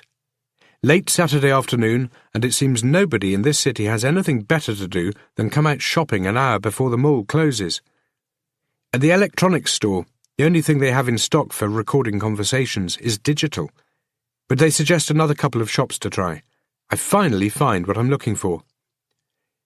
"Last one in stock," the guy tells me. "Hardly anyone uses them anymore. Even secretaries use digital." I have a thing for old technology. I get back to my father's car, only to find that a shopping cart has strayed from the flock and smacked into the back bumper, creating a small dent that I know my dad will spot around the time I'm turning the car into their driveway. This is the reason, he'll tell me, he didn't want to lend me the car in the first place. If he realizes that I'm driving without a license, then that will confirm it. If we can put a man on the moon, surely the digital age will reach a point where shopping carts can guide their way back into the supermarket by themselves. I load fresh batteries into the tape recorder and pick a tape at random. I've been pretty certain about what to expect, and when I push play, my suspicions are confirmed after just a few seconds of hissing. "Forgive me, Father, for I have sinned." "How long has it been since your last confession?" Father Julian's voice is deep and clear. It makes me shiver to hear a dead man's voice, and I feel sick to know he was violating all of the people on these tapes. The other voice could be anybody. It's a male, could be 20 years old, could be 80. I pause the tape. I have to. I have to sit in silence and let what has happened sink in. I have to prepare myself to hear the things that I'm going to hear. It makes me feel like I'm complicit in some way just by listening. I press play. I've done it again.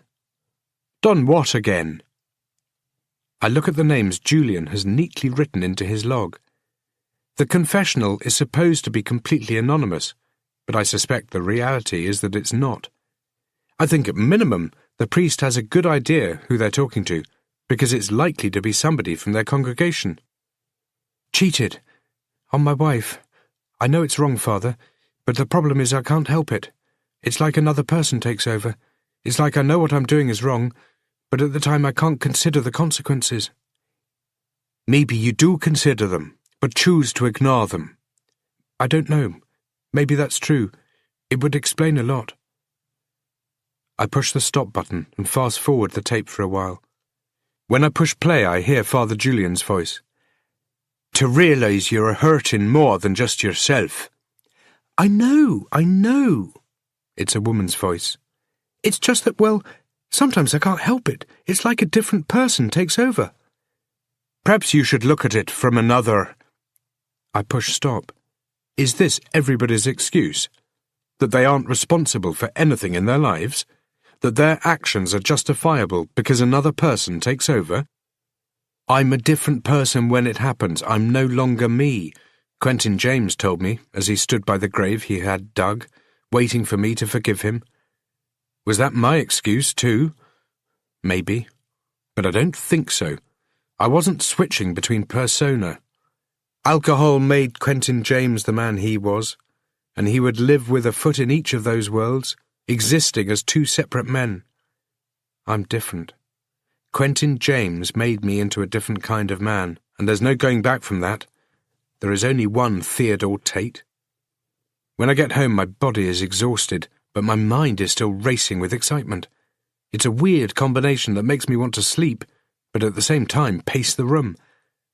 I don't get to do either because walking from the driveway to my house, I'm brought to a stop by Casey Horwell and her cameraman. I don't see a van anywhere and assume they must have been camped out in a dark red sedan parked opposite.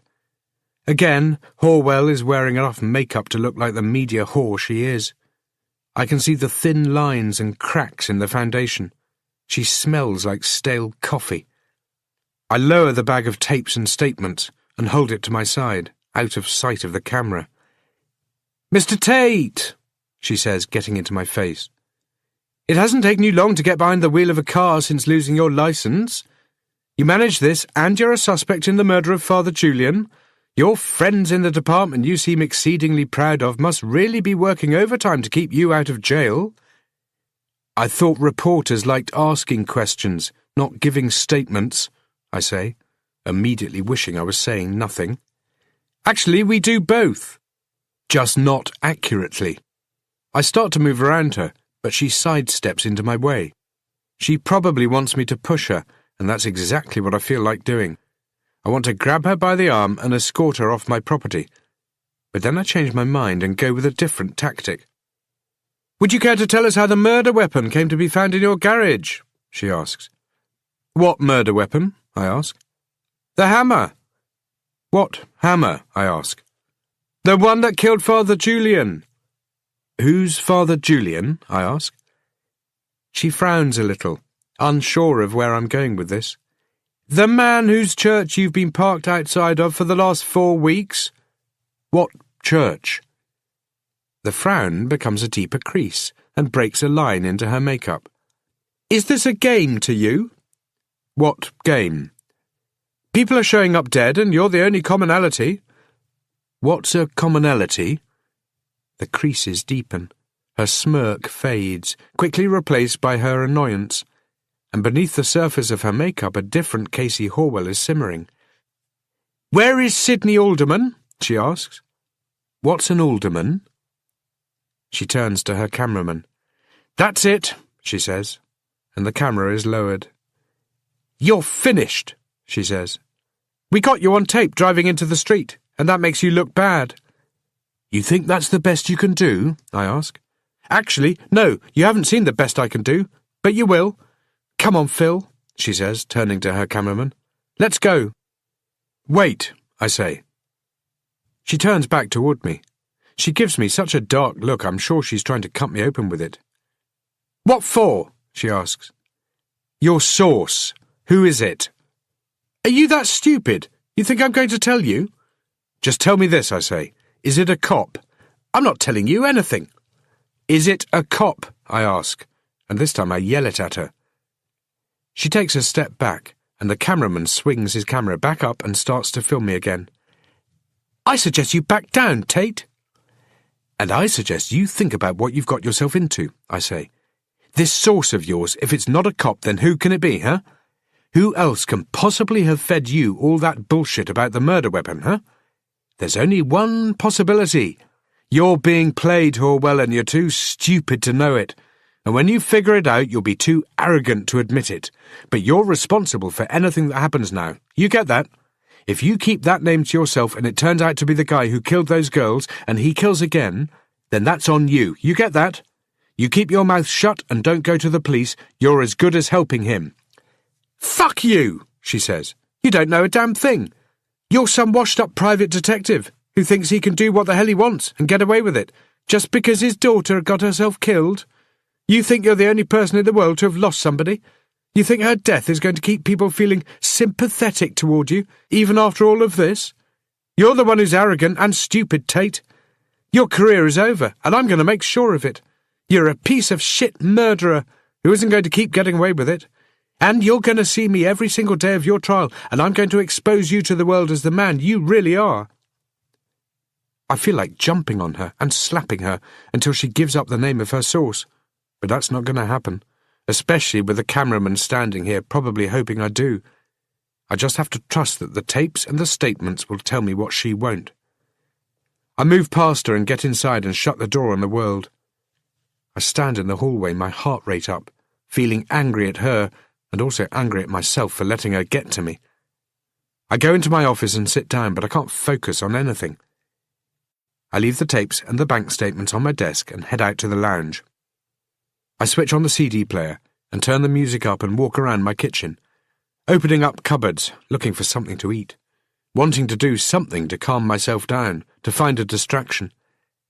I open the fridge, and there it is, the final glass waiting for me, full of liquid that can, for a brief moment, make me feel better. I close the fridge door.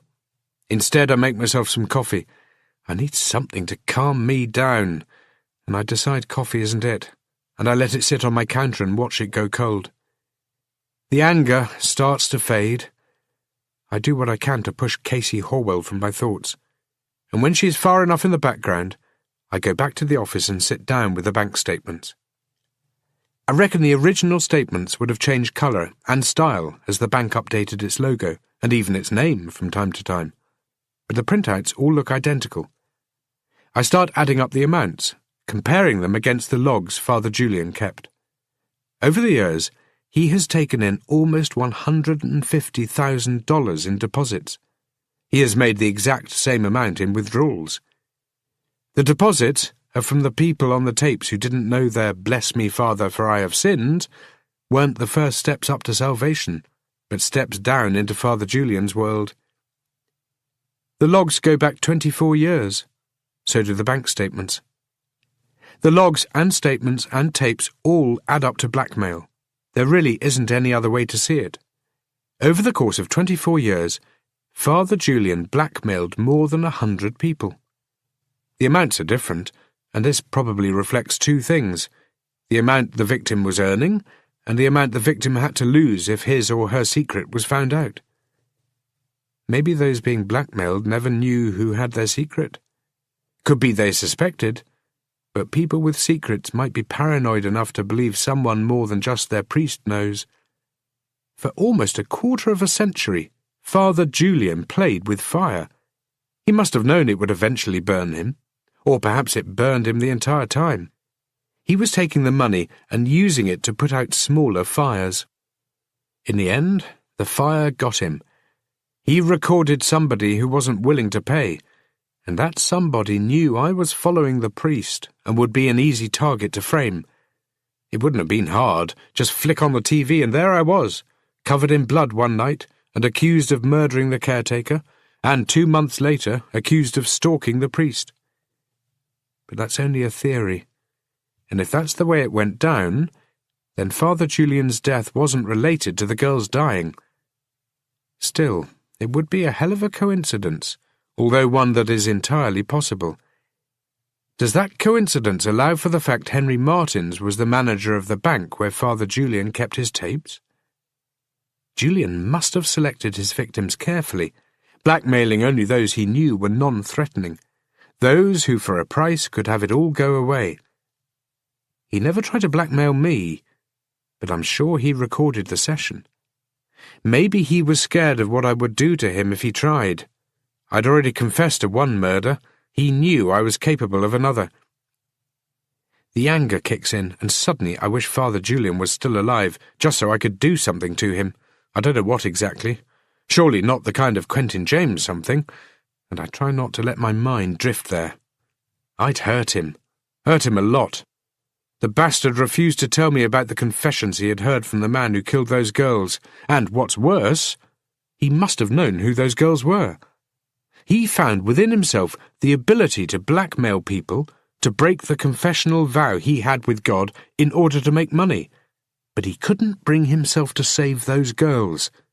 How could a man with such mixed-up priorities live with himself? Maybe blackmailing was still a step away from actually revealing the sins he'd heard in secret.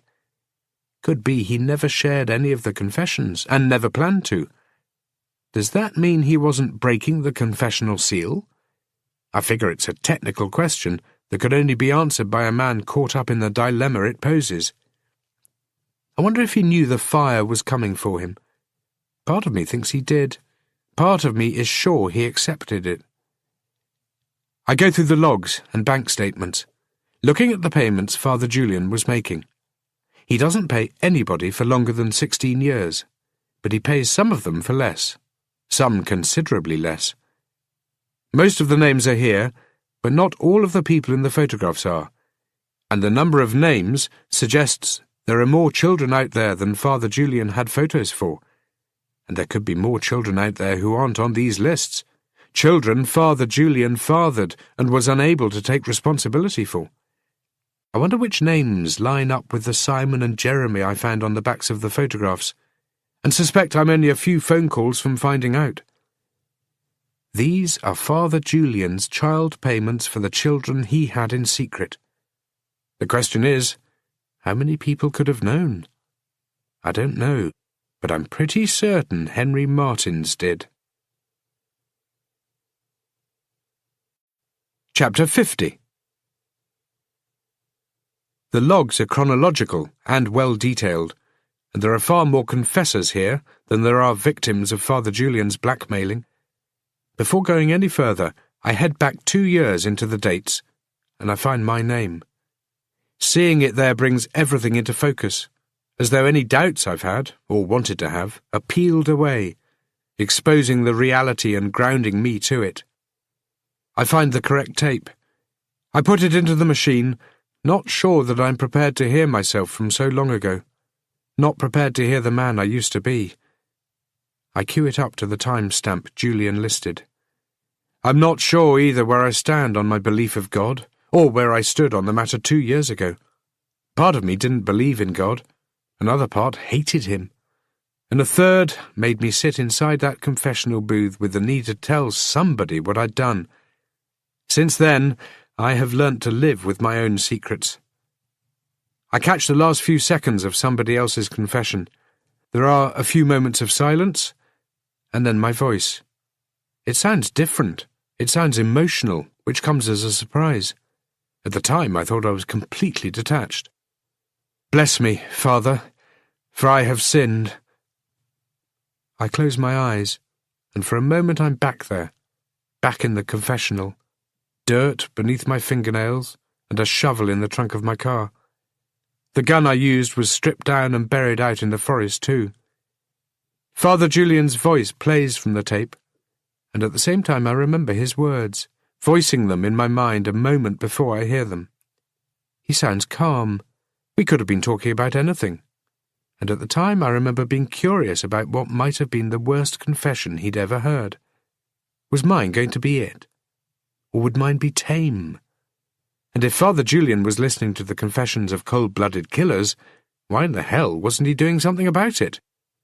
What does it make you, Father, when you commit a sin and feel nothing? I think that... Does it make me human? Am I still a man, Father Julian, or am I a monster? The fact you're here answers your question, he says. However, what you do next also counts. I'm not going to the police. You need... He killed her, Father, I say. He killed her, and he probably would have killed others. That doesn't make it right. But it doesn't make it wrong, either. I press stop, and the voice is shut off. If I could go back in time, would I do the same thing again? I don't know. I think of Patricia Tyler and her request of a promise. Make him pay, she told me. Make it so he can never hurt another girl ever again. I eject the tape and start unspooling the thread, not needing, or more accurately not wanting, to hear the rest of what I had to say. I can learn nothing from it. All it can do is make me hurt. I carry the tape outside and touch a match to it. It shrinks and melts, and the recorded memory burns away. Father Julian never blackmailed me, and I figure he never blackmailed anybody else who was confessing to murder. It would have been too dangerous for him. I think of him coming around to my house. I think of him sitting on the porch with me as we spoke about my wife. He knew of the anger building up inside of me. After my confession, he never came around again. I sit back down inside. I start drumming my fingers, and then I go back into the list of names. I scroll through them, looking for something else, and soon I find Sidney Alderman's name. I check the date. It's a week after his wife died. I hunt out the tape and cue it up. interested in what he has to say, hoping he is going to say something that will help me. I guess you would call it a sin, Alderman says. His words are slurred. He's been drinking. Does that make us even? Have you been drinking? Drinking? Yeah, why the hell not? She's gone. I need something to keep me company. You still have your son. My son? You mean your son, don't you? There is a pause that stretches out long enough for me to think the rest of the tape is going to be blank. But then Father Julian's voice cuts back across the speaker, and the conversation continues. She told you, Julian says. Part of me always knew, or at least suspected. I'm sorry, Sidney. That's it? You don't want to give me an excuse?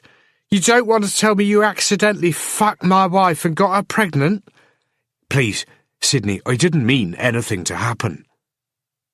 I press stop. Just what kind of man was Father Julian? How many marriages did he end? This man who would come and see me, who would tell me everything was going to be okay, who would tell me everything was part of God's plan. What kind of man was he? I press play. Both men are dead, one because of me, and perhaps the other because of me too. The two ghosts of recent past carry on talking. Neither could know they would end up sharing more than just Lucy Alderman, that they would share a similar fate. Yeah, well, I didn't mean anything to happen either, Sidney Alderman says. What are you talking about? Bruce, he's different now. I see him differently. He's not my son and I don't know what to do about it. One thing I do know is I don't want you anywhere near him. Are you going to leave? Leave? No, I'm not going to leave. See, the thing, Father, he says, almost spitting out the word father, is this. She's dead because of you. I want you to know that. I'm going to be here every day for the rest of my life and you're going to see me around and you're going to remember. What do you mean she's dead because of me? Come on, Father. You can figure it out. You read the papers, right? That guy who killed her, he said she stepped out from nowhere. Well, that ain't quite true. She was pushed out from nowhere. Silence for a few seconds. Not just from the tape, but from my house. I can't hear anything. I realise I'm holding my breath. You pushed her? Father Julian asks. I hated her. She lied to me. She cheated on me. She kept the same fucking lie all those years. Were you still screwing her, Father? You killed her. You can't do anything about it except see my face every day. I want that guilt to kill you. It's killing me. Does that make us even? I don't. I thought it would make me happy, Alderman says. But the funny thing is, it doesn't. In fact, I feel worse. I love her so much. I blame you and I want to kill you, but I don't have the courage. Sidney, you need to... Don't tell me what I need to do. You know, I even bought a gun. I was going to use it on her and then on you, but I can't. What happened to Lucy, well, that will hurt you more than what I could ever do. What about Bruce? Don't you dare tell him any of this. Any of it. I press the stop button. The caretaker's grief is 10 years old, but it still sounds fresh. 2 months ago, he told me he always thought about what I'd done after my daughter was killed, and wished he'd had the courage to do the same thing to the person who killed his wife. I think about what he did, and I wonder if it justifies what I did to him. I wonder if there's some symmetry there, him lying on top of the coffin of the woman he loved, the woman who betrayed him, the woman he killed. I decide that it does. At the very least, it makes me feel better. It makes me look up from the bottom of the abyss. There is a way out of this. I eject the tape, put it back into the plastic cover, and set it aside. I go through the rest of the log, looking for names that will stick out, knowing there has to be something here, though I can't think what. That's part of the problem. All I've been doing is thinking, and suddenly I'm hitting a wall. There's an answer somewhere in this list of names. It's in these tapes, but I'm so involved in it all that I can't see anything for what it is. What am I missing? I get up and walk out of the room. I leave it all behind me, the names, the numbers, the tapes, and the dates, knowing that I need to clear my head so I can at least... The dates. Of course! I head back into the room and I look at the timeline I've created. If the killer confessed, then presumably he did so on the same day or in the days immediately following the girls' disappearances. The first date I look at is the day Henry Martins was buried. The log says there was a confession that night. The log says the confession was made by Paul Peters. I find the corresponding tape and jam it into the machine. I wind it forward. Suddenly I feel more apprehensive about what I'm about to hear than I did of the other two confessions. This could be the recording of a man who did nothing more than steal his neighbour's apples. Or it could be the confession of a monster. I press play.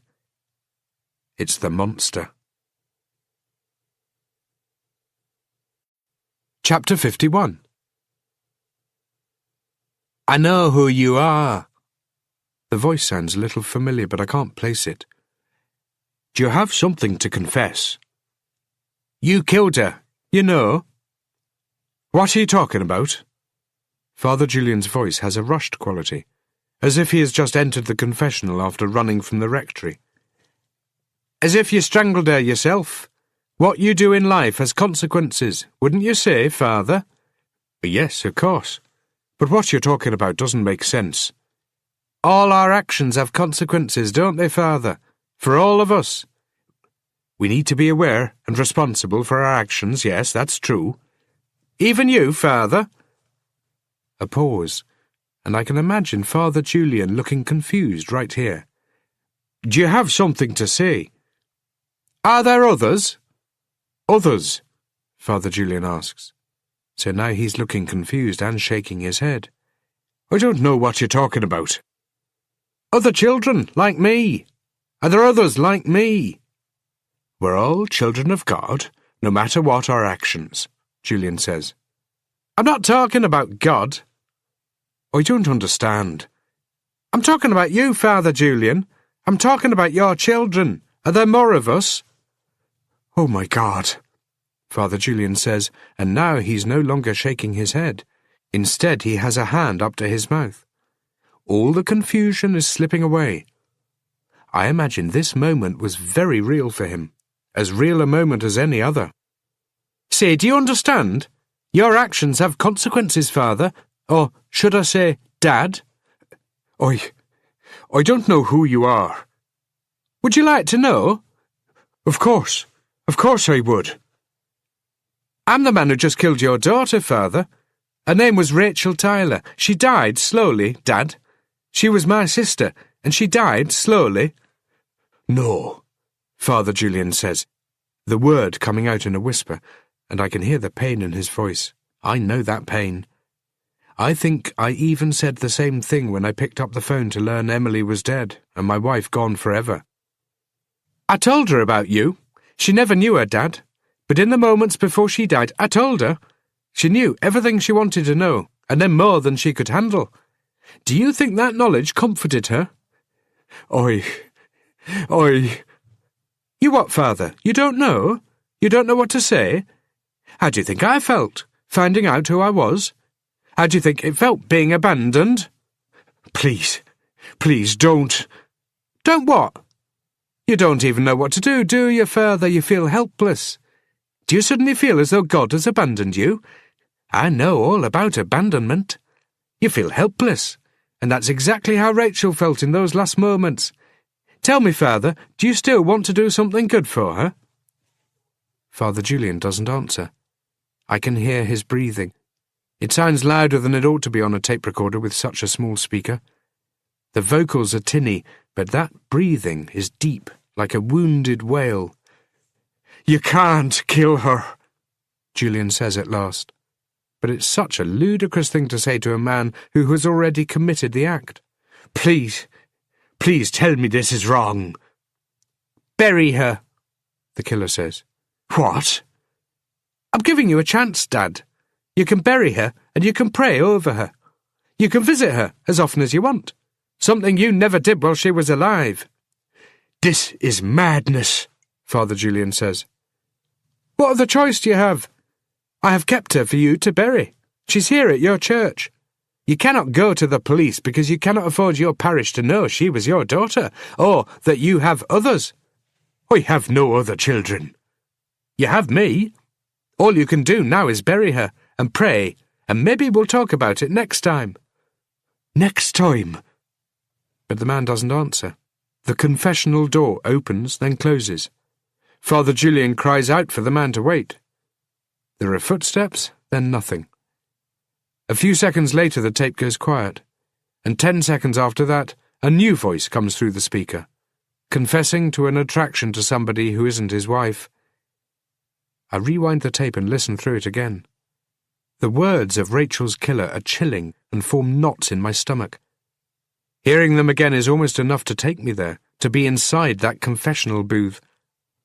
I wonder where Rachel's body was left, whether she was placed on a pew or dumped on the doorstep. I picture Father Julian cradling her, part of him wanting to call the police, a greater part not wanting his secrets exposed. He was a coward who could not betray the confessional, a coward who asked Bruce, his son, to bury the girls and to bury the truth. I check the log and find the date the second girl went missing. I start forwarding through the corresponding tape, going through snippets of dialogue until I hear the same voice. I rewind it a bit and find the beginning of the conversation. "You lied to me, Father." "I lied to you. How, my son?" Father Julian asks. "My son, that's very accurate, isn't it?" "Oh, my God." I pause the tape and check the timestamp against the log. This time Father Julian has written down Luke Matthews. Last time it was Paul Peters. I check off the rest of the dates and find more names that stick out. John Phillips and Matthew Simons. 4 names that are mixtures of names of the apostles. Father Julian never wrote down his son's real name.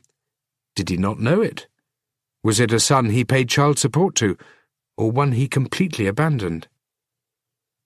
"I knew there were others, and now Julie is the second." "What have you done?" Father Julian asks. "Did you know her?" "What have you done?" Father Julian repeats. "You probably never saw her, did you?" "No." "Then thank me. You can give her the same burial you gave her sister, my sister." Father Julian starts to cry. His sobs through the tape are the hardest things I've ever had to listen to. I press pause and go into the kitchen. I grab the drink out of the fridge. I need it. I get it up to my mouth and the fluid touches my lips. Then I throw it into the sink. I make some coffee. Suddenly I don't want to go back into my office. I don't want to listen to the rest of the conversation. I just want to burn the tapes and drive to the nearest liquor store and immerse myself in the bourbon that has kept me so numb for the last month. I look into the sink, but none of what I just poured in there is left. Father Julian's sobs have brought tears to my eyes. I close them and the tears break away and run down the sides of my face.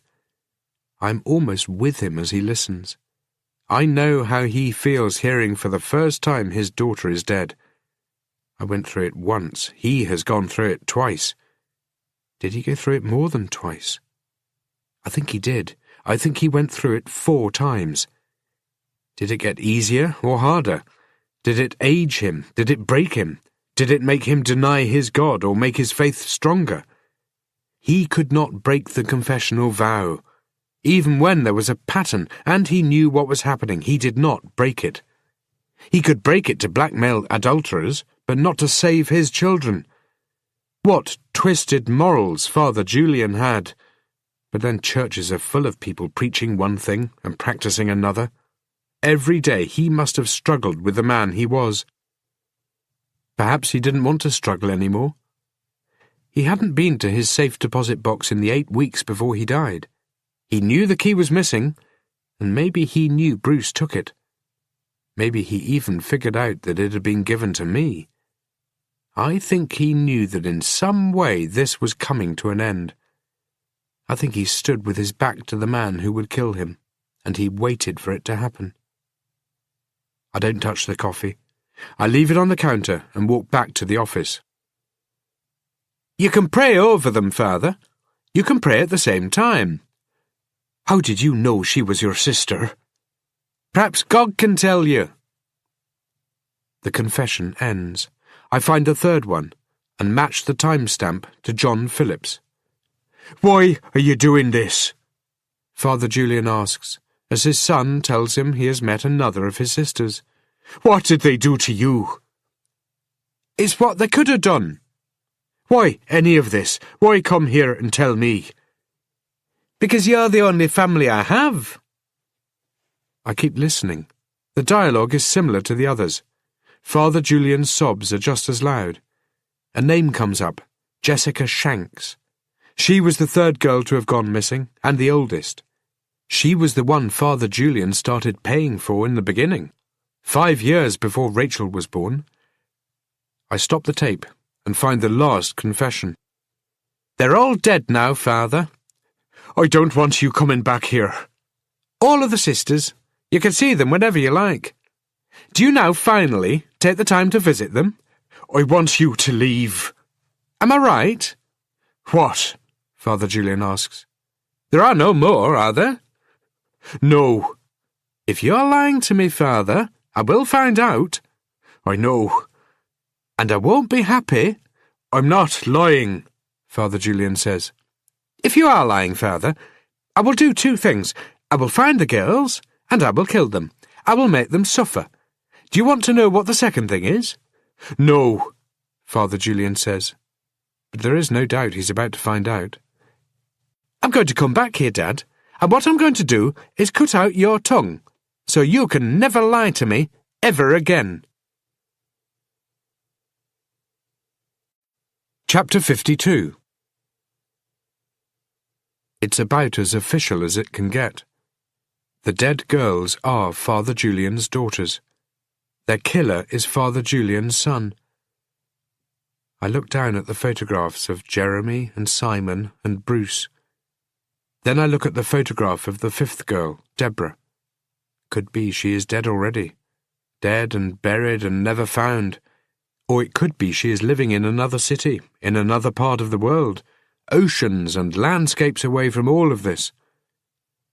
Father Julian's logs show who he was recording and blackmailing, but they don't show how many children he had. The bank statements don't show that either. There aren't any aldermans in these statements for a start. There isn't enough information to know how many women Father Julian used his position to take advantage of. There are 7 names on the bank statements. 4 of them belong to the families of the dead girls. Of the 3 left, 2 might be for Simon and Jeremy, and 1 might be for Deborah. Or it could be for different children I don't know about. All I can do is hope the photographs match up with the bank statements. I have 3 first names, Jeremy, Simon, and Deborah, and 3 last names from the bank statements. I grab a phone book and start matching the names up, hoping for a hit. And when the first one comes, I end up speaking to Mrs. Lee Carmel. I identify myself, and she quickly asks what it's about. And there is a hesitancy in her voice that suggests she thinks I'm about to try and sell her something. I tell her I'm trying to track down her son, figuring I have a 2-to-1 chance it's a son rather than a daughter, and I'm correct. What's he done now? She asks. I just need to talk to him. It's important. He's always done something, she says. That's always been the problem with Jeremy. Why don't you speak to his probation officer? They seem to have a closer relationship than we've ever had. She gives me the number, and I hang up and call the probation officer straight away. A guy by the name of Austin Bracken. Bracken doesn't sound thrilled to hear from me. You know that ain't the kind of information I can give out over the phone, he says, not to a private investigator. How about I give you my number, and he can call me? We're not in this business to forward messages, he says. Okay, let me think a minute. Right, can you tell me where he was 2 years ago? Was he in jail? 2 years ago? Yeah, he was in jail then. He's been in for a 4-year stretch. Got let out 2 months ago, he says. Which means Carmel was in jail when Rachel Tyler was killed. What did he do? It's public record, he says. Look it up. I thank him for his time and cross Jeremy Carmel off my list. It leaves me with 2 first names and 2 last names that could match up either way. My next hit comes a few calls later, when a woman answers the phone and I ask for Simon. Who? Deborah. I'm trying to get hold of her. Well, so are we. We haven't seen her since yesterday. Can I ask who's calling? Her words make me tighten my grip on the phone. I tell her who I am and that I'm a private investigator. Investigating what? She asks.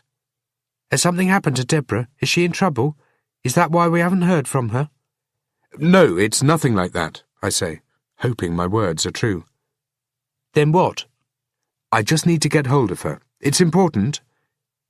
I don't like the way you sound, she says, and I realise my grip is so tight on the phone, my knuckles have turned white. You make it sound like she's in danger. I decide to go with the truth. She might be. Please, you have to help me out here. I need to... What kind of danger? Tell me. What's happened to my daughter? I ignore her question and push on. It's the only way. Otherwise, I could end up spending 2 hours on the phone with her. Do you know if she was seeing anybody? Is this some kind of joke? Has somebody put you up to this? I'm calling the police. Wait, just a second. Does Deborah know who her real father is? The woman says nothing, and I don't jab her with another question, just ride the silence out, knowing her shock at the question may turn to anger or denial. Who are you? She asks. I've already told you, I answer. What is it you're trying to ask? Tell me. Is her real father Stuart Julian? Again I pause. Where's my daughter? What aren't you telling me? Please, is Father Julian Deborah's real father? How is this important? She asks. It's important because it will help me find Deborah. I'm phoning the police. Good, I want you to, but first tell me. Father Julian was murdered because he was protecting secrets. They were his own secrets. Was he Deborah's father? I realise I'm overloading her with way too much information. At any second, she might shut down. She doesn't answer. Was he? Yes, she says. He was. Did he have any other children? Other children? I guess I've never really thought about it. I suppose it's possible. Just like anything is possible. But I doubt it. OK, I'm going to look for Deborah. I want you to call the police and tell them she's missing. But first, I want you to tell me where she lives and give me her number. I write the details down and try calling Deborah immediately after I've hung up. She doesn't answer. I leave a message. That leaves me with Simon Nichols. He is the last person in the photos, the last person to be paid for in the bank statements. I think about what that means and decide it stacks the odds in favour of him being the killer. I suck in a few deep breaths. I never would have thought when I woke up this morning that by the end of the day I would have the name of the man who killed those poor girls. There are a few people with that name and initials in the phone book. I call them all but get nowhere, which I find frustrating. I'm so close now. But then I'm able to track down his mother, who answers on the 10th ring just before I hang up. I'm trying to get hold of Simon, I say. Simon? She says. Can I ask who's calling? My name is Theodore Tate. I'm a private investigator. What is this about? It's about Simon being a serial killer. It's about Simon being a monster. It's about Simon killing his father, then trying to frame me for murder. I don't say any of this. Instead, I say what I already had scripted in my mind. I just have a few questions for him. Just some routine stuff that might really help me out on a case. She doesn't answer at first. Then there are some soft sounds, and I get the idea she's crying. Before she can say anything, I get another idea. I know what she's about to tell me. You're about a year too late, she says. And suddenly I know that not only is her son dead, that he was murdered. I just know it. And I'm right. It was about a year ago, she says. Then tells me that Simon was stabbed to death in his own home. The police haven't caught the guy, not... She can't finish. Her sobs remind me of how Julian sounded when he was listening to the confessions of his daughter's killer. I hear her cries, but all I can do is think about how empty my suspect pool is. And I now have absolutely no idea how to find the other brother who has killed so many. Chapter 53. I stare at the photographs of the girls, as if somehow they're going to rearrange themselves and reveal an answer. I look at Simon, dead now, one more unsolved murder in a city with dozens of murders. The killer's signature is different for his sisters and brother.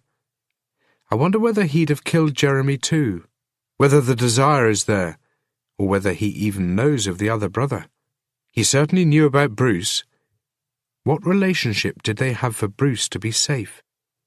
Bruce's last words about dignity echo in my thoughts, making me shiver.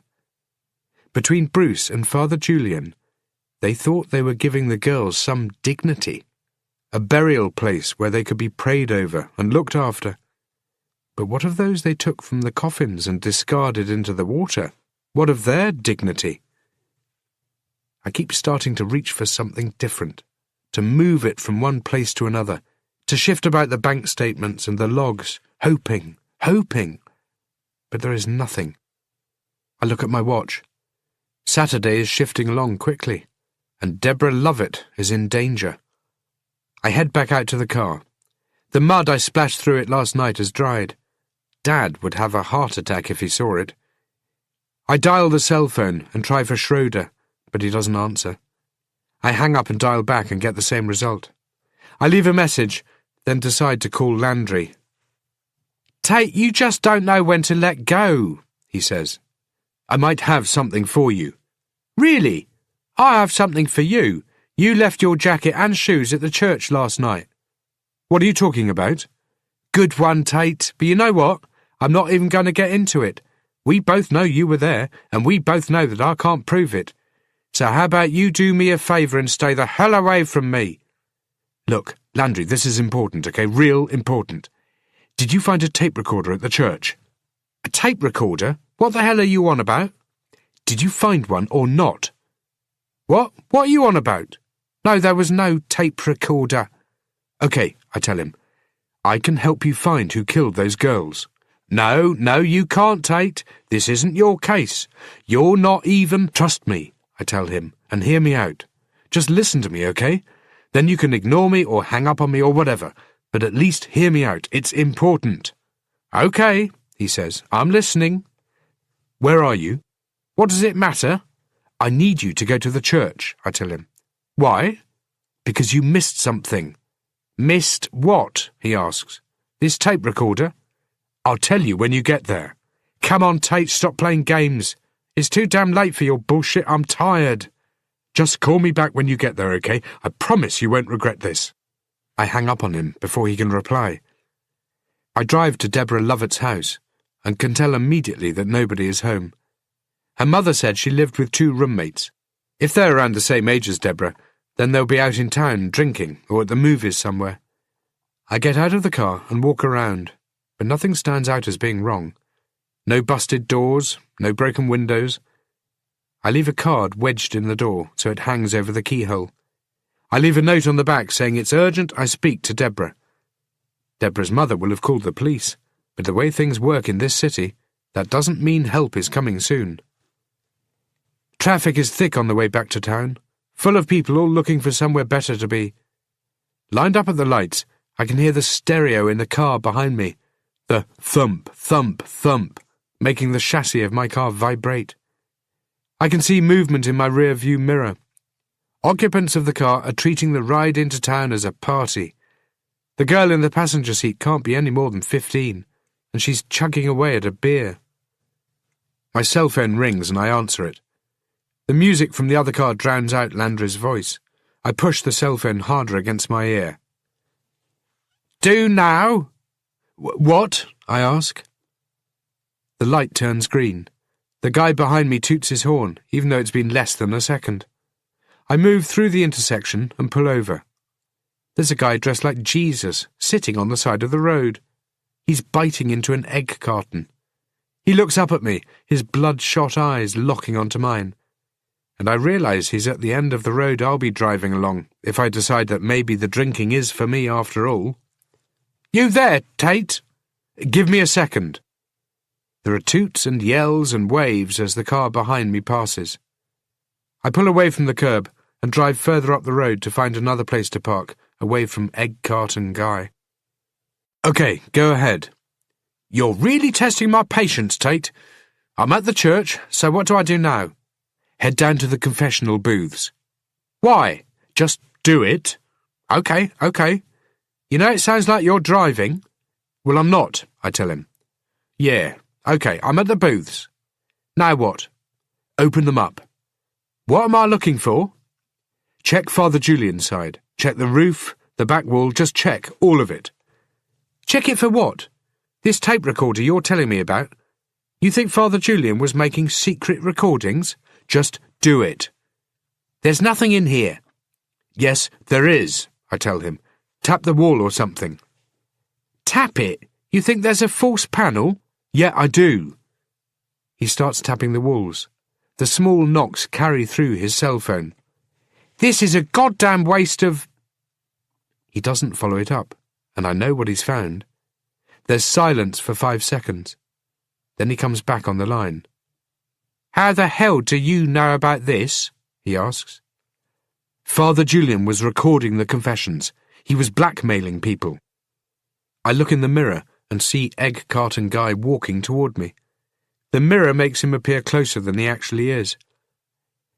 Since you hadn't found it already, I reasoned the tape recorder was hidden. What better place to hide it? That's why you were following him? Fuck, Tate, why couldn't you have told us? You sure as hell could have saved us a lot of work and a lot of pain. And finding out this way, man, it doesn't look good. It looks like you put it there when you broke in last night. I didn't break in. All I knew was the tape recorder had to be there somewhere, and anyway, I only just found out. Look, Julian recorded his killer, right? He knows who killed those girls. Is there a tape in the machine? Yeah. Then listen to it. Could be the night Father Julian died, if he took a confession first. It could be the last voice you hear on that tape is his killer.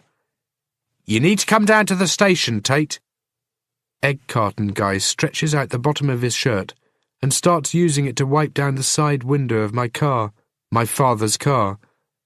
Egg Carton Guy moves his shirt in circular motions, but it isn't the kind of detailing my dad would have in mind. I roll the window an inch and hand him a couple of dollars. He says something, but I don't quite hear him. Then he wanders away. Tate, you still with me? Landry asks. Play the tape. I'll play the tape when I'm done with you. Maybe Julian referred to him by name, I say. Maybe he did that because he knew what might be coming up. I'm sending somebody to pick you up. I'm not even home. How could that be? You've lost your license. You out walking? Besides, you've got something more important to take care of, I tell him. Yeah, you got somewhere else for me to go? There's another girl. What is it with you? Everywhere you go, people are showing up dead, or never showing up again. She may not be dead, I tell him, but you need to find her. Tell me. I lay it out for him. Not all of it, but most of it. And not all of it truthfully. I tell him about the photographs of Father Julian's children, telling him Bruce gave them to me, but that I only just figured out the connection. I tell him how 4 of the girls are dead, and there is still 1 out there. I tell him about the key Bruce left for me, and the tapes that I found, along with the log. You have got to be kidding me, he says when I'm done. You know you're in for a world of shit now, right? Going into that bank like that, you should have just called me. There wasn't time, and like I said, I had a key, I say, not mentioning the court order. That will come later. You've been holding out on me for the last 2 months, slowing down my investigation, and you're telling me there wasn't time? Hey, it's not my fault I'm ahead of you, and you should be thanking me. Most of what you have is because of me. If anything, I've sped up your investigation. Fuck you, Tate. DNA would have told us those girls were related. We'd have figured out the rest. Yeah, maybe you would have, maybe not. But you wouldn't even be looking yet. Not until those results came in. I'm coming to your house. Now. I want you to be there, okay? I'm coming to get all this stuff, and we're going to have a nice long chat, just the two of us. He hangs up before I can debate the issue. I drive back home, and have barely gone inside when Landry pulls up. He looks furious. He has an edge to him that makes me wonder how many times he's looked into the abyss. Where are they? He asks. The tapes. You first. You listened to the one you found in the confessional? Yeah, I did. There's nothing on it of any use. Fact is, none of these tapes are going to be any good. You know we can't use them, even if it was us who found them. Can you imagine the kind of shitstorm we'll have if the public ever finds out about them? There are going to be lots of confessions of people cheating on their husbands and wives, cheating with their taxes, cheating in all the possible ways the human race can cheat. There'll be more, too. Who the hell knows whether the sanctity of the confessional extends to a tape recording, or is it limited only to the priest? So you're going to keep them quiet? We'll listen to them, that's for sure, but I don't imagine we're going to be making any arrests from them. And if our killer is on these tapes, he is. Then we got to find a way of working around it. We mention these things and we're handing him a defence. I lead him into my office and hand over the log. Money comes in from blackmailing, he says, and money goes out for the kids. Looks like our father Julian was a busy man. It's probably a miracle he lasted as long as he did without anybody finding out. Miracles are in his line of work, I point out. Maybe not in the end. I think Henry Martins knew. What? I fill in the Martins connection. He absorbs it, but like me, he doesn't know what to make of it. His body was too decomposed from the water, he says. There was no way to get any toxicology from him. No way to tell if he was murdered. What about the new husband? The one who started all of this? Who? The one who died and made you want to dig up Henry Martins. He starts to pile the tapes into the evidence bag. His death was accidental. Turns out he was being exposed to some toxin through his job that he shouldn't have been exposed to. I don't know, it wasn't my case. Lead paint or something. It was fairly prolonged. Weird how it's all led to this. Weird. I'm not so sure that's the right word for it, but it'll do for now. It's getting close to 11 o'clock, and suddenly I feel exhausted. All I want to do is get Landry out of my house so I can go to bed.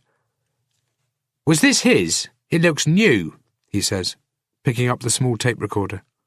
I just bought it today. I have a receipt. Yeah, well, I'm taking it. Consider it your first step in cooperating with the police. Enough of those small steps might go a long way to helping you out, Tate. What have we got now? And I don't mean the drunk driving charges. We've got breaking and entering. No, you don't. We've got interfering with a criminal investigation. We've got... Look, I get the point, okay? He picks up the photographs. This them? Yeah. He says nothing for a few seconds, and then... I really should be taking you in. Look, Landry, I'm about to crash here, okay? I'm beat. And I've told you everything I know, and I've given you everything I have. Go and do your job and figure out who this maniac is before he kills Deborah Lovett. The fifth girl. Yeah, the fifth girl. Okay, Tate. For once, I believe you, but I still got to take you in. Look, if you take me in, then what? You're going to want to listen to all those tapes first, and you're going to want to run down everything I've told you about. So all you're going to do is sit me in an interrogation room for 12 hours before you even speak to me. It's pointless. Let me stay here, let me get some sleep, and if you want me tomorrow, you'll know where to find me. He doesn't answer, but he slowly nods. I walk to the front door with him, and as angry as he is at me, I'm pretty sure that if he'd been the one 2 years ago to decide not to exhume Henry Martins, then he'd be the one now needing to find justice for those dead girls. I listen to him drive off. My head hits the pillow, and I think I might even have slept for about 2 minutes before my cell phone rings. Why do I feel like I've just been played? Landry asks. I don't answer him. He carries on. I pressed play on that tape recorder of yours to get a preview of what was to come. And? And what? It was up to Sidney Alderman. He was confessing about killing his wife. I guess that's the one you wanted me to hear first, and it means you knew I was going to take your tape recorder. You knew I'd listen to it. Why? He asks. Makes you wonder what he was capable of, right? Guy like that? Makes you wonder. Good night, Tate. Good night, Landry. I hang up and turn off my cell phone, satisfied that the police no longer have any reason to dig Mrs. Alderman out of the ground. Chapter 54. At first, I'm not sure where I am. I wake up feeling exhausted and confused. And then it comes rushing back to me, not just the last day, but the last 2 years. These moments are the worst. Sometimes I can wake up, and for the first 2 or 3 seconds, everything is okay. I'm going to roll over, and Bridget is going to be there, and Emily is going to be in the lounge watching TV.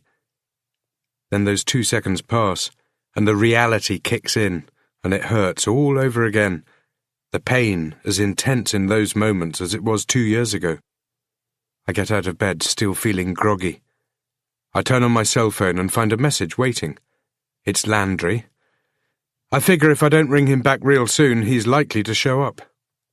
I carry the phone through to my office and sit down on my desk. For the second time within days, everything I've built up has been taken away. All I have left are the newspaper stories I printed out at the library, along with the new timeline I was making, and some notes. I look at the articles with the pictures of the girls, and all I can think about is their killer's confession. These young women are looking to me to find them justice. There is still hope for them. It's a different kind of hope, but I promise not to abandon them. I phone Landry back. You're holding out on me, Tate. I told you everything I know. But you didn't give me everything you have. What are you talking about? The tapes, he says. We're one short. According to the log Father Julian kept, you're on it. Yeah, well, I was. And that was a confession between me and my priest. Try it and sound as angry as you want, Landry, but you know there's no way in hell I'd let you have that tape. Because of what was on it? The date suggests it was around when Quentin James went missing. The timing suggests a whole lot of things, Tate. What do you want, Landry? You've got to be ringing me for more than just this. When was the last time you saw Casey Horwell? What? I dunno. Why? Come on, when?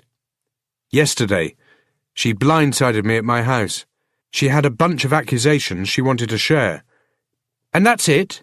Yeah, that's it. Why? Should I be turning on the news and seeing the story? You know she's bullshit. Most of what She's missing, he says, interrupting me. Missing? Yeah. Nobody has seen her in 12 hours. That doesn't constitute being missing, I say. She's probably just sleeping off a hangover somewhere. Maybe, but you don't sound upset about it. Upset? Why would I be upset? You think something has happened to her? Her producer said that last night Casey contacted her. She said she had a lead she was going to follow up, and it involved you. And her cameraman said you threatened her. Did she come back and see you last night? You were here last night. Did you see her? After I left. I turned my phone off and went to bed, that's it. I never heard from her, and I didn't threaten her. I warned her about her source. Somebody was feeding her information about the case, and there's a good chance it's the same somebody who framed me for murder. Don't you think it's possible he wanted to tie up one more loose end? After all, that's what he's doing, right? He got rid of Father Julian, he's after his last sister, and Horwell got herself caught up in all of that because she was too arrogant to see she was being played. Maybe. It's more than just a maybe. You need to find out who her source was. Her producer didn't know. Either that or she wouldn't tell me. It's the same guy who was on the tape. You can feel it, right? You feel it, the same way I feel it. You know that's what happened. Okay, I'll check it out, he says. But here's what I need you to do. You need to stay the hell away from everybody today, okay? Everybody. What about Deborah Lovett? You need to find her. I know. But the simple truth is we don't know she's missing yet. What? Are you kidding me? No, I'm not kidding you, he says. She's been gone longer than Horwell. Before you get too bent out of shape, Tate, we are looking for her, and the best thing you can do right now is stay out of the way. He hangs up. I sit out on the deck, trying to put some distance, even if it's only 30 minutes and 15 metres away, between me and my notes. For some reason, everything I'm learning is becoming white noise. I can't focus on any one thought, and I can't remember the last time I felt this way. I would have been working on homicide. It would have been years ago. My life was different and I was different. The names that come from the tapes, the bank statements, the burials, there are facts here that for the moment aren't facts at all, but shapes floating around in the back of my mind with nowhere to fit, each piece swirling just a little too far out of reach. I try thinking about something else, but it only makes the images move faster, and there's nothing I can do to stop them. I head down to the office, and I stare at the girls, and I try filtering through everything again, looking for something that doesn't seem to be here. Most of all, I look at Rachel. In a way, she is the one I think about the most. She's the one I saw stuffed into that coffin with the dirty diamond ring next to her hand. Hers is the pain I think about the most. I hold her picture and study her features, and the white noise I was hearing earlier starts to disappear. If Rachel was the only girl to have been killed, I'd be looking at the case in an entirely different way. But she wasn't. What she was, though, was the first. I think about this. I tried to strip the case back to the basics. The day Rachel went to her grandmother's funeral was the day all of this began. Her trip to the graveyard was the catalyst for everything that followed. Something must have happened that day. I call Mrs. Tyler, and she doesn't sound upset to hear from me. If anything, she sounds glad I'm calling. At some point in the last 24 hours, it seems she's come to terms with a lot of things, and she senses the momentum and wants to be a part of it. The day of your mother's funeral, I say, was there anything different, anything out of the ordinary happen? She thinks about it, but can't come up with anything.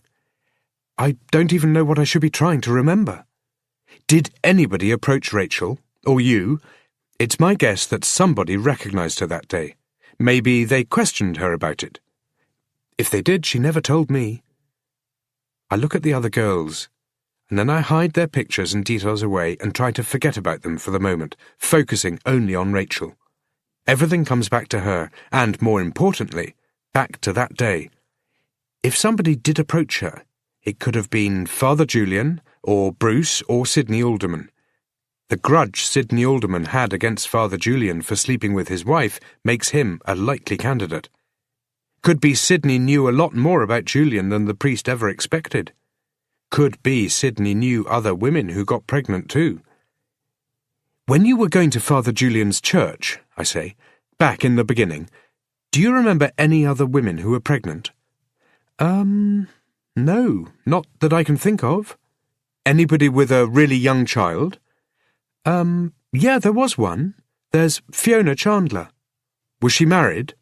No, she used to be, but her husband left her before the baby was born. It was an awful thing to do. She never spoke about him, and she married again a few years later. Tell me about her husbands. I don't know anything about the first one. Like I said, she never spoke of him. Her second husband, Alec, he was very nice. But one day 10 years ago he just got up and collapsed on the floor. It was a heart attack. She never married again. It was very sad. Well, still is very sad. Why? Why are you asking me this? I don't answer. I give her a few seconds, and she gets there by herself. Oh my God, she gasps. Are you saying that Stuart, that he got Fiona pregnant too? Was it his baby? It's possible. Oh no, oh no, she starts to cry. I need to get hold of her. You You don't understand, she says. You have no idea. What are you talking about? Her sobs start to grow louder. Oh my God, she says, and it's all she can say over and over as the words intermix with tears and sobs. In the end, she barely manages to compose herself enough to carry on. You need to know something, she says. I don't even know how to say it, but you need to know. Tell me. And she does. And suddenly, I understand everything. Chapter 55. It comes back to Henry Martin's. I asked Patricia Tyler 8 weeks ago if she knew the name, and she didn't. If only she had. If only she'd known the name of Fiona Chandler's husband, the one who left her, then most of this could have been avoided. There was never any reason to suspect a link between the dead girl and the man who owned the coffin she was dumped into. Nothing links the others. It was just a matter of putting girls into the ground and using the coffins of those who had just died, making the digging easier. I've spent those 8 weeks making death and making misery. But now things are going to change. Henry Martin's was Fiona Chandler's first husband. He left her when Father Julian got her pregnant. He moved into a different world from her. He met another woman. He fell in love with a woman who wouldn't cheat on him. And he had a family. 20-something years later, I stood by his grave and watched his coffin get pulled from the dirt. Hey, you can't come in here. The answers have come crashing down on me, and the white noise is back.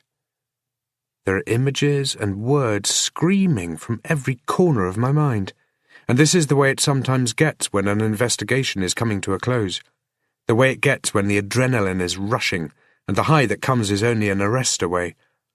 Only this time my hands are shaking, and I feel like a fool, so the high may not arrive. I've just broken a dozen road rules getting here. The rain is pouring down, hitting the roof with the sound of landmines. I push my way into the hallway. If Henry Martin's hadn't found out about his wife's affair, if he hadn't left her, and had raised the boy as his own, then none of this would be happening. The girls, the priest, the alderman family, even good old Henry himself, they'd probably all still be alive. For the briefest of moments, I wonder if there would be other ripple effects if those people were still around. Whether one of them could have crossed paths with my wife or with Quentin James 2 years ago and delayed one of them for the 10 seconds it would have taken to prevent the accident.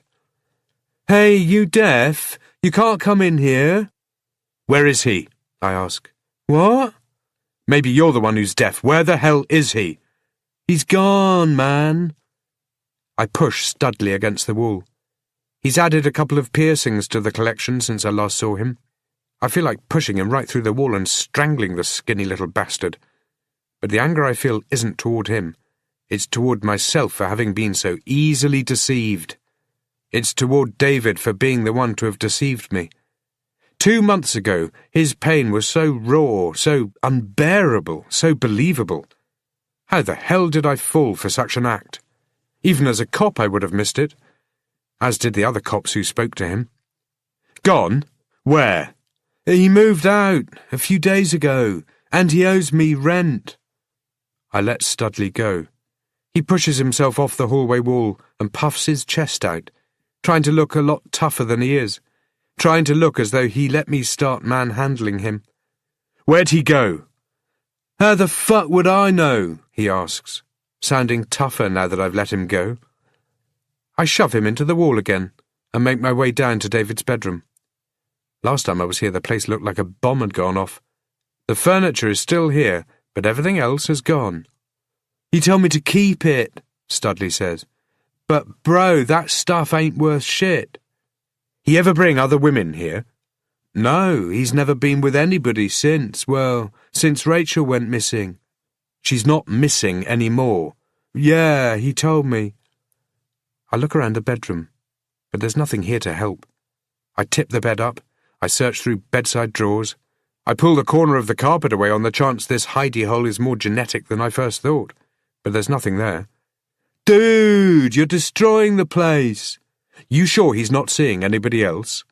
Studley shrugs. Man, I'm not his mother. Well, hopefully she'll know more than you. I doubt it. He hasn't spoken to her since Rachel went missing. Far as I can tell, he hates her. Man, really fucking hates her. I wonder why, I say. But I already know. Yeah, he says, trying to sound as if he knows too, but he has no idea. Nobody could. When did he go? I ask. I told you, man, a few days ago. When exactly? Tuesday? Wednesday? Thursday? I don't know. You don't know? Man, I don't even know what today is. I push past him again and start going through the rest of the house. Hey, man, you can't go through everything, he protests. Then tell me where he is. I don't know. He's your friend, right? He owes me rent, he says. Then you owe him nothing. Take a guess. Where do you think he's going? I remember him saying something about meeting a woman. He had a date, but it was a weird date. I remember that. If it was weird enough to stick out, why the hell can't you remember the details? I was kind of, in a different state. You were stoned. Best as I remember, yeah. You get her name? I ask. Nah, maybe. I dunno. Could it have been Deborah? Sure, it easily could have, but it just as easily could have been Susan or Nicola. That's real helpful. Studley shrugs. That's all I know, man. Hey, you find him, you tell him he owes me rent, okay? Look, this is important, I say, and I hand him one of my business cards. You remember something, you give me a call. Yeah, whatever, he says, and he screws the card into his pocket. I figure in 5 minutes he'll forget it's even there. Okay, let's do this your way, I say. Got some scissors? Fuck you, man. I'm not going to cut you. If I wanted to do something fun, I'd just shoot you. Now, scissors. Come on, dude. Hurry up. He heads into the kitchen and shows back up a few seconds later. I reach into my pocket and pull out the money my mother gave me. I count out 2 $100 notes. I cut the scissors across them, separating the notes in halves. I hand him a half from each note, along with the scissors, and I pocket the other 2 halves. What the hell am I supposed to do with these? They'll help you think. You got to come up with something useful, and I'll give you the rest. Chapter 56. I sit in my car, but don't drive anywhere. I think about Rachel Tyler, and I think about David Harding, and I wonder who felt the most revulsion when they found out the truth. For the years they were dating, there is no way David or Rachel could have known they were brother and sister. As they shared the same bed, as they held each other in the night, as they spoke of dreams and fears, there was no way they could have known. Rachel and David forever. That's what was inscribed on the ring. Then, somehow, David found out. The truth made him sick. It would make anybody sick, and it would make anybody angry too. I wonder if he ever knew that type of reaction was within him, that depth of anger. Did he blame her? Did he blame himself? Or just Father Julian? David has his own abyss, and maybe he didn't even know it, not until that day. He killed Rachel because he could not handle the fact his sister was his lover. Most men would have felt the anger, the embarrassment, the pain, but what is the normal reaction? To move on, to try and forget about it, to never talk about it, to bury those memories and emotions as deep as they can be buried, and then never mention them again? Or find a shrink, to admit it wasn't their fault, to process it and process it to the point where it becomes just one of those things, like missing the deadline on your tax return or spilling red wine on the carpet. David's rage took him beyond Rachel Tyler and to other girls he had never met. Then it led him to kill Father Julian and to planting the murder weapon in my house. He chose me because he saw me on the news, but the thing about David was he was caught in the student world, a world where he slept in every day, and missed the news report the morning following my car accident. He didn't know to move the murder weapon back out of my garage. I start driving away from the house. Other possibilities start to filter their way through my thoughts as I drive to Fiona Chandler's house. I never told him who his father was, Fiona Chandler tells me while I stand on her doorstep. So your maiden name is Harding, she says. Then it became Martins, and now it's Chandler. Some good names, and bad memories. She invites me in out of the rain, and we stand in her hallway with the door open. She sucks in a deep lungful of cigarette smoke, then blows it into the air, aiming for outside. It forms a small cloud as it hugs the cold air and slowly moves toward me. How did David react when you told him about his father? I never told him, not the complete truth. He thinks Henry Martins is his father. He doesn't know about Father Julian. I'm pretty sure he does. That's impossible. David was already angry for a lot of reasons. He didn't have the easiest of lives. He was abandoned by two men he never knew. I didn't need to tell him everything, so I only ever told him about Henry. I told him that Henry left me when I was pregnant, but I never told him that Henry wasn't his father. He asked if Henry made child support payments. Henry didn't, and even though Father Julian offered to, I didn't want his money. He had ruined my life, and I never wanted anything to do with him. So, all David knew was he had a dad who wanted nothing to do with him and wouldn't help support him. Why do you keep going to the church if you wanted nothing to do with Father Julian? She shrugs. I know it doesn't make sense. It's just that, well, I kept thinking he'd leave the church behind, to be with me. But he didn't. And you never told Patricia of your affair with Father Julian? It wasn't the sort of thing you went around telling, she says. Perhaps these days, but not back then. Did David find Henry? Talk to him? He wanted to, and that just made him angrier. What do you mean? It happened the same week I told David about him. Just one of those things, I guess. He wanted to visit Henry and talk to him because he thought Henry was his dad. He wanted to confront him, I suppose, but he never got the chance.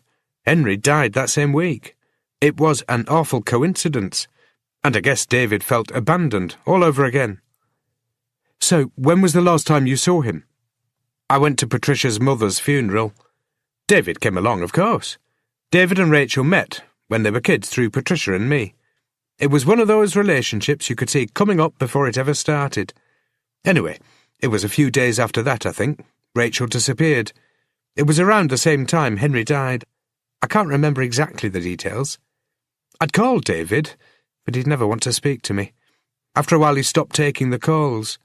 Time just kind of went by after that. To be honest, I don't really know what happened. The shock and the loss, I guess. But that's when families should become closer, right? She stares at me for some kind of confirmation, and I slowly nod. Except he was losing people. He lost Rachel, he lost a dad he thought he was about to meet. Yet these things seem to rip us apart. Believe me, I tried, I really did. But there's only so much you can do. David, well, he had his own life. He was in control of it, and I couldn't change his decision. Can you believe that? I did the best I could, but in the end it wasn't good enough, and his anger toward being abandoned became anger against me, and, well, I should have told him sooner.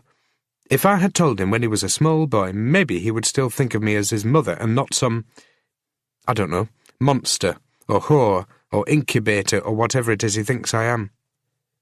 My cell phone starts ringing. I should take this, I say, and pull the phone out of my pocket. It's important. I take a few steps back from the doorway and flip open the phone. I don't recognize the number. Hello? Yeah, man, it's Oliver. Who? Oliver, you were just at my house. Oliver? Oh, Studley, I say. What? Nothing. I got something for you. Yeah, money does the memory wonders, right? How do I know I'll get it? He asks. Do I look like the kind of guy who would lie to you? Honestly, man, you look like a guy capable of anything. Then maybe you should think about that and tell me what you remembered. Okay, dude, but you got to give me the other halves of those notes, man. I guarantee it. Now tell me. I want them now. No, the only thing you want now is to not piss me off. Okay. Look, David said something weird the other day. I mean, it might not mean anything, right? But this girl he was seeing, like I said, he only just met her, right? So to me it seems a little odd he'd say that. You haven't told me what he said. Oh, yeah. Man, you're right. Shit. My point is, who takes a person they've just met to a funeral? That's what he said. He said he was taking her to a funeral on Sunday. But that's weird, right? You don't have funerals on Sunday. Anyway, that's where he's going to be tomorrow, though I don't know what funeral. It's Sunday today. It is? Oh, shit, man, that's awesome. Do I still get my money? No, because nobody gets buried on a Sunday. Shit, man, that's why it sounded so weird to me. But that's what he said. Then you're wrong. Unless... I look up at Fiona Harding. I gotta go, I say. The message for both her and Studley. I tuck the cell phone into my pocket and sprint to my car. Chapter 57. Why can't I get hold of Schroeder? I ask. He's busy, Tate, Landry says. He's got his own case he's working on. I was about to call you anyway. Where are you? He did it, I say. David Harding killed Henry Martins first, then Rachel, then the others. What the hell? Are you drinking? He did it, Landry, he absolutely did it. He found Henry Martins and confronted him about leaving, and when he learnt the truth, when he learned from Martins that his real father was Father Julian, he used that university education of his and killed him. But first he got the list of names. Martins knew about Julian's bank accounts. That's how Martins found out Julian was having those affairs. It might even be why he started to suspect his own wife. He knew the list of names and he gave them to David before he died. Where are you? Listen to me, Landry. David Harding. No, you listen to me. Where the hell are you? The city is dark now. The cloud cover is thick, but the occasional flash of sky comes through and shows a quarter moon or a few stars before shrouding back up. Sunday night is kicking in, and Christchurch is getting ready to watch prime-time TV before falling asleep and starting the week all over again. Answer me, Tate. Where the hell are you? I'm out and about. I told you to stay the hell out of the way. Where's Horwell? What? She just phoned her producer a few minutes ago. You're in some deep shit. What? You need to come into the station. I pull the car over and cut the ignition. What the hell is going on, Landry? Horwell made the call. Somehow she got to her cell phone. She says you abducted her and you're going to kill her. She said everything she suspected about you was true and you found out. She said she had proof you killed Quentin James and Sidney Alderman and also Father Julian, and she gave us a location. That's bullshit. Come down to the station, he says. Have you found Deborah Lovett? Stop making things harder for yourself. It's David Harding. He's doing all of this. You're wrong about Harding. I have a good bullshit meter, Tate, and Harding didn't even make a blip on it. That's because the guy's a sociopath, I say. It was an act. Come on, Landry, you need to trust me. I pull back out and start driving fast. I steer around a corner a little too quickly, and my dad's car fishtails. I drop the cell phone while I gain control of the car. What the hell? Landry asks, when I pick the phone back up. Where are you going? When is Father Julian getting buried? I ask him. What? He got buried today. Nobody gets buried on a Sunday. Yeah, well, God or somebody made an exception. It was all part of the service. It was Julian's church, so it made sense somehow to have the funeral today. Look, Tate, you need to calm down and think about what you're doing. You hurt Horwell, and you're... I don't have her, Landry. You're being used. Don't you get that? Used? Explain that to me. Figure it out yourself. Look, I'm on my way to find Deborah Lovett. I know where she is. She's at home, Tate. She spent the weekend with her boyfriend, and she left her cell phone behind. She's home, and we've spoken to her. What? Whatever is going on, Tate, is going on inside your head. Now listen to me. You need to... But I'm not listening to him. Deborah is at home? It doesn't make sense. Some serious shit, he says. What?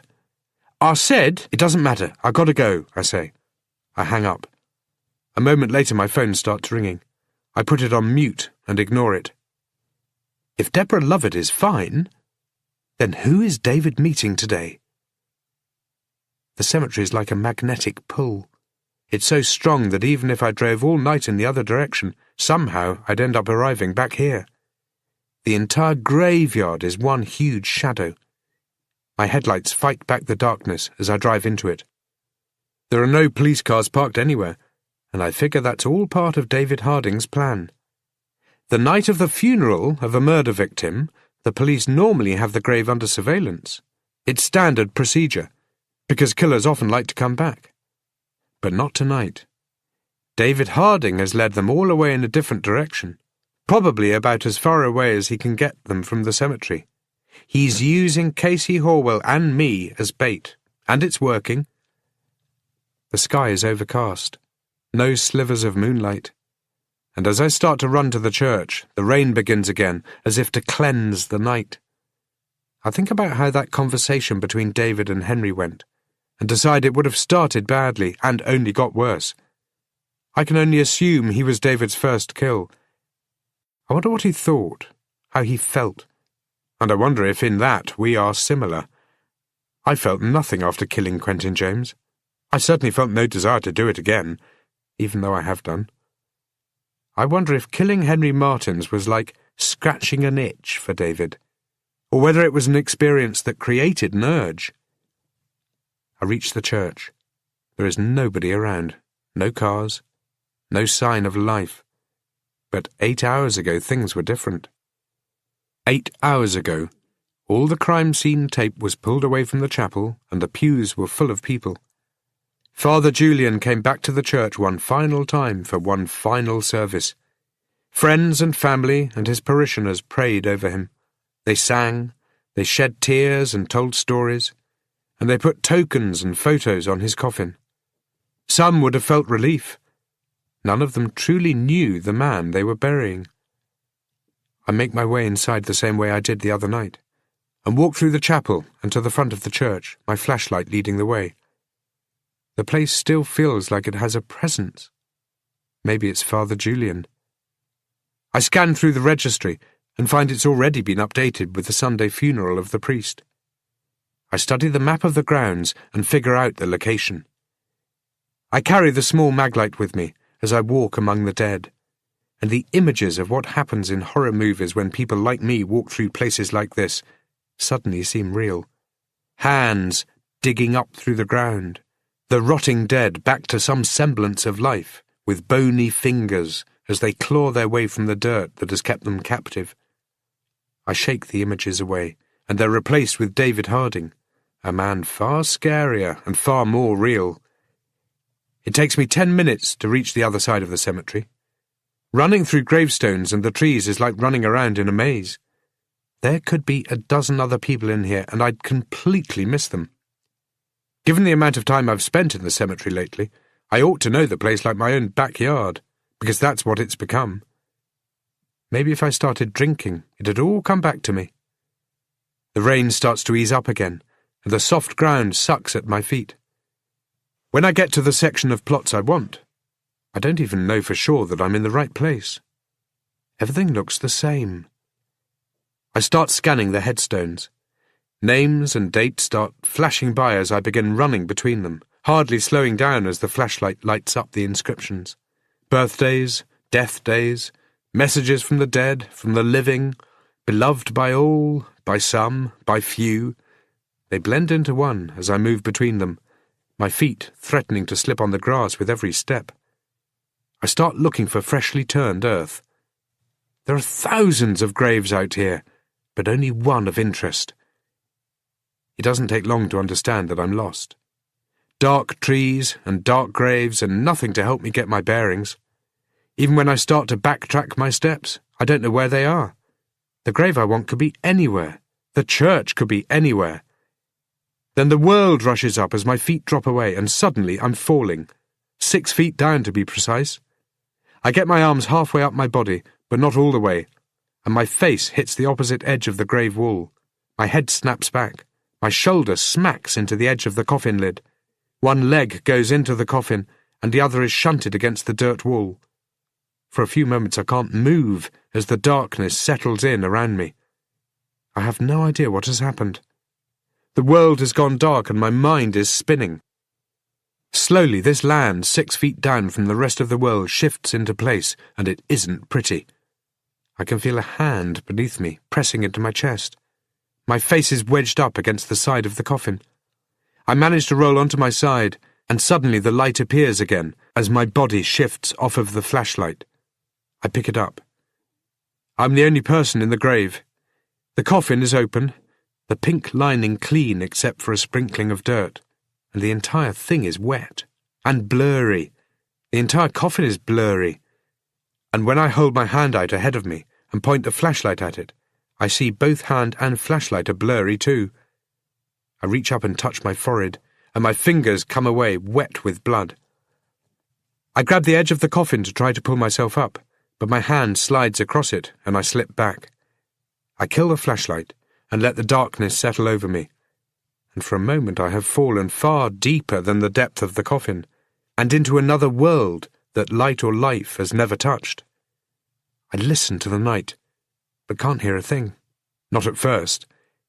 Then I begin to make out a soft murmuring. It disappears, and I begin to convince myself it was only the wind, when it starts again. I turn the flashlight back on for a second to orientate myself. Then I make my way to the end of the coffin and step onto it, balancing myself by pushing my hands into the damp walls of the grave. I think about Sydney Alderman, and then I think about all the policemen and policewomen I've known over the years, and all the cops in movies and TV and books who say they never believe in coincidences. I think of Quentin James, and I think of the man I became. I think all those cops who don't believe in coincidences need to live a little more. I reach up and brace my arms over the ground and kick at the cold wall of dirt as I make my way up. Every day above ground is a good day, so the saying goes, and suddenly I know whoever came up with that got it dead right. I listen for the sound again, but can't hear anything. I point the flashlight at the temporary gravestone and highlight Father Julian's name. There are no other inscriptions. They're being saved for the real gravestone. There's a mound of dirt piled up about 1 meter away from the coffin. A large tombstone ahead of it must have blocked my view of it before. I stay low to the ground and look around, but all I can see are dark shadows across a landscape of black. I creep a few gravestones along, then squat down. I reach into my pocket for my phone, only to find that it's been busted in the fall. Maybe God is trying to tell me something about cell phones. I drop down to my knees, and I listen as hard as I can. I close my eyes and wait, and after a few seconds the noise returns, just briefly, but it's enough for me to get a fix on the direction. I move a short distance away from the grave. I take the flashlight out of my pocket. There is a dark shape on the ground. I crouch and turn on the flashlight. A girl, perhaps in her late teens or early 20s, is naked, her skin scuffed up with mud. Her hands are bound behind her, her ankles bound too. The same duct tape binding her has also been placed across her mouth. The rain has swept the blood from a cut in her shoulder over her chest. She's shaking. Her face is so pale she looks as though her body has been completely exsanguinated. Her dark eyes are wide with fright as she stares at me. She tries to pull away. All she can see is the flashlight, and I realize she thinks I'm the one who did this to her. I have no idea who she is, what sister she could be. I turn off the light and take off my jacket to put over her. And then the sound of a car comes crashing through the silence. Chapter 58. Don't worry, I'm going to get you out of here, okay? The flashlight is still off, so I can't tell whether she looks as though she believes me or not. But I'm sure her mind will grip tight to the or not bit when I tell her what's going to happen next. I have put my jacket back on. I'm going to leave you tied up, okay? She starts whimpering. I need him to think he's here alone with you. The headlights wash toward me, and I duck down on the other side of the gravestone to where the girl is lying. The car comes to a stop, and I figure David has just dumped Father Julian in the lake. David is following the same routine, even though he didn't start it. "Don't let him know, okay? If he lets you speak, don't tell him. You have to be calm. I'm a police officer. I'm going to help you get through this, but you have to trust me. You're going to be okay, I promise." The lights are no longer pointing in my direction, but rather at the grave I fell into. David keeps them on, but shuts off the engine. He steps out of the vehicle and crosses the path of the beams, and I can see he's dressed completely in black. Maybe he's mourning his father. There is another change that has taken place since the last time I saw him, but then I realize it isn't a change at all, that the man I'm looking at is the David Harding he has been for the last 2 years, since he found out the woman he loved was his sister. The man I saw 2 months ago was the imposter, the grieving David Harding who stared at the ring and who looked like his heart had just been torn open. I move out from behind the stone and duck behind another one 5 graves away. He looks out over the graveyard, and I wonder if he's looking for me. He pauses when his eyes come to rest on the girl. There is enough ambient light for him to see her. He shrugs his shoulders back, as if to get rid of a crick in the middle of his back, then walks forward. He isn't holding anything in his hands. When he reaches her, he crouches down. "This isn't your fault," he says. "Really, there's only one person to blame. But if it makes you feel any better, he's taken responsibility for his actions." The girl murmurs. There is enough light to see the absolute fear in her face. Enough light to see it's not the girl from the photographs. It's not Deborah. Her hair is tangled up and sticking to her cheeks. David reaches forward and brushes it aside. "You're probably wondering how I can be doing this," he says. "And sometimes I wonder the same thing. I think about it a lot, you know, ever since Rachel. She was your sister too. I think how things might have been different, but you know what? They're not different, are they? They're exactly as they are." He grabs her arms and starts dragging her toward the grave. She slides easily over the wet ground. I still have no idea who this girl is. She tries pulling away from him, but she's too weak, too cold, and probably in too much shock to be able to fight him. He gets her next to the grave. He lays her alongside the hole and crouches over her. I start circling around the edge of the light toward him. The girl's murmurs grow louder. "Shh," he says. "Shh. It's going to be okay now. It's going to be okay. Things are going to be easier for you than the others." He unzips his jacket and takes it off. He undoes his belt and pulls it from his waist. He undoes the button and the fly and starts to lower his jeans. He hears my footsteps as I run toward him. He looks over his shoulder, but he can't move because his pants are halfway down his legs. And when I hit him, he's in no position to defend himself. We fly into the grave, and he lands heavily on the coffin with me on top of him, just like it was with Sidney Alderman. There is a loud cracking sound of bone breaking, but if it's mine I can't feel anything. It's not dark down here like it was last time, and I've a better idea of the geography of the place now, so I'm able to right myself before he does. I pull him up by the front of his shirt and swing my fist at him, as hard as I can, and this time the sound of breaking bone comes from my hand as it connects with the side of his face. He falls backward, and I start to shake my hand, unsure of how many fingers I've just busted. I get to my feet and back away. David Harding lies unconscious, his arm twisted on a strange angle, and his face lolled into the corner of the coffin. I make my way out of the ground the same way I did last time, only a little slower now and in a lot more pain. The girl is staring at me. There is a small blood spot in her left eye, perhaps from a burst blood vessel. I pull the tape from her mouth, and she sucks in a deep breath. I grab my keys and try using the longest one to cut through the duct tape around her wrists, but it won't make a start. Where is he?" she asks, her teeth chattering and her eyes darting back and forth like a wired-up junkie's. "It's okay," I say.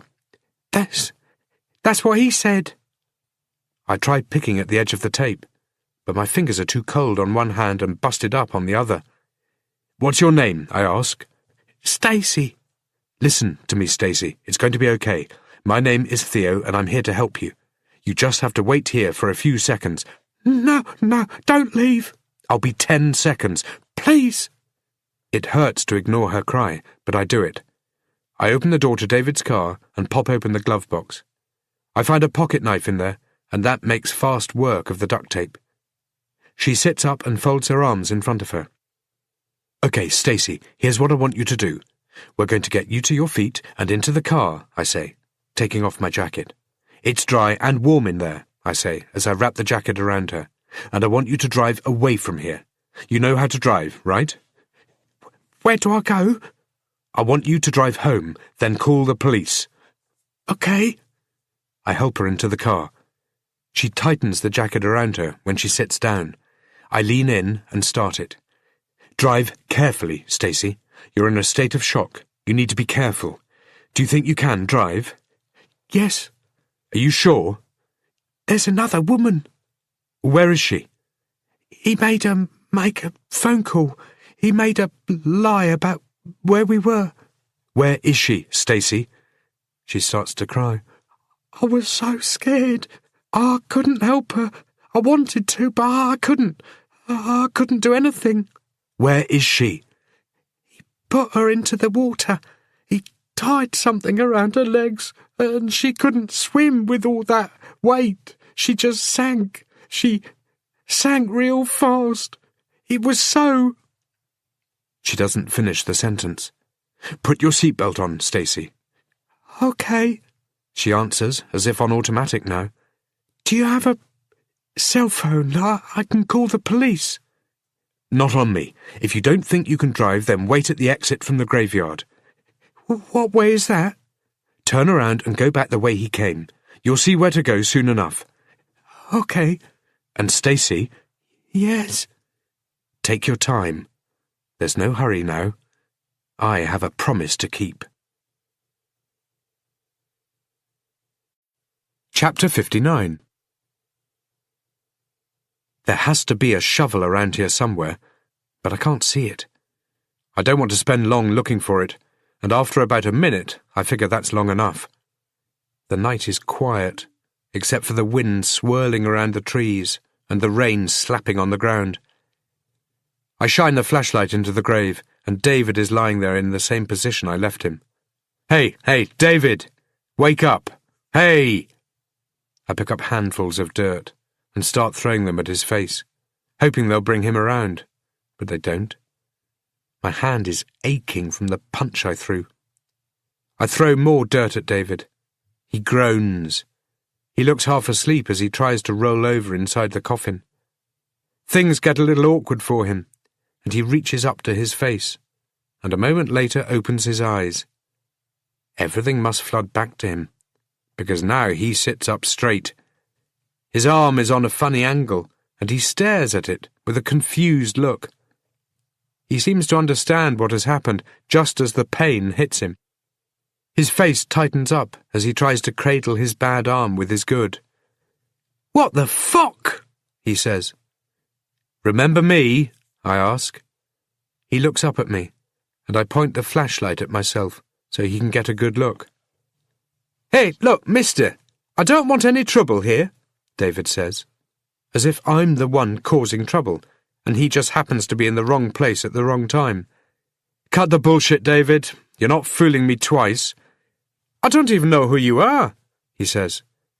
And 2 months ago, he might have been able to act his way out of any situation, but right here, right now in this moment, the mask he wears to fit into and be a part of normal society doesn't cover his eyes. You know who I am, I tell him. And what if I do? If you do, then you know you're in serious trouble right about now. So, what?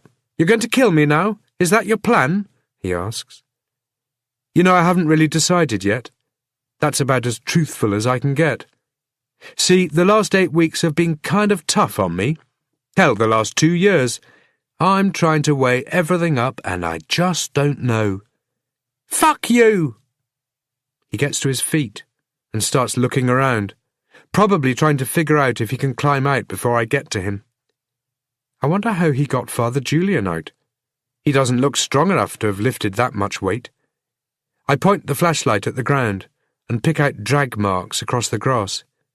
He probably tied a rope around the body and towed it with his car. Maybe he towed him all the way to the lake. Tell me why, I say. Get me out of here, man. My arm is killing me. Talk to me. No. Come on, tell me why, I say. Was it because you liked fucking your sisters? I ask, trying to shock him. He doesn't answer, just looks up at me. That's why you raped them all, right? Because you loved it. How can you know anything about anything? He asks. I heard the tapes, David. I know you enjoyed it. It's so simple for you, isn't it? He says. And here is the calm David again. And perhaps the real one lives in both worlds, good and bad, light and dark. A man who balances his life between creating an illusion and playing a monster. It's simple to stand up there and look down on me, judging me, because you're not the one with a head full of disgusting memories. You're not the one who— You're a sick boy who acted out, I say. That's the bit I understand. Rachel didn't deserve what you did to her, not by any means. But I can at least figure out why. What I can't figure out is why the others, why kill them? Why not? He reaches his hand out to the ground above the grave, and I step toward it. He pulls it away without the need for me to crush his fingers. When you were here 2 years ago for Rachel's grandmother's funeral, what happened? Who spoke to her? It wasn't her. To you? Somebody spoke to you? Was it Sidney Alderman? Just some old drunk who smelt like he hadn't showered in about a month. I told him to fuck off. You want to know what he told me? What? He said, "How does it feel fucking your sister, David? Is she juicy?" I pushed him away and he just laughed at me, like he was somehow proud of it. I took a swing at him and knocked him to the ground. He stopped laughing then, but he wasn't finished. He said, "Do you know who your dad is? Do you know who her dad is? Look it up, boy, look it up, and do something about it." I walked away from the guy, but his words, man, they just kept following me. It wasn't because the guy knew who I was, it was something else. I found out the following day who my father was. Henry Martins told you. He starts to laugh. That old bastard was just as bad as the others. He told me all about Father Julian and told me I wasn't the only one. That priest had been sleeping with his parishioners for years. I asked him about Patricia Tyler. He knew, man. He fucking knew her. I went back to the cemetery. Bruce was my brother. The old man, he was messed up with drink. But Bruce was okay. A bit nervous, but okay. And the closest thing I had to family. What about your mother? I ask. You're kidding, right? If she hadn't been whoring around back then, none of this would have happened. I'd have had a normal life. You wouldn't have even existed. He shrugs, like it doesn't matter. When you were alone at the funeral, how did Sidney Alderman know who you were? How should I know? I guess he recognised my mother, and later I had all the proof I needed. You told Rachel who her dad was, and took her to see him, didn't you? She confronted him, and he admitted it. I waited outside for her. When she told me, I felt like I'd been hit in the stomach with a sledgehammer. I dropped to my knees and just threw up. When she tried to comfort me, I pulled away. I didn't want to be anywhere near her. I told her to leave me alone, but she wanted to talk. Thing is, she couldn't when I had my hands crushing her throat. The life had gone out of her, and still I couldn't let go. You probably think that's bullshit. You think that it was my plan to kill her if that old drunk was right about what he said, but it wasn't. There was no plan. We were still in the cemetery when it happened. I could even see the church. The rain is starting to get heavier, and I wonder if it's pooling inside the coffin or soaking into the wood. I have both hands jammed in my pockets. My right one is starting to throb painfully, so I start pacing around the grave. David keeps turning in the coffin so he can keep looking up at me. And the others, I ask. What about them? Why'd you kill them? They were my sisters. I figured if it could happen once, it could happen again. You're full of shit. You'd already killed Henry Martins, which means you already knew the truth before driving Rachel to speak to Father Julian. That means you thought about it pretty hard. It means the knowledge of you being with your sister grew like a cancer inside your brain, and the only way you could cut it out was to kill Rachel. You took her to see Father Julian, knowing that she wouldn't be seeing anybody else ever again afterward. Once you knew who those other girls were, there was no chance of accidentally dating one of them. You were killing them because you enjoyed it. What about the girl tonight? She's not even one of your sisters, is she? You just can't stop yourself. He shrugs. So, what does it matter? Because you were talking to her like she was. It just goes to show how fucked in the head you really are. But why me? Why try and frame me for Father Julian? You killed my brother. He killed himself. I think about Patricia Tyler's last words to me, the promise she wanted me to make. The last month has been full of broken promises. I think of the man I once was, the man I became when I was drinking, the man in between, and the man I am now. Which one of them is the real me? I could keep talking until the police arrive, or take him into the station myself. That would earn me some credit. They'll lock David up, and there's enough evidence to put him away for a long time. But a long time in this justice system is only 10 or 15 years. Is that really justice? He won't even be 40 when he comes out. I doubt that would sound like justice to any of the girls, or to Patricia Tyler. Can this sick kid be redeemed in 10 years? Is redemption even possible? We're going to the police, I say. Fuck that! It's the only option. He goes quiet as he thinks about it. Okay, but you're going to have to help me out of here. My arm's broken. Don't try anything. I won't. I close my eyes. I think of Emily. I think of all the dead girls. I think of a promise I made. I crouch down and lower my hand. He grabs it and pulls me down, and I fall, just as I have been falling since the day I drove Quentin James out into the woods. I let it happen, and I knew it would happen. And when I land on top of him, my face doesn't register the surprise he was hoping to see. His plan, his only plan, to pull me in and crack my head into the coffin or break my neck, hasn't worked. He can see that now, and he can see his mistake. The blood floods out over my hand. It's warm and sticky and thick, and I hate the feel of it. When I pull it away from him, I leave the pocket knife I took from his car in his chest.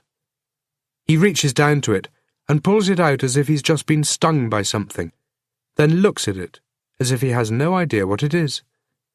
He stares at me, his face pale and streaked with blood and tears. His mouth opens and closes, but he can't say anything. His mouth forms an O, but nothing comes out. This lonely boy who learnt who he was and made the rest of the world pay for it. He breathes heavily until the breaths become softer and softer. The knife falls from his hand.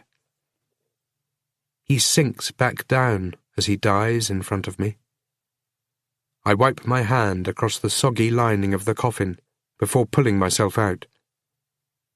I sit on the ground and lean against the gravestone, and I watch the sky, looking for a break in the clouds, hoping for a break in the rain, wishing more than anything that I could have a drink right about now. I'm not sure how much time passes before the police arrive, but I'm still sitting here when they do. 3 days sober, and more positive than ever that I now know exactly who I am.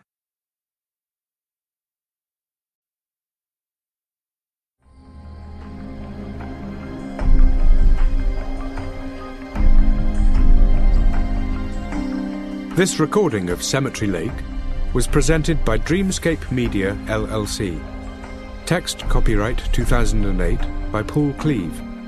Sound recording copyright 2015, Dreamscape Media LLC. This recording was produced by arrangement with Simon & Schuster, Inc. Thank you for listening.